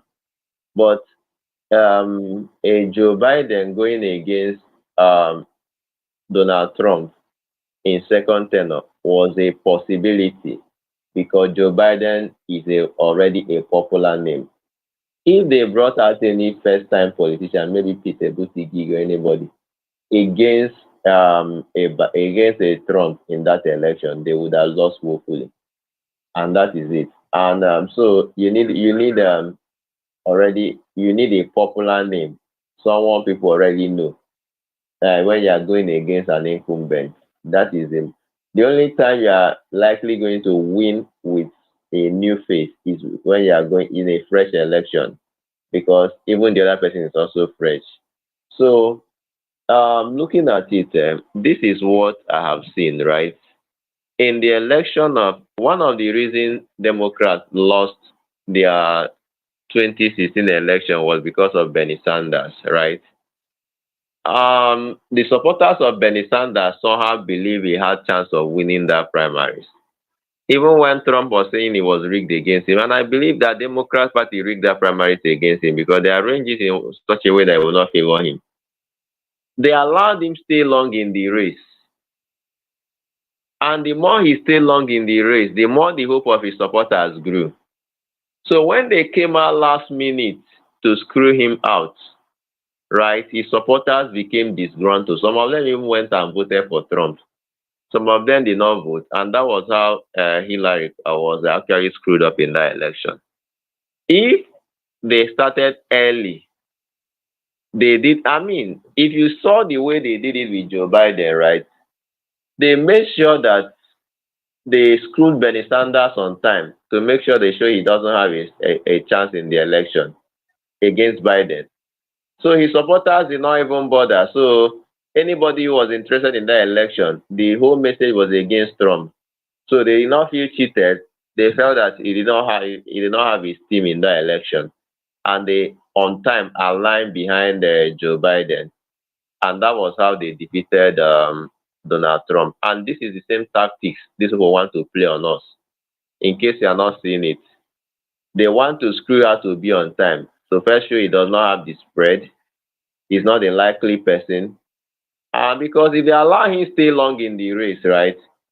And that is why many of them have declared they are not the open-minded people's this thing. They pretend, when they have time, they will use it to talk down on the big chances of winning. But and again, they tell you that they are offering him something, which is a running mate. So they want to kill off his support base on time, so that by the time the whole things will now finally happen, you won't have this team that is supposed to have. Because if they allow his popularity stay in the mainstream so much till after the election, if the coalition does not produce him, they will lose. And as far and that is the easiest thing, right? And for me, right, I think it's rather I have that game played on Atiku than being played on Obi. Atiku should know that by this time he should be retiring and everything. And the supporters should know that he's not the best person for them to be supporting. Because when you make the argument that is not inspiring, they will tell you that there are also places where Obi does not inspire, right? If you make the argument that the masses will not come out, they will tell you, have you been to Gombe State and all those things? But the truth of the matter is this, it doesn't matter how you want to look at it. Atiku in his own base does not command the type of charisma someone like Buhari commands. And secondly, does not command it in any part of Nigeria. So in his home base, he's just a normal politician who may edge Tinubu based on his home base. Outside his home base, he does not have that command. Obi, on the other hand, I can assure you that if 7 million people turn out to vote in Southeast, about 6.5 million will vote for Obi. What else do you need? If that still happen in South, if 9 million people turn out to vote in South, about 7 million will vote for Obi. What else do you need? Do you rather have that or have an article while you are trying to galvanize and patch up for him? Article will not have his nut on lockdown. It's not going to happen. He will be banking on overworking himself in the South to win. He will be banking on results like 2019 election from South to win in such a way that he will get majority of the votes from the South and also he's banking on getting the type of vote he got in 2023 in the North and getting the type of vote he got in the South in 2019 or the vote to be got in the South in 2023 to win the election. And I think the best thing is actually to begin to sound the message, just like they did it to IBB. Sound the message to him that, see, you are not the person that we need in this ticket. And he begins to withdraw, right? He begins to withdraw. I cannot fool myself to think that he's doing all these things so that eventually I will be with. And if he's not doing it, and they are saying, let us go and test the popularity. And he's the one bringing people into coalition. So how do you want to win him by the people he's bringing in? Those are the whole argument that people are not making. You see, when Duke of Ife was saying, it seems, he doesn't, probably doesn't, you are seeing him making the move. He's the one going to meet people. The people that Obi went to meet have not joined the coalition yet. Obi went to meet Bala Mohammed. Bala Mohammed is not joining the coalition yet. Obi went to meet the other guy. But the people that Atiku has met are being named in the coalition. I want me to believe that somehow they will work to deliver Obi. Alfonso, I clearly understand your point. But you don't forget again, the Tinubu they call the master strategist, which I don't agree to anyways. Don't you think playing all of these cards right in his presence will give him those leverages one should avoid and take him unawares, quote and unquote? Because I feel In an election, you don't take anybody unawares. It's your strategy that you take. It's your strategy that you don't make known. In terms of popularity, right? In terms of popularity, it's practically impossible, right? If you keep Atiku mainstream running, then last minute you want to sway his voters to be. That has proven to be a futile effort in every single election. That type of unawareness does not happen. It's better you start on time. That was also what affected the Amechi in the primaries because they wanted to take Tinubu unawares. Tinubu already had the familiarity with the northern elite, northern politicians, even the northern masses. He was already a big name in the north, even prior to that time. He made himself that visible. He was not pretending that he was going to pull one string last minute. It does not happen. Election is popularity contest. The more you keep your person visible, the more likely he's going to get the likability, and the more likely he's going to win the election. You cannot want the person to remain invisible, pretend that Atiku, even if Atiku have 10 million voters, right? If Atiku says a day to election, my 10 million supporters, go and vote Obi, the likelihood that Obi will get 4 million out of it is even 50-50. That is just the truth. But so if Atiku actually wants to do that, he would have brought Obi close and marketed. Why Tambuwa could not swing his supporters for Wike was very simple. And why Wike had to rewrite results in Rivers State was very simple. It's just very simple. Tambuwa himself knew that because he's by vote, because if he's the one deciding, he may have written it for Wike, right? But his supporters, in fact, there was a video I watched shortly after the primaries where I saw the Sokoto elders start together and told Tambuwa that he must step down for Alhaji Atiku Abubakar. Not making this up. I can look for the video. I can look for the video and post it. Like one of them stayed and said that they gave him chance to become governor. He didn't actually perform, and they want to advise him to step down for Alhaji Atiku Abubakar. So his supporters, his delegates, are already used to Atiku Abubakar, a popular name, someone they could familiarize. So when you tell them, go this way, no matter how your supporters trust you, right? How your followers trust you, when you tell them to follow a stranger, someone they don't know, they don't obey it 100%. Sometimes a good number of them will first think. You have to persuade them a long time. So for you to actually tune them towards a direction, you have to start bringing that person close to them. Start marketing that person to them. You start making that person visible to them on time. So that in a day you now say, okay, this direction, they will find, oh, we have been seeing this guy around. Oh, is that the game? Okay. Oh, so this guy was the one that helped me this day around. But I'm not seeing Atiku do that. We have not seen him do that. So trying to take Tinubu unawares by trying to grow your popularity in the north and trying to inherit Buhari's base in such a way that it diminishes even Obi's presence there it's not a political strategy that will help Obi in any way, shape, or form. And I think Obi should continue whatever he's doing by trying to make his own popularity base. Create his own presence there in the north. Because if you are banking on some of these people, the likelihood that they are going to let you down is very high. They're showing it already. You cannot just come in the last minute. It does not. In fact, it doesn't work. It doesn't work. It never works. The birthday, I don't know if I probably. Do you know if P2B was at Amechi's 60th birthday yesterday? Was he there?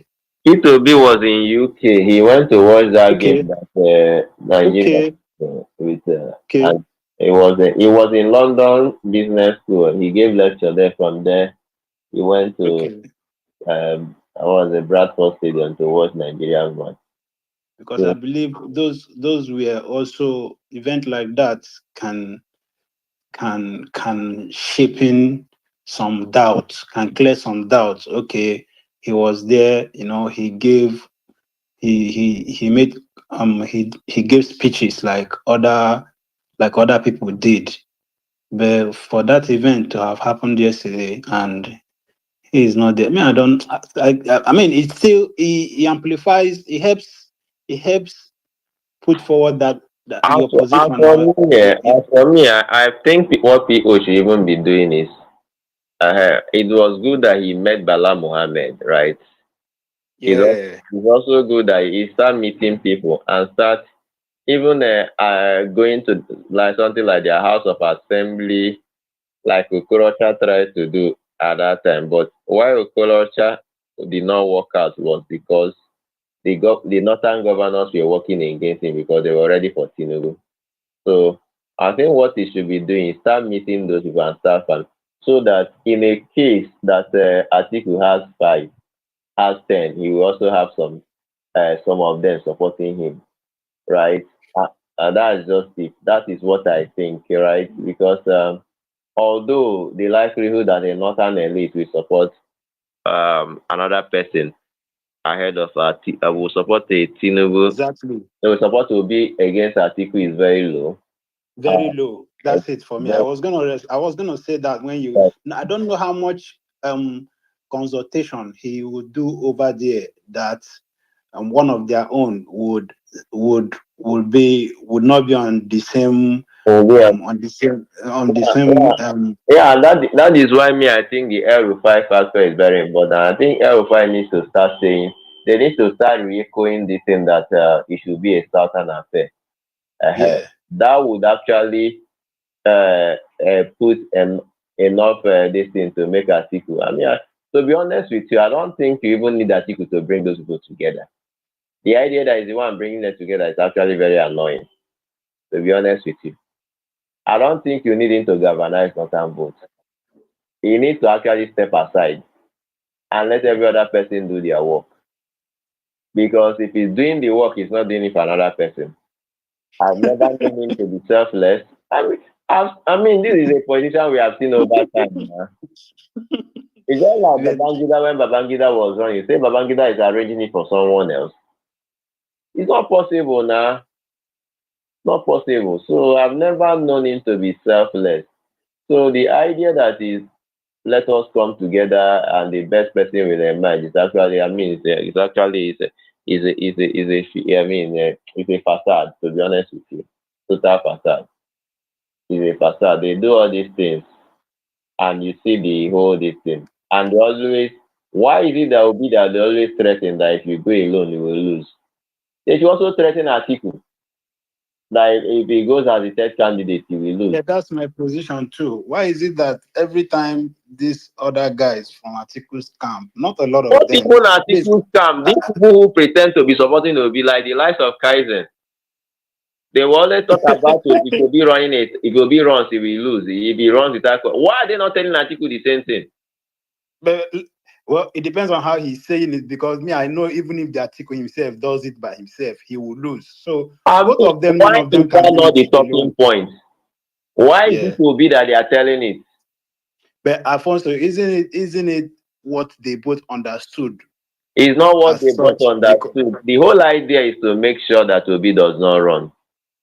I mean, till tomorrow, these people believe Obi took away their votes.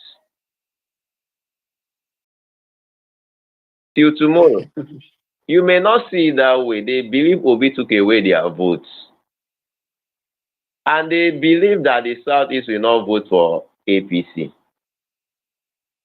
So somehow, whether if Obi runs, let him be running mate to Atiku, no problem. In a case he does not want to be running mate, he shouldn't run at all. That is the idea. For me personally, I mean, you see this particular thing, if I want to talk as a Southeasterner and not as a P2B supporter, because P2B is not even Southeastern interest, I think Southeast people should show that nobody can win the opposition cannot win election without them. Because it would have been shameful that if PDP had won that election when they decided not to feature us in the process. I mean, it would have been very shameful as a region. So again, everybody has their own bragging rights. But Jonathan won without the support of Northeast and Northwest. 7 did not fall, right?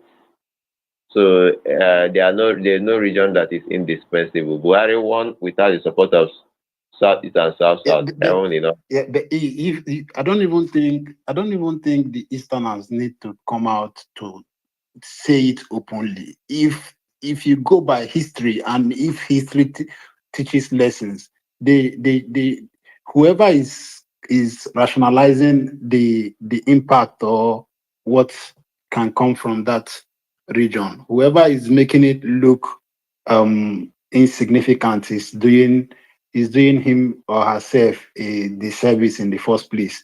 Because looking at what we have with the incumbent president already, I believe Southeast has never been this positioned, to the best of my knowledge. So if anybody is doing that, the person is doing it at his or her own peril now, looking at them and saying you can run it. Then, like they will also say, if you feel run on by yourself, then go run on by yourself then.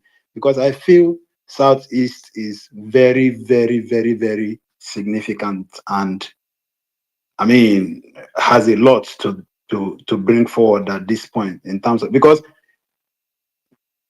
we know how they've always voted. We know, like, see, that's why people say, like, a lot of us will say, see, South P2B has Southeast on lockdown. I don't know if you share that sentiment too, but even if it doesn't have it on lockdown 100%, but I don't think if that election was to happen today, Tinubu will take Southeast. I don't think so. Personally, I don't think so. Looking at what the Southeast as a region has expressed as their reservation and concern since the the the the the administration If took you over, do if you and do then that election 200 times, P2B will always get over 85% of votes exactly my coming from point. that. So why would somebody now And look at it and say the, it's irrational? I mean, the, the only thing that will happen is that it will keep growing, right? The numbers will keep increasing. That's just the thing. I mean, to be honest with you. so Alfonso, that So, brings us back to that brings us back to that conversation that they cannot look at P2B and feel he's not he's not worth leading that coalition. That's my I position. mean, they're already doing it now. Why are you now pretending? They're already doing it. We cannot be pretending over this thing. They're already doing it.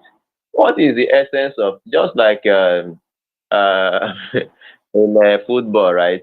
You have a goalkeeper, then you now bought another very high class goalkeeper with big money, right? It means that you no longer trust the other one. There are no two ways about it. It means you're expecting the other because you don't start two goalkeepers at a time, right? If it's another position, you can manage play this one out of position, but you don't start two goalkeepers. So when you buy a world class goalkeeper, if you still have a world class goalkeeper, it means uh, there's almost 80% chance that you want to discard that one, either in the nearest future or even at that time. Or perhaps you want to loan the one you just bought. Those are just the two things. You cannot just start the two of them. So you cannot in any way be seen as fronting himself as a leader of a coalition, going about meeting people, bringing. I mean, this is the. In fact, go and check your record. This is a long jump. I mean, the presence of Obi has actually increased Atiku's work rate. Atiku has not been. Go and check now. 2019, did he put this type of work rate in PDP? He didn't. In 2020, did he put this type of work rate? They only said he said he was doing diploma he was doing a course he was doing masters in Dubai. Then a few months after, he came back to Nigeria for primaries. Somehow, he was still the biggest name and he won the primary. Alfonso, But the, Alfonso. but the work rate is putting now. I mean, I don't know whether it's weak or Obi is actually making him put that work rate Yeah, because but I believe. go Yeah. ahead. I'm listening. I mean, I can hear you. If it's because Wike has taken over PDP, I don't know, or it's because of presence, but I believe the work rate is putting now, even in his at his age, is actually the biggest he has done in recent history. They push shift. I mean, doing all the work. I mean, it's almost visible every time, everywhere. Yeah, but in the event let me even play the devil's advocate. In the event let's even say, okay, he comes out and says he wants to run, and P2B is not running. Who then can he take as his vice that would get him that Southeast vote? Because I'm now confused. Not like No, confused, not the knowing thing the is answer. this. The thing is How this. can he get it? That's The it. thing is this. Yeah. The thing is, they take it for granted. Like you are not getting the point. Just like Goodluck Jonathan, when Goodluck Jonathan was in power, right, there was no Southeasterner in the ticket. Yeah, I remember in his first tenure, Ojukwu anointed him like he did for Peter. We say he's his son, he should go, he's his candidate. And Africa did not feel the candidate. Because in that 2011 election, right, that was the very first time that votes by numbers was going to count in Nigeria election after, especially in South, after the nonsense that happened in 2007, right? And there was a possibility because Africa was already growing in popularity. There was a possibility that if Africa has fielded a candidate in the southeast, the person might have done good numbers or even win a state or two like Nuhu Ribadu did because the Orji's Okalo party that won 2 states in the state election was said not to have won any state in the governorship in the presidential election. That is practically impossible, right? But those were the results that PDP wrote for themselves in 2007, which I don't want to talk about, right? Let me assume that Southeasterners voted for PDP. But 2011 was opportunity for Southeasterners to actually show that they could vote a different party outside PDP. And probably if election was allowed and people were allowed to campaign at the same intensity, probably by votes, Southeasterners would have turned off another candidate that is not Goodluck Jonathan. But somehow, he got Ojukwu's blessing, and every other person from Southeast fell in, and everybody supported Goodluck Jonathan from Southeast. So 100% support went to Goodluck Jonathan in Southeast, despite the fact that he's not from Southeast, right? Southeasterners showed him that, see, you are our brother, and you are our neighbor, and you are our brother. And he went on to get almost 99.9% of votes casted in Southeast, something that he didn't even get in South where he's from, right? Then again, election came up, right? The next one, 2015. Again, Buhari also went southwest to pick his running mate. Southeast also saw the government as their government, not minding the fact that this guy was not present there at all. I mean, what was his name? There is no Southeastern running in there. So that made somehow it makes people like Atiku Abubakar believe that the votes from there is PDP votes or some of his supporters that I see on this X, right? So when Obi took those regions, right, and got massive support from there, they kind of saw that this guy has taken away PDP votes. So it has been in their effort to reclaim the PDP votes ever since then. That is what they have been fighting for till this moment, right? That is what they have been fighting for. Somehow, for one or two reasons, that is what they have been fighting for.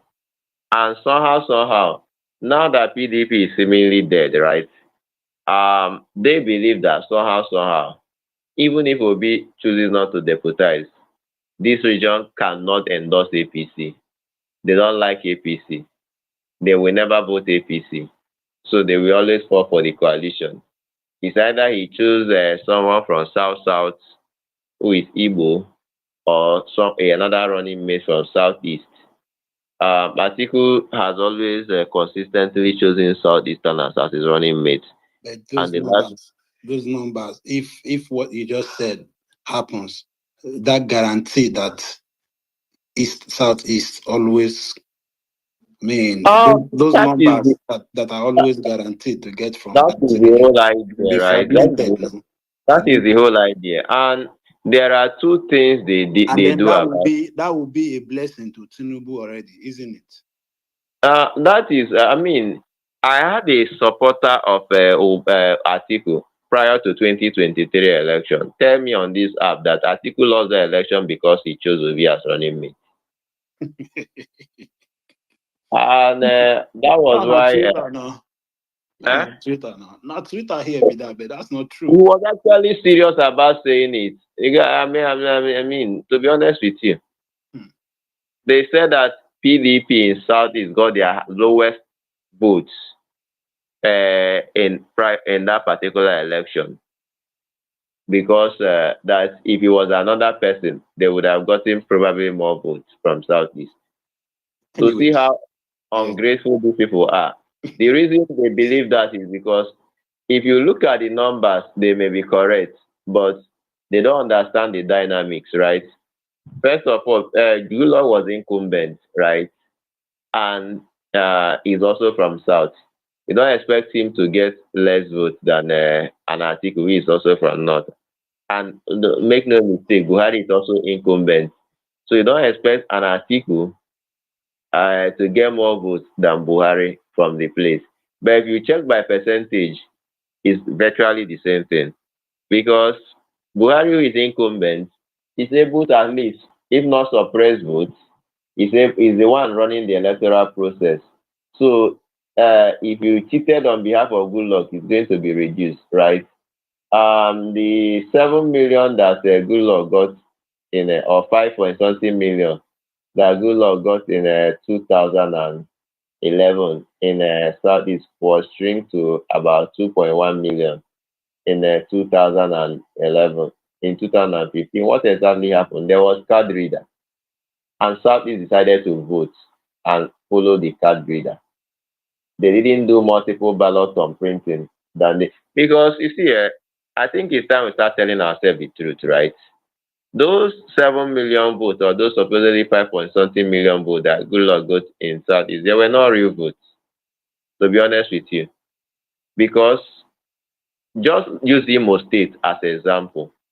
There was an election in Anambra in Imo State, right?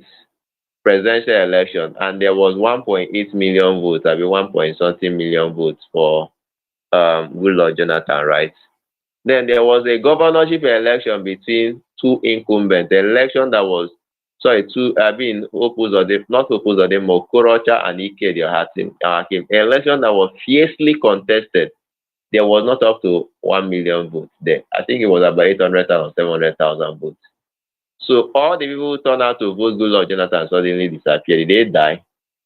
Did they disappear? Did they lose interest in the election? They didn't. What happened was that after we voted massively for Goodluck Jonathan, there was multiple ballots on printing for Goodluck Jonathan to ensure that he gets overwhelming majority of the votes. I do not, by Nigerian law, it's wrong, right? But by sentiment, it may not be totally wrong because if those people had turned out to vote, they would have voted for Goodluck Jonathan. That is just the truth. So those are just the dynamics of election. So in a case that they did not vote, because if in some civilized country they take the ballot to your house so that you vote. So if anybody had taken those ballots to those people's house to vote, 99.9% of them would have voted for Goodluck. So that I don't see as cheating. But again, because in Nigerian election, every is one man, one vote, and every number matters, is actually cheating by law. But again, I think Buhari people also did the same thing in the north. In the CPC stronghold, they tried to do it, and they even killed some people, and they killed the coppers who tried to stop them underage from voting and all those things. So when you look at the cheating, it was not as if PDP was cheating and CPC wasn't cheating. No. So finally on this, I think this whole thing, right? For me, I still maintain it. Nobody can convince me that this set of people will gather and the Nigerian bad economy is what they are gathering to fix. I mean, they were there. Buhari, Amechi was there for 80. In fact, they brought hardship in Nigeria by locking border and raising the price of rice deliberately. What Tinubu did was even in currency, right? So it affected the way currency is operated. And it is not a direct, I mean, that what Buhari did was a direct attack on the Nigerian masses, deliberately forcing people to buy what they necessarily will not want to buy. And the price of rice skyrocketed. What happened with the price of rice that we are seeing today with Tinubu? It's not that the price of rice actually increased, it's that the value of currency was devalued. If you return Naira to what it used to be under Buhari's regime or under Jonathan's regime, maybe the price of rice will remain what it is under Buhari's regime. Maybe. I'm not holding waters for Tinubu. I'm just saying the reality. I'm just saying the common sense reality. But what Buhari did was not even the dollar matter. He deliberately increased the price of food. so that foreign rice can local rice can compete with foreign. Rice went from 8,000 to 50 something thousand under Buhari's regime, not Tinubu's regime. And all these people who serve in his cabinet suddenly are coming to tell us that Tinubu's are still coming to tell us about food inflation. Give me a break. What are you not telling me? If they have, so if Obi is one man in their midst, right, as running mate to Atiku, right, as vice president, and you have all these people probably in the cabinet, how can you convince me that they are going to better my life? I gave an example. I lost 3 years in school because of ASU strike and Buhari. These people are coming together. And they just want to keep Obi as a running mate. Oshibanjo is a professor. I do not believe. You know how I was angry with Jonathan? Because at the time I was the president, I was in PCI, so our school did not know what it was called strike. When my brother lost a few months in school because of ASU strike, I didn't know that the real ASU strike was coming under Buhari. I didn't know. And these same people are coming to, all these people are coming together and they are telling you that, oh, this and that. Oh, so again, I mean, to be honest with you, if I'm not, if the APC actually coalition show me pepper, right? I mean, I saw it and I do not want to make that mistake. So if someone wants to make me believe that it's all about grabbing power, as if we have not done it before, as if we have not done it before. You don't want to repeat the loss of 2023, but you want to repeat the victory of 2015. And you are saying APC. So, I mean, these same people, all of them were in APC. So all of a sudden, APC is a bad name. And Akpabio was a PDP governor who supported Jonathan, who almost caused riots in Akwa Ibom because of Jonathan. But all of a sudden, APC is the problem. The other people are the good people. I mean, if anybody wants me to pretend that the personality, if you need them to actually get power, just know that you also protect their interest when it gets into power. Be ready to defend their interest. Because when the Northerners came and tried to remove Jonathan, I was thinking they wanted Jonathan out because of bad government. But lo and behold, that was not the reason. They used their strength to be defending Buhari's wickedness for 8 years. And I'm not going to do that for Atiku Abubakar, for him to get into power and start making bad decisions. And I will not start and be defending him. So that you are firing from every side of this. For I beg. Who is that safe? Ogada Gidi. Yeah, I just the fire from everywhere. Eh? I was actually exhausted, but anyway, I have to. Alphonso no won't spare any loophole. He's calling anything out that he sees. Yeah, Ogada Gidi, you can go ahead. Happy Sunday to you. Happy Sunday, my brother. You see this matter. I don't blame anybody. I don't blame anybody at all. Like when I go to PDP space, I see how they are championing their own guy. That is Atiku supporters. I see how they are packaging their own man. I go to some obedient spaces. I see how they no one seed even an inch of the ground that they are holding. I say the game is on. To me, waiting at the scene a game. Okay? Waiting at the scene a game. But in all of these things,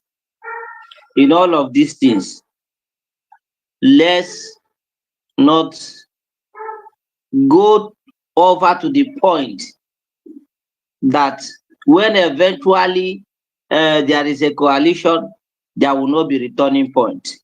Okay, in all this rhetoric, let's not go to the point that when you get for example now, where you get your P2B to have that ticket, the coalition that you built and the vote you are trying to get from the other side, you will not be able to get it.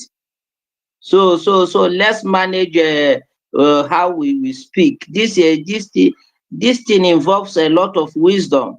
It involves a lot of wisdom, and we must be able to manage all these things for we to be able to reap the reward of it. So Buhari supporters in the north, the way that Alfo put it, you would think that the northerners were everywhere defending Buhari.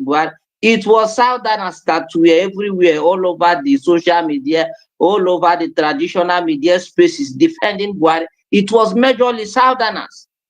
So I don't know why anybody is saying it was northerners that grabbed power, and at a point, prominent voices in the north were speaking against him. In fact, the elites of the north did not support him for 2019 election. Only people that are in his government, people that are benefiting from government, were supporting him at that point.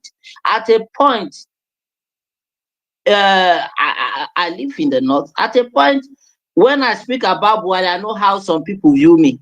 You know, like when I publicly, I will come and say, Buhari is a good man. Is only that he do not have the capacity to govern the country. But if it is having a good heart, I can see a trace of it. Is only that when I'm saying all these things, some people will look at like, guy, if not, we say if you are a guy, we will beat you. You understand? And now we are saying people defended him. It was people gaining from his table, people that were being paid, but majorly they were southerners. So for us to turn it up like this, I don't think that is the case. Let's not. For me, coalition must happen 2027. It must happen. And if you obedience want to declare that you are not going to support this coalition, because now I am trying to checkmate all the interests that I have, and then nowhere where to put them. Okay, I am trying to look at the reasons why I am supporting P2B, the reasons why I am supporting the coalitions. I know from the different diverse opinion that is obtainable in the streets now, to know where to put my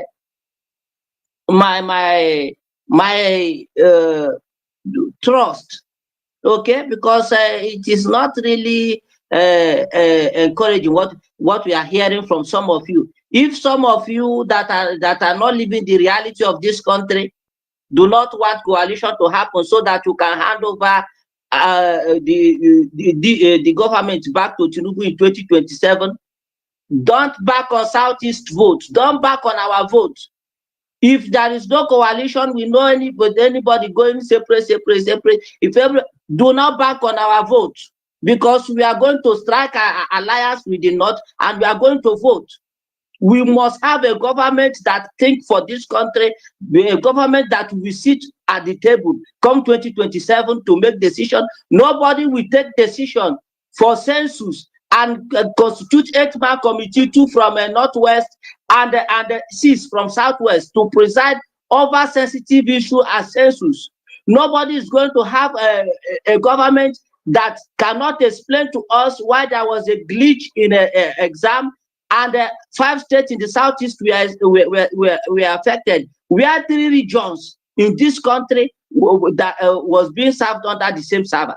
So we will not have the same system. We will not have the same system where 360 billion naira will be budgeted for irrigation and not a naira, a kobo of that money is budgeted for anything in the Southeast. We will not have this kind of government again come 2027. So if you people want to bank on our vote, to speak recklessly, I want to say that some of you may not be speaking for some of us. So you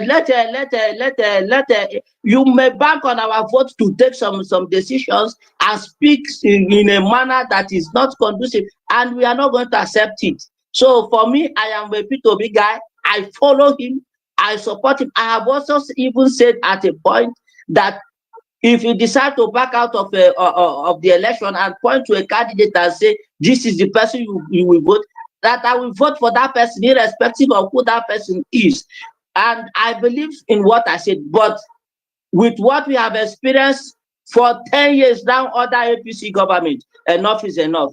We were thinking that it was Buhari, that when another that is a sectional go out, and we have a southern candidate that he will come and he will equalize the whole thing. But you have seen what have happened.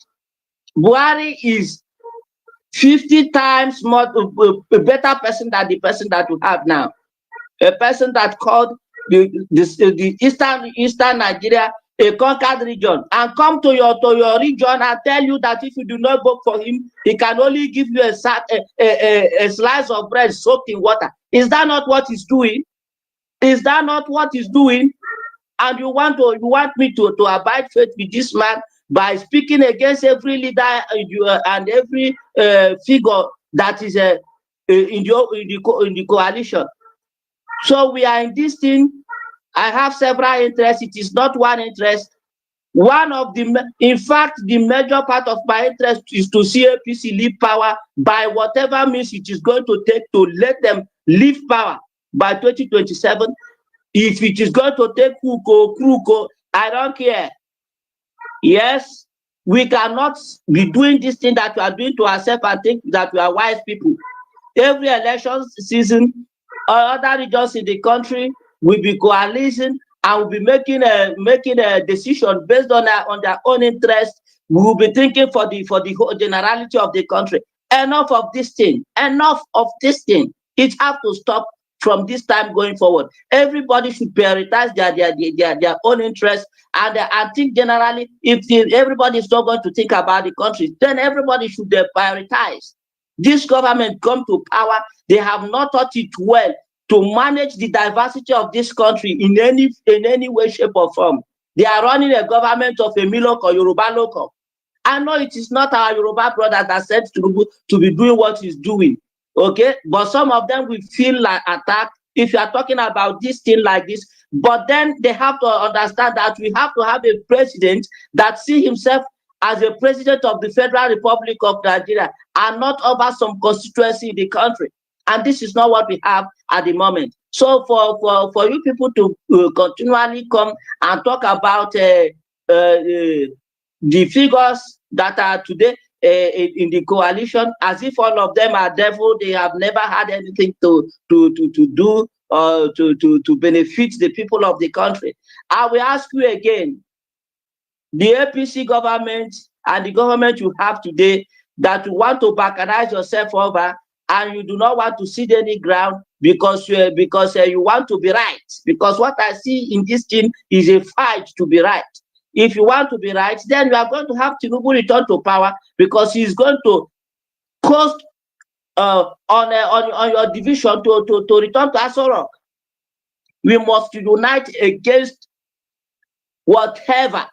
Let the mistakes of the past remain in the past. There is a common vision now for everyone. We must get together under that common vision. To see APC leave power in 2027 is one of them, so that we can have a unity government that thinks for the country, so that we can begin to solve this problem of insecurity that is bedeviling this country for almost how many years now. So all the things that APC campaigned on, that when they were in the opposition, all the things that they said PDP was not doing well, they have gotten everything worse than they met them. You talk about the economy is not in good shape. You talk about security, everything is worse. By the time PDP was leaving power in 2015, only one local government was under occupation of Boko Haram. Today, this insecurity has spread everywhere in this country. You no longer have it just in the Northeast, you have it everywhere. You see the kind of mass killing going on all over the country, especially in the Middle Belt. There is no 1 week that you do not hear of mass killing in the Middle Belt, Nigeria. Will we continue like this? Only just alone, since the beginning of the year, have had over 300 people from their place massacred. So will we continue like this? In the Southeast, we are not spared of the malice of the misgovernance. What is the policy of this government to checkmate insecurity? What are they doing new? What is the new thing that they are doing that will checkmate the insecurity? Yet we keep on coming here to divide ourselves and bicker over what is not going to be there. Okay, so well, everybody can say their mind. Let everybody air their opinion, but to foreclose some individual and say without this person or with this person we are going to do this and do that and do that. All those things should stop now. Let's get together and see how we rebuild the country. I don't think that the leaders in the coalition that they are fools. They will check a leader that is acceptable across board, that do not have dents, that do not have a weight that is going to bog down the ticket, and give them the ticket. So you will not think that they will go and they give it to somebody that they know that obviously have problem and is not going to win the election. And let me also say this thing, because some of you do not understand it. As you have a strong sentiment towards your own party or your own political leaning. That is how some people in the other side of the country have it. I have listened to some people, they will tell you that P2B is who the whole country wants and is yearning for, want to cast their vote for. And they have not asked, why did P2B not get some sizable vote, even up to 10% of the vote in some part of the country? Are you telling me that the same way that there was a drive for P2B in the South, that was how it was in those enclaves?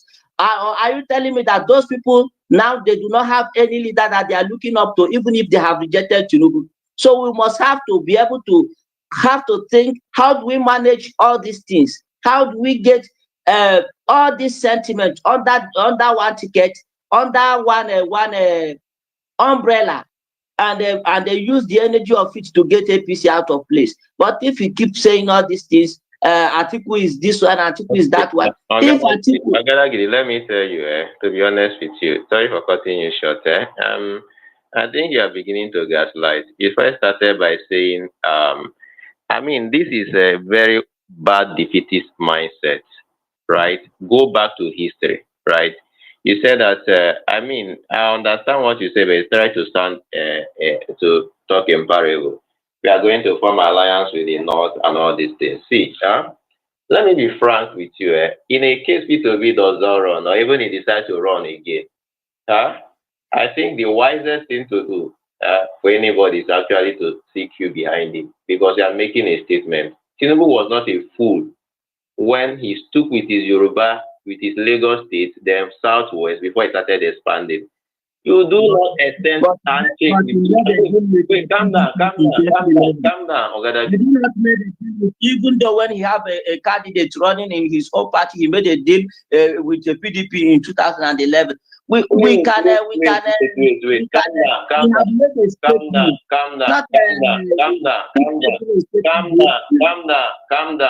He didn't form an alliance with PDP, right? He didn't.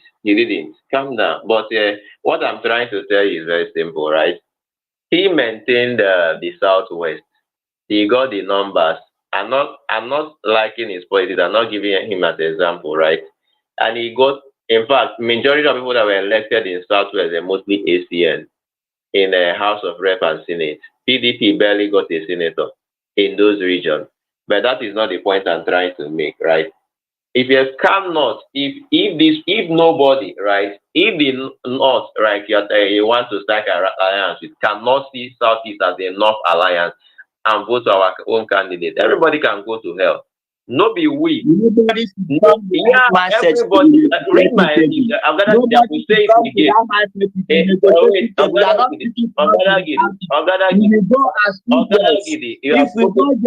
We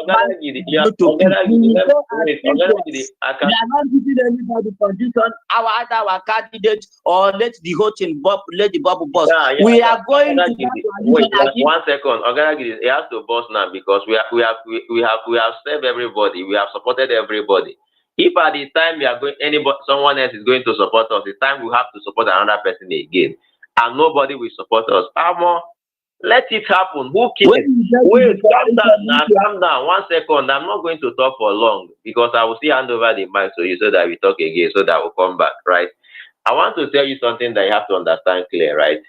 Let us remove APC. Let us remove APC. You're talking about people in the coalition. Who exactly is this APC? Buhari was in power for 8 years. Malami was the Attorney General, disobeying court order. We were shouting, hey this, the Naira redesign, everything. Malami, today, let us remove APC by the same Malami who was in APC. Rotimi Amechi was the Minister of Transport, because these are the leaders, the so-called leaders of the coalition, right? Let us remove the APC. Today is the one working all that, because he did not win APC tickets and he could not fall into Tinubu's government. El-Rufai was there every single day defending Buhari and everything. 8 years as a governor. He wasn't even like Autumn, who left APC and joined PDP. All of a sudden, let us remove APC. So these men who ran this country, if you even check, majority of them were APC boys, right? Who we believe ran this country at ground, right? And they are going there because they are seeing P2B's vote. They want to sideline P2B's votes. So what gives you the thing that they will not repeat what Buhari did? Because P2B will just be just vice president. Malami will probably be minister. Amechi will probably be minister. These are people who could not represent our interests. Who defended Buhari's tyranny? Who defended Buhari's bad? Except you are coming to tell me, let us return to the days of Buhari. These are people who went ahead insulting Nigerians for calling us dwellers for 8 years. Then all of a sudden, because they want to remove Tinubu, let me come and, you see that gaslighting is not going to work. If P2B is going to be the candidate, all of us can say, yeah, he will be in charge, right? We will not mind whatever these people did in the past, because he will choose what their portfolio is. He will choose whether to appoint them or not. And I will have faith in that. But if these same people who went from PDP and joined APC and enjoyed APC legis for 8 years, like Rauf Aregbesola, Minister of Interior, 8 years under Buhari, Kayode Fayemi, Governor, 8 years under APC. Maybe the day Fashola will still fall out. Maybe the day Kashim Shettima will still fall out. All of them will now come together. We are forming an alliance because of Southeast that. You know what? That alliance no work. Not be because they are the hungry. Don't even think I want P2B to be vice president. Instead, P2B will be vice president to anybody in that coalition. Let him not run at all. Let him not be in the ticket. Yes, that is my position. Yes, he's qualified to be to lead that coalition. And if they will not give him the ticket, he should have the honor and respect himself enough and then nominate somebody to take his place in the coalition, because it will be an insult for him to be going into that coalition to be a candidate, a VP candidate. You understand? This is my position. It is not going to all go well for his political journey after that, and I don't support him to be a VP to anybody at all. Even though I know that the surest way to boot out this government is to have Atiku and the P2B aligned together, be in the same ticket. I know it is going to, even with the opposition that some of you are having here, it is going to put out this government. But I don't still want that, because I still want P2B, whether the coalition pick him or not, he still have a chance. Even in 2037, he have a chance to 2039, he can still vie for office of a president of the federal. So I do not see his any threat to his ambition to be the president of this country. And no one day is going to lead this country. What we are saying at this time is that nobody should be ordering anybody or